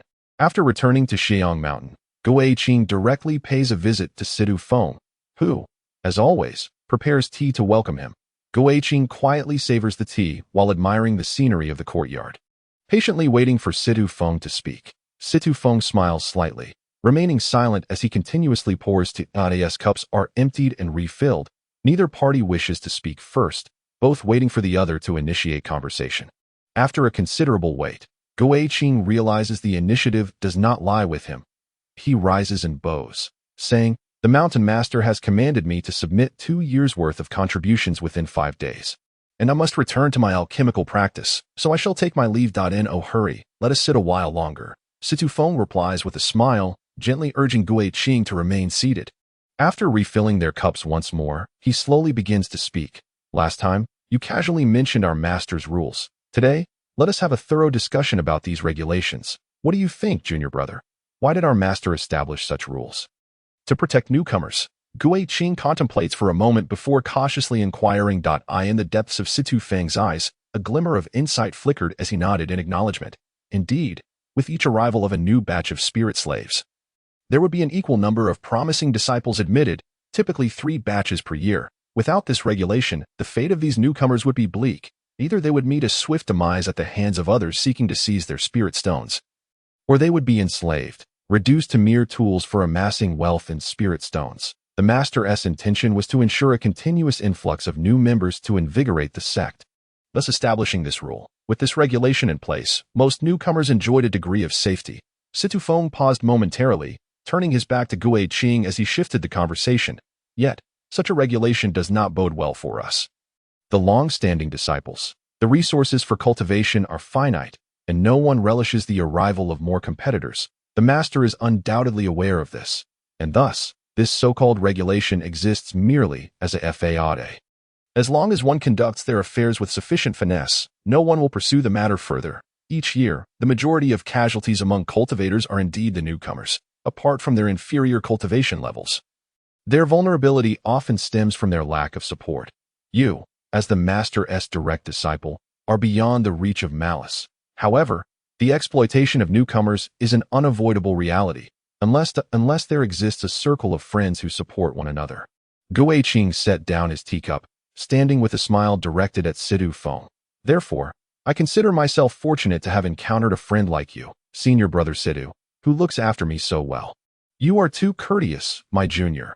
We are fellow disciples and share a strong bond. Thus it is only natural that we assist one another." Situ Feng laughed heartily, pleased by Gui Qing's words, which indicated that his efforts to befriend Gui Qing were already half successful. Suddenly, Gui Qing inquired, "Having known you for so long, I still do not know the extent of your cultivation, senior brother." Situ Feng released his aura completely, and in an instant, the luminous barrier above the courtyard quivered violently, constricting Gui Qing's breath. 5th level of Qi refinement. With 20 acupoints opened, Gui Qing clasped his fists in respect. "Your cultivation is profound, senior brother. I admire you greatly. Once I have refined the medicinal pills, I shall come to pay my respects." "That would be well," Situ Feng replied, retracting his aura, allowing the courtyard to return to tranquility as he jovially escorted Gui Qing out on his way back. Gui Qing furrowed his brow, lost in contemplation. Situ Feng's intentions were unmistakable. He wanted Gui Qing to align with him, with both the Mountain Master and Situ Feng at the 5th level of Qi refinement. They were adversaries vying for resources, thus, one must choose a side. The notion of neutrality was a futile dream. Remaining uninvolved would only hasten one's demise. For both emotional and rational reasons, he ought to side with Situ Feng. However, this would undoubtedly create enmity with the Mountain Master. and he would likely face dire circumstances on Xiang Mountain henceforth. Deep down, he understood that he had but one choice to eye in the Mountain Master's eyes. He was already aligned with Situ Feng. His hesitation stemmed from the fact that if he chose incorrectly, he would be doomed when the Mountain Master ascended to the 6th level of Qi refinement and exacted retribution. Perhaps it would be wise to wait and see. 5 days later, Gui Qing emerged from the courtyard, delivering 2 years' worth of monthly dues to Wei Xiong. Just as he was about to turn away, Wei Xiong smirked mockingly. The Mountain Master requests that you submit another 2 years' worth, or perhaps 5 more days. Gui Qing nodded, and once Wei Xiong had departed, his expression darkened to an extreme. If this continued, he would have no choice but to toil day and night in pill refinement to meet his dues. How then could he cultivate? It was time to make a decision. Upon reaching this point, Gui Qing made his way directly to the courtyard of Situ Feng. Situ Feng appeared quite pleased with Gui Qing's unexpected visit, graciously offering the finest tea from his estate. After serving tea to Gui Qing, he observed him with a cheerful demeanor. Gui Qing, my junior brother, have you come here for a specific matter? There is indeed a request I wish to make of you. Senior brother, Gui Qing replied, rising to clasp his fists in salute. Do not hesitate. Your concerns are my concerns. Situ Feng responded with a warm smile, maintaining an attentive expression even though he was already aware of what Gui Qing was about to say. Gui Qing continued, Wei Xiong comes every few days to collect the monthly dues. I find myself quite powerless in this regard, and I humbly seek your assistance. At these words, Situ Feng burst into hearty laughter. Of course, come with me. I shall take you to see the Mountain Master at once. Gui Qing refrained from uttering any pledges of loyalty, and Situ Feng had no desire to hear such words. Given their mutual understanding, some sentiments were better left unspoken. The moment Gui Qing requested Situ Feng's help, they became irrevocably bound together at the summit of Xiang Mountain. Situ Feng raised his hand in salute, his voice resonating towards the high tower. Situ Feng seeks an audience with the Mountain Master. The jovial laughter soon echoed from within the tower, and a portly young man descended gracefully, landing before Situ Feng with a beaming smile. Situ, my dear brother, calling him the Mountain Master makes it seem distant. Come, please enter. Gui Qing scrutinized this individual. Prior to his arrival, Situ Feng had already introduced him, the master of Xiang Mountain, Jiang He. Although Jiang He appeared quite amiable, Gui Qing remained cautious. The leader of a mountain was certainly not to be underestimated. Situ Feng shook his head with a grin. That it is nothing of great consequence. A few words will suffice. That I understand the Mountain Master has been in seclusion recently, so I shall not intrude. Jiang He replied with a smile. That is agreeable. Please, speak on, dear brother Situ. Situ Feng gestured towards Gui Qing, stating, This is my junior brother Gui Qing, a direct disciple of our esteemed master, whom the Mountain Master is surely aware of. Junior brother Gui Qing has only been at Xiang Mountain for 2 months. Yet he has already prepared to pay over 3 years' worth of monthly dues in advance. While it is not unusual to pay in advance, one would expect a moment of respite, would one not? Oh. Jiang He raised an eyebrow, finally directing his gaze towards Gui Qing. You have paid so much in advance, yet I was unaware of it. Chapter 50. Buying life. Upon hearing this, Gui Qing glanced at the mocking Wei Xiong behind Jiang He. His brow furrowing, he doubted Wei Xiong would dare to misappropriate all the spirit stones without Jiang He's knowledge. Yet, as he had not personally delivered them to Jiang He, there was no way for Jiang He to acknowledge them. Over 3 years' worth of spirit stones. Wasted. Situ Feng smacked his forehead, laughing. Look at my forgetfulness. With so many matters at hand, my mind has been in a whirl. That I misspoke earlier. It is not that he has already paid for over 3 years, but rather that junior brother Gui Qing intends to pay 3 years' worth of monthly dues in advance to demonstrate his sincerity. Situ Feng's fingers moved slightly, and spirit stones began to emerge from his storage pouch, precisely matching the amount for 3 years' dues. After receiving the spirit stones, Jiang He turned to Gui Qing with a gentle smile. Truly, as expected of the esteemed master's direct disciple, you are indeed generous. I extend my gratitude for your support in advance. After 3 years, you may resume your monthly payments as usual. Mountain Master, please hold. I shall take my leave.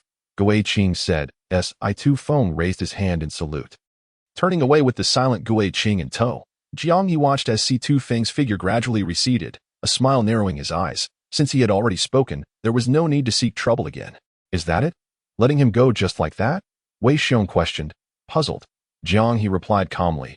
He is the direct disciple of our master. We cannot be too ruthless. During the time C2 Feng has been courting him, he has already extracted a significant amount of spirit stones. Quite a profitable venture. What I cannot comprehend is why you greet him so warmly, despite the fact that everyone knows he is scheming to usurp the position of the Mountain Lord. Wei Xiong inquired. Both he and I are at the 5th level of qi refinement. Unless absolutely necessary, I prefer not to sever ties with him. I must still give him this face. That a playful smile suddenly appeared on Jiang He's face. And he continued, however, if I grant him face, he must be able to withstand it. Within a year at most, I shall break through to the 6th level of qi refinement, and by then, he shall no longer be a concern at Xiang Mountain. What harm is there in enduring him for a year? Then I shall congratulate the Mountain Lord in advance, Wei Xiong exclaimed joyfully, bowing deeply. Before Gui Qing, he had been arrogant and overbearing, yet in Jiang He's presence, he was as meek as a dog. Jiang He cast a faint smile in the direction of C2 Feng's departure and turned to return to the building. After rounding the mountain path, C2 Feng halted, patting Gui Qing's shoulder, speaking earnestly. I understand your discontent, but such is the way of cultivation. If others are stronger than you, you must learn to endure. It's merely a matter of some spirit stones. It is insignificant. Gui Qing calmly shook his head, clasping his fists in gratitude. Thank you for this matter, senior brother. Rest assured, I will repay you for the spirit stones in a few days. I2 Feng chuckled and shook his head. We are brothers. There is no need for such formality. You require spirit stones more than I do now. Focus on your cultivation and do not dwell on this matter. After a moment of silence, Gui Qing's voice transformed into a whisper, reaching C2 Feng's ears. There is one more thing I wish to ask of you, senior brother. Upon hearing this, C2 Feng's smile grew ever brighter. Half a month later, in the stillness of the night, C2 Feng led Gui Qing to the foot of a mountain, producing a black pill and handing it to Gui Qing, taking one for himself as well. Soon, a thick black mist enveloped them, allowing them to meld seamlessly into the night. I2 Feng approached a courtyard, gesturing to break through the light barrier, silently entering the premises, with a gentle yet forceful press of his palm. All the spirit slaves within the lowly dwelling were rendered lifeless. He then swiftly appeared in the main room, pointing at Xingping, who sat cross-legged within. Xingping suddenly opened his eyes, gazing at the approaching finger. And before he could utter a word, he found himself devoid of the power to resist, veins sealed, mouth sealed. Though Xingping was at the 3rd level of qi refinement, he appeared as naive as a child before C2 Feng. C2 Feng seized Xingping by the collar, dragging him out of the main room and tossing him before Gui Qing. His usually calm voice, under the influence of the pill, turned hoarse. Junior brother, he is now yours. Gui Qing's gaze shifted to the whip resting against the wall. Picking it up, he glanced down and couldn't help but recall the scars on Hu Zi's body. Infusing his spirit energy into the whip, he ruthlessly lashed out at Xingping. Hu Zi may not have minded, but he certainly did. Xingping was instantly subjected to excruciating pain, writhing on the ground. Yet his acupoints had been sealed, rendering him incapable of even a single cry. The whip, accompanied by a fierce gust of wind, continued to descend relentlessly, and soon Xingping was reduced to a bloody pulp.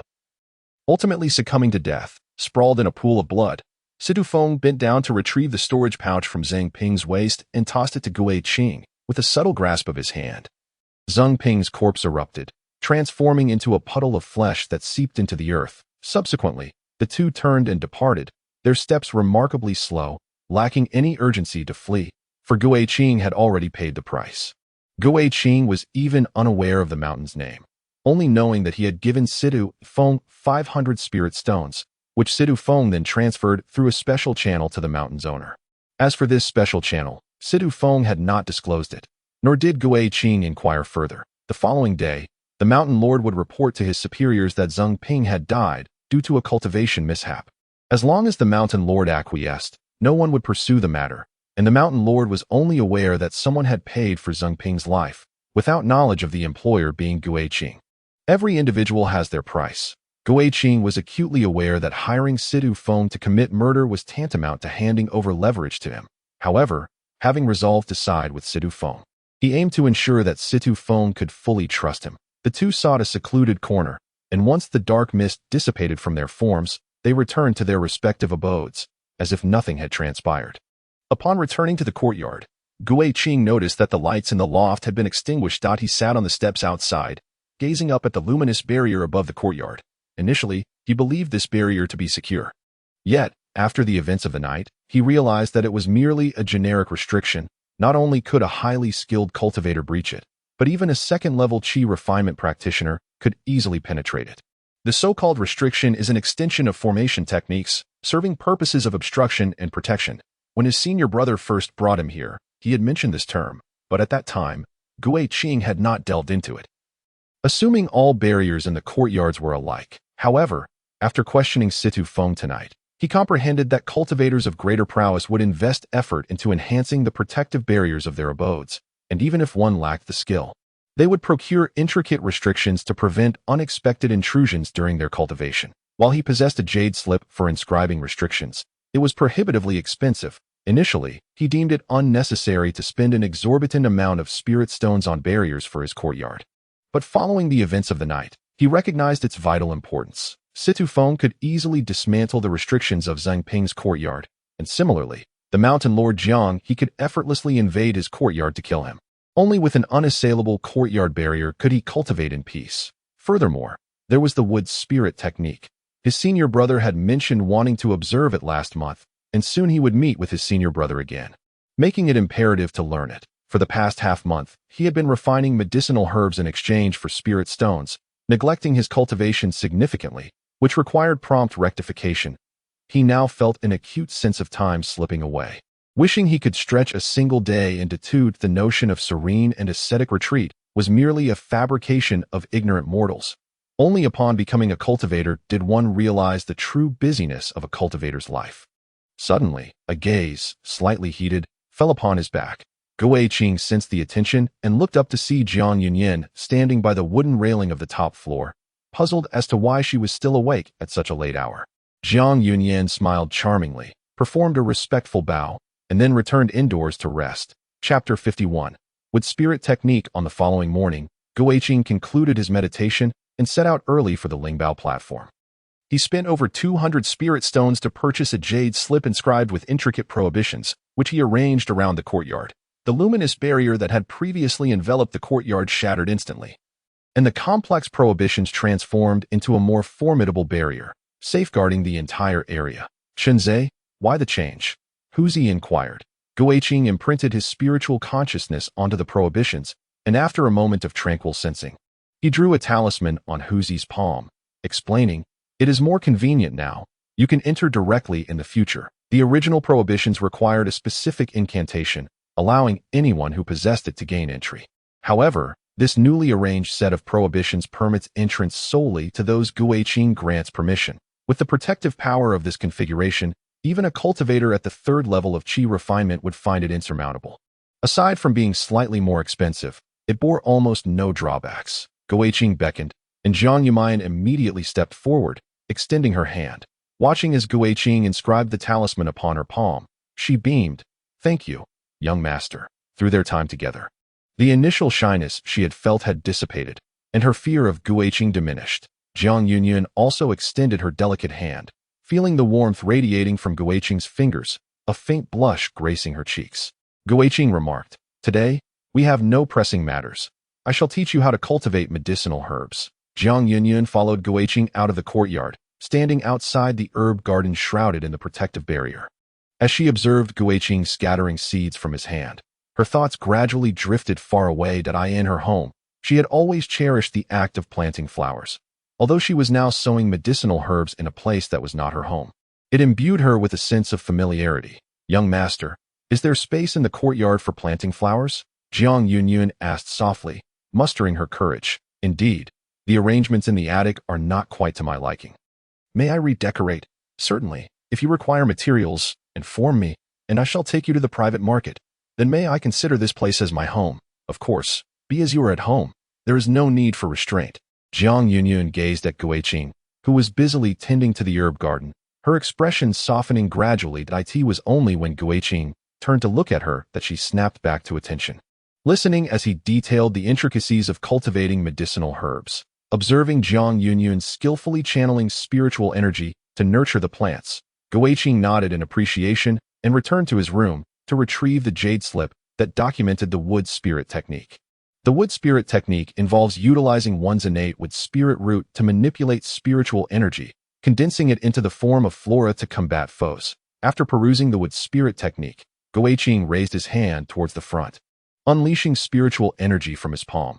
However, it did not condense into the form of plants, instead dissipating into the air. Guiqing attempted once more, yet met with failure again. Once, twice, thrice. Guiqing persevered for quite some time, yet still could not invoke the wood spirit technique, ultimately letting out a wry smile. It seemed his aptitude was insufficient. His senior brother had once mentioned that Yi Yuan could master divine techniques with the slightest effort. Yet here he was, struggling to grasp the wood spirit technique. Guiqing once again retrieved the jade slip and scrutinized it closely, repeatedly reviewing the content until he finally focused on the essence of the wood spirit technique, gathering energy as seeds, condensing into the form of flora. This phrase was exceedingly cryptic, lacking guidance on how to gather energy or how to condense forms. Everything depended on his own understanding. Yet, his comprehension seemed woefully inadequate. Having practiced for so long without the faintest sensation, he could indeed seek guidance from his senior brother. However, perhaps due to a sense of pride, he did not wish for his senior brother to witness his struggle even with the rudimentary wood spirit technique. Moreover, the last time his senior brother mentioned he wanted to observe him using the technique, failing to master it would render him unable to face his senior brother. Guiqing attempted once more for an extended period, yet still found himself at a loss, ultimately deciding to pause his efforts at that moment. He lacked the motivation to cultivate, so he exited the courtyard, contemplating the progress of Jiang Yunyan's herbal cultivation. Upon reaching the herb garden, he noticed Jiang Yunyan was absent. He had previously advised her to use different soils for different seeds, one of which required the red earth from the foot of the mountain. It was likely she had gone to gather it. Huzi and Jiang Yumayan were also missing from the courtyard, presumably accompanying Jiang Yunyan down the mountain. Guiqing sat outside the herb garden, staring vacantly at the freshly turned soil. His mind occupied solely with thoughts of mastering the wood spirit technique. At that moment, a seed, nurtured by spiritual energy, broke through the soil, and Guiqing suddenly understood. Gathering energy as seeds, so it is, he murmured to himself.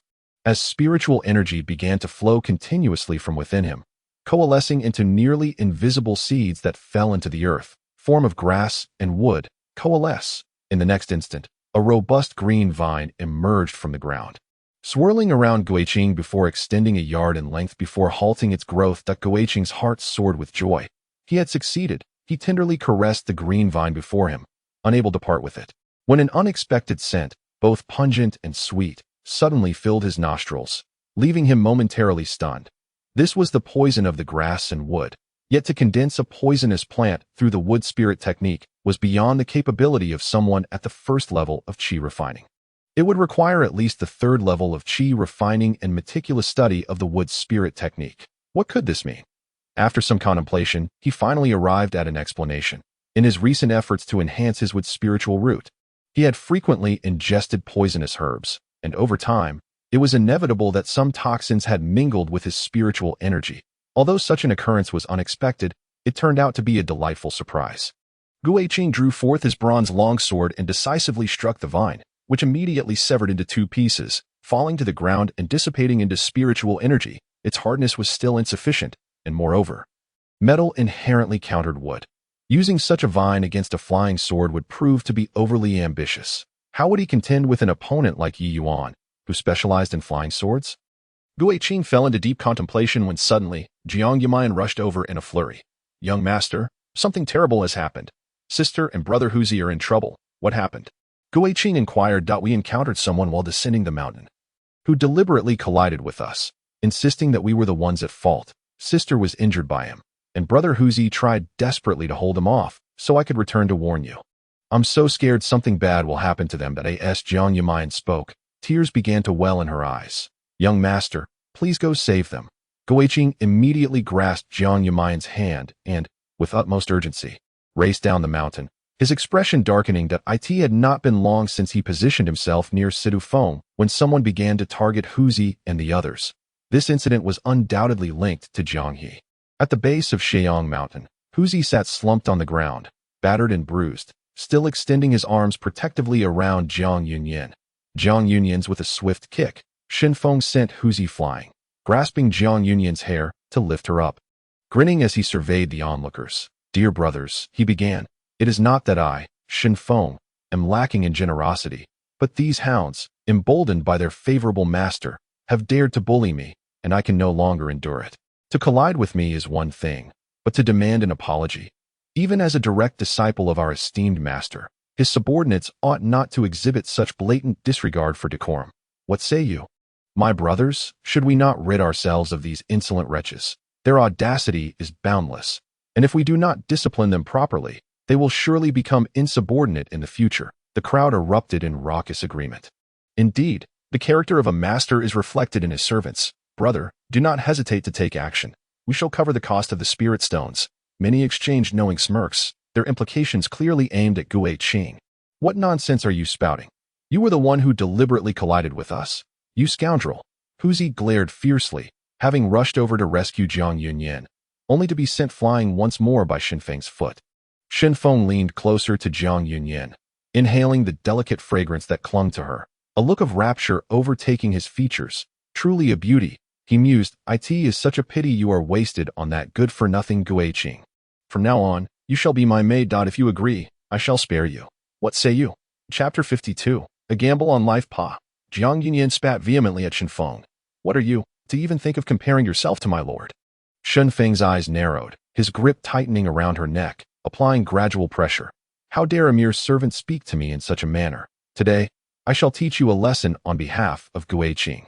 Jiang Yunyan's face reddened, struggling for breath, her hands futilely pounding against Shin Feng. Alas, such a beauty was destined to perish. "Shin Feng, you are courting death." Gui Qing surged up from the foot of the mountain, his inner energy coalescing into seeds that sank into the earth in the next instant. For robust vines erupted from the soil, ensnaring Shin Feng securely. With a fierce blaze emanating from him, Shin Feng incinerated the green tendrils, carelessly tossing Jiang Yunyan to the ground as he smiled at Gui Qing. "Brothers, you all witnessed this. He struck first." "Indeed, we saw it all." The crowd nodded in unison. "Since brother Gui Qing wishes to spar with me, I shall oblige him." A smirk graced Shin Feng's lips as he raised his palm towards Gui Qing, unleashing a torrent of searing flames. Gui Qing adeptly sidestepped, summoning several vines as a barrier. Yet they were swiftly consumed by Shin Feng's fire. Wood fuels fire. How unfortunate for you. Your wood elemental techniques are perfectly countered by my flames. As the inferno intensified, Shin Feng reveled in Gui Qing's desperate retreat. Laughing triumphantly, Gui Qing understood that Shin Feng sought to provoke him. Logically, he ought to endure this affront. Yet, witnessing Huzi and Jiang Yunyan in such dire straits was unbearable. However, he was not entirely rash. Shin Feng's public taunts were a ploy to humiliate him, and defeating Shin Feng was the only path to reclaiming his dignity, a feat not beyond his capabilities. Outside the throng, Shun Heng watched anxiously, nudging Sidu Feng beside him. "Are you certain you will not intervene? Shin Feng is at the second level of qi refinement. How could brother Gui Qing possibly stand a chance against him?" "Not necessarily." Situ Feng maintained a tranquil demeanor, watching with keen interest as Gui Qing positioned himself in the distance. He was not an impulsive individual and clearly understood the stakes involved, having chosen to engage with Shin Feng. Gui Qing must possess a degree of confidence. Let us observe for now. Even if Shin Feng were to act foolishly, he would not resort to publicly ending Gui Qing's life. At the very least, his life would be spared. As the two conversed, Gui Qing found himself cornered by Shin Feng's flames, forced to evade at every turn. Shin Feng's cultivation level surpassed his own, and his azure vines were utterly incapable of resisting the fire, rendering him unqualified for a direct confrontation. With a cold laugh, Shin Feng unleashed several fireballs from his palm, skillfully directing them in various trajectories to seal off all avenues of escape for Gui Qing.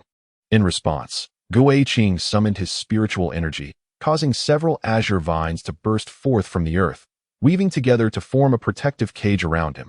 Seizing the opportunity while the flames consumed the vines, he dashed forth. "You certainly know how to run," Shin Feng taunted, observing Gui Qing's pallid complexion as he stepped closer. "But alas, your spiritual energy has been exhausted. You cannot flee any longer. Are you going to kill me?" Gui Qing suddenly inquired. Shin Feng was momentarily taken aback, his face once again adorned with a benign smile. "Gui Qing, my dear junior brother, such words should not be uttered lightly. Today is merely a friendly sparring session. What if I challenge you to a wager on my life?" Gui Qing replied calmly. Shin Feng stood frozen, perplexed by Gu Qing's unexpected proposition. The onlookers were equally bewildered, struggling to comprehend the reasoning behind Gu Qing's words. My esteemed brothers, Gu Qing addressed the gathering. Our master forbids bloodshed, yet I presume he does not prohibit a wager on one's life. He then turned his serious gaze back to Shin Feng. I wager my life against yours. Do you dare? Shin Feng hesitated for a moment before bursting into laughter. Very well. Since you are bold enough to wager, why should I hesitate? Let it be known to all present that today I shall wager my life against his. With no interference from anyone, Gu Qing bowed respectfully to the crowd before turning his icy gaze upon Shin Feng, challenging him to approach and meet his demise. You, a mere first level of qi refinement. With your spiritual energy depleted, truly do not know from where you draw such audacity. Very well. Since you seek death so fervently, I shall grant it to you. Shin Feng laughed heartily, concentrating flames into a towering fire pillar. Gu Qing, mustering the last remnants of his spiritual energy, formed a vivid 5-poison flower, flicking it toward Shin Feng while simultaneously accelerating to evade the impending inferno. However, the flower's flight was lamentably slow, allowing Shin Feng to effortlessly intercept it. This the extent of your capabilities, and yet you dare to wager your life against mine. Shin Feng scoffed, dismissing the 5-poison flower with a flick of his sleeve, before slowly raising his palm toward Gu Qing. Now that you possess no spiritual energy, prepare to meet your end. Situ Feng stepped forward with a decisive stride. At his speed, he could easily save Gu Qing before the fire pillar made contact. As Gu Qing stood motionless, a smirk gracing his lips, the art of wood spirit manipulation, which harnesses the toxic essence of plants, necessitates a mastery of the 3rd level of qi refinement. However, Shin Feng, being merely at the 2nd level, remained oblivious to the encroaching toxins that eroded him from within. The 5 poisons flower he ultimately cultivated was not intended for an offensive strike against Shin Feng. Instead, it served to compress all the toxins within his body into its form. Should Shin Feng shatter the 5 poisons flower, the concentrated toxins would be unleashed, triggering a catastrophic explosion of the poison inside him. His premature gathering of toxins from medicinal herbs was a mere twist of fate. Had it not been for these toxins, he would never have dared to confront Shin Feng, let alone wager his life against him. Despicable? Gu Qing unsheathed his bronze sword and approached Shin Feng, pressing the blade against his throat. You can wield fire. Can I not wield poison? The wager is set. Prepare to die. Just as Gu Qing was about to plunge the sword into Shin Feng's throat, a stone suddenly flew through the air, deflecting the bronze sword from its intended path. Wei Xiong burst forth, appearing before Gu Qing in the blink of an eye, raising his hand to strike at Gu Qing's crown. Dare to harm a fellow disciple. You shall pay with your life. Gu Qing remained expressionless, making no move to in the next instant. Situ Feng emerged with multiple afterimages, standing protectively in front of Gu Qing and lightly pushing Wei Xiong back with the palm.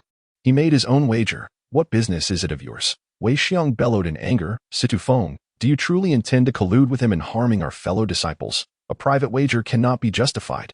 Indeed, to take a life in broad daylight is utterly brazen. Others chimed in.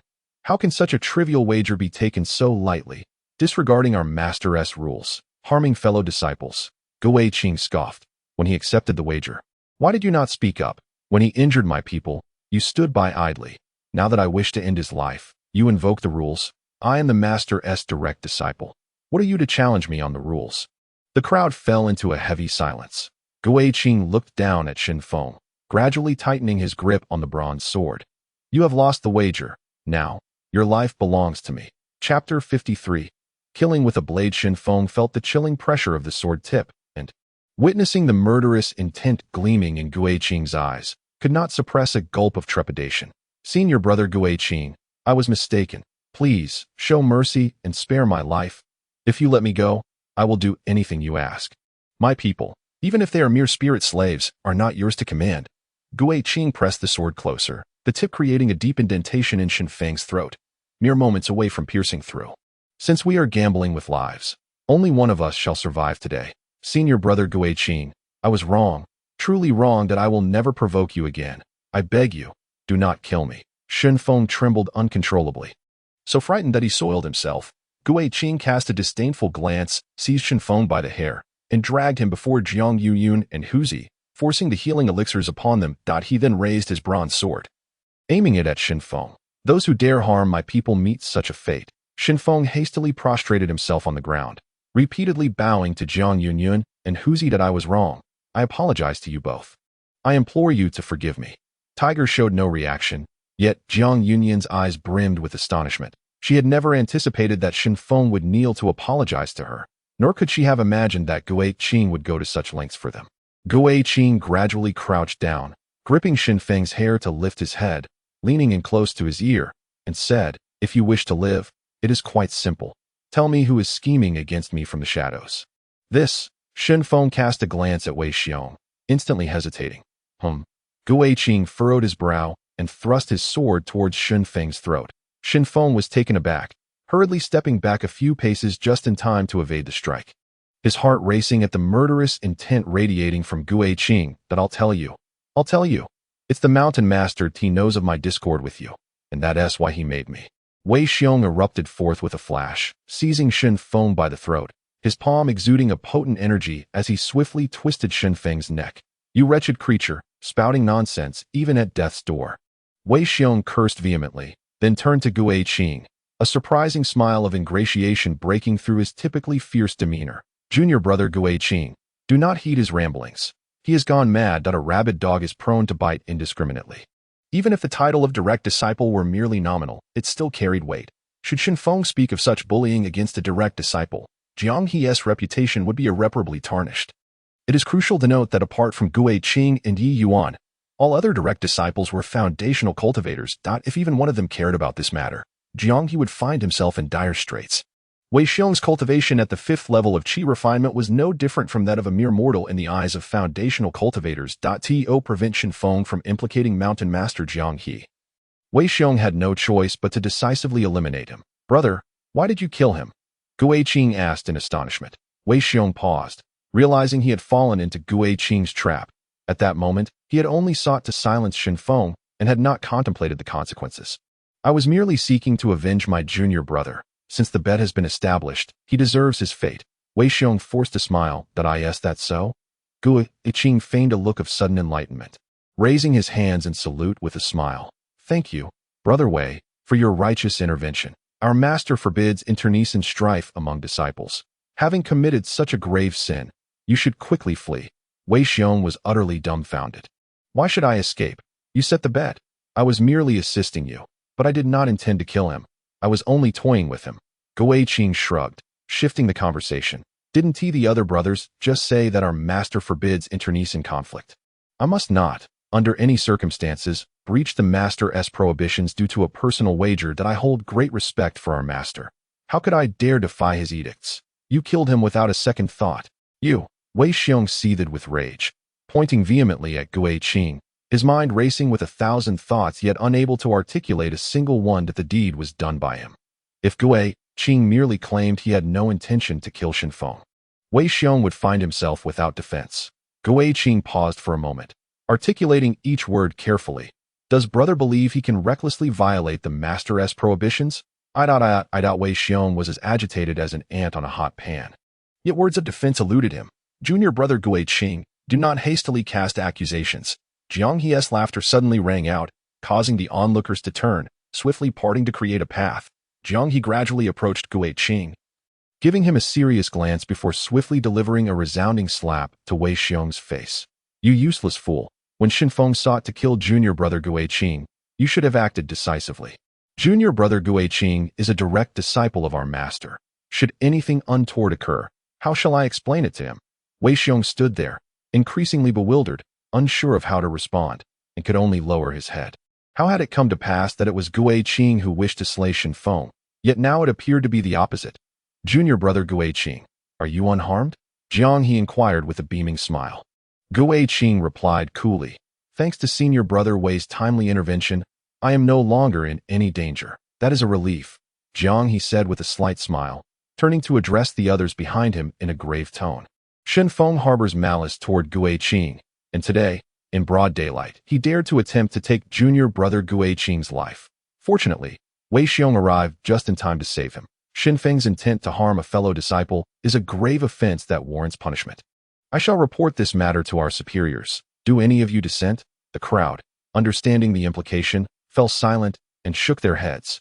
Jiang He's words aimed to establish a unified stance. Anyone who failed to grasp this would be a fool. The Mountain Master is wise, Gui Qing said, clasping his fists in salute. It is not fitting for me, as the Mountain Master of Sheong Mountain, to stand idly by while such a reckless individual runs amok. Jiang He waved his hand dismissively and turned to leave. Hold on, Mountain Master, Gui Qing suddenly called out to him. What is it, junior brother? Jiang He turned back with a cheerful expression. Gui Qing pointed at Shun Feng's lifeless body and asked, Might I inquire how the Mountain Master wishes to dispose of this individual? What do you believe should be done, junior brother? Jiang He maintained his smile, seemingly unaffected by Shun Feng's demise. Gui Qing replied, This man is audacious and reckless. I wish to hang his head at the foot of Sheong Mountain as a warning to others. Very well. Jiang He nodded without hesitation. It shall be as you say. And what of his storage bag?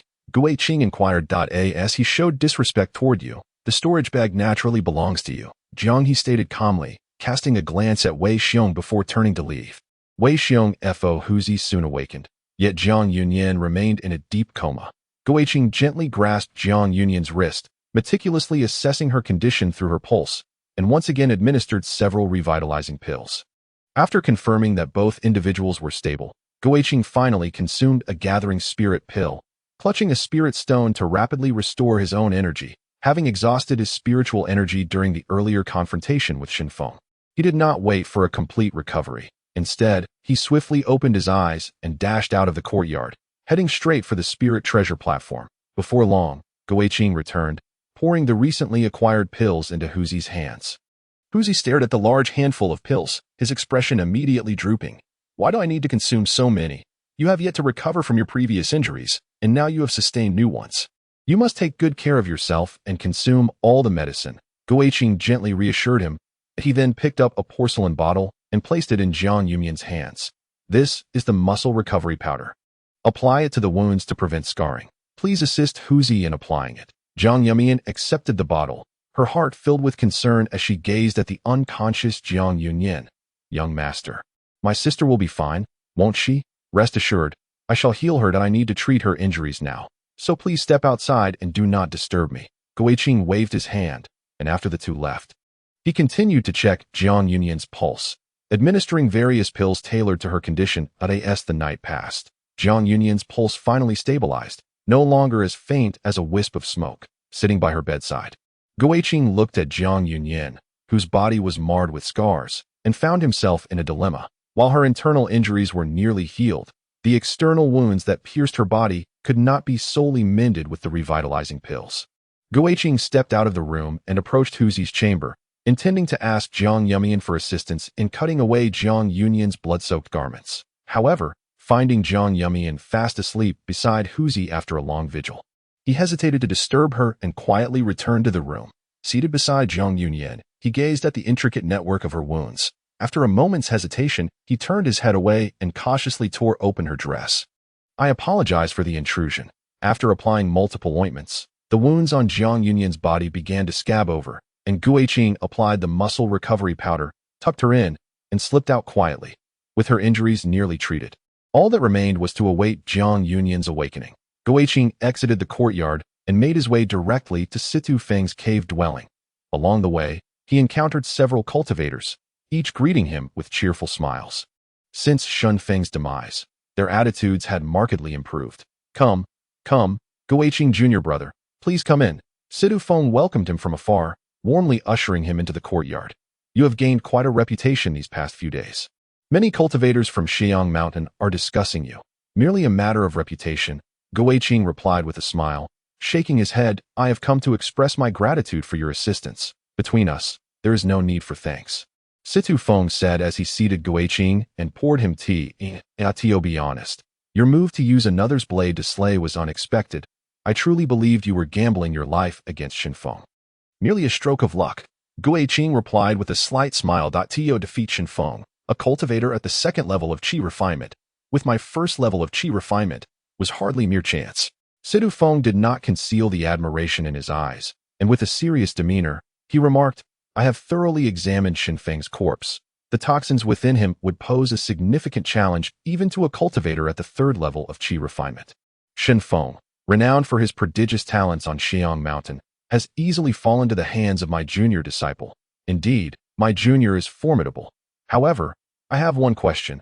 Are you truly so confident in your ability to defeat him? Gui Qing replied, to speak honestly, this is my first time engaging in a battle of spells, and Shen Feng is at the second level of qi refinement that I do not possess absolute assurance of victory. However, there is one thing of which I am quite certain. What might that be? Sidu Feng inquired with a smile. Gui Qing stated calmly, I am the direct disciple of our master, even if it is merely a title. He would not dare to kill me. If I were to lose, it would merely be a matter of disgrace. However, if I were to win, I would have the opportunity to eliminate him. What a clever scheme. What audacity. Sidu Feng laughed heartily, raising his teacup. From this day forth, the cultivators of Xiang Mountain shall surely regard my junior with newfound respect. Let us toast with tea in lieu of wine to celebrate my junior. 3 days later, in a chamber, Jiang Yunyan slowly opened her eyes and turned her head to glance at Gui Qing, who sat with his back to her in front of the alchemical furnace. She gently called out, Young master. Gui Qing immediately extinguished the flames of the furnace.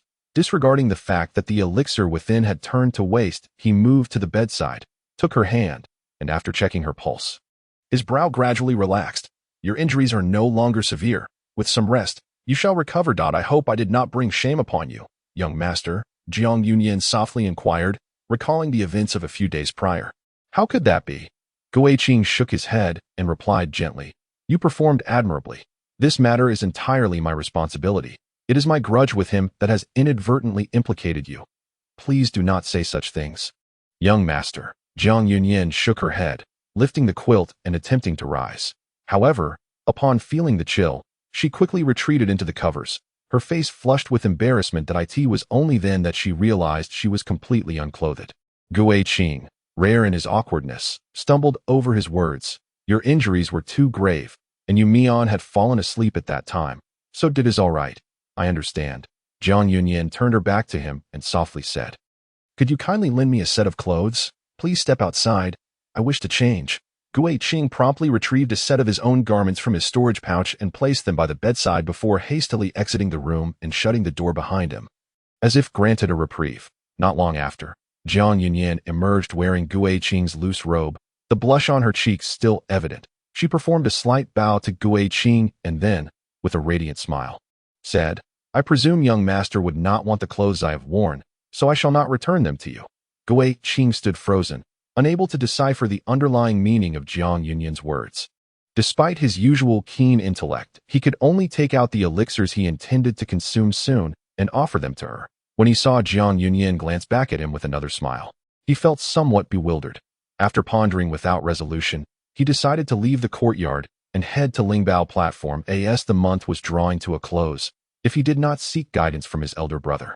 The teaching time for the month would be wasted. In the pavilion at the center of Qingyu platform, Ian glanced at Gui Qing with keen interest. I have heard about the events of the past few days. Your strength exceeds my expectations, and your cleverness is equally remarkable. To think you could devise such a scheme to turn others against him. It seems I have underestimated you. Gui Qing immediately stood, feeling somewhat uneasy. Elder brother, do not worry. Ian gently pressed Gui Qing to sit down, softly patting his shoulder. I am not one to be stuck in the past. I have long since grown accustomed to the cunning of human hearts. That Shen Feng indeed possesses the means to bring about death. It is of little consequence to eliminate him. Generally speaking, whatever the Mountain Lord reports is merely what it is. The truth has never held significance. Moreover, matters of punishment typically do not concern me. Even if you were to commit murder and arson outside, here you merely seek my counsel. My role is solely to impart knowledge. Thank you, senior brother. Gui Qing replied, rising to clasp his fists and bow deeply. Let us not dwell on that, Yun said with a smile, waving his hand gently. What would you like to inquire about today? The properties and pharmacology of medicinal herbs. Gui Qing beamed, his smile radiating sincerity. Chapter 55. A call of senior brother. Half a year later, Gui Qing consumed a barrier-breaking pill, and spiritual energy surged forth from his dantian, traversing through the 72nd acupoint and utilizing the pill's potency to break through the bottleneck between the 72nd and 73rd acupoints. Moments later, Gui Qing abruptly opened his eyes, his aura dramatically escalating. After 6 months of effort, he had finally ascended to the second level of qi refinement. During this half year, he had focused on 3 tasks: refining pills to earn spiritual stones, consuming medicinal materials, and seeking guidance from his senior brother. Had he relied on his original aptitude, it would have taken him at least a year to achieve such a breakthrough. However, with the enhancement of his abilities, this duration had significantly diminished. His wood spiritual root had now reached 70%. This remarkable improvement was attributable to the vast quantities of medicinal materials he had ingested over these 6 months. A 70% wood spiritual root is considered moderate aptitude. Provided he has enough spiritual stones, his cultivation speed may rival that of others. Furthermore, after consuming medicinal materials for half a year, his understanding of their properties had deepened considerably. Although only 5 types of herbs yielded the best effects, the enhancement of his wood spiritual root primarily relied on the sheer quantity of materials consumed. He made it a point to sample a little of each herb to facilitate a more profound comprehension of their properties. The reason he had no worries regarding spiritual stones during this half year was due to his elevated understanding of medicinal properties, which had significantly increased his success rate in alchemy. Notably, the success rate of the rejuvenation pill had approached 50%. With the materials for 10 batches of rejuvenation pills, he could earn 30 spiritual stones, allowing him to accumulate sufficient spiritual stones in a relatively short time dedicated to alchemy.as for the remaining 50% failure rate. It was unrelated to the properties of the herbs. It stemmed from the inadequacy of his fire control, as he possessed almost no fire spiritual root, rendering him unable to master the required precision. Guiqing extended his spiritual sense, swiftly enveloping the entire courtyard. Without the obstruction of a barrier, it could even extend outward. Following the arrangements made by Jiang Yunyan and Jiang Yamayan, the once barren land had transformed into a garden. With paths of gravel laid out and a gazebo erected at its center. At this moment, Jiang Yamayan was chasing after Huzi in the garden, exclaiming, "Brother Huzi, take your medicine, be obedient. That medicine is truly bitter." "Can I not take it?" Huzi lamented as he ran, filled with complaints. "But you will only feel better after taking it. I really don't want to eat it." Jiang Yamayan suddenly stumbled, falling to the ground as she covered her face and began to cry. Upon hearing the commotion, Huzi hurriedly turned back, rushing over with concern. "Yamayan, are you all right? What happened?" Jiang Yamayan sat on the ground, hugging her knees as she sobbed. "Brother Huzi is not listening and refuses to take his medicine." "Yamayan, please stop crying. I will eat." Huzi took the elixir and consumed it all in one go, opening his mouth wide. "Yamayan, look, I've finished it. Will you stop crying now?" Jiang Yamayan finally lifted her head, sticking out her tongue at Huzi, her face displaying a triumphant expression. Realizing he had been tricked, Huzi chuckled and scratched his head. "It's all good. It's all good. That it seems only Yamayan can keep you in check." Suddenly, Guiqing's teasing voice rang out, and the three turned to see him emerging from the loft, his eyes brimming with joy. Huzi laughed. "Chunze, you've finally come out. Yamayan mentioned wanting to go on an outing a few days ago, so it's perfect for us to go together." Guiqing nodded with a smile. Having just broken through, he wouldn't be secluding himself for a while. Jiang Yuyin brought over a bowl of soup, gently saying, "Young master, this is the lotus seed soup I made. Please give it a try." Guiqing accepted the bowl, took a sip, and praised, "Delicious. Where did you get the lotus seeds?" Jiang Yuyin replied softly, "I opened a small pond outside and planted some lotus flowers." "You truly have a deft hand. Take me to see it."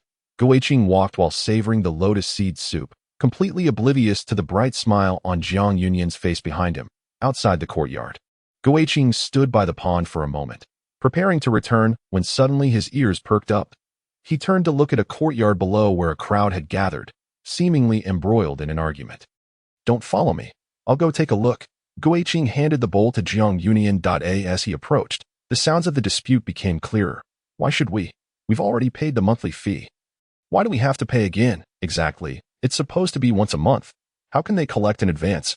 I've already paid all my spirit stones. I don't even have any left to cultivate." "This is simply outrageous," Guiqing observed Wei Xiong, who was surrounded in the center, and immediately understood. It seemed Wei Xiong was demanding benefits from these people again. Wei Xiong snorted coldly, his aura as a 4th-level Qi refinement cultivator radiating, instantly silencing the crowd with his overpowering presence. "This is the Mountain Lord's order. Do you dare defy it? Don't say I didn't warn you. If you offend the Mountain Lord, you might not even know how you lost your life one day. The Mountain Lord instructed you to collect spirit stones, but he did not permit you to embezzle them." Guiqing squeezed into the crowd, stating calmly, If you need to pay the monthly fee, go to the mountain peak to pay it. Giving it to him does not count. Guiqing, you. Upon seeing Guiqing, Wei Xiong was filled with ire, glaring angrily. Why are you everywhere? Today, I represent the Mountain Lord to collect the spirit stones, so don't spout nonsense here. Ignoring him, Guiqing turned to the crowd and inquired, how long have you been paying? Half a year. Guiqing smirked, and you've only paid for half a year. That's rather insufficient if you wish to cultivate in peace. You should contribute a bit more to avoid daily interruptions from debt collectors. The benefits need to be a little more generous. Otherwise, it's as if you didn't pay anything at the Mountain Lord's place. Wei Xiong bellowed, Guiqing, stop slandering. The Mountain Lord only instructed me to collect for half a year. I would never take a single spirit stone for myself. Is that so? Guiqing scoffed, pointing towards the mountain peak. Then let them go up and pay themselves. What are you making noise about here? Wei Xiong's face instantly fell. He had initially planned to exploit these newcomers now that they were just starting out. But unexpectedly, Guiqing intervened. Guiqing, do not go too far. Wei Xiong glared fiercely at Guiqing, his teeth grinding audibly. Are you threatening to kill me, senior brother? Guiqing raised an eyebrow. Wei Xiong fell silent immediately. The memory of how Guiqing had used him to eliminate Shen Feng 6 months prior was still vivid in his mind, and he dared not respond, fearing he might inadvertently fall into Guiqing's trap again. However, if he simply walked away, not only would he lose face, but this trip would also have been in vain. Guiqing pointed at Wei Xiong and addressed the crowd. This man is named Wei Xiong. He is a parasite of Sheong Mountain, known for extorting newcomers. Henceforth, keep your distance from him. Guiqing, are you seeking death? Wei Xiong clenched his fists, ready to strike at any moment. Guiqing shrugged nonchalantly. If senior brother wishes to kill me, then do so. I do not dare to resist. Guiqing, do not speak recklessly. I merely wish to spar with you. Junior brother, Wei Xiong, unable to contain his fury, was about to teach Guiqing a lesson when he suddenly felt a chill run down his spine. Turning around, he was taken aback by a startling sight. Xinxing leaned against a large tree, casually tossing pebbles while glancing in their direction. A cold sweat instantly dripped down Wei Xiong's forehead. 3 months ago, Xinxing had broken through to the 5th level of qi refinement, with the recent death of the old master of Nanyan Mountain. Xinxing had ascended to become its new master, rapidly advancing his cultivation to nearly match that of Situ Feng in less than 3 months. It was well known that Situ Feng and Xinxing were childhood friends, having entered the Demon Extremity sect together. Now that Xinxing was in a position of power, Jiang He's wariness of Situ Feng only continued to grow. Moreover, Xinxing's influence extended beyond his title as Mountain Master. Had he made a move against Guiqing, Xinxing would have apprehended him on the spot and handed him over to the law enforcement hall, leaving even Jiang He unable to protect him. Wei Xiong realized that he could no longer collect spirit stones today. He cast a cold glance at Guiqing and turned to leave. Guiqing raised his hand in a gesture of respect and exchanged smiles with Xinxing. His earlier provocation of Wei Xiong was a coordinated effort, having caught Xinxing's eye from afar. Unfortunately, Wei Xiong was not fooled. Otherwise, they could have severed Jiang He's right-hand man. Guiqing then turned to the crowd, pointing towards Situ Feng's courtyard. That is senior brother Situ's cave dwelling. That he has always been warm-hearted. Should you encounter any troubles in the future, do not hesitate to seek his assistance. Thank you, senior brother. The young men expressed their gratitude in unison.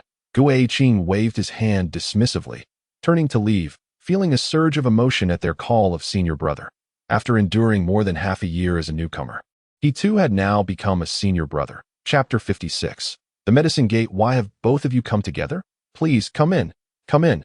In the courtyard, Situ Feng ushered the two into the building, then looked at Guiqing with a beaming smile, praising, to break through to the 2nd level of qi refinement in just half a year is no small feat. I truly did not misjudge you. Guiqing clasped his hands in respect and said, there is one matter for which I beg your forgiveness, senior brother. Oh, Situ Feng's smile remained unwavering. Junior brother, feel free to speak without hesitation. It is like this. Xinxing draped his arm over Situ Feng's shoulder, recounting the earlier events in detail. After listening to the words, Situ Feng's smile grew even more radiant. Junior brother, you have helped me consolidate the hearts of the people, and I owe you my gratitude.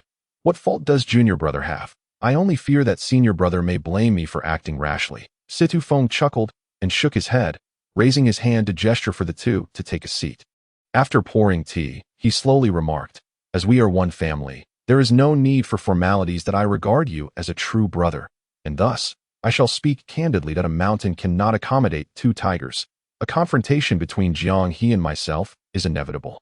Jiang He, being the mountain lord, possesses resources far surpassing my own. If I wish to triumph over him, I must rally as many hearts as possible.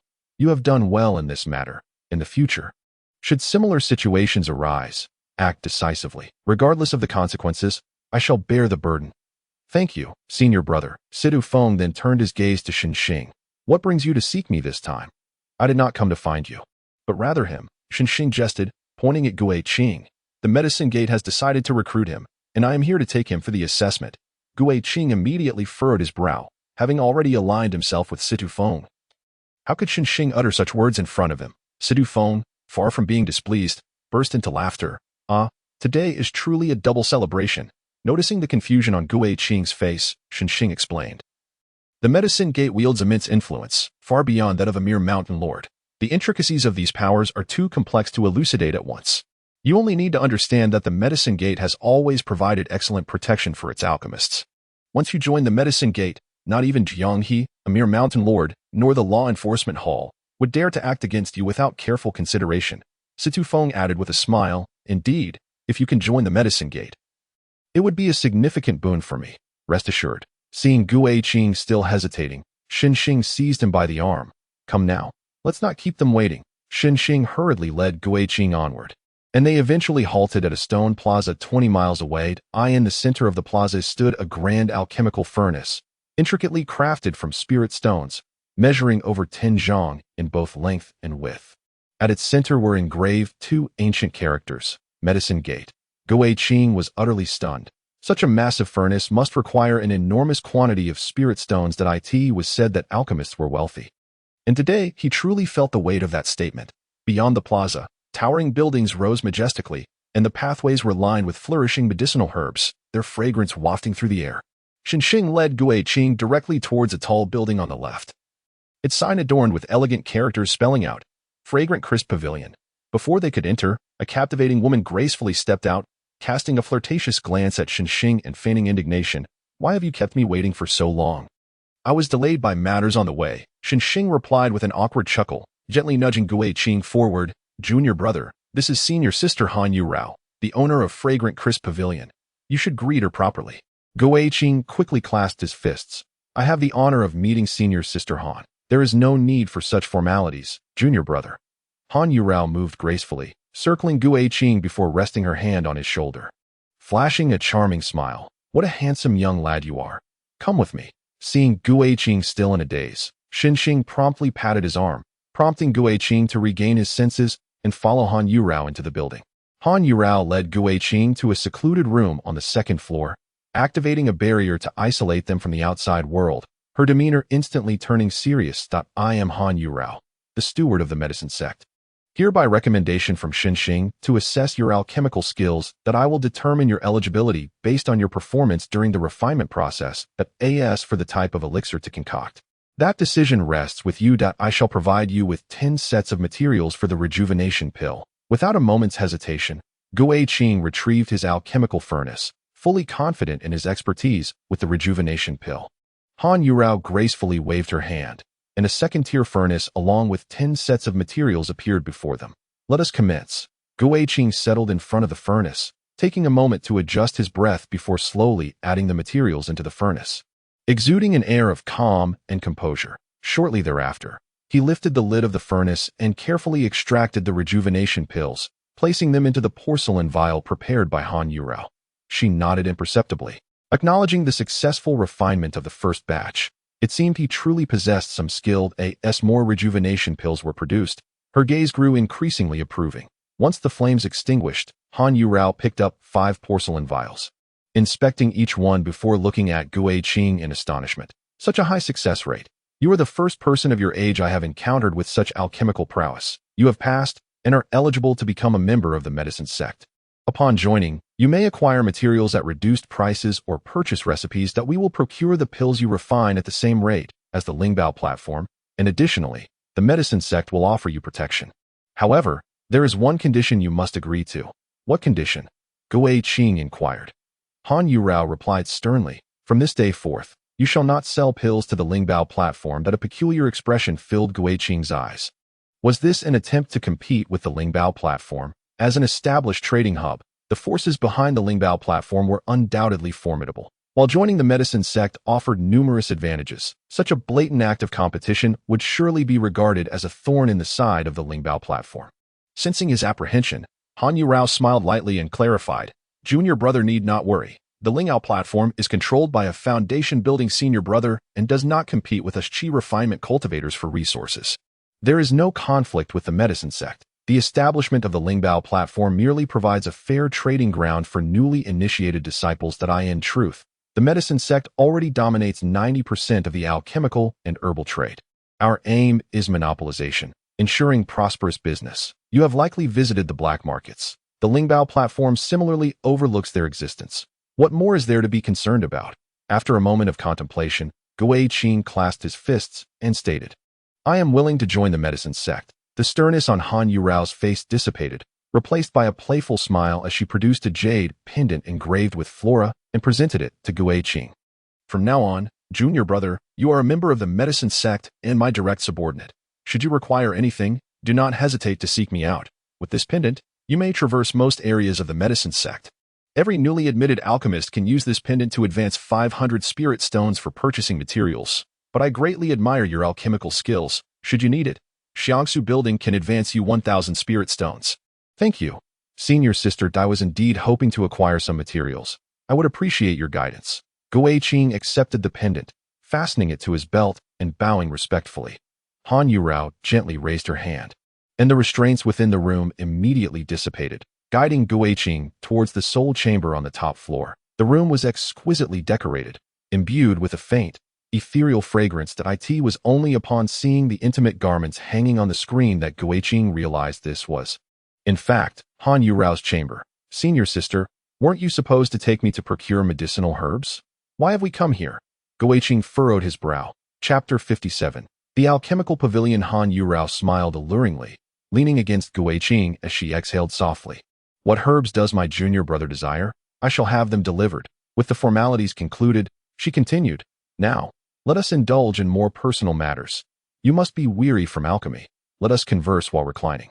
Guiqing intended to push Han Yurao away, yet inexplicably, an unbidden fire ignited within him, rendering his body unresponsive as Han Yurao pulled him onto the bed. She straddled him, shedding her garments and leaning in close. Whispering playfully, "The essence of a direct disciple is indeed distinct." A fleeting clarity flickered in Guiqing's eyes as he raised his hand to gently push Han Yurao away, rising to stand outside the screen.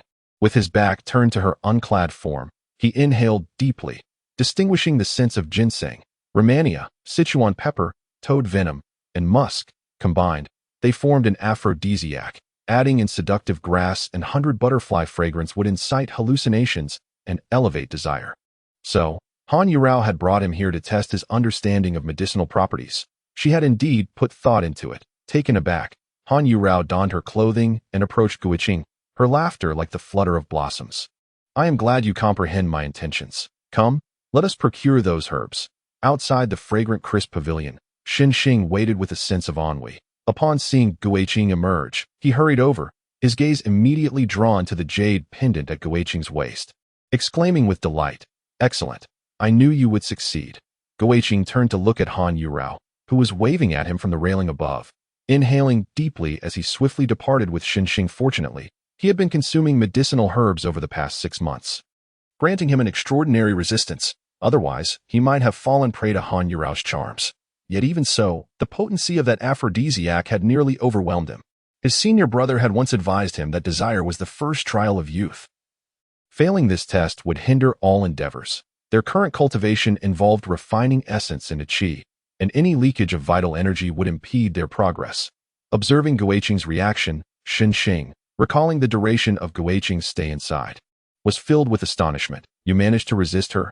Guiqing shook his head, quickening his pace as he transmitted his thoughts. "You knew this, yet did not warn me. What methods does this Han senior sister employ?" Xinxing shrugged, replying helplessly, "There is little I can do. She is in charge, and her reasons are legitimate. I cannot refuse. This Han senior sister has a penchant for younger, innocent boys.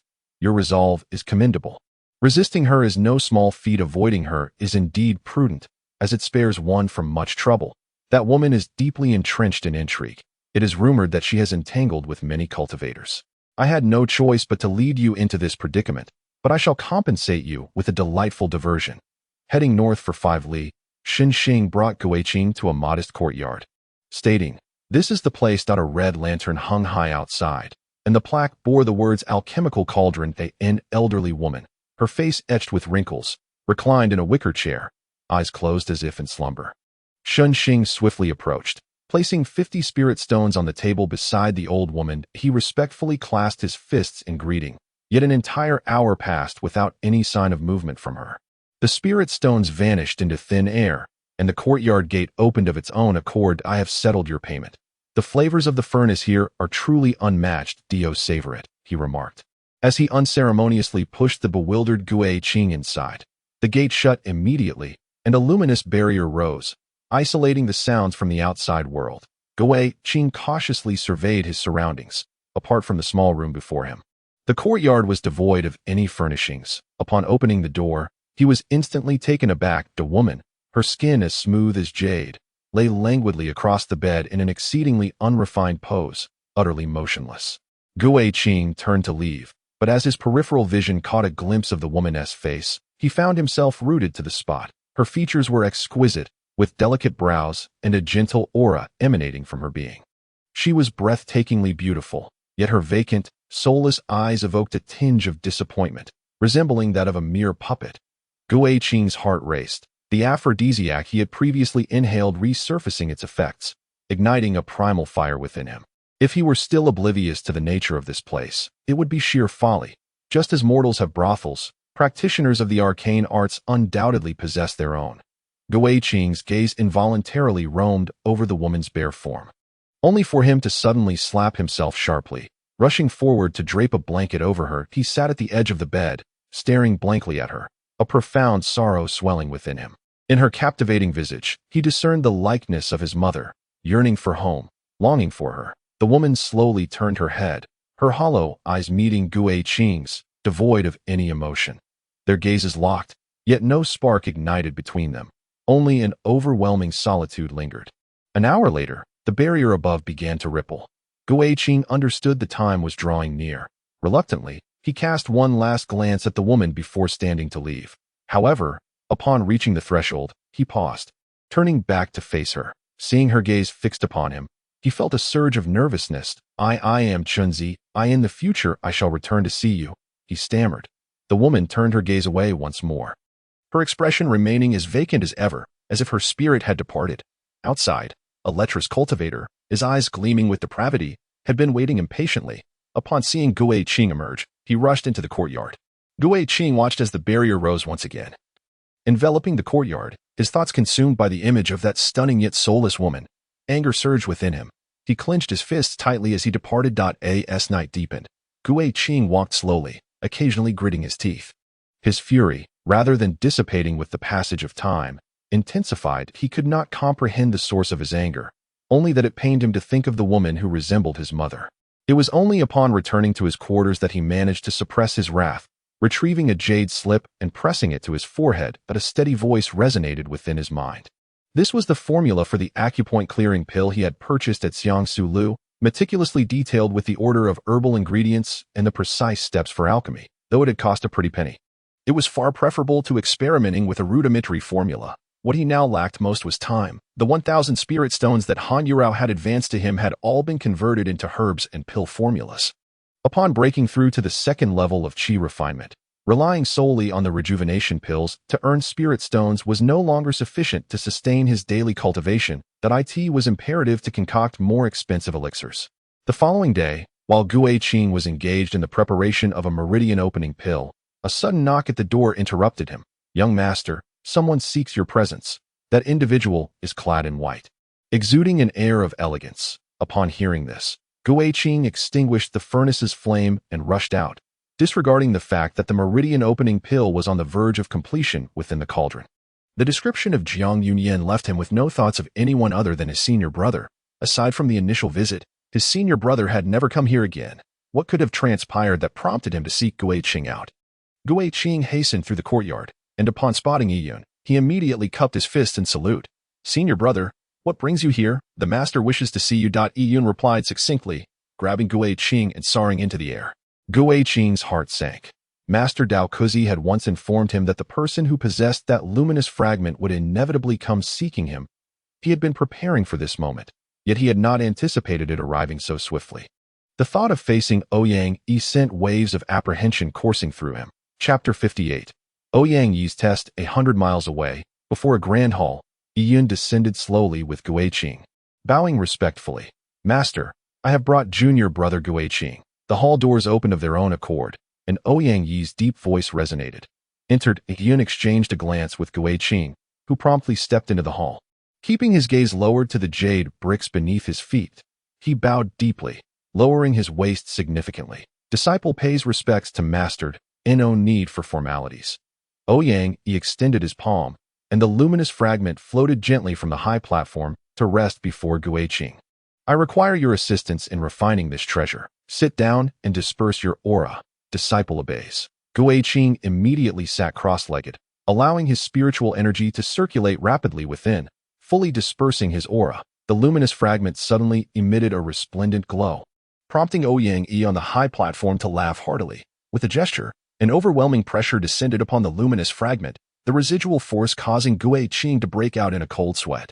As anticipated, since this treasure had emerged closest to him, his aura was essential for its complete refinement. Do not fear. Under my pressure and the aura of this treasure, your cultivation will greatly benefit.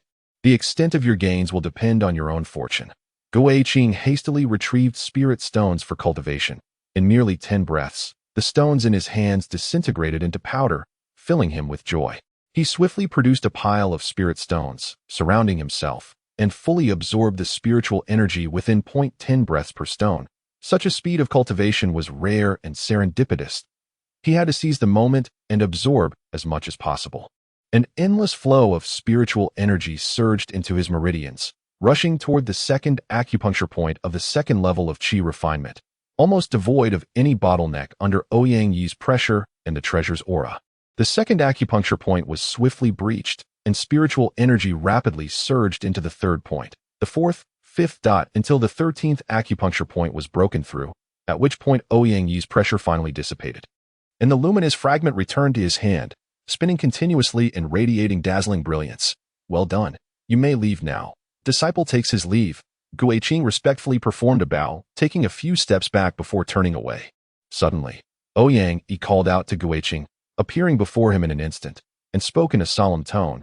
"The speed at which you absorbed spiritual energy just now is rather peculiar. With your innate talent, you should not possess such rapid cultivation progress." Ouyang Yi raised his hand and pressed it against Gui Qing's crown, a torrent of spiritual consciousness piercing into Gui Qing's being.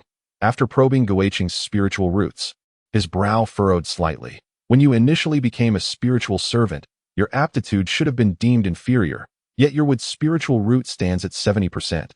There can be no error in assessing one's qualifications. Look into my eyes and tell me how this came to be." Gui Qing slowly lifted his head, his expression remarkably calm, while his heart raced with anxiety. "Master, when I consumed the elixir, I inadvertently discovered that it could enhance my spiritual root. Thus, I began to experiment with various herbs, finding even greater efficacy. Consequently, I have persistently ingested these herbs, raising my spiritual root from 50 to 70%. Dakuzi had once instructed him that if anyone inquired, aside from mentioning Dakuzi and the jeweling seed, he could speak truthfully about everything else. How could such a thing occur? One's innate talent is fixed at birth, yet you manage to elevate it through external means. This is truly astonishing." Ouyang Yi's frown deepened, his eyes filled with incredulity as he paced beside Gui Qing. After a prolonged moment, he abruptly halted and gazed intently at Gui Qing, his eyes sparkling with revelation. "But I recall now. I once read in an ancient text about a unique constitution, initially possessing poor innate talent. Yet with cultivation, the spiritual roots gradually enhance until they reach perfection.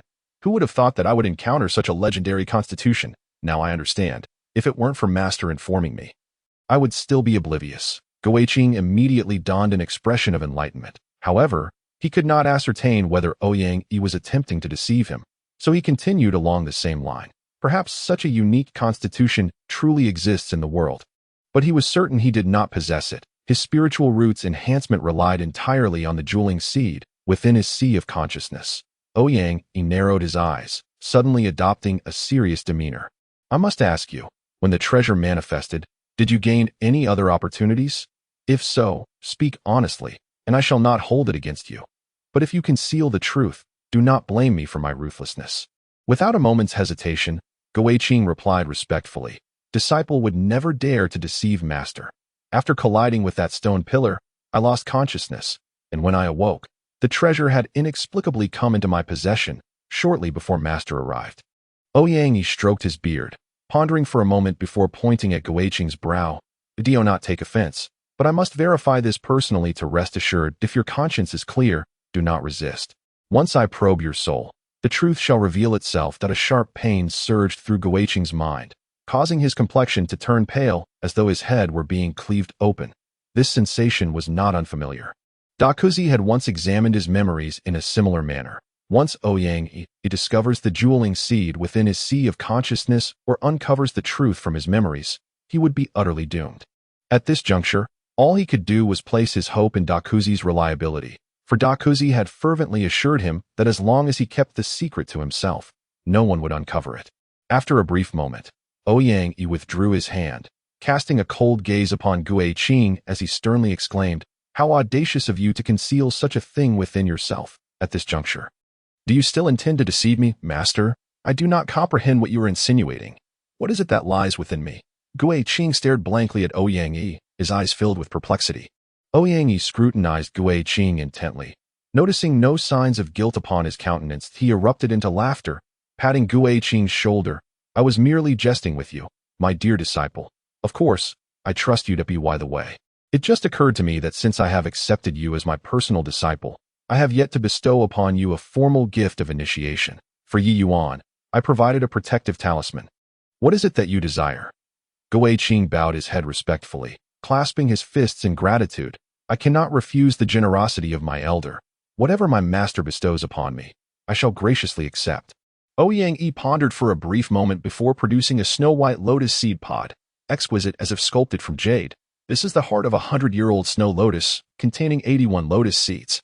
Should a chi refining practitioner consume this directly, the icy energy would instantaneously obliterate their meridians. However, given your unique constitution, consuming it in portions should pose no danger. You may commence your initial consumption here, and I shall safeguard you. Guiqing accepted the heart of the 100-year-old snow lotus, retrieving a single lotus seed that resembled a crystal of ice, and swallowed it, circulating his spiritual energy in an attempt to refine it. Ouyang extended his hand once more, placing it upon Guiqing's crown, his immense spiritual consciousness fully permeating Guiqing's being as he attentively sensed the changes within. As the lotus seed entered his body, it unleashed a terrifying chill, freezing all of Guiqing's meridians. After a moment's contemplation, Guiqing decided to lift the suppression on the absolute spirit seed, allowing it to refine the lotus seed and mend his wood's spiritual root. He understood that Ouyang remained skeptical of him. The reward was merely a ruse, while the true test lay beneath. Yet, he found himself with no alternatives. Without refining the lotus seed, his body would inevitably be destroyed. And he could only hope that the absolute spirit seed remained undiscovered. Chapter 59. Observing the sword within the sea of consciousness, the absolute spirit seed spun rapidly, causing the chilling energy within Guiqing to dissipate instantly, while the lotus seed transformed into pure energy that merged with his wood's spiritual root. Under the influence of the lotus seed, Guiqing's wood's spiritual root progressed visibly toward 80%. The efficacy surpassing any medicinal herb he had previously consumed. Moreover, after the essence of the lotus seed was refined by the absolute spirit seed, the residual energy surged into his meridians, swiftly opening 2 acupoints. With 14 acupoints to progress through in a single day, such a pace of cultivation was something he had never dared to imagine before. "Thank you, master." Guiqing slowly opened his eyes, rising to respectfully clasp his fists in salute. Casting a discreet glance at Ouyang, upon seeing Ouyang retract his hand from his crown, the tension in his heart finally eased. Had the absolute spirit seed been discovered, he would have likely suffered a fatal blow at that moment. Ouyang stroked his beard and sighed. "To enhance one's spiritual root postnatally, had I not witnessed it with my own eyes, I would scarcely have believed it. The mysteries of heaven and earth are truly awe-inspiring. I genuinely admire your character. Now that you are unburdened by innate talent, you should spread your wings and soar, not squandering your extraordinary constitution. Given time, your achievements shall undoubtedly surpass Yi Yuan's. However, your rapid advancement today necessitates a solid foundation. Once your wood's spiritual root reaches perfection, return to see me. What transpires today must remain confidential. Indeed, the disciple shall remember. Thank you for your generous bestowal, Master. The disciple takes their leave. Guiqing carefully stowed the heart of the century-old snow lotus into her storage bag, clasped her fists in salute, and gradually exited the grand hall, maintaining a bowing posture until the doors closed, at which point she finally straightened her back and slowly turned around. Outside the hall, Yun, who had been meditating with closed eyes, gradually opened them. After respectfully bowing towards the firmly shut doors, he proceeded directly towards the Qingyu platform, accompanied by Guiqing. Since they had come out, they might as well conduct the lesson today, thus sparing you another trip. Very well, I shall heed the senior brother's words, Guiqing replied. Upon their descent onto the Qingyu platform, Yun noticed Yiyuan waiting outside the courtyard. With a gentle smile, he remarked, "What a coincidence today. You two may enter together." Guiqing clasped her fists and said, "Senior brother, let him go first. I shall return another day." And, fully releasing his cultivation, coldly retorted, "Spare me the pretense. Your false humility and tolerance only serve to disgust me. You managed to deceive me with this facade. But do you think you can fool the senior brother? The essence of cultivation is to contend. Today presents a perfect opportunity for us to engage in a fair battle. Whoever emerges victorious shall be the first to seek guidance from the senior brother." Guiqing, sensing Yuan's aura, furrowed her brows. Yuan had grown stronger yet again, now at the third level of qi refinement. And his aura was stable, clearly not a recent breakthrough. Yuan had indeed become more formidable. Despite her aversion towards him, she could not help but admire his rapid progress in cultivation. This was the true mark of a genius. One who need not rely on cunning or strategy, but rather on innate talent that commands respect and even invites camaraderie. Calmly, Guiqing conceded, "I admit defeat. I am not your match. You may go first." Yuan scoffed, "Pathetic, lacking even the courage to engage me in combat. What path of cultivation do you tread?" Guiqing's expression remained as tranquil as a still lake as she turned to Yun, "Senior brother, you are aware of my discord with him. I request to withdraw and return another day." Ian gently patted the shoulders of both, smiling softly. "I had thought that a truly powerful individual could share laughter and conversation with their adversaries. I shall not interfere in your grievances. Since you are both here, let us proceed together. I trust you will grant me this small courtesy. Yuan, as you arrived first, you shall be the first to receive instruction. Then I shall comply with the senior brother's wishes." Yuan pondered for a moment, then nodded, casting a cold glance at Guiqing before following Yun into the courtyard. Guiqing trailed behind, contemplating Yuan's retreating figure. Although she found herself unable to engage in light-hearted banter with an enemy as the senior brother suggested, she recognized this as an opportunity. Yuan would seek instruction from the senior brother first, which meant she could observe Yuan's techniques and combat style from the sidelines. Only by thoroughly understanding one's adversary could one hope to vanquish them on the surface of the lake. The brilliance of sword light flickered. Yuan stood upon the water, brandishing his flying sword as he launched an assault on Yun, the sword energy weaving and intertwining, each strike more ferocious than the last. Ian, wielding a low-grade flying sword, restrained his cultivation to match Yuan's level, calmly parrying each of Yuan's blows, adopting a purely defensive stance. Guiqing sat within a pavilion, her teacup poised at her lips for an extended period. Yet she never took a sip, oblivious to the fact that the tea had long since cooled, her gaze fixated intently on Yun's swordplay.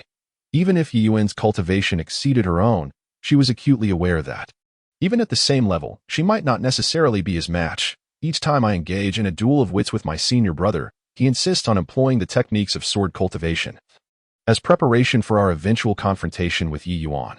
However, it has become evident that I still fall short in comparison to Yi Yuan.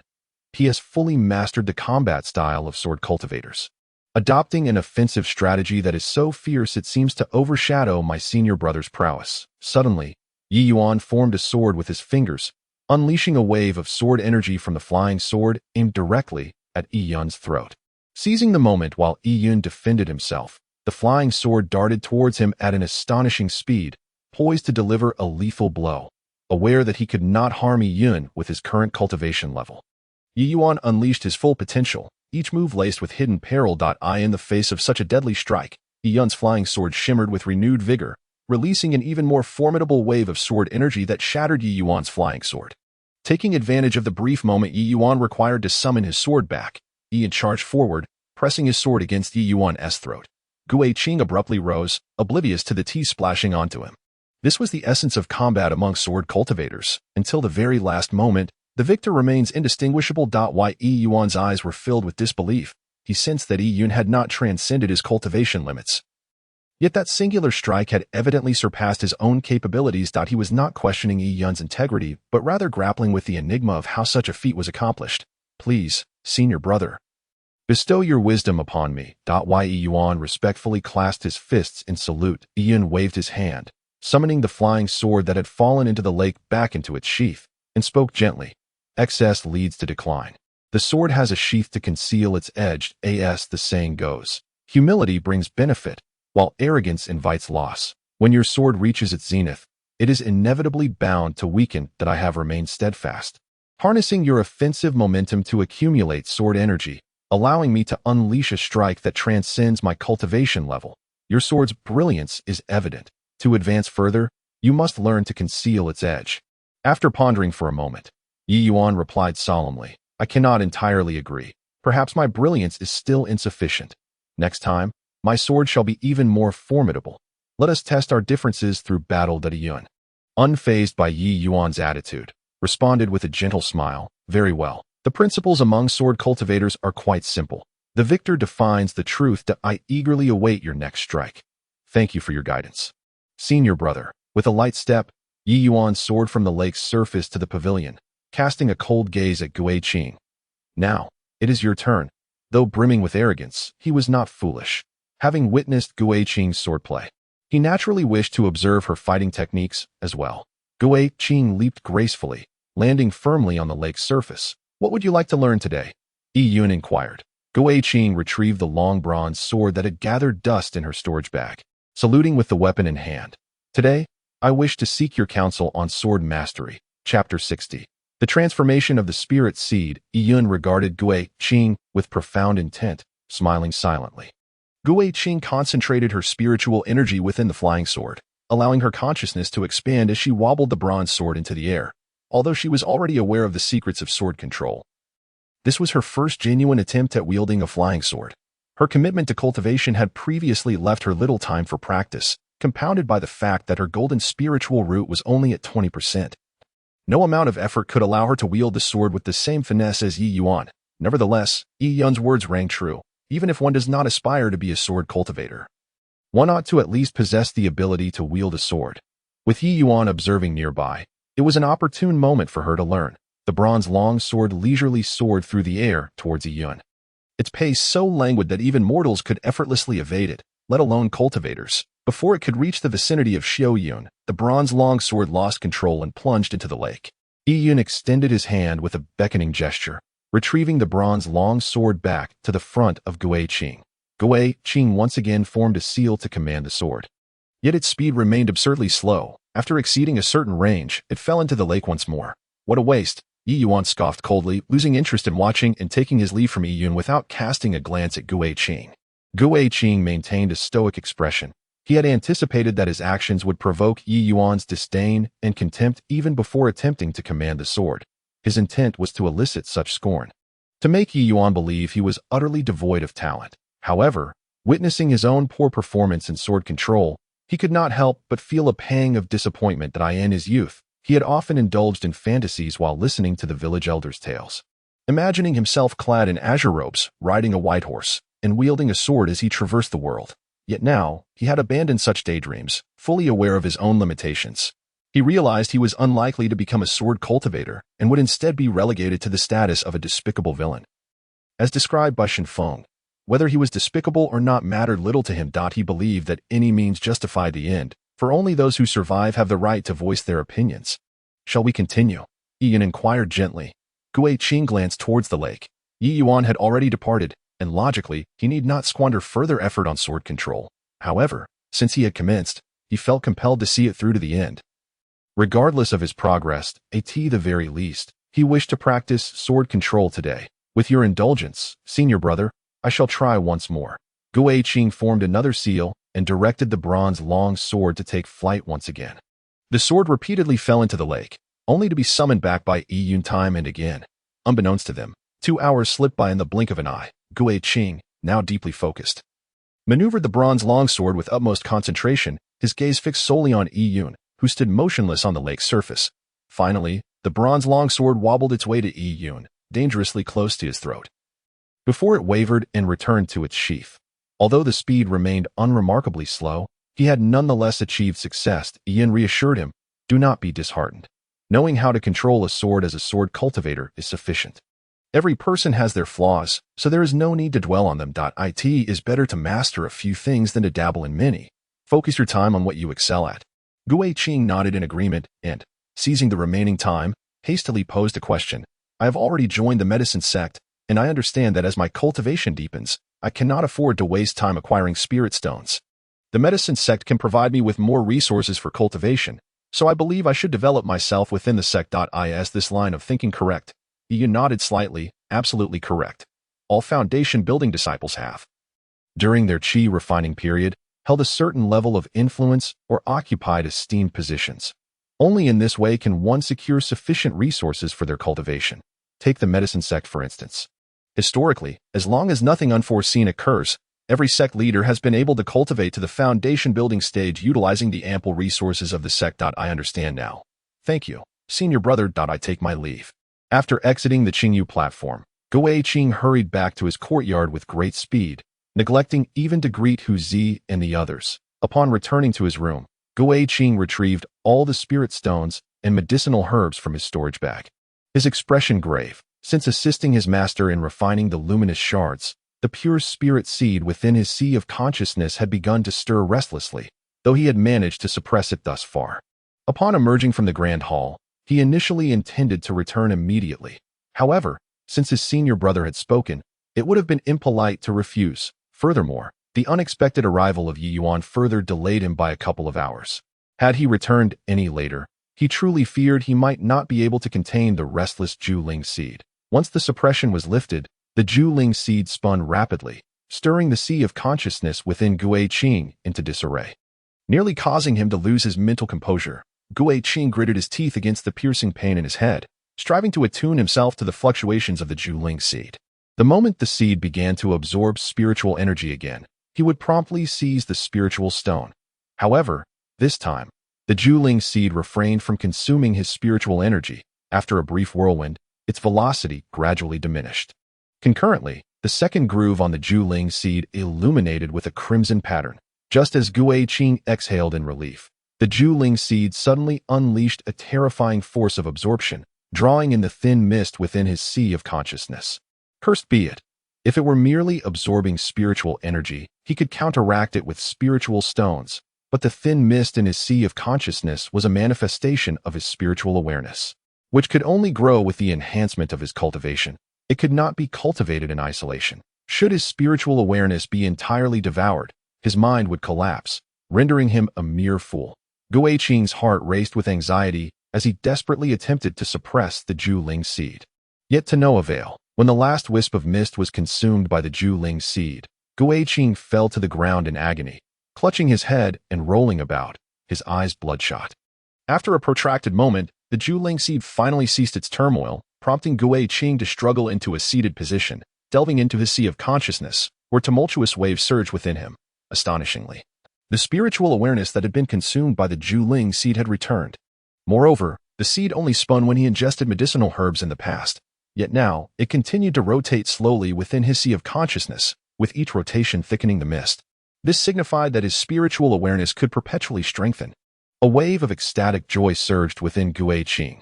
Although he was uncertain of the benefits of this enhancement, it was undoubtedly a positive development. Furthermore, following this consumption, he seemed to have forged a unique connection with the Juling seed, instilling a sense that the black seed would refrain from such absorption in the future. If one were to articulate this feeling, it would be akin to establishing a bond of ownership.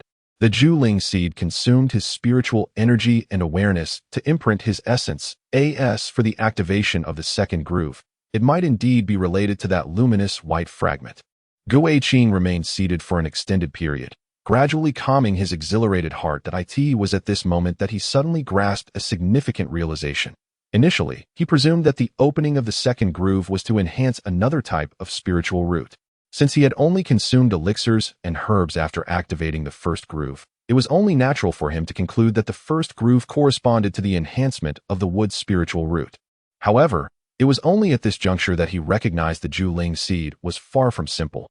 He had not fully explored the effects of the first groove. Perhaps he should find an opportunity to test whether other spiritual roots could be enhanced, thus validating his hypothesis. Nevertheless, such matters must be set aside for the time being. The pressing concern was to solidify his foundation as his master had advised, having surged through 14 acupoints in a single day. He could not consume the lotus seeds of the century-old snow lotus heart for the time being, nor could he rush his cultivation. He had recently preemptively acquired herbs worth 1,000 spiritual stones from the medicine gate, which he had yet to refine. Once he completed the refinement of this batch, the spiritual energy within him would solidify, allowing him to resume his cultivation. Time. What he desires most at this moment is time itself. Wishing fervently that a single day could stretch to encompass 2. Yuan has already reached the third level of qi refinement, while he remains mired in the arduous struggle of the second level. Upon realizing that he was lost in thought, Gu Qing vigorously shook his head to clear his mind, allowing his heart to settle into tranquility as he commenced the crafting of the Cheng Shui Dan. After breaking through to the second level of qi refinement, he acutely sensed that the demand for spirit stones in his cultivation was escalating, and the spirit stones earned solely from the rejuvenation pills were becoming insufficient. Thus, the more expensive Cheng Shui Dan emerged as an excellent alternative. As the flames gradually ignited, they illuminated Gu Qing's eyes, and within the fiercely burning alchemical furnace, a pill began to take shape.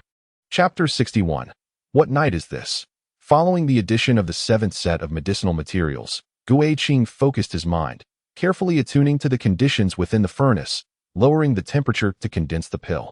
Upon lifting the lid, a perfectly round azure pill lay serenely within the furnace. The first-grade Cheng Shui Dan was successfully crafted. This pill, when consumed during the process of channeling, could safeguard the meridians and enhance the success rate of the channeling. It is an essential item for cultivators of qi refinement, and the higher one's cultivation, the greater the need for Cheng Shui Dan. Thus its value far surpasses that of rejuvenation pills. The Cheng Shui Dan requires 7 sets of medicinal materials and 6 spirit stones to produce a single pill, which can be sold for 10 spirit stones. Moreover, purchasing materials from the apothecary sect proves to be more economical than from Lingdao Terrace, allowing for a greater profit in spirit stones. After meticulously reviewing the successful steps of the crafting process, he determined that the 7th set of materials would yield the Cheng Shui Dan, attributing this success entirely to the enhancement of his spiritual perception. The improvement in spiritual perception, though not as pronounced as that of one's cultivation, has proven to be equally beneficial. Now, he need only reflect slightly to have the processes of the previous 7 alchemical endeavors resonate in his mind, with even previously overlooked details becoming vividly clear, allowing him to easily grasp the essence of crafting the Cheng Shui Dan. Gu Qing placed the Cheng Shui Dan into a porcelain vial, then resumed adding medicinal materials. With each successful crafting of a Cheng Shui Dan, he carefully reviewed the steps, proceeding only after fully comprehending the process, gradually increasing the success rate from 10% to 20%.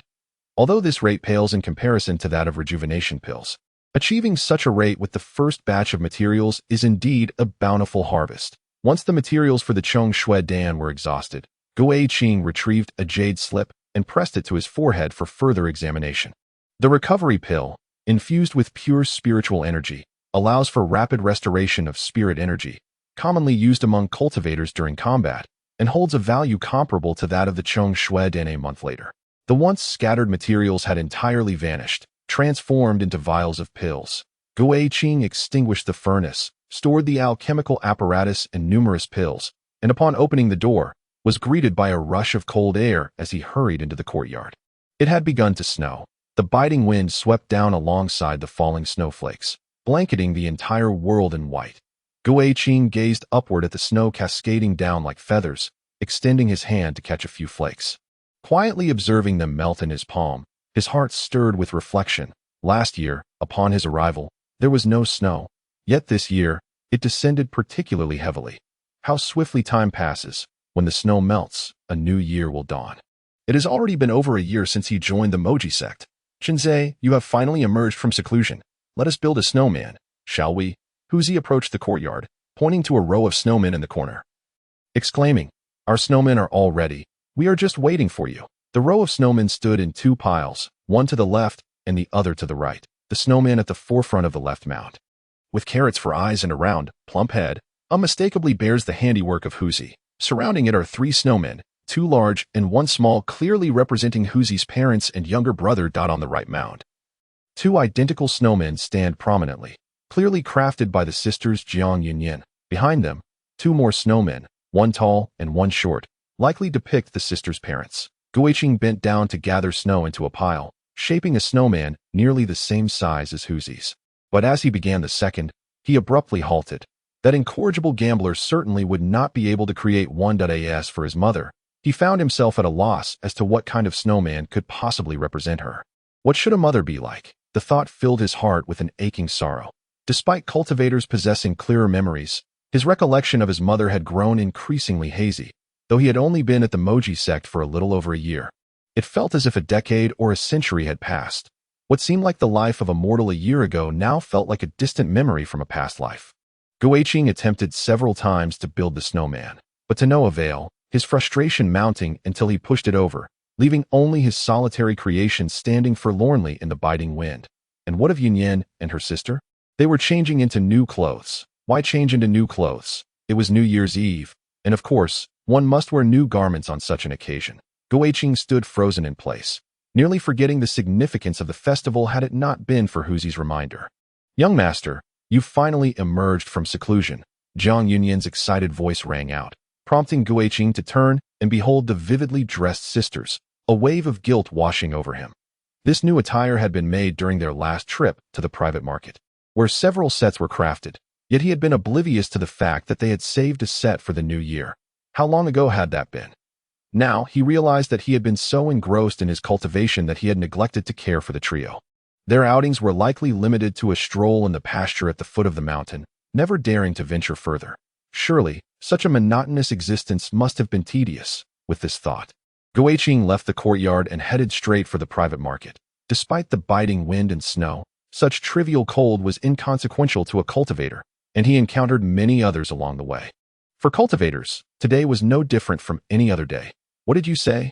Firecrackers. In the market, the craftsman who had previously made clothes for Guiqing looked at him with a peculiar expression. Cultivators did not celebrate the new year, and it was his first time hearing someone request firecrackers during his time at the Moji sect. Yes, firecrackers, Guiqing replied with a slight nod, placing 20 spirit stones on the stall. Please, could you also make me a few fur coats? Upon seeing the spirit stones, the craftsman beamed with delight, exclaiming, of course, just firecrackers, right? Wait a moment, I'll prepare them for you. Moments later, the craftsman handed over a stack of firecrackers along with the fur coats. Grinning as he said, I've infused them with fire element techniques. Once infused with spiritual energy, they'll explode, and I assure you, the commotion will satisfy you. Guiqing accepted the items and turned to leave, heading straight for the Lingbao platform. As he had numerous destinations to visit today and needed to make haste, upon exiting the Lingbao platform, Guiqing quickly proceeded, and as he approached the courtyard, the gate opened of its own accord.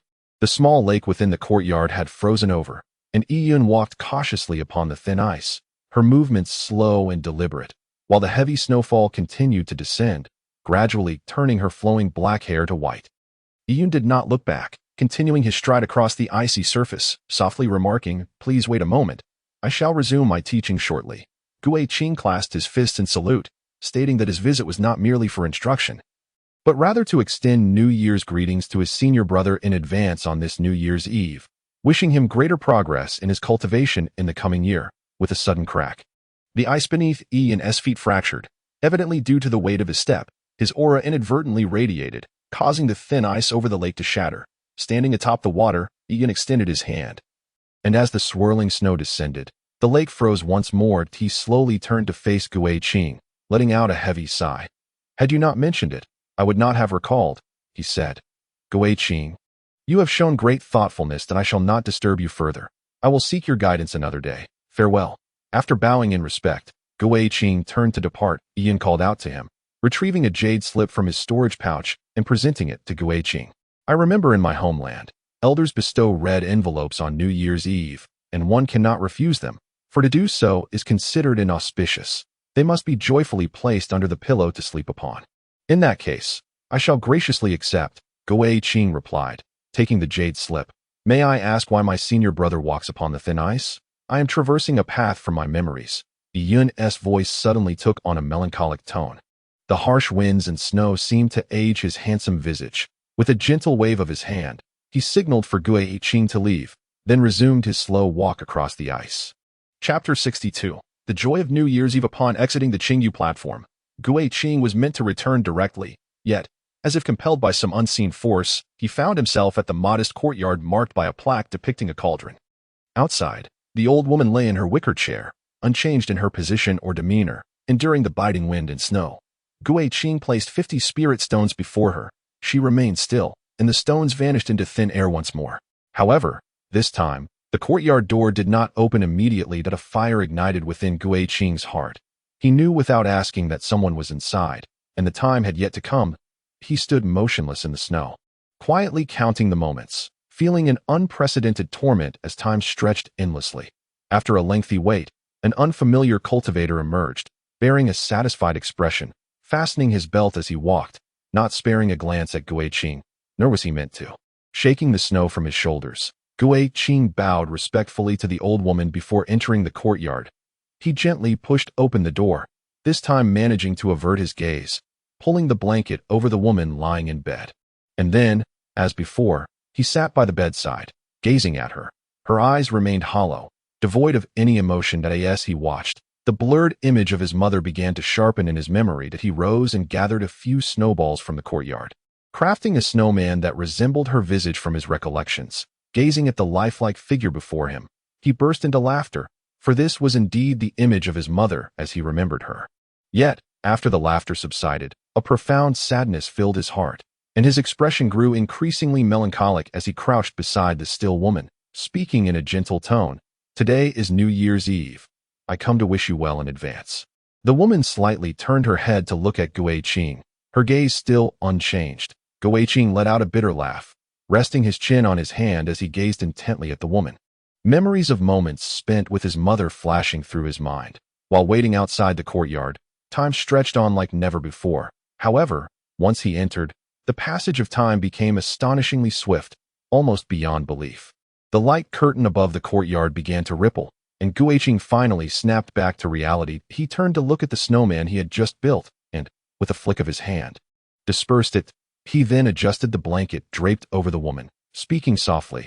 My name is Chunze. I shall take my leave now, but I will return to see you again. After Guiqing departed, the woman turned her head back to gaze at the ceiling, her eyes remaining as empty as ever. Battling against the wind and snow, Guiqing hastened his way back to Xieyang Mountain, arriving just before sunset. Inside the loft's hall, Huzi had prepared a lavish banquet, while Jiang Yunyan and Jiang Yumian busied themselves with decorations. Upon seeing the firecrackers in Guiqing's hands, their excitement surged. Come, let us set off the firecrackers. Guiqing led the three of them outside, placing the firecrackers on the ground and channeling a hint of spiritual energy into them. Bang! A tremendous explosion reverberated throughout Xieyang Mountain, momentarily stunning Guiqing. It was only now that he comprehended why the earlier cultivator had confidently claimed that the noise would satisfy him. Indeed, this commotion was to his liking. As a cultivator, while others merely celebrated the new year, he intended to revel in it. Many cultivators were startled by the loud noise and emerged to investigate. Upon spotting Guiqing with the firecrackers, they merely smiled and dismissed it as nothing of consequence. Guiqing retrieved all the firecrackers, laughing heartily. Come, let us set them off together. Tell them, the new year has arrived. Bang, bang, bang. The tranquility of the wind and snow was utterly shattered on Xieyang Mountain. Guiqing, along with Huzi and Jiang Yumian, lit the firecrackers and ran off, thoroughly enjoying themselves, laughter ringing through the air. Jiang Yunyan watched with a beaming smile, captivated by this side of Guiqing that she had never seen before. Most of the time, she regarded him as a composed adult, but in moments like these, he briefly transformed into a youthful spirit. Come, let us drink. In the loft's hall, Guiqing took out the wine he had purchased. After Jiang Yunyan warmed it and poured a full cup for him, she quietly sat by, watching Gu Qing share jokes and laughter with Huzi. Momentarily lost in admiration, Gu Qing used his chopsticks to transfer some dishes to Jiang Yunyan's bowl. Huzi's cooking is better than mine. Do give it a try. Thank you, my lord. Gu Qing then transferred food to Jiang Yunyan's bowl, gently nudging her out of her reverie. Eat it while it's warm. Only then did Jiang Yunyan snap back to reality, pouring herself a cup of wine and downing it in one go, a rosy hue quickly blossoming on her cheeks. That I toast to you, my lord. Gu Qing returned the gesture, pulling out 3 storage bags and placing them before the 3 of them. Since it is the new year, we ought to have some gifts. Inside these bags were presents he had prepared for them. He encouraged them to see if they were to their liking. The 3 storage bags were acquired from the Lingao platform, where he still had 2 empty ones belonging to Xingping and Shenfeng. However, he would certainly not offer them the 2 stained with blood. Inside the bags were freshly made furs, 100 spirit stones, and some elixirs, ensuring that even if he was preoccupied with his cultivation, Huzi and the others could venture out to procure what they needed. Having learned from Shenfeng's previous missteps, the cultivators of Xieyang Mountain are unlikely to intentionally target Huzi and his companions again. Under the guidance of Gu Qing, Huzi, after filling a storage bag with a platter of delicacies, instantly became enamored with it. This item is truly wondrous, able to contain so much that in the future, when we go out for barbecues, we need not carry pots, and we can also stash away the snacks that Jiang Yumi adores. How delightful. Upon hearing this, Jiang Yumi was immediately overcome with emotion. Brother Huzi, you are so kind. Jiang Yunyan's eyes glistened with tears as well. After toying with the storage bag for a moment, she intended to return it, only to be gently restrained by Gu Qing. Gu Qing spoke softly. In our place, New Year gifts cannot be refused, for to do so would bring ill fortune. I have been remiss in my care for you while I was preoccupied with my cultivation. Please take these spirit stones for your use, and do let me know when you run out. Should you wish to explore further afield, simply inform me, and I shall arrange for someone to accompany you. Jiang Yunyan could no longer hold back her tears, which flowed freely. Young master, you have been so exceptionally generous to us. We truly do not know how to repay you. Gu Qing smiled gently. There is no need for such words. Only family gathers to celebrate the new year. In my eyes, Huzi is family, and so are you. Huzi chuckled heartily. Indeed, we are one big family. No need for formality. Yes, from now on we are family. Jiang Yunyan embraced the already tearful Jiang Yumi, nodding emphatically. After weeping for a time, she wiped her tears away and smiled brightly. On our side, we must exchange New Year wishes. We kindly ask you, young master, to share some words of blessing. Certainly, Gu Qing replied with a smile, raising his cup. May the coming year bring you all smooth sailing, eternal smiles, and a carefree heart. And you, what about you? Jiang Yunyan inquired. As for me. Gu Qing pondered for a moment, then smiled. Time waits for no one. In the new year, I shall strive to be even more diligent, to reach greater heights. Cheers. The group exchanged knowing glances, lifted their cups in unison, and downed their drinks in one go. Chapter 63. The alchemical contest. The following morning, Gu Qing slowly opened his eyes, lifted the covers, and rubbed his temples. Last night's celebration for the new year was perhaps the happiest moment since his arrival at the Moji sect. Everyone had indulged to the point of inebriation, and their revelry lasted well into the night. After a quick wash, Gu Qing left the courtyard, making his way directly to the alchemical gate. Today marked the first day of the new year, and it was important to commence with a good start in both cultivation and alchemy. Just in time, he had completed a batch of medicinal herbs ready for exchange at the alchemical gate. Inside the fragrant, crispy pavilion of the alchemical gate, Gu Qing approached the counter in the hall and performed a respectful bow to the cultivator behind it. I am Gu Qing, here to submit my elixirs. Please present them, the cultivator replied lazily, assuming it would be just a few vials. With a wave of his hand, Gu Qing filled the counter with an array of porcelain vials, 150 Chengshua pills, and 130 Huiling pills. Please verify. The cultivator's eyes widened in astonishment, instantly invigorated, his face breaking into a broad smile. I apologize, junior brother. I did not catch your name. Could you please repeat it? Going da. So it is junior brother Gu Qing. I have long heard of your esteemed name. Please hold on. I shall verify the elixirs right away. Hearing the commotion, other cultivators in the hall gathered curiously, and upon seeing the multitude of porcelain vials, they began to murmur among themselves. Did I see that correctly? A newcomer managed to refine so many elixirs? What a newcomer! It seems that they have long since transcended the first level of qi refinement. Indeed, to produce such a multitude of elixirs at once is truly impressive. After the inspection, the smile on the cultivator's face grew increasingly radiant.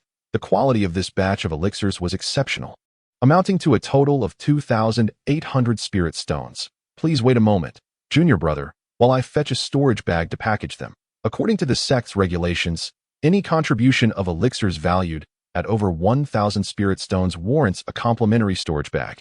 Guiqing produced a sheet of paper densely filled with medicinal herbs and slid it across the table to the cultivator. I would appreciate it if you could leave 800 spirit stones for me.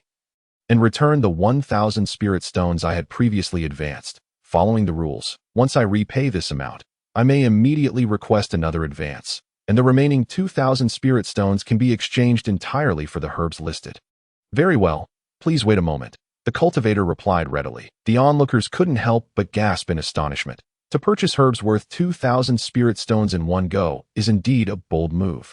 Even among those alchemists at the third or fourth levels of qi refinement, very few would dare to procure resources in such quantities. Guiqing, why did you not announce your arrival? Han Yurao's melodious laughter suddenly rang out, causing the crowd to disperse. Outsiders might easily be deceived by Han Yurao's beauty, but those directly associated with her were all too aware of her cunning. How could someone entrusted with the affairs of the sect be merely a pretty face? Guiqing smiled and replied, "It is but a trivial matter. I did not wish to disturb my senior sister." "You are truly considerate, junior brother," Han Yurao said, her laughter causing her delicate features to quiver. As she leaned in closer, nearly pressing against Guiqing, that he subtly pushed her away, accepted the storage bag handed to him by the cultivator, clasped his fists in salute, and said, "I have other matters to attend to, so I shall take my leave." "Have I truly become so disliked by junior brother?" Han Yurao gently tugged at Guiqing's sleeve, feigning a pitiful expression. Guiqing shook his head and replied seriously, "Senior sister has misunderstood. I genuinely have pressing matters. Might we converse for a moment regarding something of importance to you?" Han Yurao whispered softly. After a brief contemplation, Guiqing nodded. "Please proceed, senior sister." "Then might I trouble you to move with me?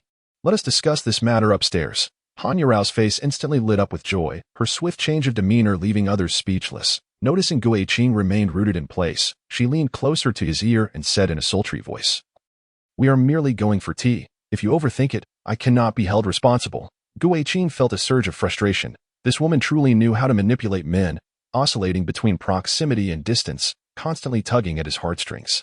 He had intended to cultivate diligently within the sect, but was now faced with such a formidable superior, which was quite the headache. In a room on the top floor, Han Xiaoyu served tea to Guiqing before sitting gracefully across from him. "In 10 days, there will be a competition among alchemists within the sect.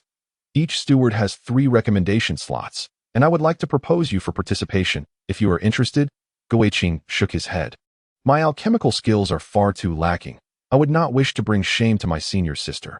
Moreover, I am preoccupied with my cultivation and truly cannot spare the time. Do not be hasty in your refusal," she urged. Han Xiaoyu smiled faintly, her demeanor exuding grace that left no room for criticism, making it difficult to associate her with the enchanting woman from before. The rewards for this competition were exceedingly generous. Even emerging victorious in the first round would grant 1,000 spirit stones. Securing the ultimate victory would yield a staggering 10,000 spirit stones, and furthermore, the opportunity to become a candidate steward. Once one's cultivation reached the 5th level of qi refinement, they could ascend to the status of an official steward. You may not yet comprehend the significance of a steward within the alchemy sect. For instance, my fragrant crispy tower, during prosperous times, garners over 10,000 spirit stones daily. As a steward, I am entitled to half of the monthly profits of the fragrant crispy tower, though it may seem a mere half. It ensures that I receive over 10,000 spirit stones each month without lifting a finger. Such a reward, dear junior brother, would surely entice you, would it not? Guiqing pondered for a moment before inquiring, "What is the level of the alchemists participating in this competition?" Han Yurao replied with a smile, "This competition is restricted to first-grade alchemists, so you may rest assured that I firmly believe that with your alchemical skills, you stand a great chance of claiming victory." "Very well. I shall return now to prepare the formulas and materials. Thank you, senior sister." Guiqing nodded, recognizing the immense allure of the reward, which he had no reason to decline. Han Yurao produced a storage bag from her robe and handed it to Guiqing with a smile, saying, Since you represent the fragrant crispy tower, it is only fitting that I do not let you incur expenses. Inside, you will find all the formulas for first-grade elixirs, with 20 sets of materials for each type. That it is not that I am stingy. Rather, you should refine these elixirs promptly, as the competition will commence shortly. Senior sister seems rather different today, Gui Qing observed, gazing intently at Han Yuro.is. That so? Han Yuro covered her mouth and smiled, her charm radiating in abundance. As long as it pleases you, I can adopt any style you desire. Gui Qing suddenly felt parched and hastily stood to bid farewell. Engaging with this woman indeed required a degree of composure. Han Yurao did not insist on his stay, but instead cheerfully escorted him to the door, saying, "Take care, junior brother, I must prepare for the competition, so I shall not see you off further." As Gui Qing descended the stairs, a youth with a face as radiant as jade approached, flanked by several cultivators. Noticing the youth advancing directly toward him, Gui Qing stepped aside to yield, yet the youth mirrored his movement, shouldering into Gui Qing with considerable force, causing him to stagger backward. "Do you not have eyes?" The youth shot Gui Qing a cold glance. "Attack him." At his command, the accompanying cultivators swiftly formed hand seals, unleashing spells toward Gui Qing. With a disdainful snort, Gui Qing summoned vines that erupted around him, ensnaring the assailants as he retreated. With the second notch of the absolute spirit seed activated, his spiritual awareness had been steadily increasing, allowing him to gauge the cultivation levels of these individuals. The attackers were all at the second level of chi refinement, a challenge he could manage. However, the youth himself was at the third level of chi refinement, and despite not engaging him directly, he warranted caution. "Stop this at once." Han Yurao had appeared beside Gui Qing, her fingers subtly moving as several stout willow branches manifested out of thin air, swelling in the wind and intertwining to ensnare both the youth and his companions. Han Yurao regarded the youth, her ever-present smile vanishing, replaced by an icy glare. "Zhou Ting, how dare you act violently within the alchemy sect? You must be tired of living." Chapter 64. The breaking barrier pill. The youth named Zhou Ting did not exhibit the slightest sign of weakness. Instead, he glared at Gui Qing with indignation, exclaiming, "I refuse to accept this. Why should he come and take my spot away?" Upon hearing this, Gui Qing immediately grasped the situation. Han Yurao possessed 3 recommendation slots, which had presumably been predetermined, yet his arrival had usurped Zhou Ting's opportunity. Han Yurao coldly remarked, "It is my prerogative to determine who participates in the competition. If you continue to act recklessly, do not blame me for my lack of courtesy." As Zhou Ting witnessed Gui Qing preparing to leave, he shouted furiously, "Gui Qing, do you dare to compete with me in alchemy? If you lose, you shall leave the medicine sect." "Not interested," Gui Qing replied dismissively, casting a fleeting glance at Zhou Ting. Han Yurao slightly raised her hand, and several cultivators promptly stepped forward to escort Zhou Ting away. They bowed respectfully to Gui Qing, saying, "It is my failure in discipline that has allowed my junior to act foolishly. I shall apologize to you another day." "Not at all." Gui Qing shook his head and turned to depart. Just as he exited the medicine sect, he spotted Xinxing leaning against a stone pillar. "Senior brother, have you come to the medicine sect on business? Why not go inside?" Xinxing chuckled. "I came to intercept you. My busy friend It is quite a challenge to catch a glimpse of you nowadays." Itu Feng mentioned he would introduce you to the cultivators of Xieyang Mountain. Have you forgotten about it? The gathering has already taken place today, and regardless of your pressing matters, you must accompany me. You've been at Xieyang Mountain for quite some time now. It's a pity you still don't know everyone. It would be quite embarrassing to let that slip. It was my oversight. I shall apologize to senior brother C2 shortly." Gui Qing smiled apologetically and quickly followed Xinxing away at Xieyang Mountain. Just as Gui Qing prepared to enter C2 Feng's courtyard, he suddenly sensed a piercing gaze directed at him. Turning to look into the distance, he noticed an unfamiliar cultivator, causing him to furrow his brow. Xinxing explained that as Zhang Piyuan, a practitioner at the 4th level of Qi refinement. Like Wei Xiong, he is a capable assistant of Jiang He. Pay him no mind. He is not targeting you.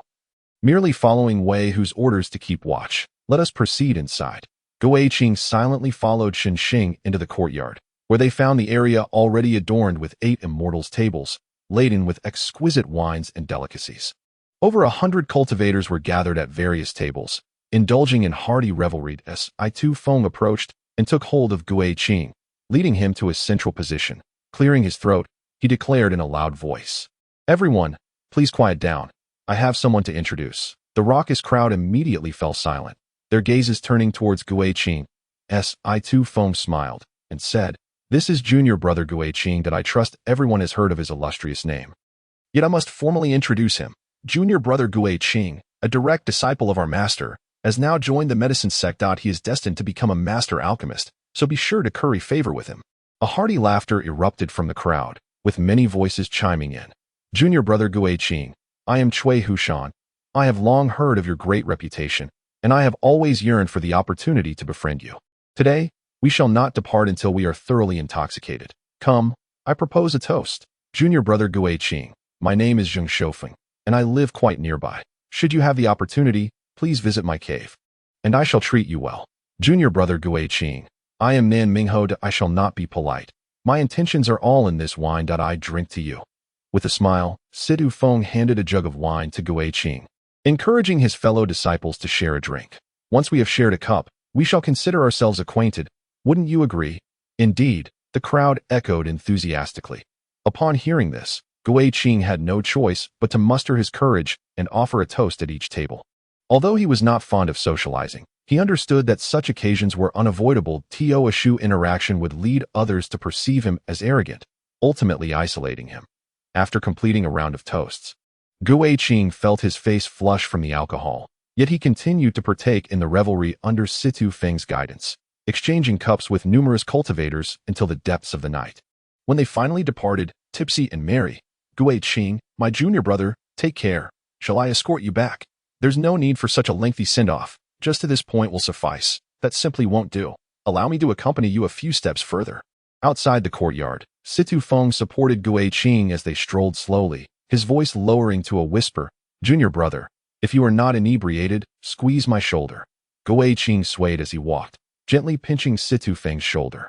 Si Feng transmitted a message. "Zhang Peiyuan is watching from a distance. Do not reveal anything. Some of the cultivators present today are associated with Jiang He, so I cannot speak openly. Jiang He is on the verge of a breakthrough within 6 months, and we must prepare in advance. That I heard from Shun Xing that you intend to participate in the medicine sect's competition. Once you have completed the trials, let us find an opportunity for a detailed discussion." Gui Qing, appearing thoroughly intoxicated, stumbled free from Si Feng's grasp and, with a wavering hand, performed a bow. "Brother, please stay. I must take my leave."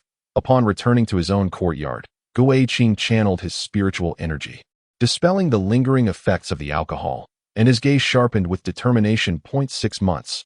Preparations must commence without delay. 10 days later, Gui Qing sat in his chamber, gripping a jade slip, his brow furrowed in concentration. He had successfully refined nearly all the medicinal formulas given to him by Han Yuro, save for one breakthrough pill. Out of the 10 sets of materials, he had failed with 9, each attempt ending in disappointment. It was not the fear of failure that troubled him, but rather his inability to discern which step had gone awry. The formula detailed the precise order of ingredient infusion and even cautioned against potential medicinal conflicts. Yet he remained unable to produce the pill. Suddenly, Huzai knocked at the door, exclaiming, "Chinzei, did you not ask me to remind you about your appointment with the medicine sect today? The time has come. There are people outside looking for you. Hurry and come out." Gui Qing remained unresponsive, entirely absorbed in thought, oblivious to Huzai's calls, his mind solely occupied by the notion of the breakthrough pill. After a moment, Gui Qing added the final set of materials, and the flames enveloping the alchemical furnace surged dramatically, far more vigorous than during his previous attempts. He realized the issue lay with the flames. While the formula was meticulous in its details, it had neglected to specify the requirements for the fire. His fire affinity was rather poor, hindering his control over the flames, which had caused his repeated failures. The more intricate the pill, the more exacting the requirements for the flames. Even the slightest deviation could nullify all efforts. His fire affinity was not particularly high, but by channeling more spiritual energy to transform into fire within the furnace, he barely achieved the necessary temperature for the breakthrough pill. As the flames blazed ever more fiercely, the lid of the furnace suddenly trembled violently. Launching into the air, the flames outside the furnace surged forth. But fortunately, Gui Qing reacted swiftly, extinguishing the fire. Otherwise, nothing would have remained within the furnace. Gui Qing extended his hand in a swift motion, drawing the barrier-breaking pill from the furnace and transferring it into a porcelain vial. He then hastened outside the courtyard, where he respectfully clasped his fists in greeting to Han Yurao. and show you that a slight mishap had occurred during the alchemical process, causing his senior sister to wait longer than anticipated. No matter, we should still be on time, Han Yurao replied with a gentle shake of her head. She retrieved a flying sword from her storage pouch and tossed it into the air. With a graceful leap, she invited Guiqing onto the sword, glancing back at him with keen interest. I trust you have gained some insights from your 10 days of alchemical practice, junior brother. Guiqing smiled in silence. Choosing not to disclose the success of his barrier-breaking build, he was not one to boast. His ranking in the alchemical contest would serve as the finest testament to his abilities. Chapter 65. The contest that must be witnessed in the plaza of the alchemy sect. Aside from the stone platform designated for the contest, every other space was teeming with spectators. The internal competitions of the alchemy sect were not held annually, which drew even those outside the sect to attend. Some came to revel in the spectacle, while others seized the opportunity to familiarize themselves with the promising new generation of alchemists. In one corner of the open area, Zhou Ting scanned the crowd, and, upon failing to spot Guiqing, beamed with unrestrained joy, his smile widening by the moment. "What has you so elated?" inquired a young woman in a red dress. Before Zhou Ting could respond, a handsome youth beside him chimed in with a grin. "If that Guiqing has missed the time, he can still make it up." The young woman in red suddenly understood, then teased, still not convinced. "Are you? I've heard his alchemical skills are quite commendable, at least better than yours. Otherwise, why would Sister Yurao choose him? If he doesn't participate, it doesn't matter. You're not lacking in rewards." Zhou Ting spat in disdain. He is merely at the second level of qi refinement, and has hardly any training time. How good could his alchemy possibly be? He is just leveraging his status as a direct disciple to usurp my opportunity. I won't accept it. Suit yourself, it's of no concern to me. The young woman in red replied, surveying the surroundings. "Strange. Where is Sister Yurao?" The handsome youth chuckled. "The first round is simple. She likely has confidence in us and chose not to attend." Zhou Ting cast a sidelong glance at the youth. Cui Mu, and remarked with a smirk, "You're usually quite astute, yet you seem foolish when it comes to Sister Han. Haven't you heard? She went to fetch that good-for-nothing. TSKSK, what treatment? You and I can't compare." In her eyes, that good-for-nothing is probably the most likely to win.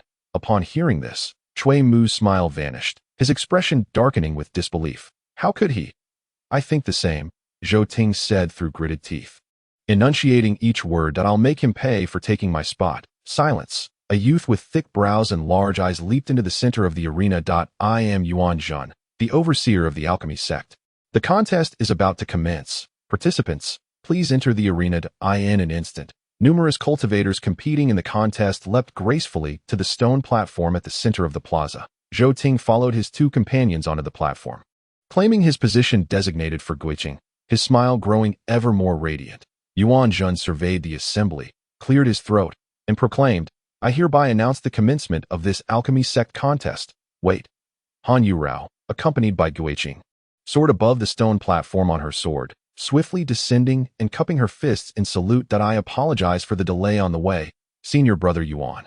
This is my junior brother Guiqing, one of my recommended candidates.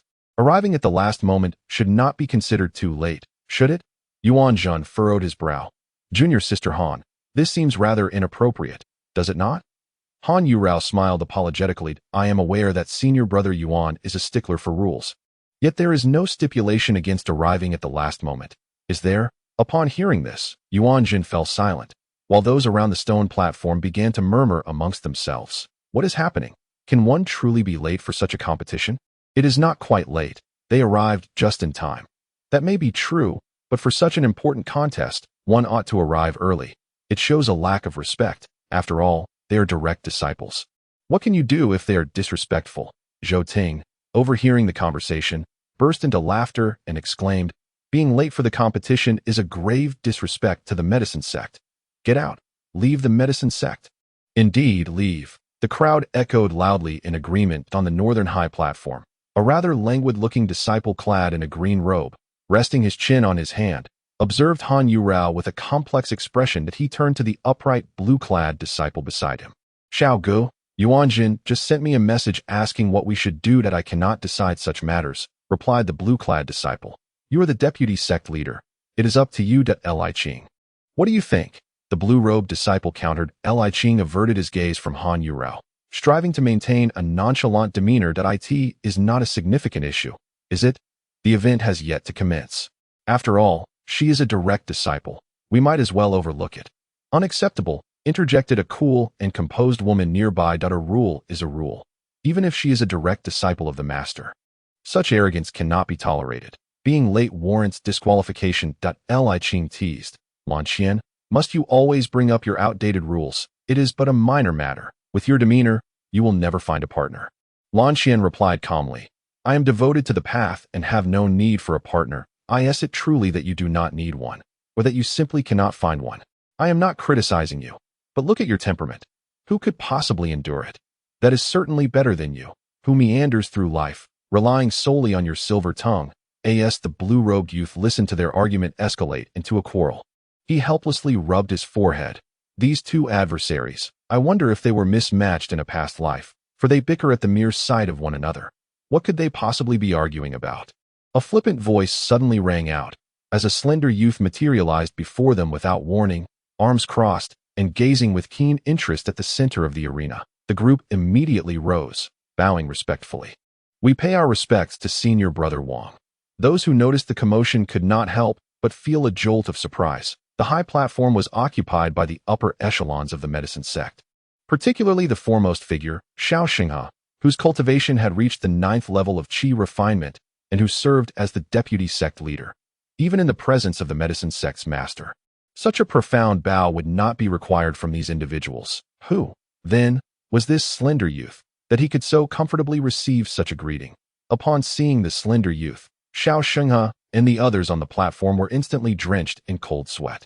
Others, having entered the arena late, remain unaware of this individual's true identity, yet they are well acquainted with his background, especially when recalling the deeds he committed in the past, which still instill fear in their hearts to this day.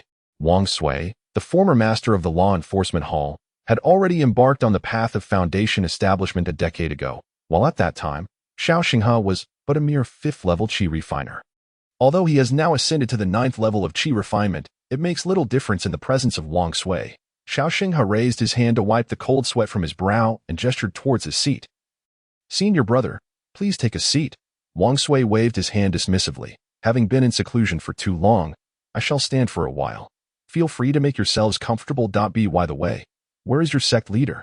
Still in seclusion, Xiao Xinghe replied respectfully. I see, Wang Sui said with an enigmatic smile, then shifted the topic. I have just emerged from seclusion, and I heard from the eldest senior brother that our master has taken in 2 direct disciples, one of whom is named Gui Qing, who happens to be participating in today's competition. I came to see who Gui Qing is. That would be her, Xiao Xinghe said, pointing towards Gui Qing, who stood beside Han Yurao. And his voice clearly reached Yuan Zhan, who was locked in a stalemate with Han Qiuyu. Those who have reached this level of cultivation are all individuals of exceptional intellect. Wang Sui did not need to articulate his thoughts. Xiao Xinghe could discern the implications. Wang Sui was here to observe Gui Qing's competition, and if she were unable to participate, how could the event proceed? The earlier disputants, Li Qing and Lan Qian, upon hearing this, wisely chose to fall silent and watch quietly. On the stone platform, Yuan Zhan's ears twitched slightly as he looked up at the high platform in confusion. He waved his hand at Han Yurao. This shall be a one-time occurrence. You may withdraw, so as not to disrupt the competition. Han Yurao's face lit up with joy as she cast a grateful glance at Yuan Zhan and swiftly retreated from the stone platform. However, this left Zhou Ting in a rather awkward position. With a sweep of his hand, Yuan Zhan summoned a variety of medicinal herbs from his storage bag, which accurately landed before each participating disciple. This round of competition's medicinal materials were provided by the alchemy sect, and any violations would result in the disqualification of the offender. Gui Qing, return to your position. Zhou, please exit the stage. Zhou Zhitian faced the scornful gazes of the onlookers. His teeth clenched to the point of drawing blood, as he discreetly brushed over the herbs before shamefully descending from the stone platform. Chapter 66. Subtle maneuvers as Yuan Zhan observed Gui Qing returning to her position. His voice resonated once more. In the first round of the competition, no formulas will be provided. You are required to select suitable herbs to refine into elixirs. A total of 500 disciples are participating, and only 200 will proceed to the next round that we will assess based on success rates and the quality of the elixirs. Now, let the competition commence. Gui Qing gazed at the herbs beside the alchemy furnace, feeling a surge of relief. This initial round of competition provided no formulas.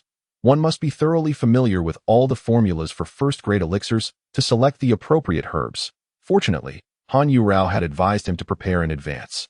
Otherwise, he would have been at a loss in this first round. Among the numerous herbs before him, only one set was complete for a specific elixir. The first-grade wind-running pill, which significantly enhances speed, is ideal for pursuits and escapes. Guiqing selected 10 sets of herbs for the wind-running pill, casting one into the alchemy furnace and releasing his spiritual energy to ignite the flames. However, as soon as the flames flickered to life, the lid of the furnace abruptly flew open, and the herbs within were instantly reduced to ashes. This commotion drew derisive glances from the crowd. How could it fail so abruptly after just igniting? Although there are 10 sets of medicinal ingredients, one cannot be so reckless. It is rather perplexing. Did I not hear that he frequently visited Lingbao platform in the past, always managing to produce numerous elixirs?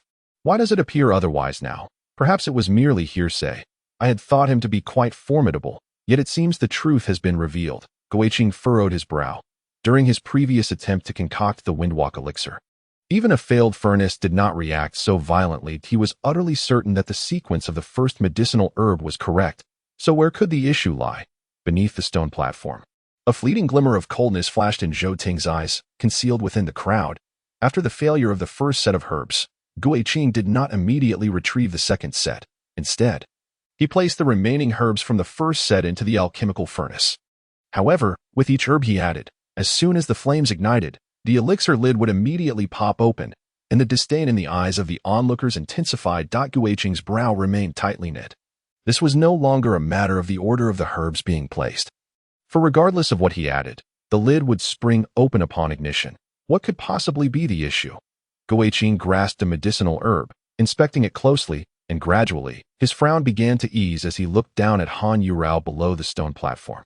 Noticing that Zhou Ting was not beside her, he suddenly understood. On the surface, these herbs appeared unblemished, yet internally, they had been thoroughly corrupted by spiritual energy, rendering them ineffective.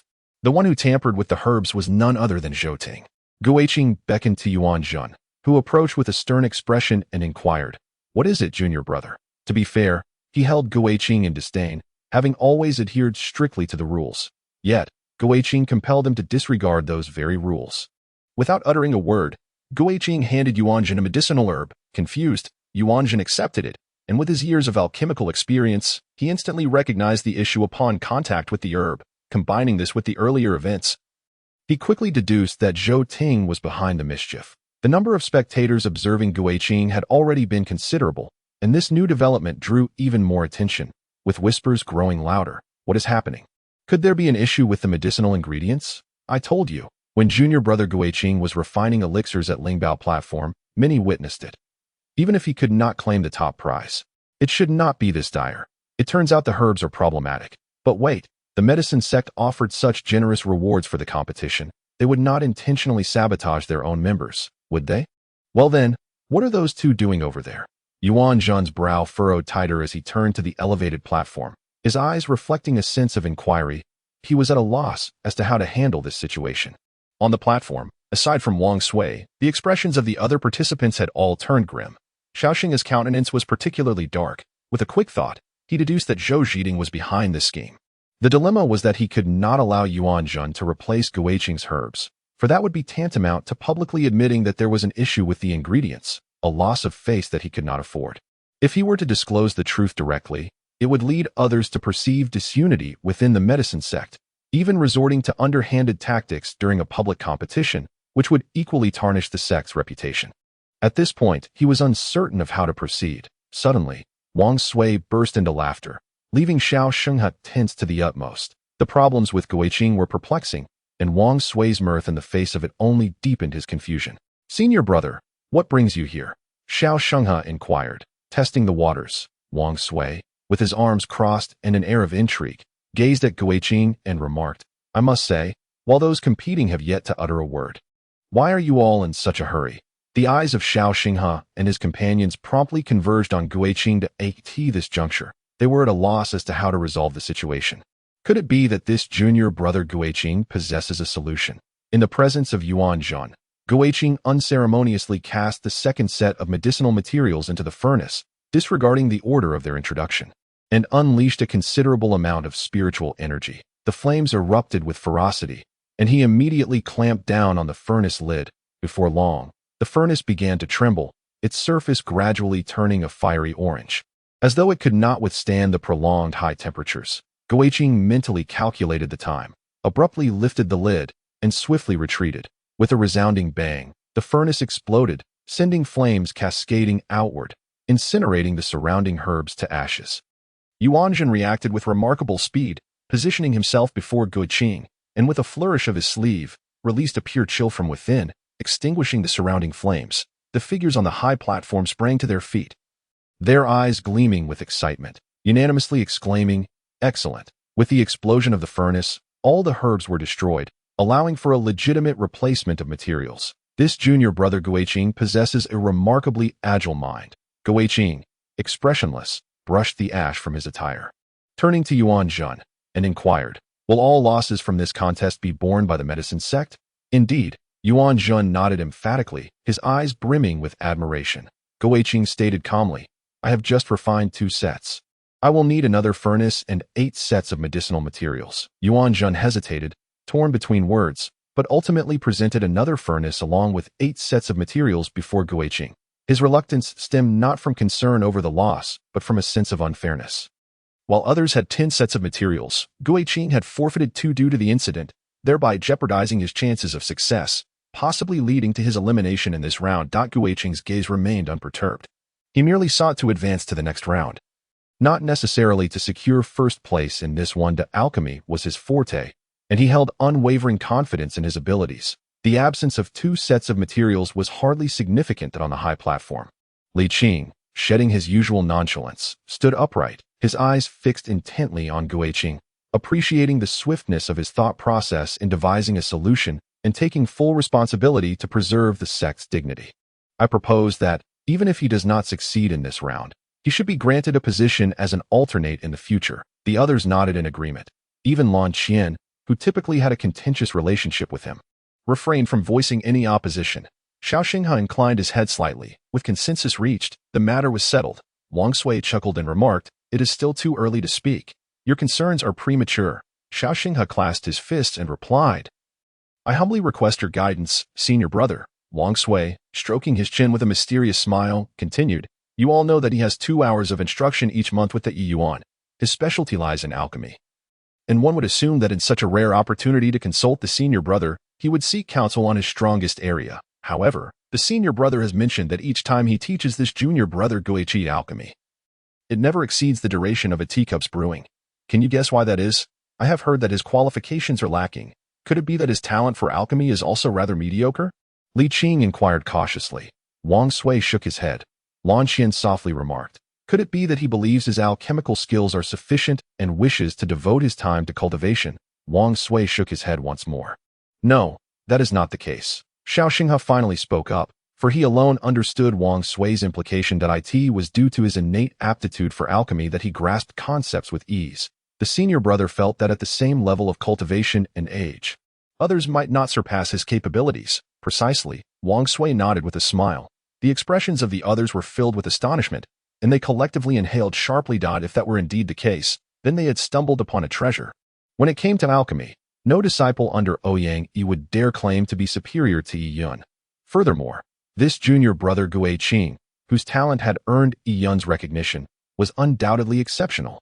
"Look!" Li Qing suddenly pointed at the elixir in Guiqing's hand, exclaiming in surprise. In the brief span of their conversation, Guiqing had successfully concocted one, but his deft technique indeed confirmed Wang Sui's assertion. They had been overly concerned too soon. Wang Sui beamed with a grin, momentarily setting aside his own ambitions. "Someone is engaging in underhanded dealings. Deputy Sect Master Xiao, how shall we address this matter? To call me by my title is to embarrass me." Xiao Xinghe responded immediately upon hearing Wang Sui address him formally, rising to his feet respectfully. "I shall heed your instructions, senior brother." Chapter 67. New Love and Old Flames. This is a matter concerning your medicinal sect. What business do I have intervening? Wang Sui gently waved his hand, patting Xiao Xinghe's shoulder with a smile. "However, I must offer you a word of caution. After my retreat, I paid a visit to the senior brother, who advised me to cultivate a good relationship with this junior brother Guiqing. The senior brother's intentions are beyond my comprehension. Yet whatever he instructs, I shall follow. It is not convenient for me to involve myself in the disputes among chi refinement practitioners. I shall grant you this favor, so please handle it decisively. Xiao Xinghe immediately nodded in agreement, gazing thoughtfully at Gui Qing below. Those chi refinement practitioners of lower cultivation would show deference to Gui Qing, primarily due to his status as a direct disciple. Yet he himself appeared indifferent. Previous leaders of the medicinal sect had relied on substantial resources to break through to the foundation establishment stage, and the current leader was in seclusion, striving for that very goal. Should he succeed, he would become the next leader, capable of reaching the foundation establishment stage and becoming a direct disciple of the master. Thus, he had not placed much importance on Gui Qing as a direct disciple. However, Wang Sui's words compelled him to reassess Gui Qing's significance. Who exactly was the senior brother? He had achieved perfect foundation establishment, merely a step away from breaking into core formation. For the senior brother to speak so highly of Gui Qing indicated that he possessed qualities yet unnoticed by others. Observing Gui Qing's performance today, he remained composed even in the face of daunting challenges. A quick wit that was certainly not the hallmark of an ordinary individual, coupled with his outstanding talent for alchemy. He was destined to become a pillar of the medicinal sect in the future. With this realization, Xiao Xinghe discerned how he should proceed next, as the flames on the stone platform gradually extinguished. The successful disciples presented their elixirs, awaiting Yuanjin to announce the results. Due to earlier delays, Gui Qing was the only one who had yet to finish. However, owing to the previous favor, Yuanjin did not urge him. Merely waiting in silence. Moments later, Gui Qing rose abruptly, retrieving the elixirs from the furnace and presenting 4 pills to Yuanjin. As Yuanjin accepted the pills, a fleeting expression of astonishment crossed his eyes. Out of 8 sets of materials, achieving a success rate of 50% was indeed remarkable. He was certain that if Gui Qing were to refine all 10 sets, the number of alchemists capable of rivaling her in this competition would not exceed 5. Contemplating this, Yuanjin could not help but feel a twinge of regret. Had he known of Gui Qing's extraordinary talent for alchemy earlier, he would not have obstructed her, potentially averting future troubles and perhaps even securing a favor. It was only when the sound of Xiao Xinghe's cough broke through his thoughts that Yuanjin regained his focus and promptly announced the results. Those advancing to the next round were Zhao Wenling, Li Han, Gu Chuanfeng. And Gui Qing. The moment her name was called, the alchemist's face lit up with joy. Although the first-grade windrunning pill was not particularly difficult to concoct, standing out among so many alchemists necessitated a guaranteed success rate. Prior to the competition, none could ascertain which specific elixir was to be refined, leaving them unprepared. Each alchemist had their own specialties, and even among those adept at crafting windrunning pills, they were but a handful. In the end, luck could not prevail indefinitely. True strength would determine the outcome. Successfully advancing through this round was a testament to their skills surpassing those of their peers. The next round of competition would commence 3 days later at the hour of the chun, and all were urged to arrive punctually. Yuanjin cast one last glance at Gui Qing, and for the first time, a smile graced his typically stern visage, a gesture of goodwill and a subtle reminder. Gui Qing nodded in acknowledgement before descending the stone platform to approach Han Yurao, discreetly surveying her surroundings. Noticing the absence of Zhou Ting's figure, she swept her gaze across the stands, failing to spot Zhou Zhitian as well. Han Yurao offered an apologetic smile and communicated softly, "I can tell that Zhou Ting interfered just now. Do not worry. Junior brother, I will ensure you receive an explanation." Gui Qing, maintaining a stoic expression, nodded in response. Just as she was about to depart, a shadowy figure manifested before her. Han Yuru's gaze sharpened, her expression shifting to one of profound complexity. Accustomed to bowing in greeting, she raised her hand respectfully, clasping her fists, biting her lip as she addressed, "Senior brother Li Qing." Averted his gaze, unable to meet Han Yurao's eyes, and sighed softly. "When did we become so estranged? One who excels is to be regarded as a master. Your cultivation surpasses mine, thus, I must call you senior brother." Han Yurao lowered her head, her hands clasped tightly over her abdomen. "And you?" Li Qing chuckled ruefully, "You truly understand me. A single word strikes at the heart. Yet, it is I who should feel aggrieved. Yurao, I no longer hold past grievances against you. Please do not blame me either. Even if we cannot return to how things were, we need not regard each other with disdain. As one of the 8 guardians of the medicine sect, I am but a mere steward. You remain virtuous, while I am tainted. I dare not engage with you as an equal." Han Yurao looked up at Li Qing, her eyes devoid of emotion, her previously frigid demeanor now entirely transformed. "May I inquire, senior brother, what brings you here?" "Enough, I cannot contend with you." Li Qing sighed heavily, directing his gaze toward Guing. "That I have come to seek him." "May I ask, senior brother, what is your purpose here?" Gui Qing inquired, clasping her fists in greeting. Their tones were strikingly similar. Li Qing sighed once more, turning to gaze at Han Yurao. "But is he your new flame?" "Not at all," Han Yurao replied, shaking her head. Observing the flicker of delight in Li Qing's eyes, she coldly added, "I admire him and am attempting to pursue him.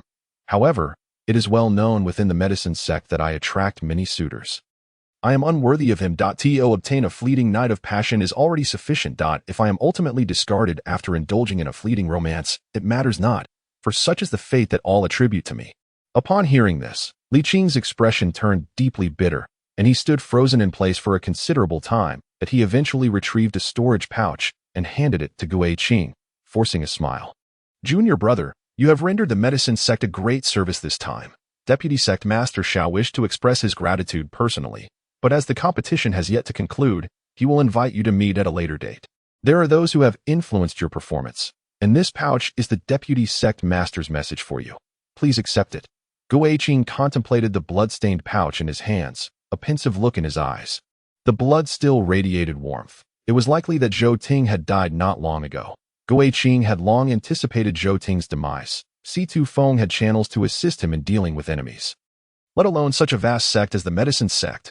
Zhou Ting's death would hardly stir any ripples within the sect. It was a foregone conclusion from the moment he tampered with the medicinal materials. After passing the storage pouch to Gui Qing, Li Qing did not leave immediately, but instead regarded Han Yurao with a complicated expression, hesitating to speak. Ultimately, he could utter nothing, and with a sense of desolation, he turned to depart. Han Yurao watched Li Qing's receding figure, her expression unchanged, yet the color drained from her face as if it had been abruptly siphoned away. Once Li Qing was no longer visible, her body weakened. The young girl in the red dress quickly supported Han Yurao. "Sister Yurao. I'm fine." Han Yurao managed a faint smile and shifted the topic. "Junior brother Gui Qing, this is Yu Miao, the finest female alchemist of the younger generation." "Wyatt female," the girl in the red dress murmured, then smiled brightly at Gui Qing. "I watched you concocting pills earlier. Your skills are quite commendable. However, if you wish to claim the top spot, you must first defeat me." Gui Qing only smiled in silence. Regarding Cui Mu, Han Yurao merely mentioned his name, without further elaboration. "Pleasure to meet you," Gui Qing said, bowing respectfully to the two. Cui Mu did not return the gesture, but instead regarded Gui Qing with a cold stare. Zhou Ting dared to meddle during the competition. He got what he deserved. "I will not be as foolish as he was. Gui Qing, I challenge you to a duel. Should I triumph, you must promise never to lay claim to Sister Han's affections again." "Do you dare?" Before Gui Qing could respond, Han Yurao reprimanded, "What do you take me for? Am I an object to be contested over?" Cui Mu hurriedly apologized. "Sister, please don't be angry. I won't dare to do so again. I'm sorry, I just care for you too much." "Are you implying that I should be accountable to you?" Han Yurao scoffed. "I have no shortage of guests. Why should I require your concern?" "Leave." Cui Mu stood there, stunned in his memory. Han Yurao had never spoken to him with such severity before. "Sister," he looked at Han Yurao anxiously, his tone submissive. "Sister, I know I was wrong. Please don't treat me this way." "All right, I said leave. Did you not hear me?" Han Yurao's face resembled frost, her aura of the 7th level of qi cultivation completely unleashed, pressing down on Cui Mu until he could scarcely breathe. "If you do not leave, you may as well accompany Zhou Ting. Do not seek me out again." Defeated, Cui Mu had no choice but to depart with his head bowed. Others might easily overlook Han Yurao's strength due to her beauty and demeanor. But as the steward of a building in the medicine sect, she was far from a weak woman, should she truly harbor murderous intent, as long as she did not act in public. Cui Mu would meet the same silent demise as Zhou Ting, vanishing without a trace, creating not a single ripple. Han Yurao cast a cold glance at Cui Mu before withdrawing her gaze. Turning to face Gui Qing, and once more adopting her usual charm, linking her arm with his new companion. "Let us be on our way." Chapter 68. The conclusion of the contest within the fragrant, crispy building. Gui Qing allowed Han Yurao to lead him to the top floor. He had intended to find an excuse to leave, yet Han Yurao's cultivation surpassed his own, rendering him unable to break free. To struggle in such a public setting would only draw more attention. Moreover, With Han Yurao assuring him through telepathy that they were merely going up for tea, he had no choice but to comply. Upon entering the room, Han Yurao released her hold on Gui Qing and collapsed onto the floor. Gui Qing observed her pale and trembling form, feeling conflicted. It seemed inappropriate to leave her lying there. Yet lifting her felt equally unsuitable. Han Yurao turned her back to him, tears streaming down her cheeks. "Junior brother, thank you for bringing me back. I am unwell today. Let us meet for tea another time. Farewell." Gui Qing internally sighed in relief, clasping his hands in salute, and turned to leave. "Wait." Han Yurao suddenly called out, her voice trembling. "Could you carry me to the bed? I am aware of how you perceive me. But I assure you, I have no intention of seducing you this time. I truly lack the strength. Senior sister, you are mistaken. I have no such thoughts," Gui Qing replied, bending down to lift Han Yurao. Her soft yet resilient form was a sensation he could not ignore. Taking a deep breath, he swiftly carried her to the bed, pulling the covers over her. Struggling, Han Yurao retrieved a jade pendant from beneath her pillow and gently squeezed it, immediately enveloping the room in a soft light barrier. Gui Qing recognized it as a complex array designed to muffle sound. Han Yurao curled up under the blankets, unable to contain her emotions any longer, and began to weep openly. Gui Qing sighed inwardly and quietly exited the room, gently closing the door behind him. Everyone harbors their own secrets, and he had no desire to pry. However, witnessing such a vulnerable side of Han Yurao was a first for him, stirring his curiosity. After returning to Sheong Mountain, he managed to suppress these distracting thoughts. Upon entering his room, he retrieved the century-old snow lotus heart from his storage bag and consumed a lotus seed. Uncertain of what the next round of the contest would entail, mindless alchemy would be futile. It was wiser to calm his mind and adjust his state to its optimal condition point 3 days later. Gui Qing slowly opened his eyes. His aura once again intensified. He had reached the second level of qi cultivation, having opened 22 meridians in just 3 days. Such a training speed would surely incite envy among many. Were it not for the fear of undermining his foundation, he could have consumed the snow lotus heart within 10 days, subsequently breaking through to the third level of qi cultivation. The casual gift from his master was a boon he would benefit from for a long time. This exemplified the disparity in their levels. Within the confines of the medicinal chamber, Gui Qing ascended the stone platform. After nodding in acknowledgement to Yuan Jun, he took his position and awaited in silence. To which Yuan Jun responded with a smile. The memory of the previous round's performance lingered vividly, and the onlookers no longer regarded Gui Qing with disdain. Instead, they cast hopeful glances in his direction, with numerous cultivators secretly wagering a considerable amount of spirit stones on him. When the time arrived, Yuan Jun cleared his throat vigorously to restore order, proclaiming, "In the second round of the competition, 200 shall advance to 50. The elixirs are unlimited, and those with higher success rates shall progress to the next round. Participants, please announce the elixirs you intend to concoct, and we shall provide the necessary materials." A thought crossed Gui Qing's mind. Without a doubt, the revival pill was the most suitable choice if success rate was the criterion. With a 50% success rate, he could easily secure a place in the next round.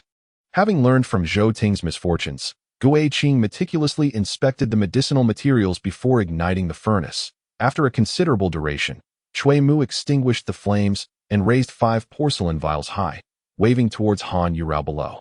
However, Han Yurao remained oblivious, her gaze fixed solely upon Gui Qing.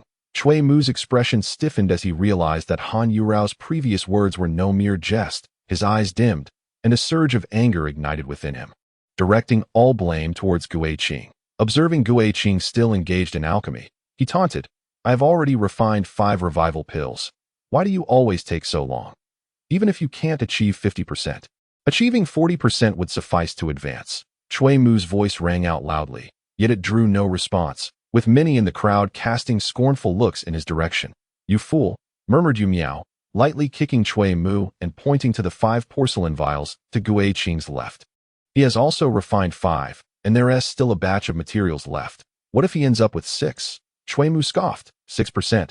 Is that even possible? I refuse to believe he can accomplish that. As the flames before them extinguished, everyone fixated their attention on Gui Qing, their anxious expressions suggesting that they themselves were the ones concocting the elixirs. Gui Qing lifted the lid of the elixir pot, retrieving the revival pills within 0.6. An eruption of cheers erupted from the crowd. "Well done. As expected of junior brother Gui Qing. Truly remarkable." 6%, while being his forte, was an achievement that surpassed even those who had immersed themselves in alchemy for many years. Let us not forget, he has only been initiated for a little over a year. Setting aside talent, with such alchemical prowess, he undoubtedly stands as the foremost among his peers. Gui Qing leisurely placed the pills into the porcelain vials. Unfazed by the outcome, the revival pill was his specialty. If he could not excel in this, then claiming the champion title would be futile. After Yuan Jun inspected the elixirs, he smiled at Gui Qing, stating, "In this round, only 2 individuals, including yourself, have achieved a success rate of 60%. It seems we must extend our congratulations to junior brother Gui Qing in advance." "Who is the other?" Gui Qing inquired. Yuan Jun pointed towards a lean young man in the distance. Gui Qing regarded the youth with interest. Sensing the gaze upon him, the young man turned to look back at Gui Qing, a hint of hostility flickering in his eyes. Unquestionably, this should be his strongest competitor for the title. Once the final participant completed their alchemy, Yuan Jun announced the results, and as anticipated, Gui Qing proceeded to the next round of the competition. Han Yurao approached Gui Qing, gazing together at the ethereal young man, and softly remarked, "Zhao Wenling, in the 4th level of Qi refinement, is the one to watch in this competition. If you, junior brother Gui Qing, do not partake in this contest, victory will certainly be his. Is it so that my senior sister has such faith in me?" Gui Qing inquired. "Indeed," Han Yurao whispered conspiratorially, her breath brushing against Gui Qing's ear, her voice laced with allure. "I possess unwavering confidence in you, not solely in alchemy, but also in matters of the bedchamber. I appreciate your help last time. Your coming and going is quite troublesome. Why not stay here with me? Farewell." Gui Qing, maintaining an air of calm, raised his hand and turned to depart. Han Yurao watched his retreating figure, licking her lips, her gaze growing ever more enchanting. Yu Miao teased, "Sister Yurao, you truly are persistent, yet he remains indifferent. I must admit. With such exceptional talent in alchemy, even I find myself intrigued. I fail to see what merits he possesses." Chui Mu scoffed. "That unwavering strength he embodies is something you could never attain in a lifetime." Han Yurao cast a cold glance at Chui Mu before her attention returned to the distant Gui Qing point. 3 days later, upon the stone platform, Gui Qing stood silently, his aura deepening. 19 acupoints. Once this competition concluded, he intended to enter seclusion to swiftly break through to the 3rd level of Qi refinement. Today marked the 3rd and final round of the contest. Yuan Jun descended slowly, proclaiming, "Today, once again, there are no restrictions on medicinal pills. 1 set of materials will be provided, and the victor will be the one who produces the highest quality elixir." These words, a commotion erupted among the crowd. 1 set of materials? Is the alchemy sect truly taking such a bold risk? Indeed, with just 1 set of materials, success must be guaranteed. This is no longer a matter of success rate. Even if one succeeds, if the quality of the elixir does not surpass the others, it still counts as a loss. This is going to be interesting. Silence. Yuan Jun waved his sleeve. "Now, please reveal your choices." The crowd's gaze split, landing on Gui Qing and Zhao Wenling. Undoubtedly, these 2 were the favored contenders in their hearts. Gui Qing met Zhao Wenling's gaze, and after a moment of mutual understanding, they spoke in unison. Barrier-breaking pill. Chapter 69. The same barrier-breaking pill once again. The crowd buzzed with chatter. These 2 possess boldness, daring to challenge the most difficult of first-grade elixirs. The barrier-breaking pill. If they fail and allow another to seize victory, they would surely regret it deeply. 1 cannot say thus. To aspire for victory requires such audacity as long as they succeed in crafting it, victory is assured. Yuan Jun cast a meaningful glance at the 2, gesturing for the materials to be distributed accurately to each alchemist. Gui Qing sat cross-legged, adjusting his breath to its optimal state before igniting the furnace and adding the materials. He had indeed succeeded in refining the barrier-breaking pill once before. Though with only 1 set of materials, he held no absolute confidence. However, his primary motivation for participating in this contest was to gauge his alchemical skills among his peers. If he were to settle for second best merely to secure victory, it would be to forsake his true pursuits. Even in failure, it was merely a competition. He never considered himself a genius. He could afford to lose. As time elapsed, the flames of the furnace gradually extinguished. The others either failed or had successfully refined their elixirs, leaving only Gui Qing and Zhao Wenling yet to complete their tasks. Chui Mu tightly clutched the porcelain vial in his hand, casting a cold glance at Gui Qing. "The barrier-breaking pill. You truly dare to attempt it. Let us witness your failure together with this multitude. Moments later, Zhao Wenling struck the alchemical furnace, forcefully dislodging the lid, and a barrier-breaking pill soared from the furnace, plunging the entire venue into silence, with only a single medicinal ingredient. Zhao Wenling had indeed succeeded in refining it. Placing the barrier-breaking pill into the porcelain vial, he stood with his hands clasped behind his back, gazing at the still unfinished endeavor of Guiqing. Cui Mu felt a surge of delight, although he could no longer claim the top prize. The prospect of witnessing Guiqing fail in such a public setting brought him greater joy than victory itself. In an instant, all eyes turned to Guiqing. The flames before him suddenly surged, and the lid of the furnace trembled violently. What was happening? Had he failed? Or was it merely a miscalculation? It seemed that Zhao Wenling would emerge victorious this time. Cui Mu's face lit up with joy as he envisioned the scene of Guiqing being ridiculed by the crowd. His elation impossible to conceal. Yet Guiqing remained composed, dismissing the flames with a wave of his hand. With a gentle tap on the furnace, he deftly caught the barrier-breaking pill as it flew out. The audience fell into an odd silence, followed by a chorus of astonished gasps. He had succeeded. To think that a cultivator at the second level of qi refinement could produce a barrier-breaking pill, remarkable indeed. Now the situation grew even more intriguing, as both individuals had successfully refined the elixir, leaving the outcome shrouded in uncertainty once more. Yuanjun took the two barrier-breaking pills from their hands. Scrutinizing them carefully before exchanging them with one another, I have reached a conclusion, and fearing that there may be dissent, I shall present each of you with the other's pill for your inspection. After examining the pill, Zhao Wenling, usually as calm as still water, displayed a flicker of astonishment on his face. He cast a deep gaze at Guiqing before returning the pill to Yuanjun and turning to leave. I have no objections. Yuanjun cleared his throat and proclaimed loudly, upon my assessment, the quality of the barrier-breaking pill refined by Guiqing surpasses that of Zhao Wenling. According to the rules, all elixirs produced during the competition must be displayed for inspection. Feel free to examine them afterward. The competition within the Alchemist's Guild is entirely fair and impartial. Therefore, I hereby declare Guiqing the victor of this Alchemist's Guild competition. The crowd erupted into thunderous cheers. Well done, junior brother Guiqing. I knew it. Junior brother Guiqing was destined to win. Who could have anticipated that he would triumph over so many esteemed alchemists of the guild? Truly an impressive feat. This individual is destined to become a pillar of the Alchemist's Guild. We must cultivate a solid friendship with him. Before the competition commenced, no one had envisioned that Guiqing, who had only entered the guild just over a year ago, would emerge victorious in the end. Cui Mu, seething with frustration, clenched his fists tightly. How could this be? How could he possibly claim victory? I refused to accept it. At this point, it would be wise to accept reality. Yu Miao patted Cui Mu on the shoulder and turned to Han Yurao with a smile. Sister Yurao, such an outstanding alchemist has piqued my interest as well. It seems we shall be rivals from now on. Han Yurao smiled sweetly as she gazed at the departing Guiqing alongside Yuanjun, gently remarking, he may not necessarily be a rival. As long as he consents, the two of us could certainly coexist.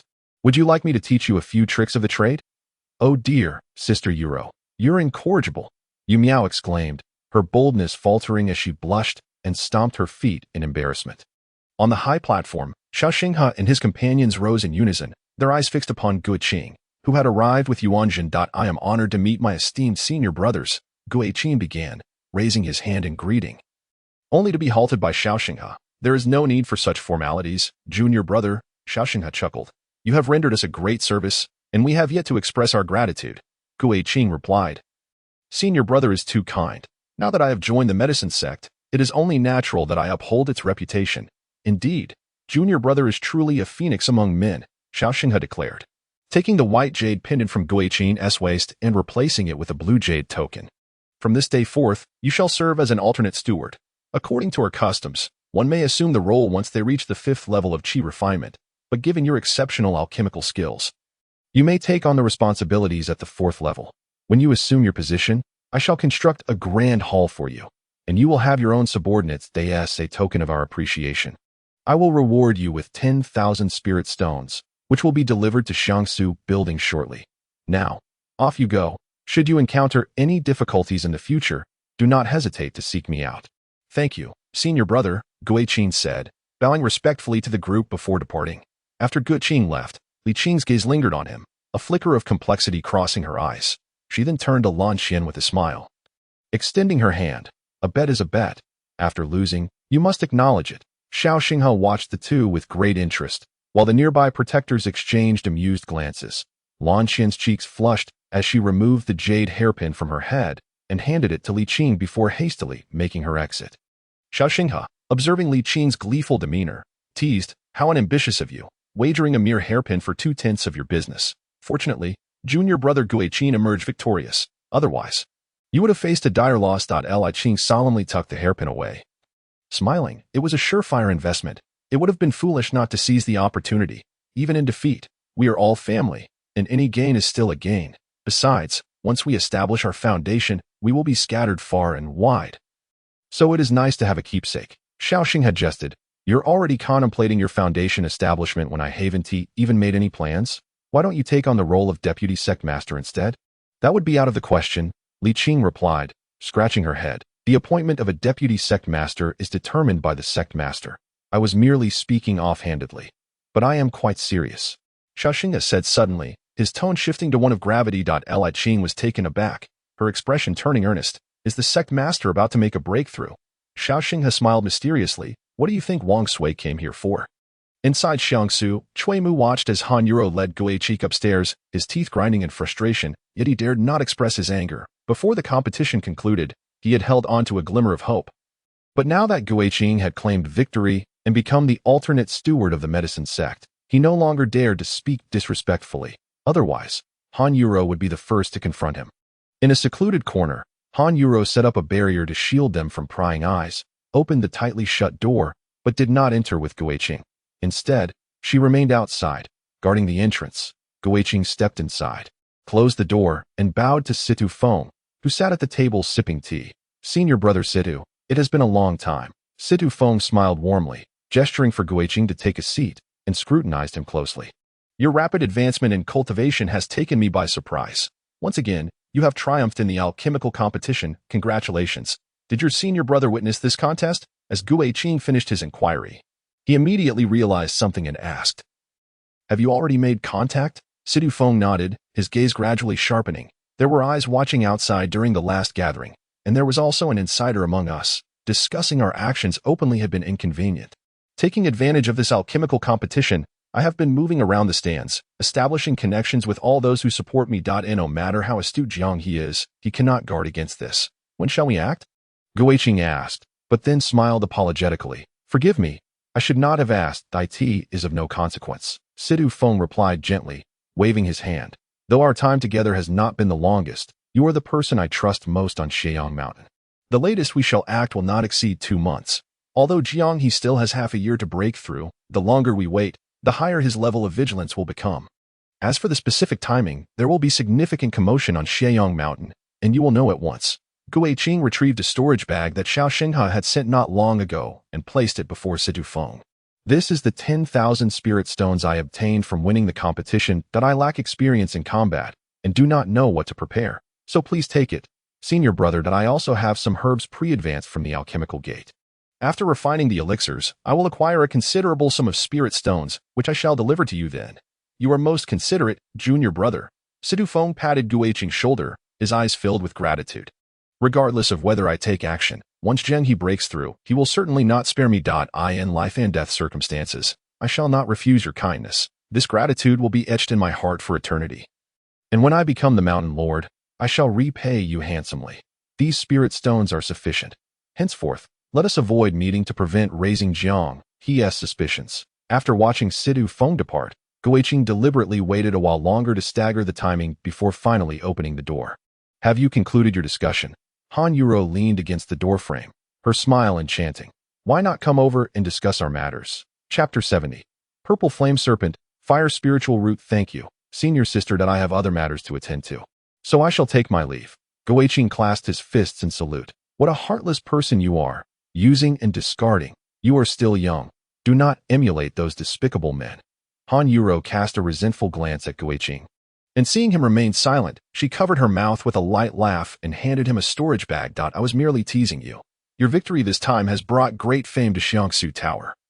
Consider this a token of my appreciation, and do not refuse. Gui Qing accepted the storage bag and, after scanning it with his spiritual sense, hesitated for a moment before ultimately putting it away that he had intended to decline.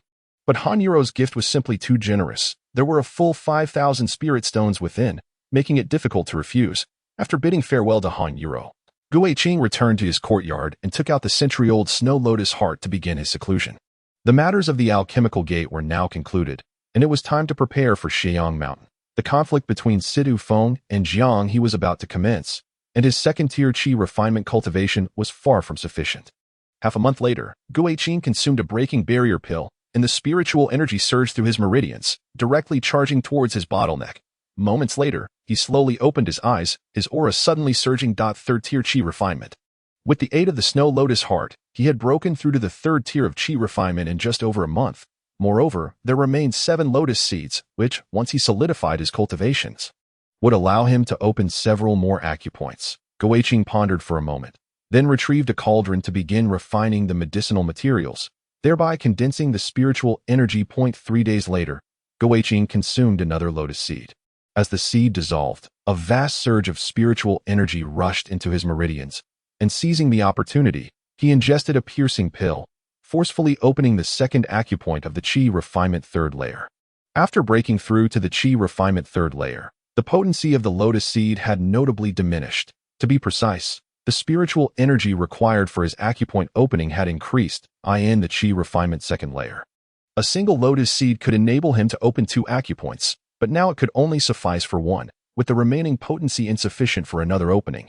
After consuming all 7 lotus seeds, Gu Weiqing's aura surged once more, having successfully opened a total of 9 acupoints. Just as he was about to conclude his cultivation, he was stirred by the sight of the Snow Lotus heart. This rare treasure of heaven and earth was indeed a coveted item. His wood spiritual root was already approaching 80%.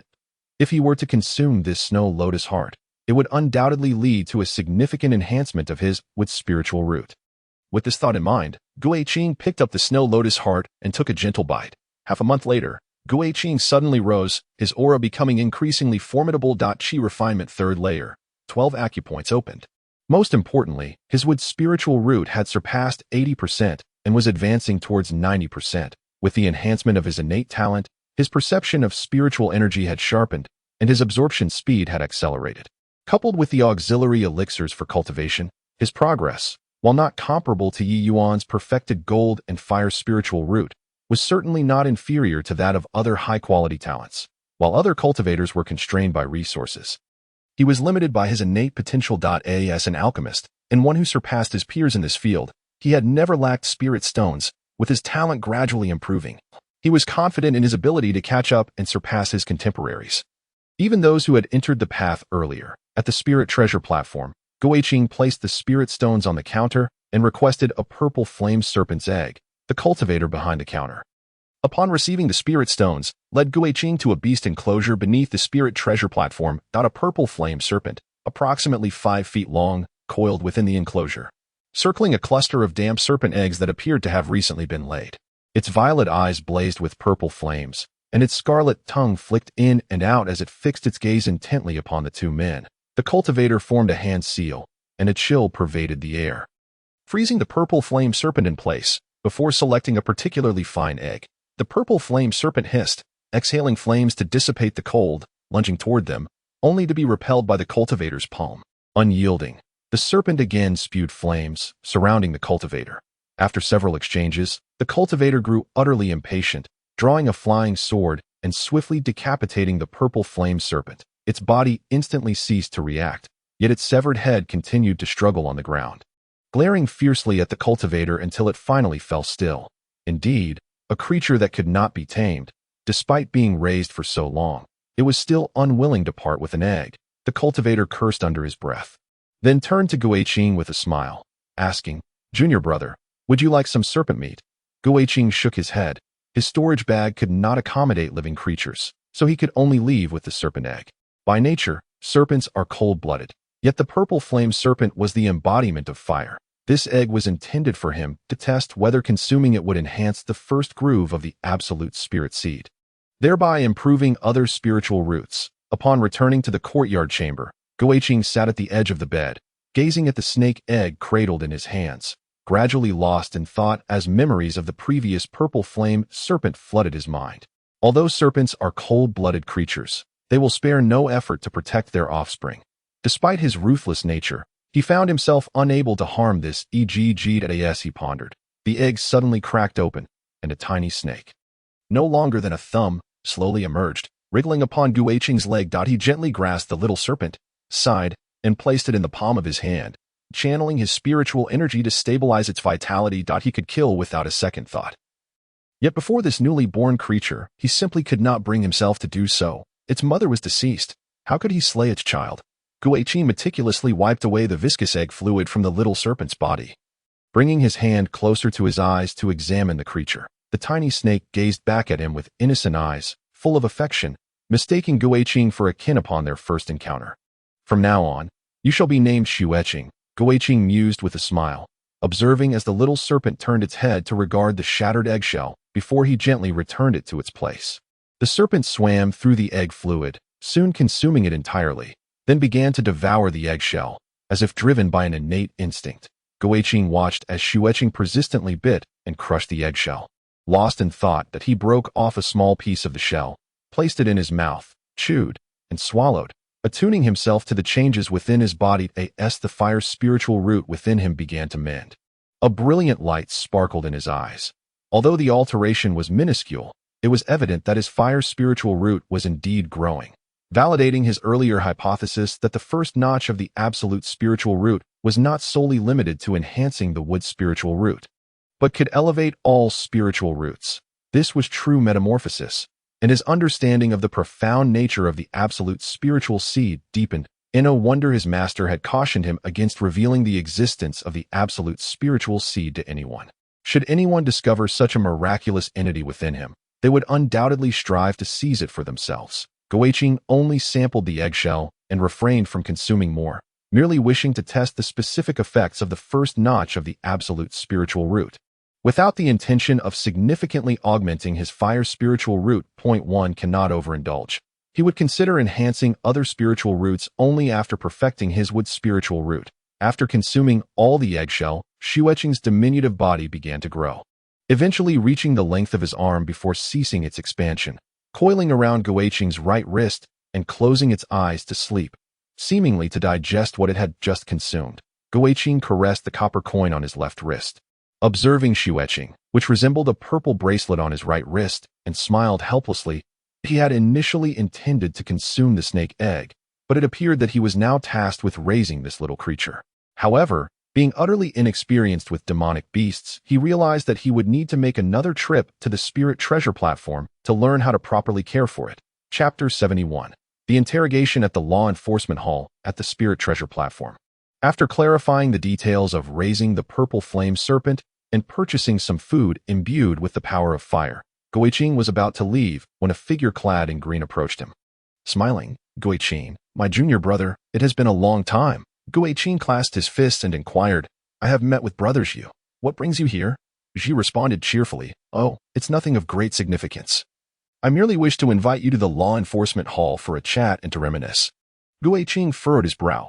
He had never had any dealings with the law enforcement hall and had only crossed paths with Shou on a few occasions. Why, then, would Shou bring him to the law enforcement hall? After pondering for a moment, Guiqing smiled and said, If you wish to reminisce, brother, why not come to my place? I recently learned some tea ceremony from my senior brother and would be delighted to have you appreciate it. The distance to Xiang Mountain is rather far. It is more convenient to go to the law enforcement hall, merely a few steps away. Zhou Yu maintained his beaming smile. Guiqing remarked coolly, If you cannot clarify the matter at hand, I shall not go. Sighing, Zhou Yu shrugged helplessly and leaned closer to Guiqing, his expression a mix of mirth and mystery. Zhang Ping, do you remember this name? I trust one need not elaborate further. Guiqing had no choice but to follow Zhou Yu, deep in thought. Sidu Feng had once told him that the special channel would never disclose his identity, and it was inconceivable that Sidu Feng would betray him. How, then, did the law enforcement hall come to know he had purchased Zhang Ping's life? Exiting Lingbao Terrace and heading north for a mile, a vast mansion came into view before Zhou Yu. The characters law enforcement hall were engraved on the plaque with a sharpness akin to swords, emanating an air of grimness and faintly tinged with the scent of blood, even from a distance. It felt stifling. Zhou Yu entered through a side door and brought Guiqing to a hall before departing. Inside, 2 chairs were arranged, one at the lower end of the hall and the other against a high wall. The arrangement resembled that of an interrogation. Guiqing sat down with grace, quietly observing the empty chair before him, his expression unchanging to this juncture. Panic was futile. He would wait and see how the law enforcement hall intended to deal with him. Your younger brother does possess some composure. A somber voice suddenly emerged from behind the wall as a gaunt young man stepped out and leisurely took a seat, revealing a sinister smile. Allow me to introduce myself. I am Xie Dingyan, an officer of the law enforcement hall at the 7th level of Qi refinement. Is your brother telling me this to advise against resistance? Guiqing inquired calmly. Xie Dingyan nodded slightly, affirming his implication. Yet, I still do not comprehend the purpose of my summons here. Guiqing maintained his placid demeanor. Before your arrival, Zhou, you must have already conveyed the matter. I see no need to reiterate, Xie Dingyan stated, resting his chin on his hand, scrutinizing Guiqing to this point. Do you still wish to argue, younger brother? Guiqing replied coolly. I do not understand what you are saying, brother. If I have erred in any way, I kindly request you provide evidence. Evidence, you shall see. Xie Dingyan paused, gently tapping the table with his fingers. However, as you are the direct disciple of our master, I do not wish to push matters to an extreme. If you voluntarily confess, I shall not condemn you to death. At most, you would suffer some physical discomfort. Should I present the evidence before you, there will be no room for negotiation. The distinction is significant. You must think this through carefully. There is no rush. Take your time. I have ample patience. Suddenly, the chair Guiqing sat upon emitted a binding force, restraining him. Very well, since you deem me guilty, present the evidence, Guiqing said, the corners of his mouth curling up, maintaining a calm gaze on Xie Dingyan, refraining from further words. Xie Dingyan furrowed his brow momentarily before returning to his original demeanor, casting a stern gaze upon Guiqing, his fingers rhythmically drumming against the table. As time gradually slipped away, Xie Dingyan endeavored to penetrate Guiqing's psychological defenses with the weight of his stare. However, Guiqing remained resolutely silent and motionless throughout. After a prolonged silence, Xie Dingyan ceased his drumming and fixed his intense gaze upon Guiqing, questioning, what gives you such unwavering confidence that I possess no evidence? If my esteemed brother had any proof, he would not be wasting words with me. Guiqing replied with a faint smile, then swiftly shifted the conversation, adding, yet, even if there were evidence, I doubt my brother would choose to punish me. Indeed, it was I who ended Zheng Ping's life, and it cost me 500 spirit stones. If my brother desires evidence, I shall provide it. Thus, you admit to your guilt? Xie Dingyan inquired. Should my brother answer a single question, I might contemplate such an admission. What question? What does the enforcement hall do during the night after carrying out its duties by day? At this, Xie Dingyan's expression sharpened, revealing an unmasked murderous intent. Who informed you of this matter? Was it Situ Feng? Guiqing chuckled softly and shook his head. It is not difficult to deduce. While the enforcement hall supervises its disciples, there exists a faction capable of hiring assassins. The enforcement hall only oversees the daylight. Those who perish at night are deemed to have died in vain. I procured Zheng Ping's life, and the spirit stones were delivered through a special channel to that mountain lord. To know my identity and to collaborate with all the mountain lords is a rarity among the forces encompassing all disciples. Your recent mention of Brother Situ only solidifies my conjecture. The so-called Special Assassination Organization is, in fact, the enforcement hall itself. They prohibit killings by day while engaging in life-for-life transactions by night. These revelations were not imparted by Situ Feng. They are conclusions I have drawn myself. Xie Dingyan could not help but applaud in admiration. You are astute, even more so than I had anticipated. Yet, whether by day or by night, this is the enforcement hall that I declare you guilty, and thus you are guilty. Guiqing replied with a smile. I have merely taken the life of one Zheng Ping. The number of disciples who have perished within the enforcement hall is countless. If guilt were to be assessed, one might argue that all esteemed brothers within the enforcement hall ought to take their own lives in atonement. Moreover, I do not believe my brother would kill me. Why is that? Xie Dingyan raised an eyebrow. Guiqing regarded Xie Dingyan with a smile, slowly articulating a single word. Rules. Xie Dingyan erupted into laughter, his eyes glinting with mockery and derision. Since you are aware of everything, why do you still harbor any illusions and speak to me of rules? We cease killings by day, yet commit murders by night. There are no rules to uphold. Guiqing shook his head, asserting, no. In my view, the enforcement hall is the epitome of rule following. The master forbids slaughter. Yet cultivators are inherently competitive. which has given rise to an unspoken rule, one tacitly acknowledged by the master. Each night, cultivators meet their demise, and those who die under the cover of darkness face no inquiries. Should the enforcement hall violate this unwritten rule, the equilibrium that has emerged would be shattered, not to mention whether the master would spare you. Those cultivators who procure murders through your ranks would be the first to exact vengeance upon you, uniting against you until your annihilation. Given your cultivation level at the 7th layer of Qi refining, utilizing you against me is a gross misallocation of resources. Rather, I suggest you disclose who seeks my life. If you choose not to reveal the employer, I am willing to offer double the amount of spirit stones he has offered. You are indeed quite affluent. I nearly forgot that you are an alchemist. Or perhaps the victor of this medicinal sex competition. An alchemist of your caliber naturally lacks for spirit stones. It is no wonder that you speak with such confidence. Xie Dingyan clasped his hands, gazing indifferently at Gui Qing, leaving one uncertain whether his words were meant as praise or mockery. Gui Qing remained silent, merely mimicking Xie Dingyan's earlier gesture of gently tapping the armrest of his chair. As if in a role reversal, he were the one assured of victory. After a moment of silence, Xie Dingyan spoke slowly. Since you are so clever, why not take a guess at who wishes to make a move against you? Gui Qing replied with a smile. If I were truly clever, I would not be unable to discern what my senior brother is so obliquely hinting at. I have no desire to know who summoned you. It is utterly meaningless. The affairs of the law enforcement hall at night are shrouded in secrecy, and it would not do for my senior brother to breach protocol. Very well. Xie Dingyan turned and walked to the hall, taking his seat with deliberation. Meanwhile, a barrier that blocked out light rose outside the hall, and Gui Qing was instantly engulfed by darkness. Taking money to alleviate calamities, since my junior brother is so understanding. I shall grant you a swift resolution. Very well, I shall await it. Gui Qing replied with an easy smile. Chapter 72. Vanished without a trace. Have you found anything? In the courtyard, Huzi paced anxiously, akin to an ant on a hot pan. Upon seeing the return of Jiang Yunyan and Jiang Yumian, he hurriedly approached them. The sisters exchanged a glance and shook their heads, their eyes brimming with concern. They had scoured the vicinity, yet still found no trace of Gui Qing. It had been 5 days. Qinzhe had never been absent for such an extended period. Where could he possibly be? Huzi, fraught with anxiety, tugged at his hair in frustration, unable to conceive an answer. Jiang Yunyan gently reassured him, do not fret, the young master should be fine. Yumian, please stay here with him while I continue searching. After leaving the courtyard, Jiang Yunyan treaded along the stone-paved mountain path, ascending until she reached the entrance of Situ Feng's dwelling. Having spent considerable time at Xiangyang Mountain, she was well aware of Situ Feng's residence. Gazing at the barrier outside Situ Feng's cave, she slowly extended her hand, yet hesitated to make contact, withdrawing her hand in uncertainty. Although Gui Qing treated her with kindness and never regarded her as an outsider, not everyone shared his disposition.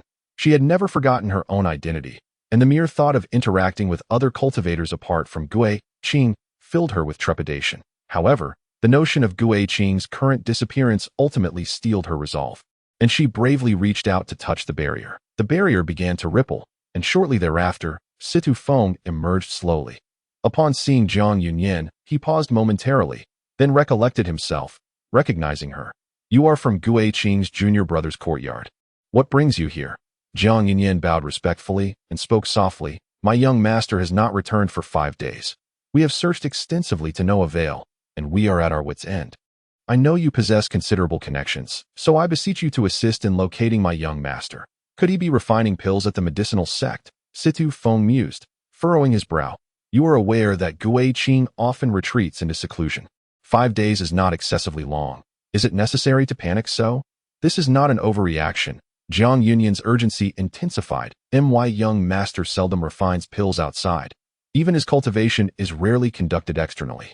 Aside from the 3 days we ventured out upon our arrival, we have never spent a night outside since that. I am aware of the incident you mentioned, which took place at Lingbao Terrace, where he lacked spiritual stones. It was during that time that we first became acquainted. Situ Feng smiled lightly, ready to elaborate further, when he suddenly sensed a gaze fixed upon him, turning to behold the imposing figure in the distance. A flicker of gravity crossed his eyes as he soothingly remarked, I am aware of the matter you speak of. There is no need for haste. Return and bide your time. I shall send someone to seek him out and will notify you once he is found. After watching Jiang Yunyan depart, Situ Feng turned his gaze toward the distance, where the earlier formidable figure had vanished, yet a burgeoning intent to kill ignited in his eyes. That individual was Wei Xiong. From this day forth, Sheong Mountain would not know tranquility. What?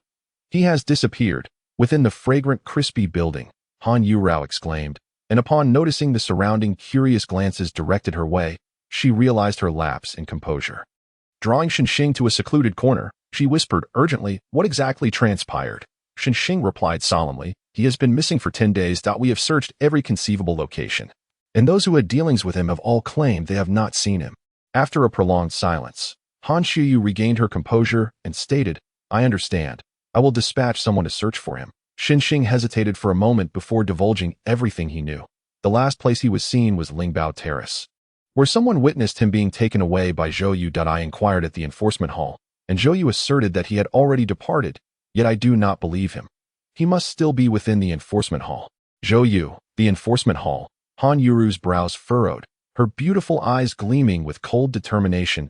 My authority is insufficient. I shall report this matter and request the protector to intervene and inquire at the enforcement hall. Then I shall entrust this to you. Shenxing clasped his fists in salute. Han Yuru shook her head, and after sending word to the higher-ups of the medicine gate, she returned to her room on the top floor. Sitting on the bed with a deep sigh, she could roughly surmise what had transpired, yet was reluctant to voice it. Even with the intervention of the medicine gate's higher echelons, it was likely that Gui Qing would remain elusive. Moreover, given the enforcement hall's usual conduct, this affair would most probably yield no fruitful outcome. Atop Sheong Mountain, within the tall building, Zhang He erupted into hearty laughter. Truly commendable, the enforcement hall, swift and decisive in action. Mountain Master, was this deed your doing? Wei Xiong inquired tentatively. What nonsense! How could I dare to slay the direct disciple of my revered master?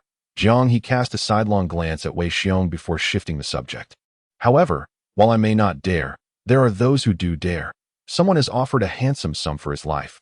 A considerable expenditure indeed. As the Mountain Master, I merely accepted the spiritual stones, should anyone investigate. They cannot lay the blame at my feet. By the way, has Situ Feng shown any signs of activity recently? Wei Xiong chuckled. He has withered away. He hasn't ventured out in quite some time. His friends, in a bid for self-preservation, have severed ties with him. Upon hearing this, Zhang He burst into laughter. Situ Feng's attempts to cultivate a rapport with that young rascal were merely to leverage the status of being a direct disciple to elevate his own standing and attract more followers. That young rascal must be feeling quite proud after winning the Medicine Gate competition. Alas, when one grows too proud, it becomes all too easy to stumble. Little did Situ Feng anticipate that the enforcement hall would strike while the young rascal was basking in his glory. Once that young rascal meets his demise, others will surely see the situation for what it truly is. When the walls come tumbling down, many will push, and he who prides himself on his cleverness thinks to challenge me. He is still rather inexperienced. In the days that followed, inexplicable deaths plagued Sheong Mountain, claiming the lives of those loyal to Situ Feng. The remaining cultivators, in order to avoid drawing attention to themselves, retreated behind closed doors. With the disappearance of Gui Qing and the increasing number of fatalities among the cultivators, Situ Feng's courtyard grew desolate. Once fond of socializing, he now secluded himself, refraining from any public appearances. Meanwhile, Shenxing had not set foot on Sheong Mountain for quite some time. One evening at dusk, Situ Feng emerged from his courtyard. His face adorned with stubble, he poured out a jar of aged wine in remembrance of the deceased cultivators before resolutely making his way to the summit of Sheong Mountain. Shortly thereafter, a dozen cultivators emerged from their caves, following closely behind him. These individuals were the last remnants of his loyal supporters, his final strength. Situ Feng, have you come to meet your demise? Jiang He's voice, laced with mockery, cascaded down from the mountaintop. Situ Feng straightened his back and declared in a resonant voice, I have come to claim your life. Ha ha ha. Splendid. I await your arrival. Jiang He laughed heartily from his lofty perch. Forming a hand seal, a vast barrier rose from the foot of the mountain, enveloping the entire peak, sealing it off. This was a restriction only a mountain lord could wield.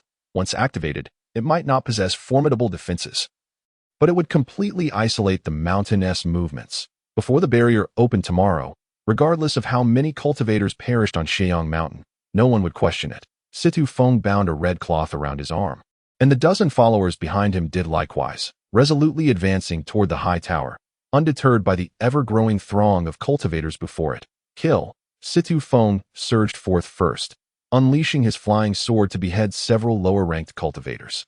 His loyal followers followed suit, embodying a fearless spirit in the face of death. Jiang He leaped from the high tower, landing heavily upon the ground. As he stomped down, several stone pillars erupted from the earth, ensnaring Situ Feng. Another stone pillar rose, elevating Jiang He as he regarded Situ Feng from an elevated stance, sneering, "With so few, do you dare to?" With a thunderous crash, the ground was struck, creating a deep pit and sending up clouds of dust. As the dust settled, Jiang He dispersed the rubble, gazing at the barren earth, his pupils narrowing. A flash of sword light pierced through the air, the flying sword carrying a chilling aura, aimed directly at Jiang He's throat. In that instant, Jiang He's body turned to stone, and he swiftly turned his head. However, the speed of the sword was so swift that he had no time to evade. Fortunately, his petrified skin served as a barrier, preventing him from being silenced by a single strike. Jiang He firmly grasped Situ Feng's flying sword with his stone-like hand, brushing his fingers across the bloodied mark on his throat, and with a cold snort, he summoned intertwining stone pillars that rose up, ensnaring the fleeing Situ Feng from afar. Today, your head shall serve as a warning to those nefarious cultivators on Sheong Mountain, to remind them who truly holds dominion here. Jiang He clenched his palm forcefully, causing the stone pillars to constrict as if intent on crushing Situ Feng into a pulp. Yet, Situ Feng unleashed a surge of spiritual energy, shattering the stone pillars entirely, and retrieved a flying sword from his storage pouch, pointing it menacingly at Jiang He. "Oh, not be hasty. Our conflict has only just begun." Humph! Still defiant even as death approaches, Jiang He scoffed, poised to strike, when suddenly a tremor coursed through him, compelling him to glance down the mountain. 3 figures, shrouded in black mist, traversed the barriers, with the two flanking the central figure gripping his arms. In mere moments, they reached the mountaintop. Though the central figure's cultivation was merely at the 3rd level of chi refinement, the two beside him matched Jiang He at the 5th level. Jiang He's expression shifted to one of grave concern as he spoke in a deep voice. "Esteemed sirs, this is a matter of Sheong Mountain. I request that you do not interfere, and I shall ensure a generous reward afterwards." The 3 remained silent, merely observing Jiang He. Situ Feng laughed heartily, exclaiming, "Jiang He, you underestimate me, as well as the other individual you presumed dead." Jiang He suddenly grasped the implication, turning sharply to the figure cloaked in black mist. "It is you." As the mist slowly dissipated, a delicate visage emerged. It was none other than Gui Qing. "Mountain Master, you appear quite disappointed," Gui Qing remarked, casting a faintly amused glance at Jiang He. Jiang He clenched his fists, the sound of cracking knuckles echoing as he regarded the unscathed Gui Qing with disbelief. Yet, the current circumstances were clearly not the time to pursue the truth. Jiang He turned to the 2 figures beside Gui Qing, sneering, "Even with the addition of you two, the situation remains unchanged. I would willingly expend my life to exhaust you. If that is the case, what if I join as well?" Xing approached slowly from afar, exchanging knowing smiles with Situ Feng while ignoring Wei Hu entirely. Others might abandon Situ Feng, but he and Situ Feng were childhood friends, and he would never forsake him. 4 cultivators at the 5th level of chi refinement. Such power was enough to shake and even alter the tide of battle. Jiang He surveyed the group, the calm in his eyes dissipating, replaced by a hint of panic. "I appreciate your assistance," Gui Qing said, bowing respectfully to the 2 beside him. The figure on the right surged forward first, brandishing a bronze longsword from his back, its blade emanating a chilling and fierce aura as it severed heads with ease. The dark orb in his hand glowed with an eerie green light, causing those illuminated to lose their composure, rendered helpless to resist. The figure on the left, similarly brandishing an obsidian orb, retrieved 2 corpses entwined in chains from his storage pouch. As a ghostly green luminescence flickered to life, the lifeless eyes of the bodies snapped open, launching themselves into the throng. These corpses, seemingly forged from gold and iron, were impervious to any magical assault. They could easily crush cultivators at the 4th level of chi refinement with sheer physical strength. "It could only be the 2 of you." Zhang's pupils constricted sharply as he recognized Qin Shan and Zhou Yu, though their forms were shrouded in dark mist and their voices had grown hoarse. Zhang had no difficulty deducing their true identities, given their prowess and the frequent dealings he had with the law enforcement hall as the Mountain Master. However, he dared not voice his thoughts. To do so would be to invite ruin. The actions of the law enforcement hall could only be kept within the confines of one's heart. This was a rule that all must abide by. Jiang raised his hand and pressed downwards, causing boulders to tumble from above, crashing violently towards Gui Qing. Gui Qing remained unmoved, standing resolutely in place. With a flick of his sleeve, Shen Xing summoned a wall of trees from the earth, effortlessly blocking the falling stones. While casting a mocking glance at Jiang, one could only wonder whether you were clever or foolish to think you could eliminate him and turn the tide. The law enforcement hall dares not kill him. Yet you, with your audacity, would attempt such a feat. Jiang's expression stiffened. Yet Qin Shan and Zhou Yu had already closed in, leaving him no choice but to focus entirely on defense. Unable to spare a moment for conversation. Very well, let each play their own game. Shen Xing patted Gui Qing on the shoulder, joining forces with Sidu Feng as they surged towards Jiang. Several thick vines erupted from the ground, lifting Gui Qing aloft. Blossoms of 5 poisonous flowers soon sprouted from the vines, releasing a dense cloud of toxic mist. The cultivators ensnared within the noxious fog found themselves reeling, their movements unsteady. Gui Qing charged directly at Wei Xiong, who was at the 4th level of qi refinement, his murderous intent laid bare. Sensing the impending threat, Wei Xiong abandoned his current opponent, raising his hand to form a spell, unleashing a barrage of fireballs that detonated around Gui Qing. Yet, Gui Qing deftly evaded each fiery projectile, as robust vines surged from the earth, ensnaring Wei Xiong's limbs with relentless tenacity. Wei Xiong let out a cold snort, flames igniting around him as he swiftly incinerated the vines to ashes, advancing towards Gui Qing with determined strides. However, Gui Qing had already seized this opportunity to create distance, and with each step Wei Xiong took, he was met with numerous vines obstructing his path, leaving him with no chance to close the gap. As the 5 poisonous flowers on the vines bloomed, potent toxins began to seep into Wei Xiong's body, causing his speed to wane, further distancing him from Gui Qing. Frustration boiled within him as he gritted his teeth, powerless against the relentless assault. Situ Feng caught a glimpse from the corner of his eye, involuntarily exclaiming softly in surprise. In his memory, Gui Qing had always been engrossed in cultivation and lacked skill in combat. Yet now, Gui Qing executed his moves with precision and purpose, each strike imbued with lethal intent. As if he had been battle-hardened through countless conflicts, he was aware that Gui Qing had survived and had remained within the law enforcement hall. Yet he could not fathom what experiences had transformed him so drastically in just over a month. Chapter 74. The Change of the Mountain Master. Wei Xiong glared at the ever-multiplying vines before him, releasing a series of enraged roars. While it was true that wood fuels fire, no matter how fierce his flames, they were of no use unless they could reach Gui Qing.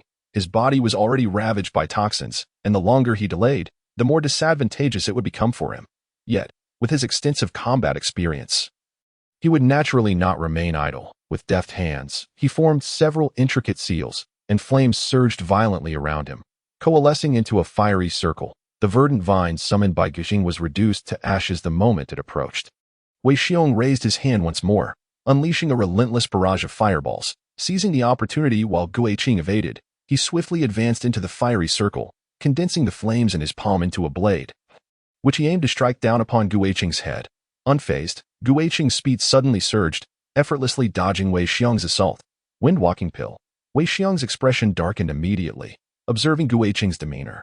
It was evident he had consumed the wind-walking pill prior to their encounter, now revealing the enhanced speed it bestowed. In truth, it was not merely the wind-walking pill. To avoid any delays during their confrontation, Gui Qing had ingested all manner of enhancing elixirs beforehand. Notably, he had taken 2 explosive spirit pills, which temporarily augmented his cultivation. Although his cultivation level was not on par with Wei Xiong's, the effects of the various pills had rendered him nearly equal.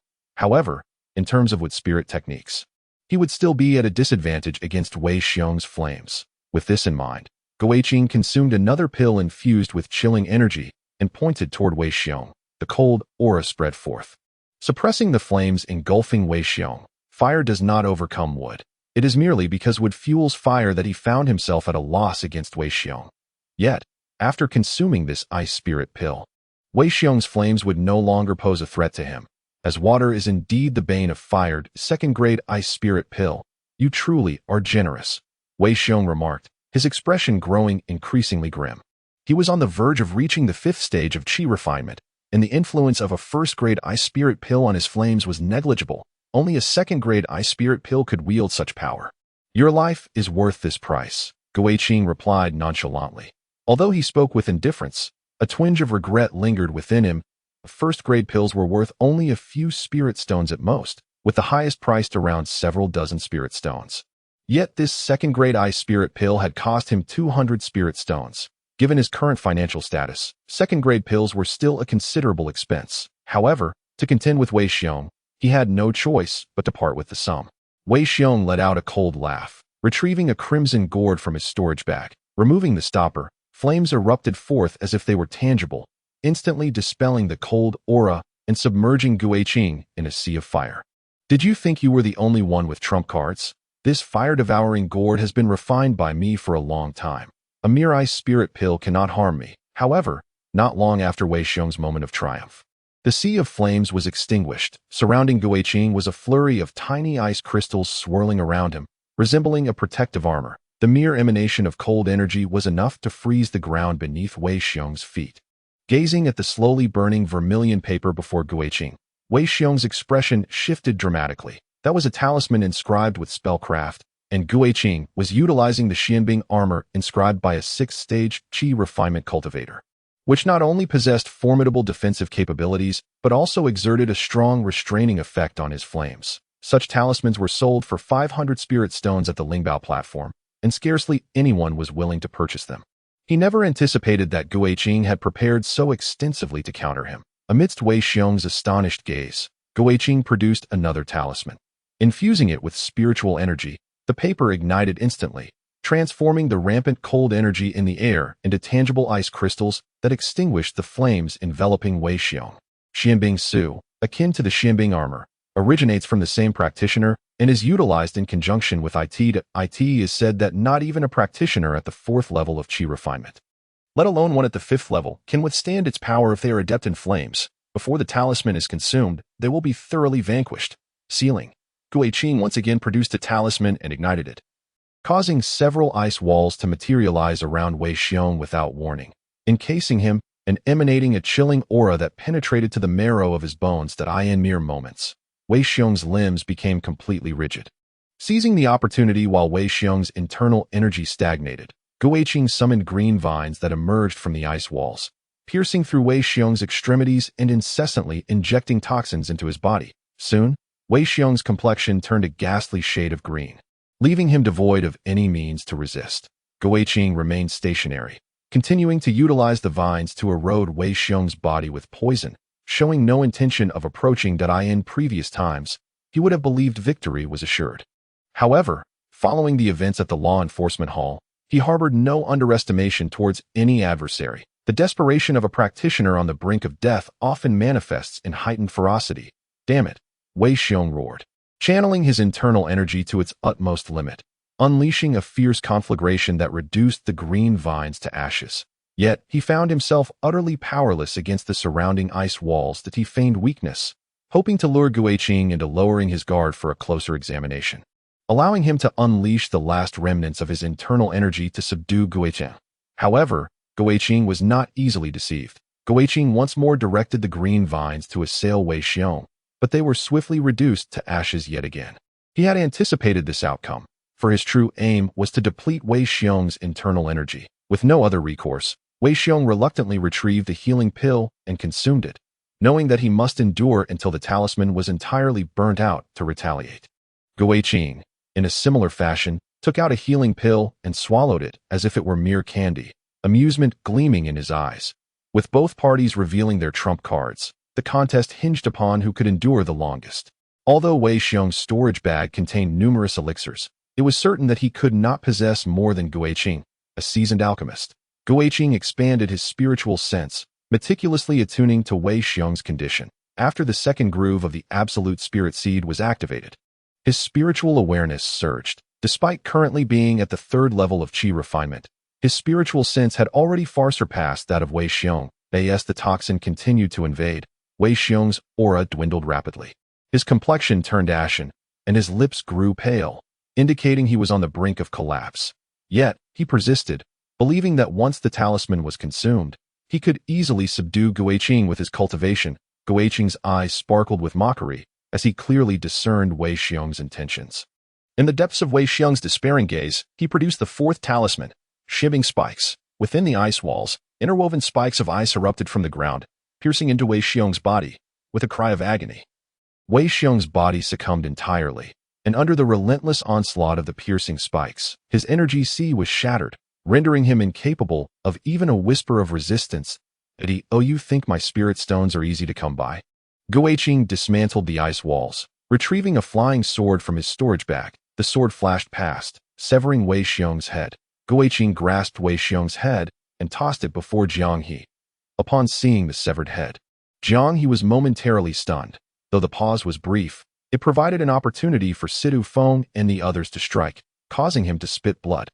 Even though he was on the verge of breaking through to the 6th level of Qi refinement, he had not yet achieved Deities in the face of the four-person alliance. He was already at a disadvantage, and this moment of distraction undoubtedly hastened his demise.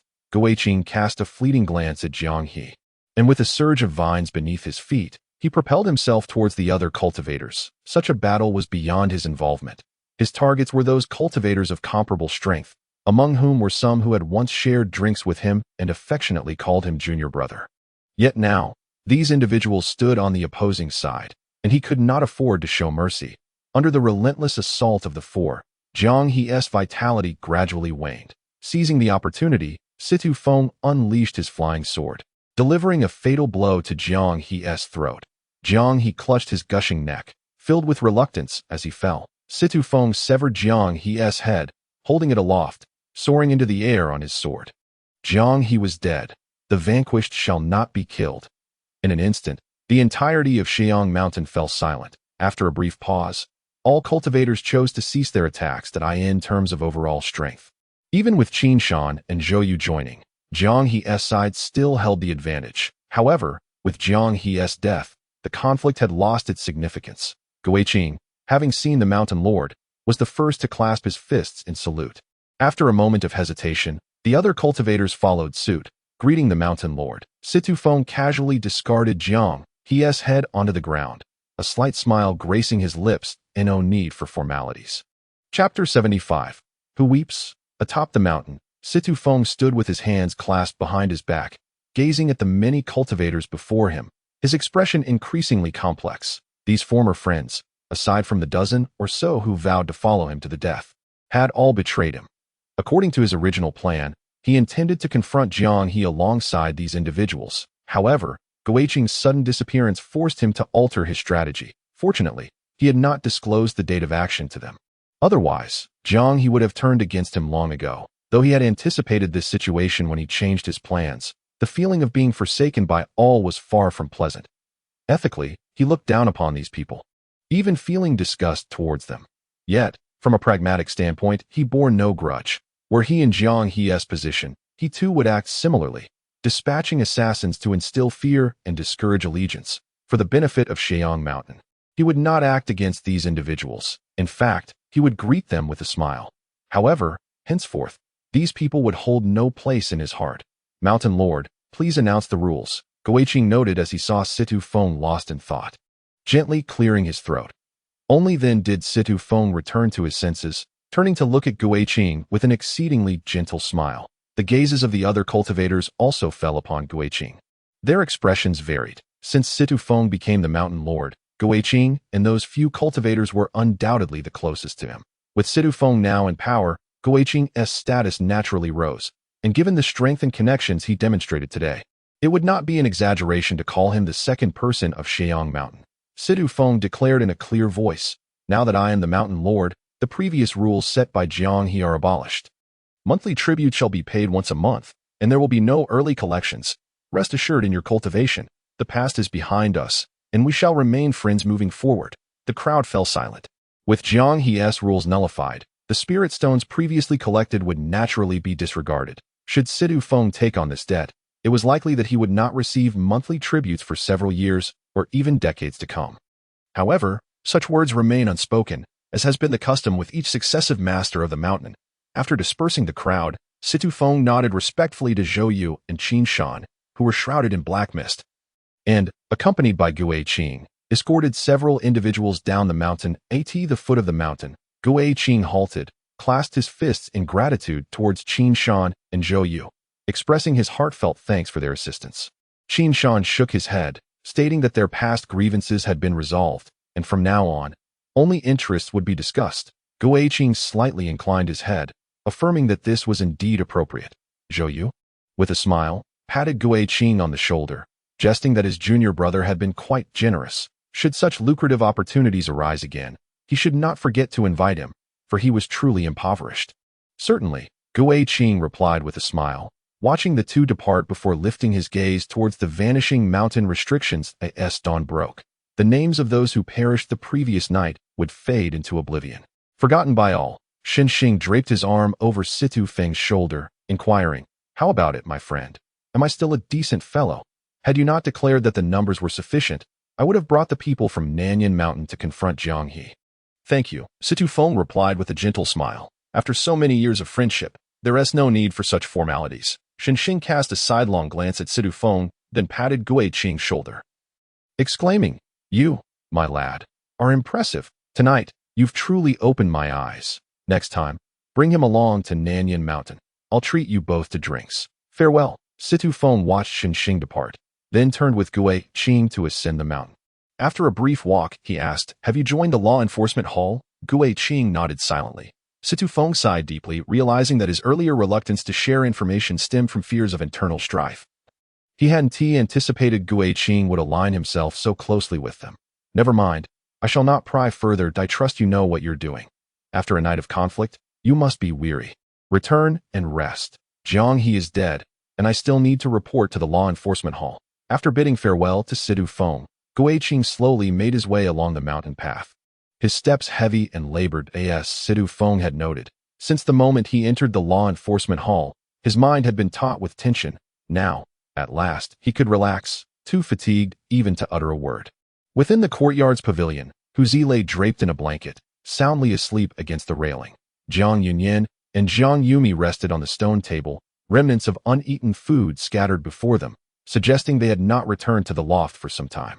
Gue Qing quietly approached the trio, gently lifting the fallen blanket to cover the two sisters. Jiang Yumi was in deep slumber, but Jiang Yunyan stirred at the slightest movement, awakening to see Gue Qing and instantly becoming alert. "Young master, you have finally returned." Her exclamation abruptly roused Huzi and Jiang Yumi, who gazed at Gue Qing with immense excitement. "Shenze, where have you been these days? Why did you not come back?" Huzi exclaimed, fervently shaking Gue Qing's hand.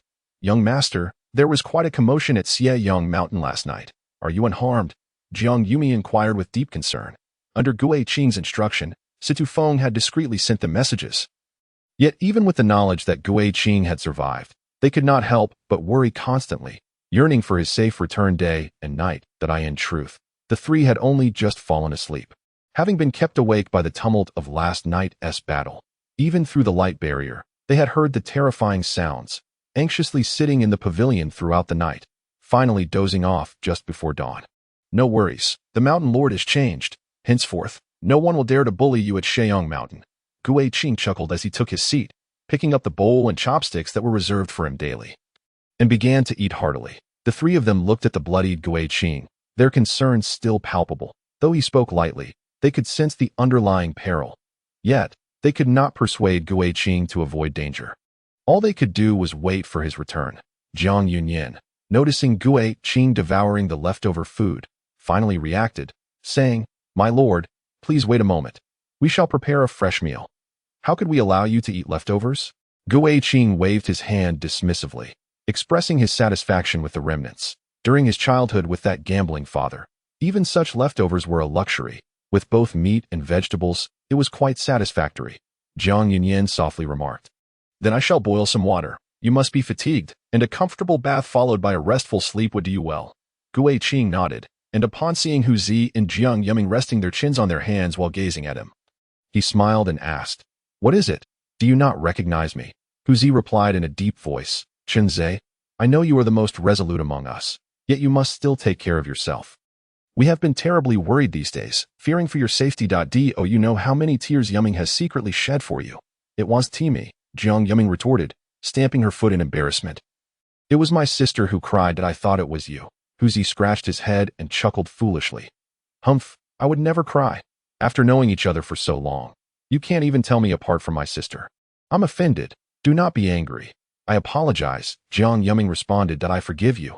It was indeed my sister who cried. Just don't mix us up again. I would never cry. Understood. I shall remember. Gui Qing watched the playful banter between the two with a smile. Finishing his meal in large bites, stretching lazily, and yawning as he retired to his room. Jiang Yunyan had already boiled the water and poured it into the wooden tub, standing dazedly by its side. Upon hearing Gui Qing enter, she hurriedly wiped the corners of her eyes with her sleeve, but the redness around her eyes did not escape Gui Qing's notice, with the matter at Sheong Mountain resolved.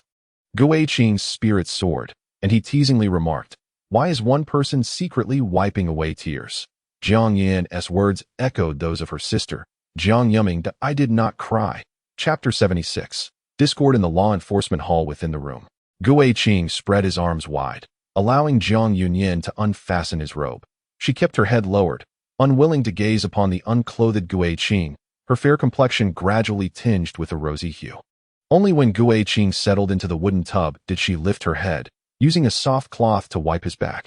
"You seem to be in good spirits today, my lord." Gui Qing nodded slightly. "With the change in Mountain Lord, at least here at Sheong Mountain, no one will dare to bully you anymore." Jiang Yunyan gently replied, "I understand that you have grand ambitions, yet a gentleman ought to safeguard his precious life. It would be wise for you to avoid unnecessary risks in the future. That a gentleman, you say? Among the MOG sect, the only gentleman I know is one. I am not that kind of person." Gui Qing laughed self-deprecatingly, then changed the subject. "I, too, wish to cultivate in peace. However, the path of cultivation is akin to rowing upstream. One cannot afford to retreat even a single step. Let us not dwell on such matters. If you take good care of yourselves, I shall have no lingering worries." Jiang Yunyan refrained from further words, gently kneading Gui Qing's shoulders. She was not oblivious to the helplessness of the situation. Rather, her heart was still beset by unavoidable worries. Gui Qing leaned against the edge of the bathtub, gazing at the ceiling, his thoughts drifting restlessly. The perils of Sheong Mountain paled in comparison to the true dangers lurking within the law enforcement hall. A veritable den of dragons and tigers. A mere step away, and his return would have been impossible. On that fateful day, Xie Dingyan did not strike at him directly. Instead, he transported him to a sunless place where he fought for survival against numerous condemned prisoners awaiting execution, where a moment's carelessness could lead to his demise at the hands of others. After enduring a brutal struggle, he miraculously emerged from the pile of corpses. Subsequently, Xie Dingyan led him to a training ground, where he was to duel with fellow cultivators of the law enforcement hall. Xie Dingyan informed him that as long as he secured 50 victories out of 100 matches, he could leave. It was during this time that Sidu Feng received news of his survival, relayed by Xie Dingyan's assistants. Over the course of a month in the training arena, Gui Qing engaged in a series of fierce battles.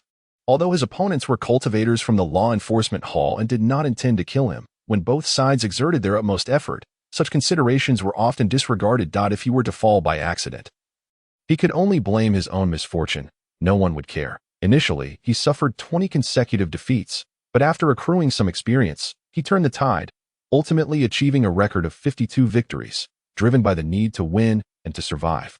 He dedicated himself to relentless cultivation. The thrill of life and death spurred his progress at an astonishing pace. In just over a month, he had opened his 29th acupoint, and his combat experience had multiplied beyond measure. He subsequently joined the law enforcement hall, as per their regulations, which permitted entry after surpassing 50 victories. Although he was already affiliated with the medicine sect and had no intention of joining the law enforcement hall, Xie Dingyan's insistence left him no choice. He undertook his first task within the law enforcement hall, bringing back the head of an unfamiliar cultivator as proof of his allegiance. Ultimately, he sought out Qin Shan and Zhou Yu. Returning with them in tow, Qin Shan agreed to assist him, seeking to resolve past grievances with Gui Qing, while Zhou Yu was motivated purely by the generous spirit stones Gui Qing had offered. In just over a month, he seemed transformed, his demeanor now imbued with a sharper edge, occasionally revealing the aura of lethality cultivated within the law enforcement hall. Suddenly, the prohibitions above the courtyard began to fluctuate, prompting Jiang Yunyan to hastily step outside for a check. Upon her return, Her eyes betrayed a hint of unease that it was the girl who had come to seek you last time. She mentioned that you should visit the medicine sect tomorrow, and what else?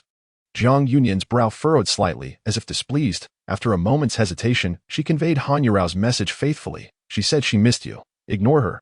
She has always been so frivolous, Gu Qing replied with a resigned smile.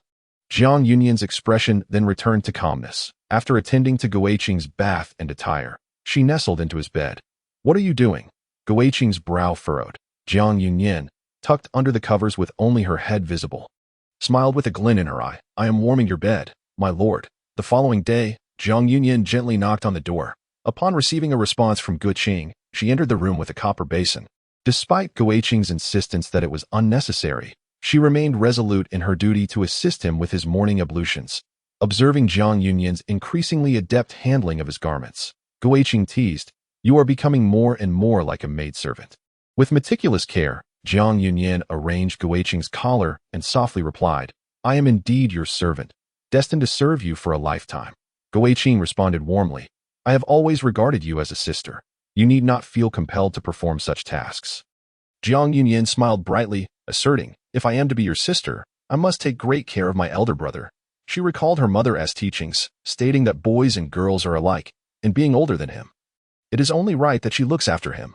Gu Qing turned before the bronze mirror, nodding in satisfaction. "I shall step out for a while." Instantly, worry filled Jiang Yunyan's eyes as memories of past events flooded her mind. She feared that Gu Qing might vanish once more. She hurriedly inquired, "When will you return?" Gu Qing gently ruffled her hair, assuring her, "I will be back before dinner. Instruct Huzi to prepare something delicious for me." Jiang Yunyan watched Gu Qing leave, her heart racing as she recalled his previous affectionate gestures. Ever since Gu Qing returned, he seemed transformed. The former Gu Qing, while gentle, had always maintained an air of distance, making it impossible for others to penetrate his heart. Yet now, he treated her no differently than he did Huzi. This acceptance. She suddenly realized that Gu Qing's close bond with Huzi stemmed from shared hardships, while she and Huzi were merely unexpected guests. However, during Gu Qing's absence, she had faithfully adhered to his instructions not to divulge their shared experiences to others, thus creating a bond of trust. With this thought, Jiang Yunyan's eyes sparkled with anticipation, yearning for more shared experiences with Gu Qing. Meanwhile, within the confines of the medicine sect, as Gu Qing stepped into the fragrant crispy pavilion, he was greeted by Han Yuro, who approached him with a sultry smile. "At last, you have shown yourself. Not a day has passed without my concern for you. I have even lost weight thinking about you. How do you intend to make it up to me?" "I shall treat my senior sister to a meal on another day. She should indulge in a few extra bowls," Gu Qing replied, rubbing his nose before changing the subject.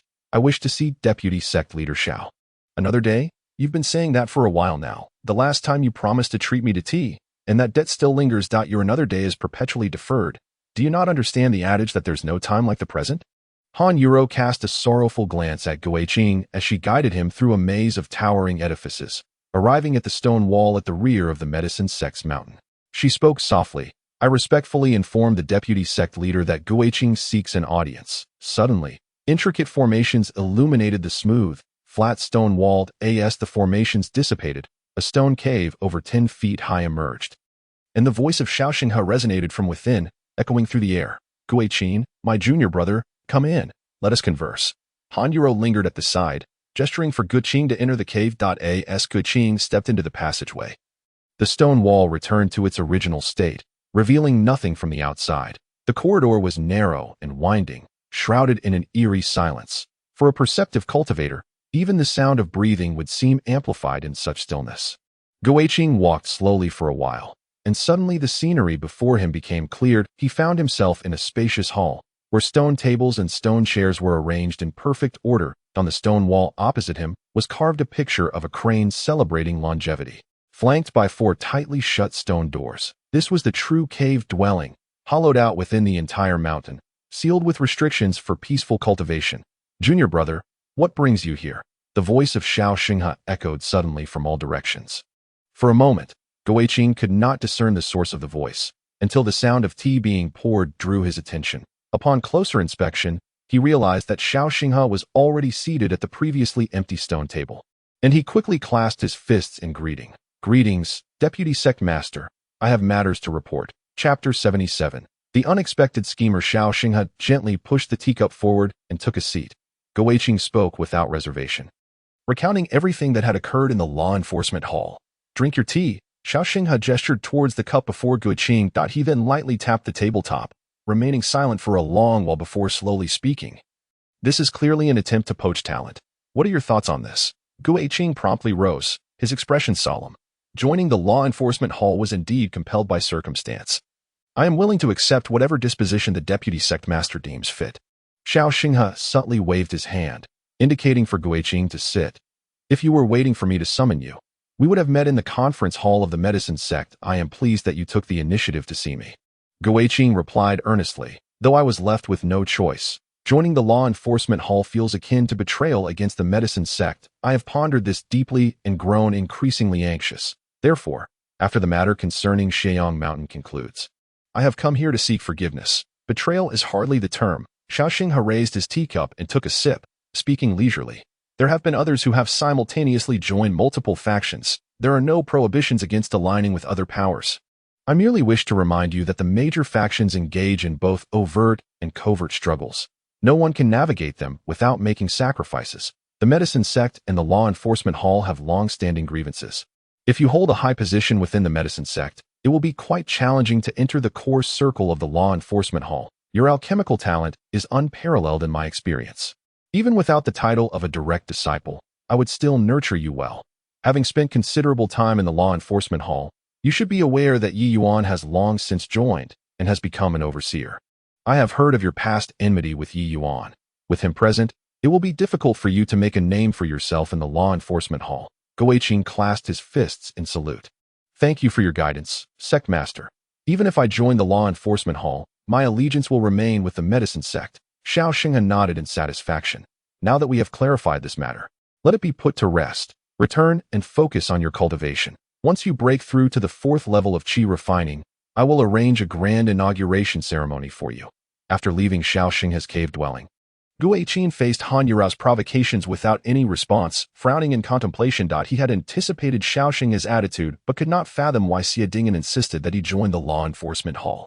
This question had lingered in his mind since he emerged from the pile of corpses, and to this day, he had yet to find clarity. Upon departing the medicine sect, Go Weiqing made his way directly to the Qingyu platform. Having wasted an opportunity for instruction during his month in the law enforcement hall, with the end of the month approaching, he needed to seize the time to seek guidance from his senior brother. In the quaint cabin by the lakeside, Go Weiqing and Yiyun sat opposite each other, as they always did, savoring their tea in a tranquil silence. "Have you visited Xiao Xinghe?" Yiyun inquired suddenly. Go Weiqing smiled and nodded. Realizing that nothing could remain concealed from his senior brother. "Do share your recent experiences with me," Yiyun said with a gentle smile. Go Weiqing, puzzled, replied, "Surely you are already aware of my matters, so why must I recount them?"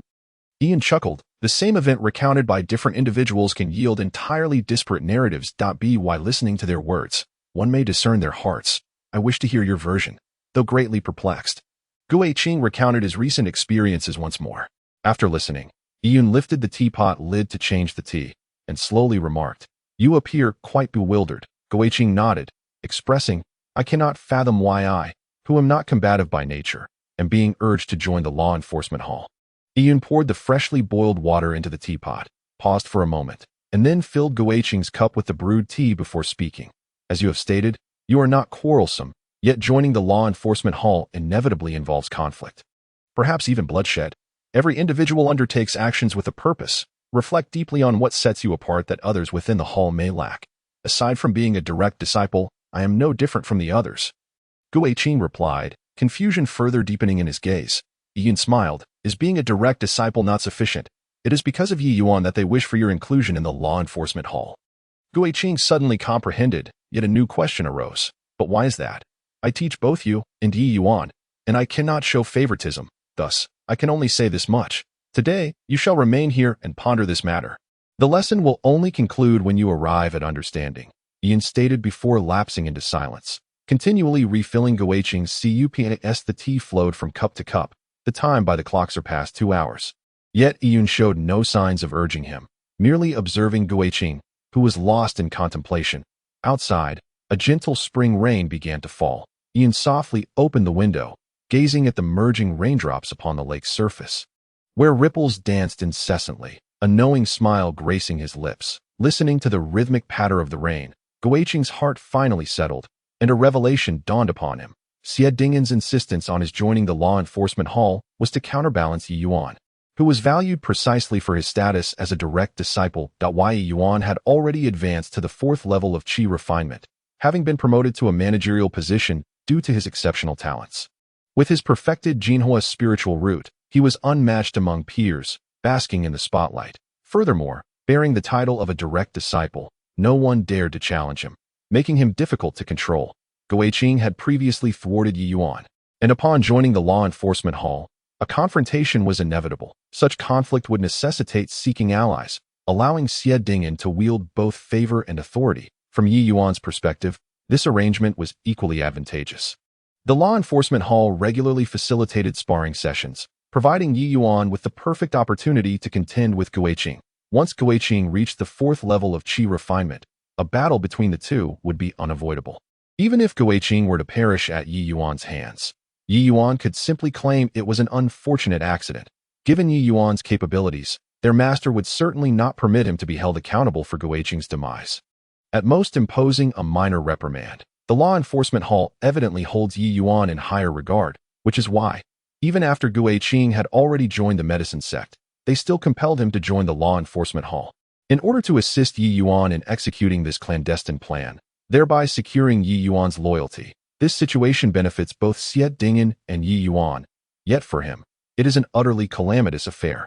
Fortunately, he triumphed in the medicine sect competition, garnering the favor of Xiao Xing'a, which spared him from scrutiny regarding this matter. Had it not been for the protection of the medicine sect, he would have been at the mercy of the law enforcement hall. More critically, even if he comprehends this predicament, he is left with no choice but to confront it. Unless he ceases all cultivation, the vast disparity in their abilities would compel him to forego a contest with Yi Yuan. However, should Yi Yuan's cultivation reach a certain level, even if he were to be slain before the public eye, it is likely that no one would hold it against him. What a cunning plan. Meticulously crafted to ensnare him. Regardless of his choices, he cannot escape death. Suddenly, he sensed something amiss. Yi Yuan, who had always been arrogant, could not possibly devise such a meticulous scheme. The architect of such a plan must possess an intimate understanding of him. At this thought, Guiqing could not help but cast his gaze toward Yi Yun, who stood by the window. He was loath to suspect his elder brother, who had always treated him well. Yet the only individual capable of orchestrating such a plot was the one before him. Yet he still could not fathom why, as a fellow direct disciple, his elder brother would concoct such a scheme on behalf of Yi Yuan. After much contemplation, Guiqing spoke gravely. Elder brother, I have a question to pose. Ian stood with his back to Guiqing, hands clasped behind him, and did not turn. You may ask, but only one question. Chapter 78. A delicate embarrassment outside. The rain continued to fall, each droplet tugging at Guiqing's heartstrings. The Obi permitted only one question rendered challenging the elder brother futile. He could not conceive of a way to break the deadlock. Would the elder brother divulge the answer if he inquired? No, the elder brother would certainly withhold it from him. Given that he chose to devise this plan for Yi Yuan, it was impossible for him to reveal the means to counter it. The relentless sound of rain persisted outside, while an eerie silence enveloped the room within, as Yi Yun remained transfixed at the window, seemingly oblivious to Guiqing's presence. After a prolonged silence, Guiqing spoke again. My question is, between Yi Yuan and myself, whom does the elder brother value more? At last, Yi Yun turned to face Guiqing, gazing at him calmly. I have answered this question since the first time you arrived here. Yi Yuan possesses exceptional talent, while you exhibit remarkable temperament. Both are rare and equally significant. Thank you, elder brother. I have no further questions. Guiqing clasped his fists in salute, exhibiting the same respect as before. Yi Yun spoke gently. I provide Yi Yuan with a plan and you with an opportunity. Neither is favored over the other. I have conceived a method to break the deadlock, yet I cannot disclose it to you. For the time being, you need not come. Once you have unraveled this predicament, return to me with your questions. Upon exiting the Qingyu platform, Guiqing's countenance grew increasingly grave. He believed his elder brother bore him no ill will and harbored no resentment. He merely could not decipher how to resolve the predicament, nor could he grasp the elder brother's motivations for such actions. What, then, was this opportunity the elder brother spoke of? As he pondered, he unconsciously made his way towards the lowly alchemical furnace courtyard, only snapping back to reality upon sighting the hanging red lanterns, at which point he let out a long sigh. Upon arriving at the Demon Extreme sect, there were but two sanctuaries that bestowed him with a sense of tranquility. One was his private courtyard, and the other was this place. Guiqing produced 50 spirit stones and placed them before the elderly matron, clasping his fists in a respectful gesture before quietly standing outside the courtyard, awaiting his turn. Fortunately, his wait was not prolonged. As the barrier dissolved, Guiqing cast a fleeting glance at the unfamiliar cultivator emerging from within. Hastening into the chamber, with practiced ease, he turned to cover the quilt over the vacant-eyed woman. Gazing at her, Guiqing cast aside the myriad questions swirling in his mind and gently inquired, "I am Chunze. Do you remember me?" The woman, of course, offered no response, merely turning her head to regard him with eyes devoid of emotion. Guiqing recognized that her mind might be clouded, yet he felt no disappointment. He simply leaned against the bedside, quietly observing her. The very act of watching her was a source of profound contentment. It was then that Guiqing noticed faint marks adorning the woman's alabaster neck. As he tenderly brushed aside her hair to investigate, an overwhelming fury surged within him. The purple-blue bruises, shaped like fingers, were evident on either side of her neck, clear evidence of a cruel grip from a previous cultivator. The pleasures of intimacy varied among individuals, and peculiarities were not uncommon.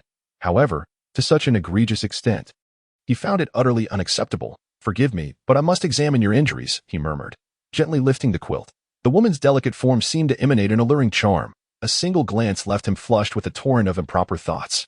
Guiqing swiftly chastised himself with a firm slap, inhaling deeply as he retrieved a healing balm to apply to her wounds, promptly covering her once more without lingering gaze. He then produced several rejuvenation pills, attempting to place them in her mouth, but the woman, lost to her own mind, could not even swallow. Thus, he utilized his spiritual energy to dissolve the pills for her in prior visits. He had never dared to touch her. Perhaps it was the physical contact during her treatment that finally emboldened him to gently caress her silken hair. With each word, he vowed, "I shall find that man from earlier and take his life. With me here, no one shall dare to harm you." As the hour drew near, Guiqing cast a reluctant glance back at the woman before departing. Slowly, she turned her head, mirroring the moment he had first arrived. Yet within her vacant gaze flickered a glimmer of emotion, if only for a fleeting instant. Upon reaching the threshold of his own courtyard on the sloping sunlit hill, Guiqing's countenance finally regained its composure as he passed through the barrier. Upon learning that Guiqing would join them for dinner, Huzi prepared a multitude of newly conceived dishes, continually serving him with fervor. Guiqing feigned enjoyment, at least outwardly, for regardless of the turmoil within, he would not allow any negative emotions to taint the atmosphere for Huzi and the others. Once he returned to his chamber, however, a weighty gloom enveloped him once more. Both Yi Yuan's schemes and the earlier cultivator's actions filled him with a burgeoning desire for vengeance. After sitting in quiet contemplation on his bed, he retrieved a collection of storage bags, meticulously inspecting them.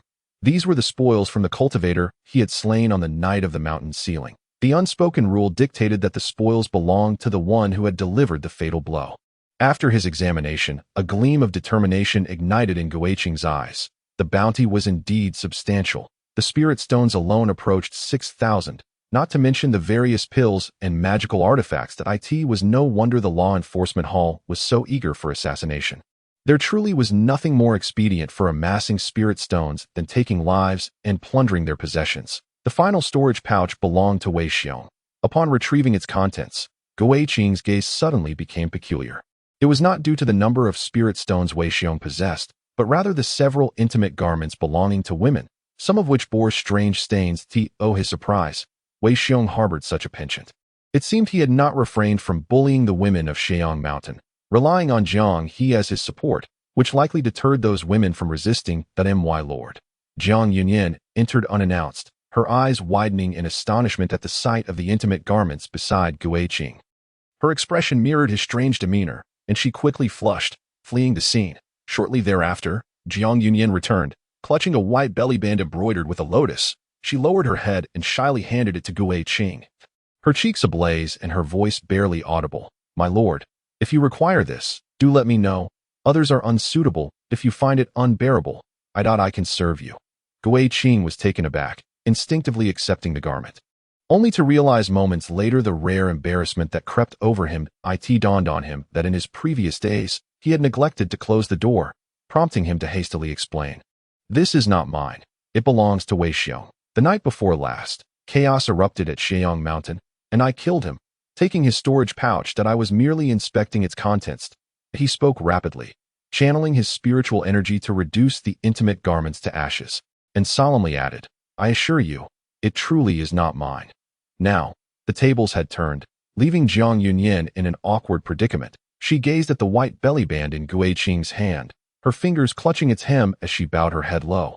Wishing to vanish into the ground, Gui Qing, holding the belly band, was at a loss. He could sense the lingering warmth that emanated and the faint, alluring fragrance that wafted from it, indicating it had only recently been removed.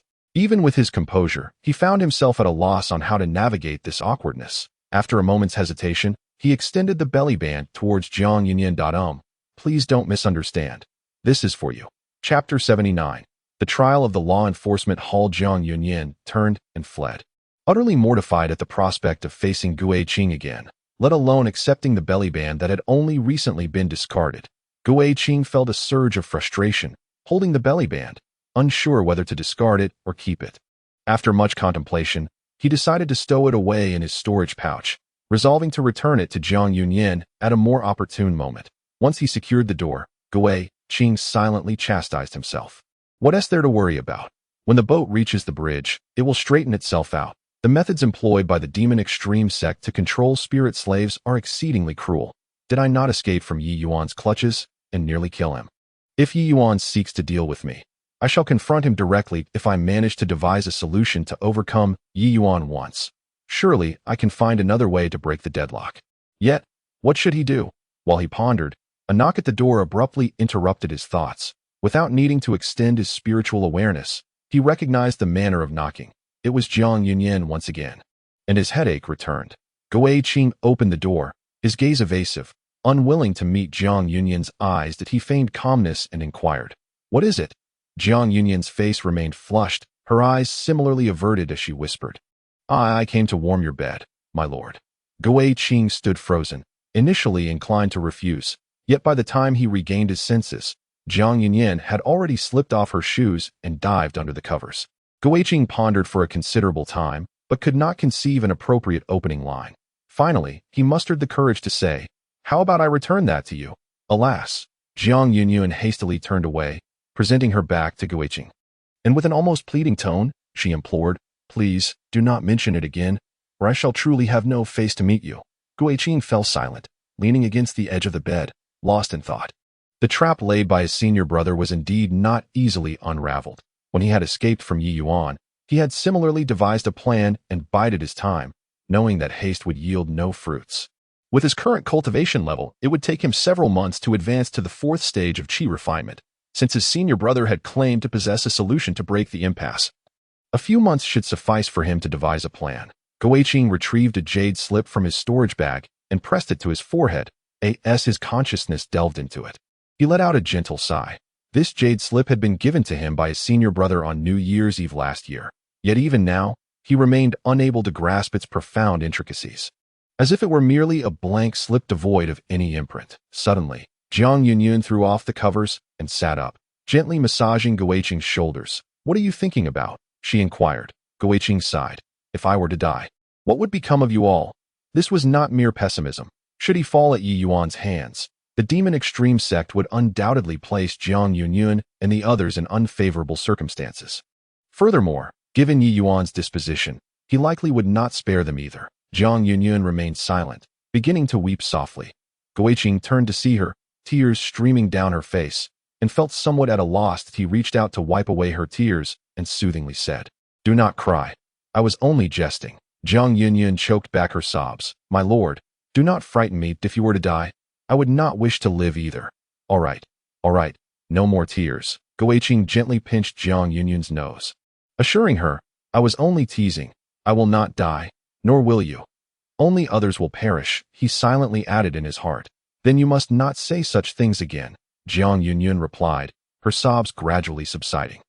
Very well, I promise you. Gui Qing said with a smile, and a nod. A knock at the door interrupted them, and upon opening it, Jiang Yumian and Hu Zai poked their heads in. Upon seeing Jiang Yunyan on the bed, they exchanged knowing glances and began to chuckle mischievously. "What brings you here?" Gui Qing said, rubbing his nose, feeling somewhat embarrassed. Jiang Yumian grinned widely. "Nothing much. I merely came to inquire if my sister would be returning to sleep tonight. But it seems that question is now moot. Sister, I shall not leave the door open for you tonight." Hu Zai chimed in with a sly smile. "Qinzai, Yunyun is a good girl. You must treat her well." Jiang Yunyun, listening to the teasing remarks of the two, felt her face flush with embarrassment, pulling the covers over herself, her heart racing. Jiang Yumian leaned closer to Gui Qing and whispered, "Sister has told me everything that happened. You must treat her well, or I shall never forgive you." Gui Qing's eyes were filled with helplessness. It was over. There was no way to explain himself now. The following morning, Jiang Yunyun slowly opened her eyes. Glancing at the bedding strewn on the floor, her face tinged with embarrassment. Although it was a warm bed, she found herself drowsily lying on Gui Qing's, leaving him to sleep on the cold floor. Fortunately, he had already left. Had he still been there, she truly would not have known how to face him. However, the young master's bed seemed rather comfortable. Upon contemplating this, Jiang Yunyun once again closed her eyes and succumbed to a brief slumber. Within the law enforcement hall, Gui Qing approached the entrance where Xie Dingyan was situated and said in a calm tone, "I wish to purchase a life." "Whose?" Xie Dingyan, engrossed in a scroll at his desk, did not lift his gaze. Gui Qing placed a rolled-up portrait upon the table, stating, "I do not recognize him, but his cultivation appears to be around the 4th level of qi refinement." The figure in the portrait was indeed the unfamiliar cultivator Gui Qing had encountered in the low courtyard the previous day. Xie Dingyan unfolded the portrait for a fleeting glance before returning to his scroll. "Shall I send someone to investigate, or will you handle it yourself? I am not acquainted with this individual and lack the confidence to eliminate him. If I employ someone, there shall be no negotiations. Do you desire him alive or dead?" "Alive." Xie Dingyan nodded. "First, complete your initial match. I shall ensure the individual is delivered to you by nightfall." Previously, Gui Qing's battles within the law enforcement hall were merely a means to gain entry. Each subsequent match would determine his advancement within the hall. Achievements in combat played a significant role in promotions. A failure to perform would undermine his credibility. Even if he had no intention of furthering his career within the hall, he was still required to partake in at least one match each month. Accumulation was permitted, but the total must meet a certain threshold by year's end. Otherwise, penalties would ensue. After departing from the entrance, Gui Qing traversed the alley for some time until he arrived at a training arena constructed of black stone. He produced a token forged from dark iron and presented it to the cultivator seated at the iron table. Gui Qing, 3rd level of qi refinement. With 29 acupoints opened, the cultivator in black attire examined the token meticulously before selecting several iron stakes from a bamboo tube before him and handing them to Gui Qing, instructing him to await his turn below the stage.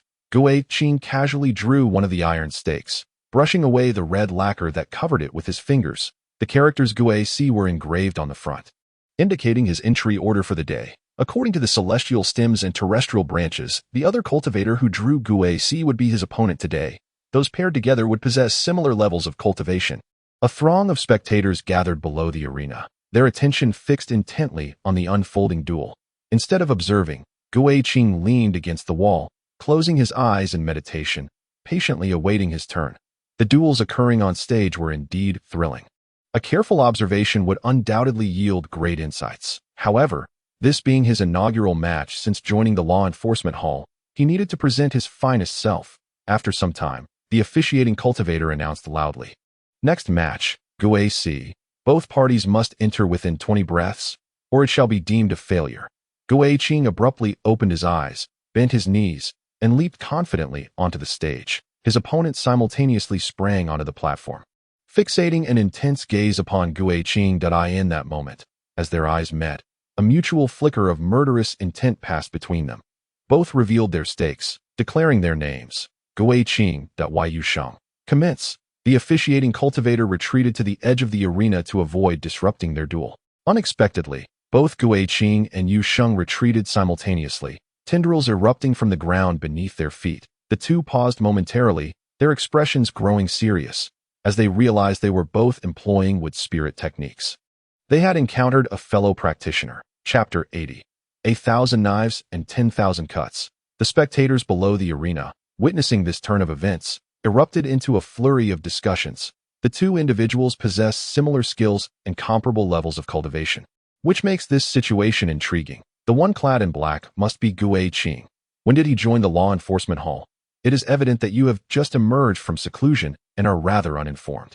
He joined just a few days ago, and this contest is likely his first since becoming a member. I have heard whispers that he once claimed victory in a competition held by the medicine sect. A pill refiner is also joining the fray. Yu Sheng, who is a formidable opponent even among those at the third level of qi refinement. Is he not courting disaster? Who can say? Let us observe and see how it unfolds. On the martial stage, both contenders simultaneously wielded their azure vines, which intertwined yet failed to make contact. They exchanged a glance and, building upon the vines, unleashed the 5 poisons flower, releasing a torrent of toxins. Since they are peers, there was no need for pretense. They would attack with poison, and the one whose venom proved more potent would emerge victorious. The noxious fumes quickly spread from the stage to the spectators below, prompting them to hastily retreat. What a formidable toxin! Merely inhaling it has stirred my spiritual energy into a frenzy. Those specializing in with spiritual roots are truly insufferable, especially those adept in toxic arts. They are the most aggravating, always opting for evasion rather than direct confrontation, dragging the battle out until your poison takes effect. Indeed, engaging in a contest of magic with such individuals allows for no errors. Otherwise, one risks losing half their life. It is prudent to keep a safe distance and avoid falling victim. As the two remained locked in a stalemate, Yu Sheng bit his tongue, drawing forth a drop of his essence blood, which swiftly transformed into a cloud of poisonous mist, surging towards Gui Qing. Gui Qing, this is the toxic blood I have condensed within me. Should you withstand it, I shall concede defeat. As a practitioner who specializes in toxic arts, Yu Sheng harbors a profound confidence in his poison. Even among all the third-level qi refinement cultivators in the law enforcement hall, his tenacity ranks among the highest. This ultimate toxic blood would pose a headache even for those at the 4th level of qi refinement. It is settled then.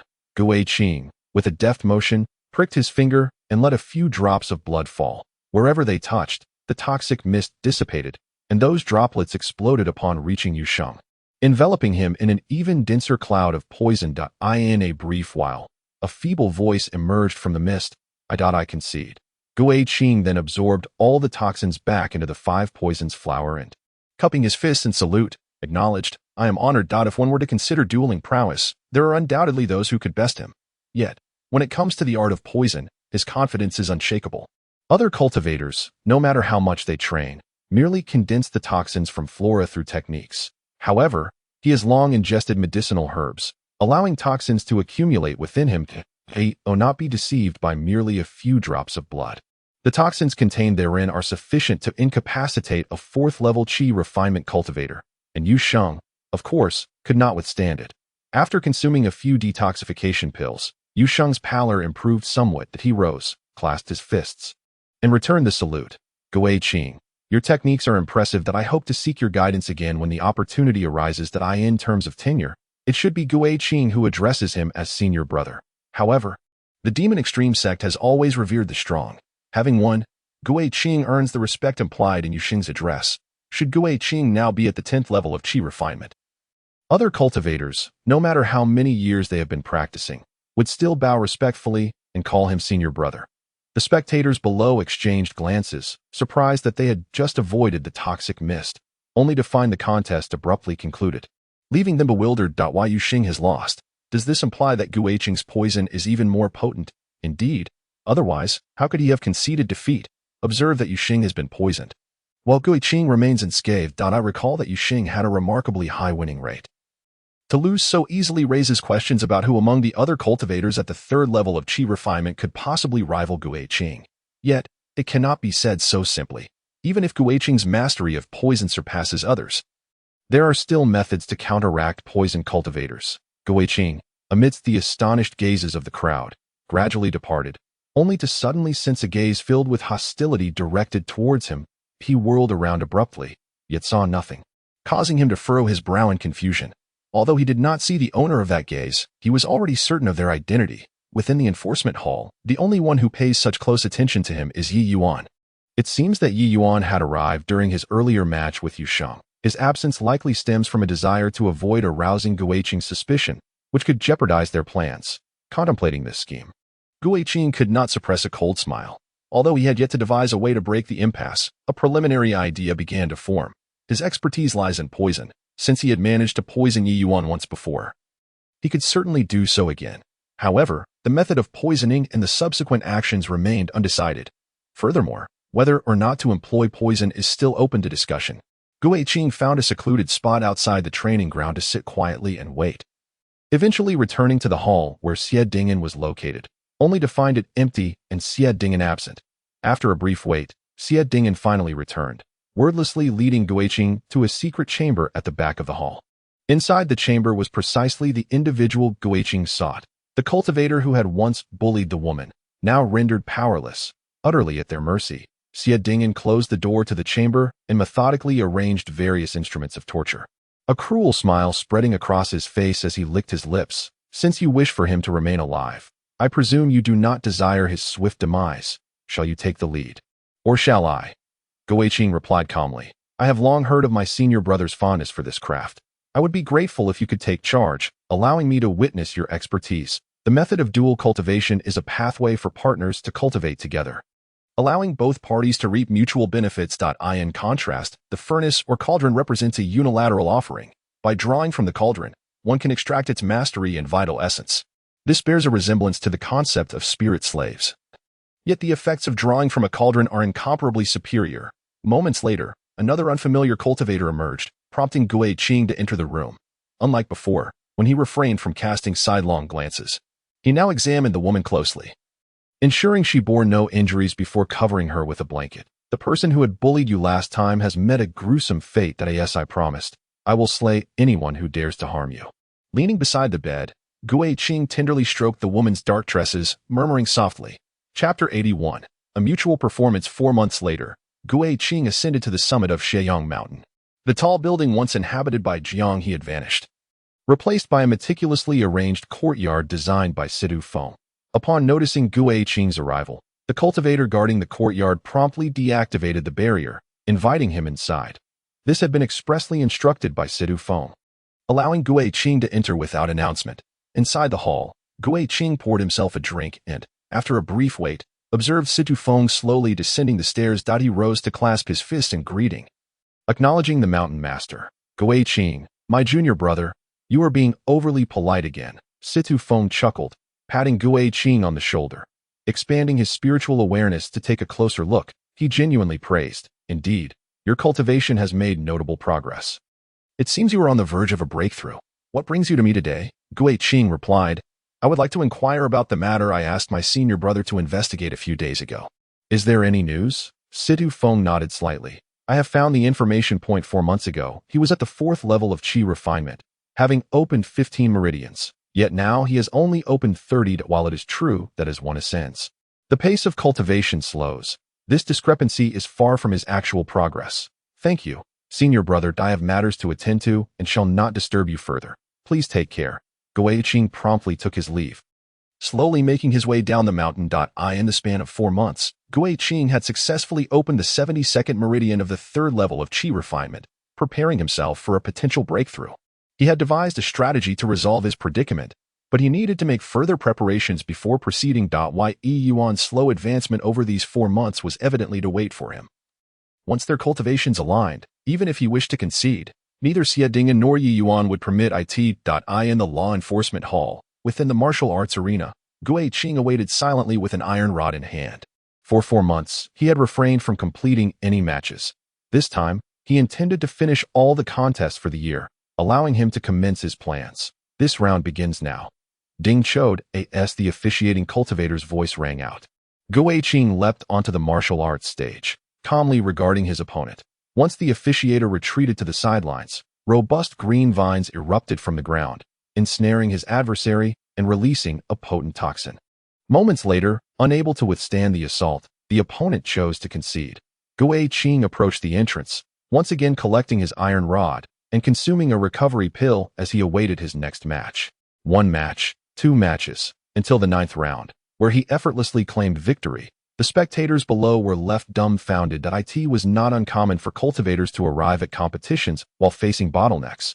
Yet if every participant waited until they hit a bottleneck to compete, such contests would lose their significance. This kind of competition was looked down upon by all cultivators. Even if a cultivator truly faced a bottleneck, they would typically only win 2 or 3 matches before withdrawing. Never before has there been anyone as audacious as Guiqing.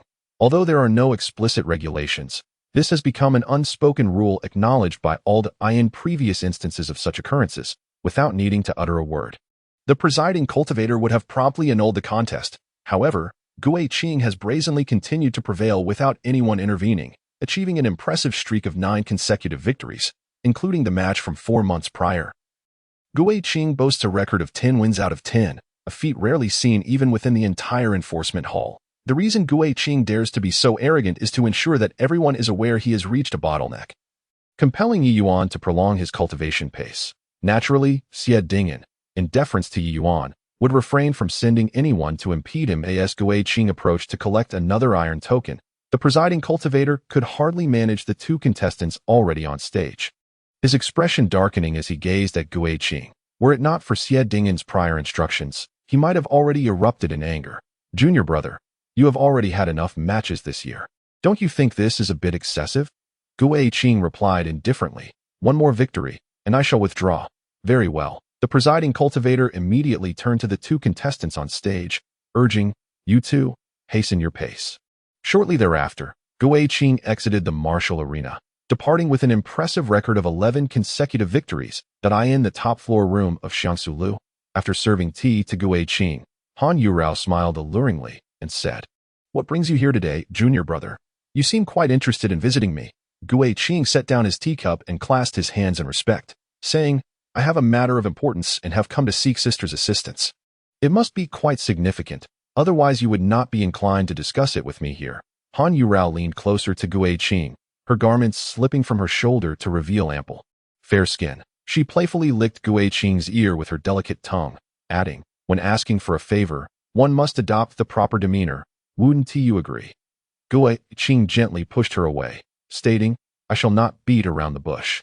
Sister. As an alchemist, you must possess a profound understanding of poisons. I propose a wager between us. We shall each present a poison and consume it mutually. If I emerge victorious, you shall grant my request.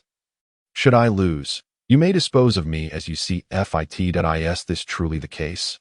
Indeed. Han Yurao's eyes instantly sparkled with interest, but she soon regained her composure, saying, I must decline. You dare to wager with me, indicating your intentions are quite substantial. You've come to me out of desperation. In truth, I would not refuse you anything, for I have fallen for you at first sight. However, the leadership of this matter is of great significance to me. Hence I shall not engage in this bet. Pointing towards the bed behind the screen, her gaze grew increasingly enchanting. She continued, Let us converse pleasantly there, and once the discussion concludes, you may ask of me whatever you wish. Guiqing, without a moment's hesitation, rose to his feet, stating, In that case, I shall take my leave of you, sister. Allow me to see you off. Then, Han Yurao said, but suddenly realized something was amiss. What do you mean by taking your leave? Guiqing replied coolly, I have decided to withdraw from the medicine sect and focus on developing within the enforcement hall. During my time in the medicine sect, I am grateful for your care, and I have come to express my thanks. You have lost your mind. Han Yurao could no longer contain herself. Her body trembled with rage, her composure completely lost. You are on the verge of reaching the 4th level of qi refining, capable of becoming a steward of the medicine sect like myself. And yet, at this moment, you declare your intention to withdraw from the law enforcement hall. With your exceptional talent in alchemy, how can you let it go to waste? Panting heavily, her chest heaved erratically until she finally calmed down. Are you threatening me? If I refuse, will you simply leave?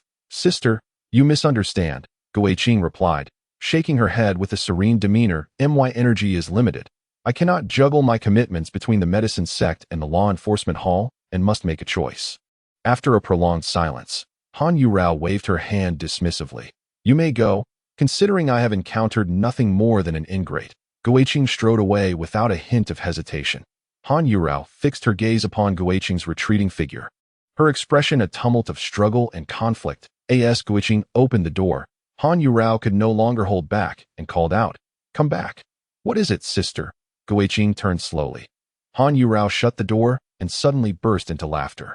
You truly excel at theatrics, don't you? Knowing of my admiration for you, you use your departure as leverage, managing to keep me in check. Isn't that also the case for you, sister?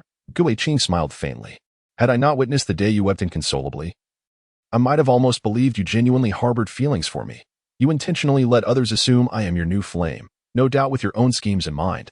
Han Yurao placed her hand on Guiqing's shoulder, leaning in to whisper softly in her ear. At such a tender age, harboring such profound thoughts is not wise. One ought to be simple and easily deceived to be likable. Am I not already charming enough to please you, sister? Guiqing feigned astonishment. Han Yurao remained noncommittal, regarding Guiqing with a teasing gaze. You are well aware I am merely acting, yet you still attempt to leverage your departure against me. It seems you have reached an impasse and can only turn to me for assistance. Finally, I have you in my grasp. It feels rather delightful. Just as Guiqing contemplated how to ask Han Yurao for help, Han Yurao suddenly extended her hand. Come, allow me to savor the flavor of the poisonous elixir you have prepared for me. Chapter 82. The poisonous elixir sealed. Guiqing was taken aback. Why? What do you mean why? I am willing to assist you. Is that not a good thing? Han Yurao inquired with a smile. But you have yet to stipulate your conditions. You could easily ask for more. Guiqing scrutinized Han Yurao, perplexed by her intentions. Han Yurao smiled, enchanting. Youth is a time of exuberance. How could I allow you to grovel before me, while my affection may be feigned? Even someone as pure as I might feel a stir of attraction towards a person like you. Were I a decade younger, I fear you would have me completely under your thumb. Do not speak of seeking my favor. After all, it is I who admires you. You must maintain a higher posture, both in public and in private. Today I assist you, and in the future, you shall aid me. And do not utter foolish phrases about risking it all. When I require your help, simply do not refuse within your capabilities, and that will suffice to repay my kindness. Very well. Guiqing nodded solemnly, clasping her fists in gratitude. Thank you, sister. Then, Han Yurao regarded Guiqing with significant intent. Since I have already pledged my assistance, shall we still consume each other's poisonous elixirs? Guiqing slightly nodded.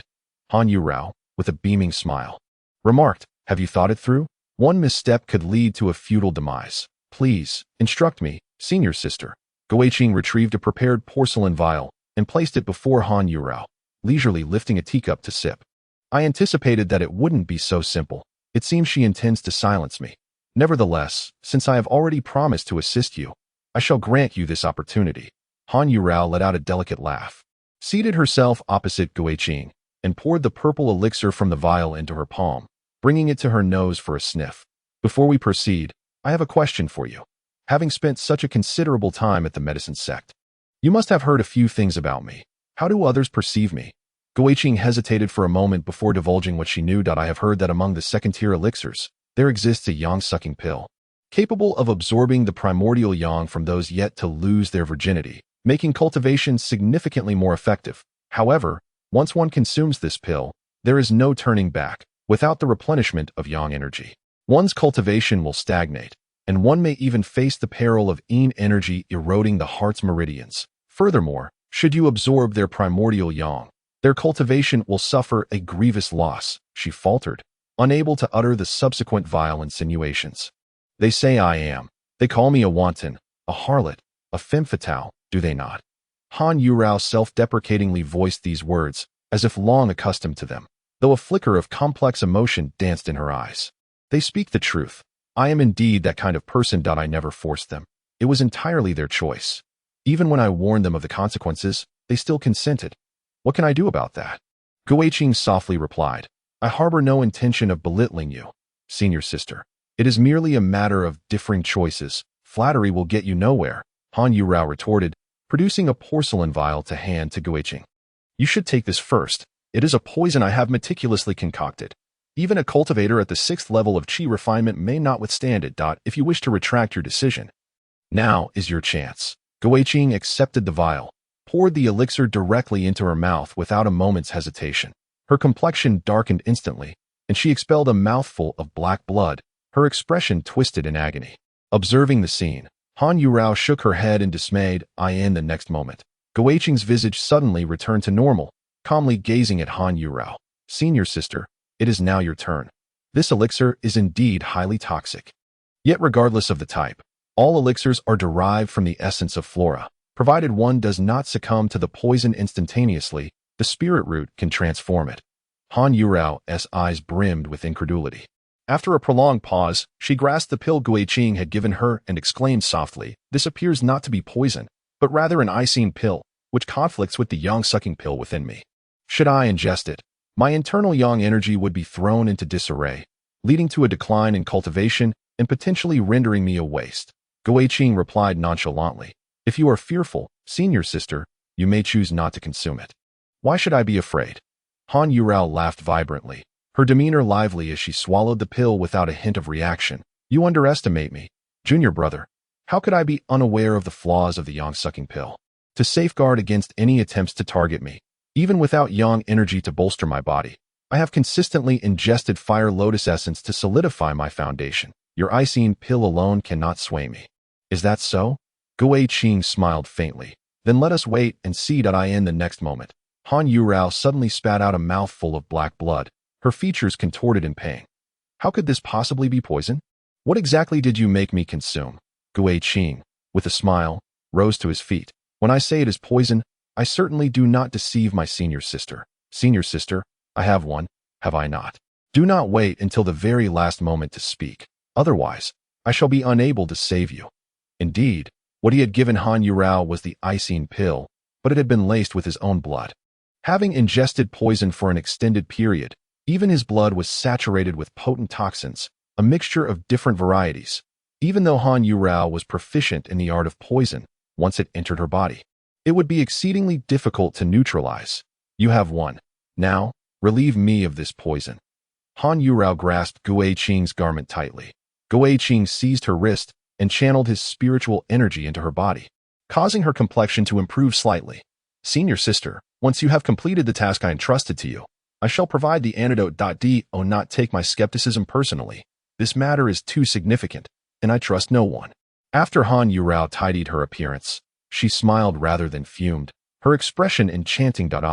"It seems I have been thoroughly cornered. I find myself increasingly fond of my junior brother. I can hardly contain myself. Would you grant me a night of joy, junior brother? I promise not to drain your vitality." Guiqing paid no heed to Han Yurao's flirtatious remarks. His lips moved slightly as he conveyed part of his plan telepathically to her. Han Yurao's pupils constricted sharply, a tempest of emotions swirling within her. She finally comprehended why Guiqing had chosen such a method to subdue her. As he had said, this matter was indeed monumental. And if it were to leak, both she and Guiqing would find themselves in mortal peril. In a secluded corner of the law enforcement hall, Yi Yuan furrowed his brows as he regarded Xie Dingen before him. A month had passed since their last contest of skills, and yet he had merely broken through a bottleneck. How could this take so long? Xie Dingen smiled faintly. "Junior brother, do not be anxious. The path grows increasingly arduous as one ascends. You possess exceptional talent, so a bottleneck is naturally not an issue for you. But not everyone shares your gifts." His inferior aptitude rendered this delay somewhat understandable. "If you remain concerned, I shall send someone to investigate. That would be most excellent. I would appreciate your assistance." Senior brother Yi Yuan nodded in gratitude at a trifling matter. Xie Dingen replied, then changed the subject. "To be frank, I find it perplexing. You had numerous opportunities to kill him. Why go through such trouble? To wait for him to catch up in cultivation, wasting so much time, is truly quite foolish, is it not?" Yi Yuan let out a cold laugh. Recalling Guiqing, his eyes filled with resentment. "Had it not been for senior brother inadvertently revealing information, I would have remained unaware that he had been summoned by our master. You understand what this implies. Summoned by our master? How could that be?" Xie Dingen gasped in shock. His usual composure vanished entirely. Yi Yuan spoke solemnly. "I too was summoned by our master only once upon entering the sect. Which signifies that in our master's eyes, my worth is equal to his." Xie Dingen stared in disbelief for a long moment, finally asking, "By what right does he deserve such recognition?" Yi Yuan shook his head, his own eyes reflecting similar confusion. "I too do not comprehend what makes him worthy of our master's regard, but having learned of these matters, I have come to understand if a solution is not found to eliminate him at this juncture. As his abilities continue to ascend, should my master perceive any potential for him to establish a foundation, he would undoubtedly prevent me from taking his life. Should he meet an untimely demise, my master would certainly launch an investigation. This presents the sole opportunity to eliminate him openly. Even if my master were to discover it, the most I would face would be some form of reprimand. As long as I can kill him, even if it entails a slight delay, it would be worth the effort. Xie Dingyan inwardly cursed. Had Yi Yuan informed him of these matters earlier, he would have never consented to such a scheme. However, given the current circumstances, retreat was not an option. Otherwise, he would find himself in dire straits from both sides, leaving him no choice but to boldly embark on Yi Yuan's treacherous venture. With this thought,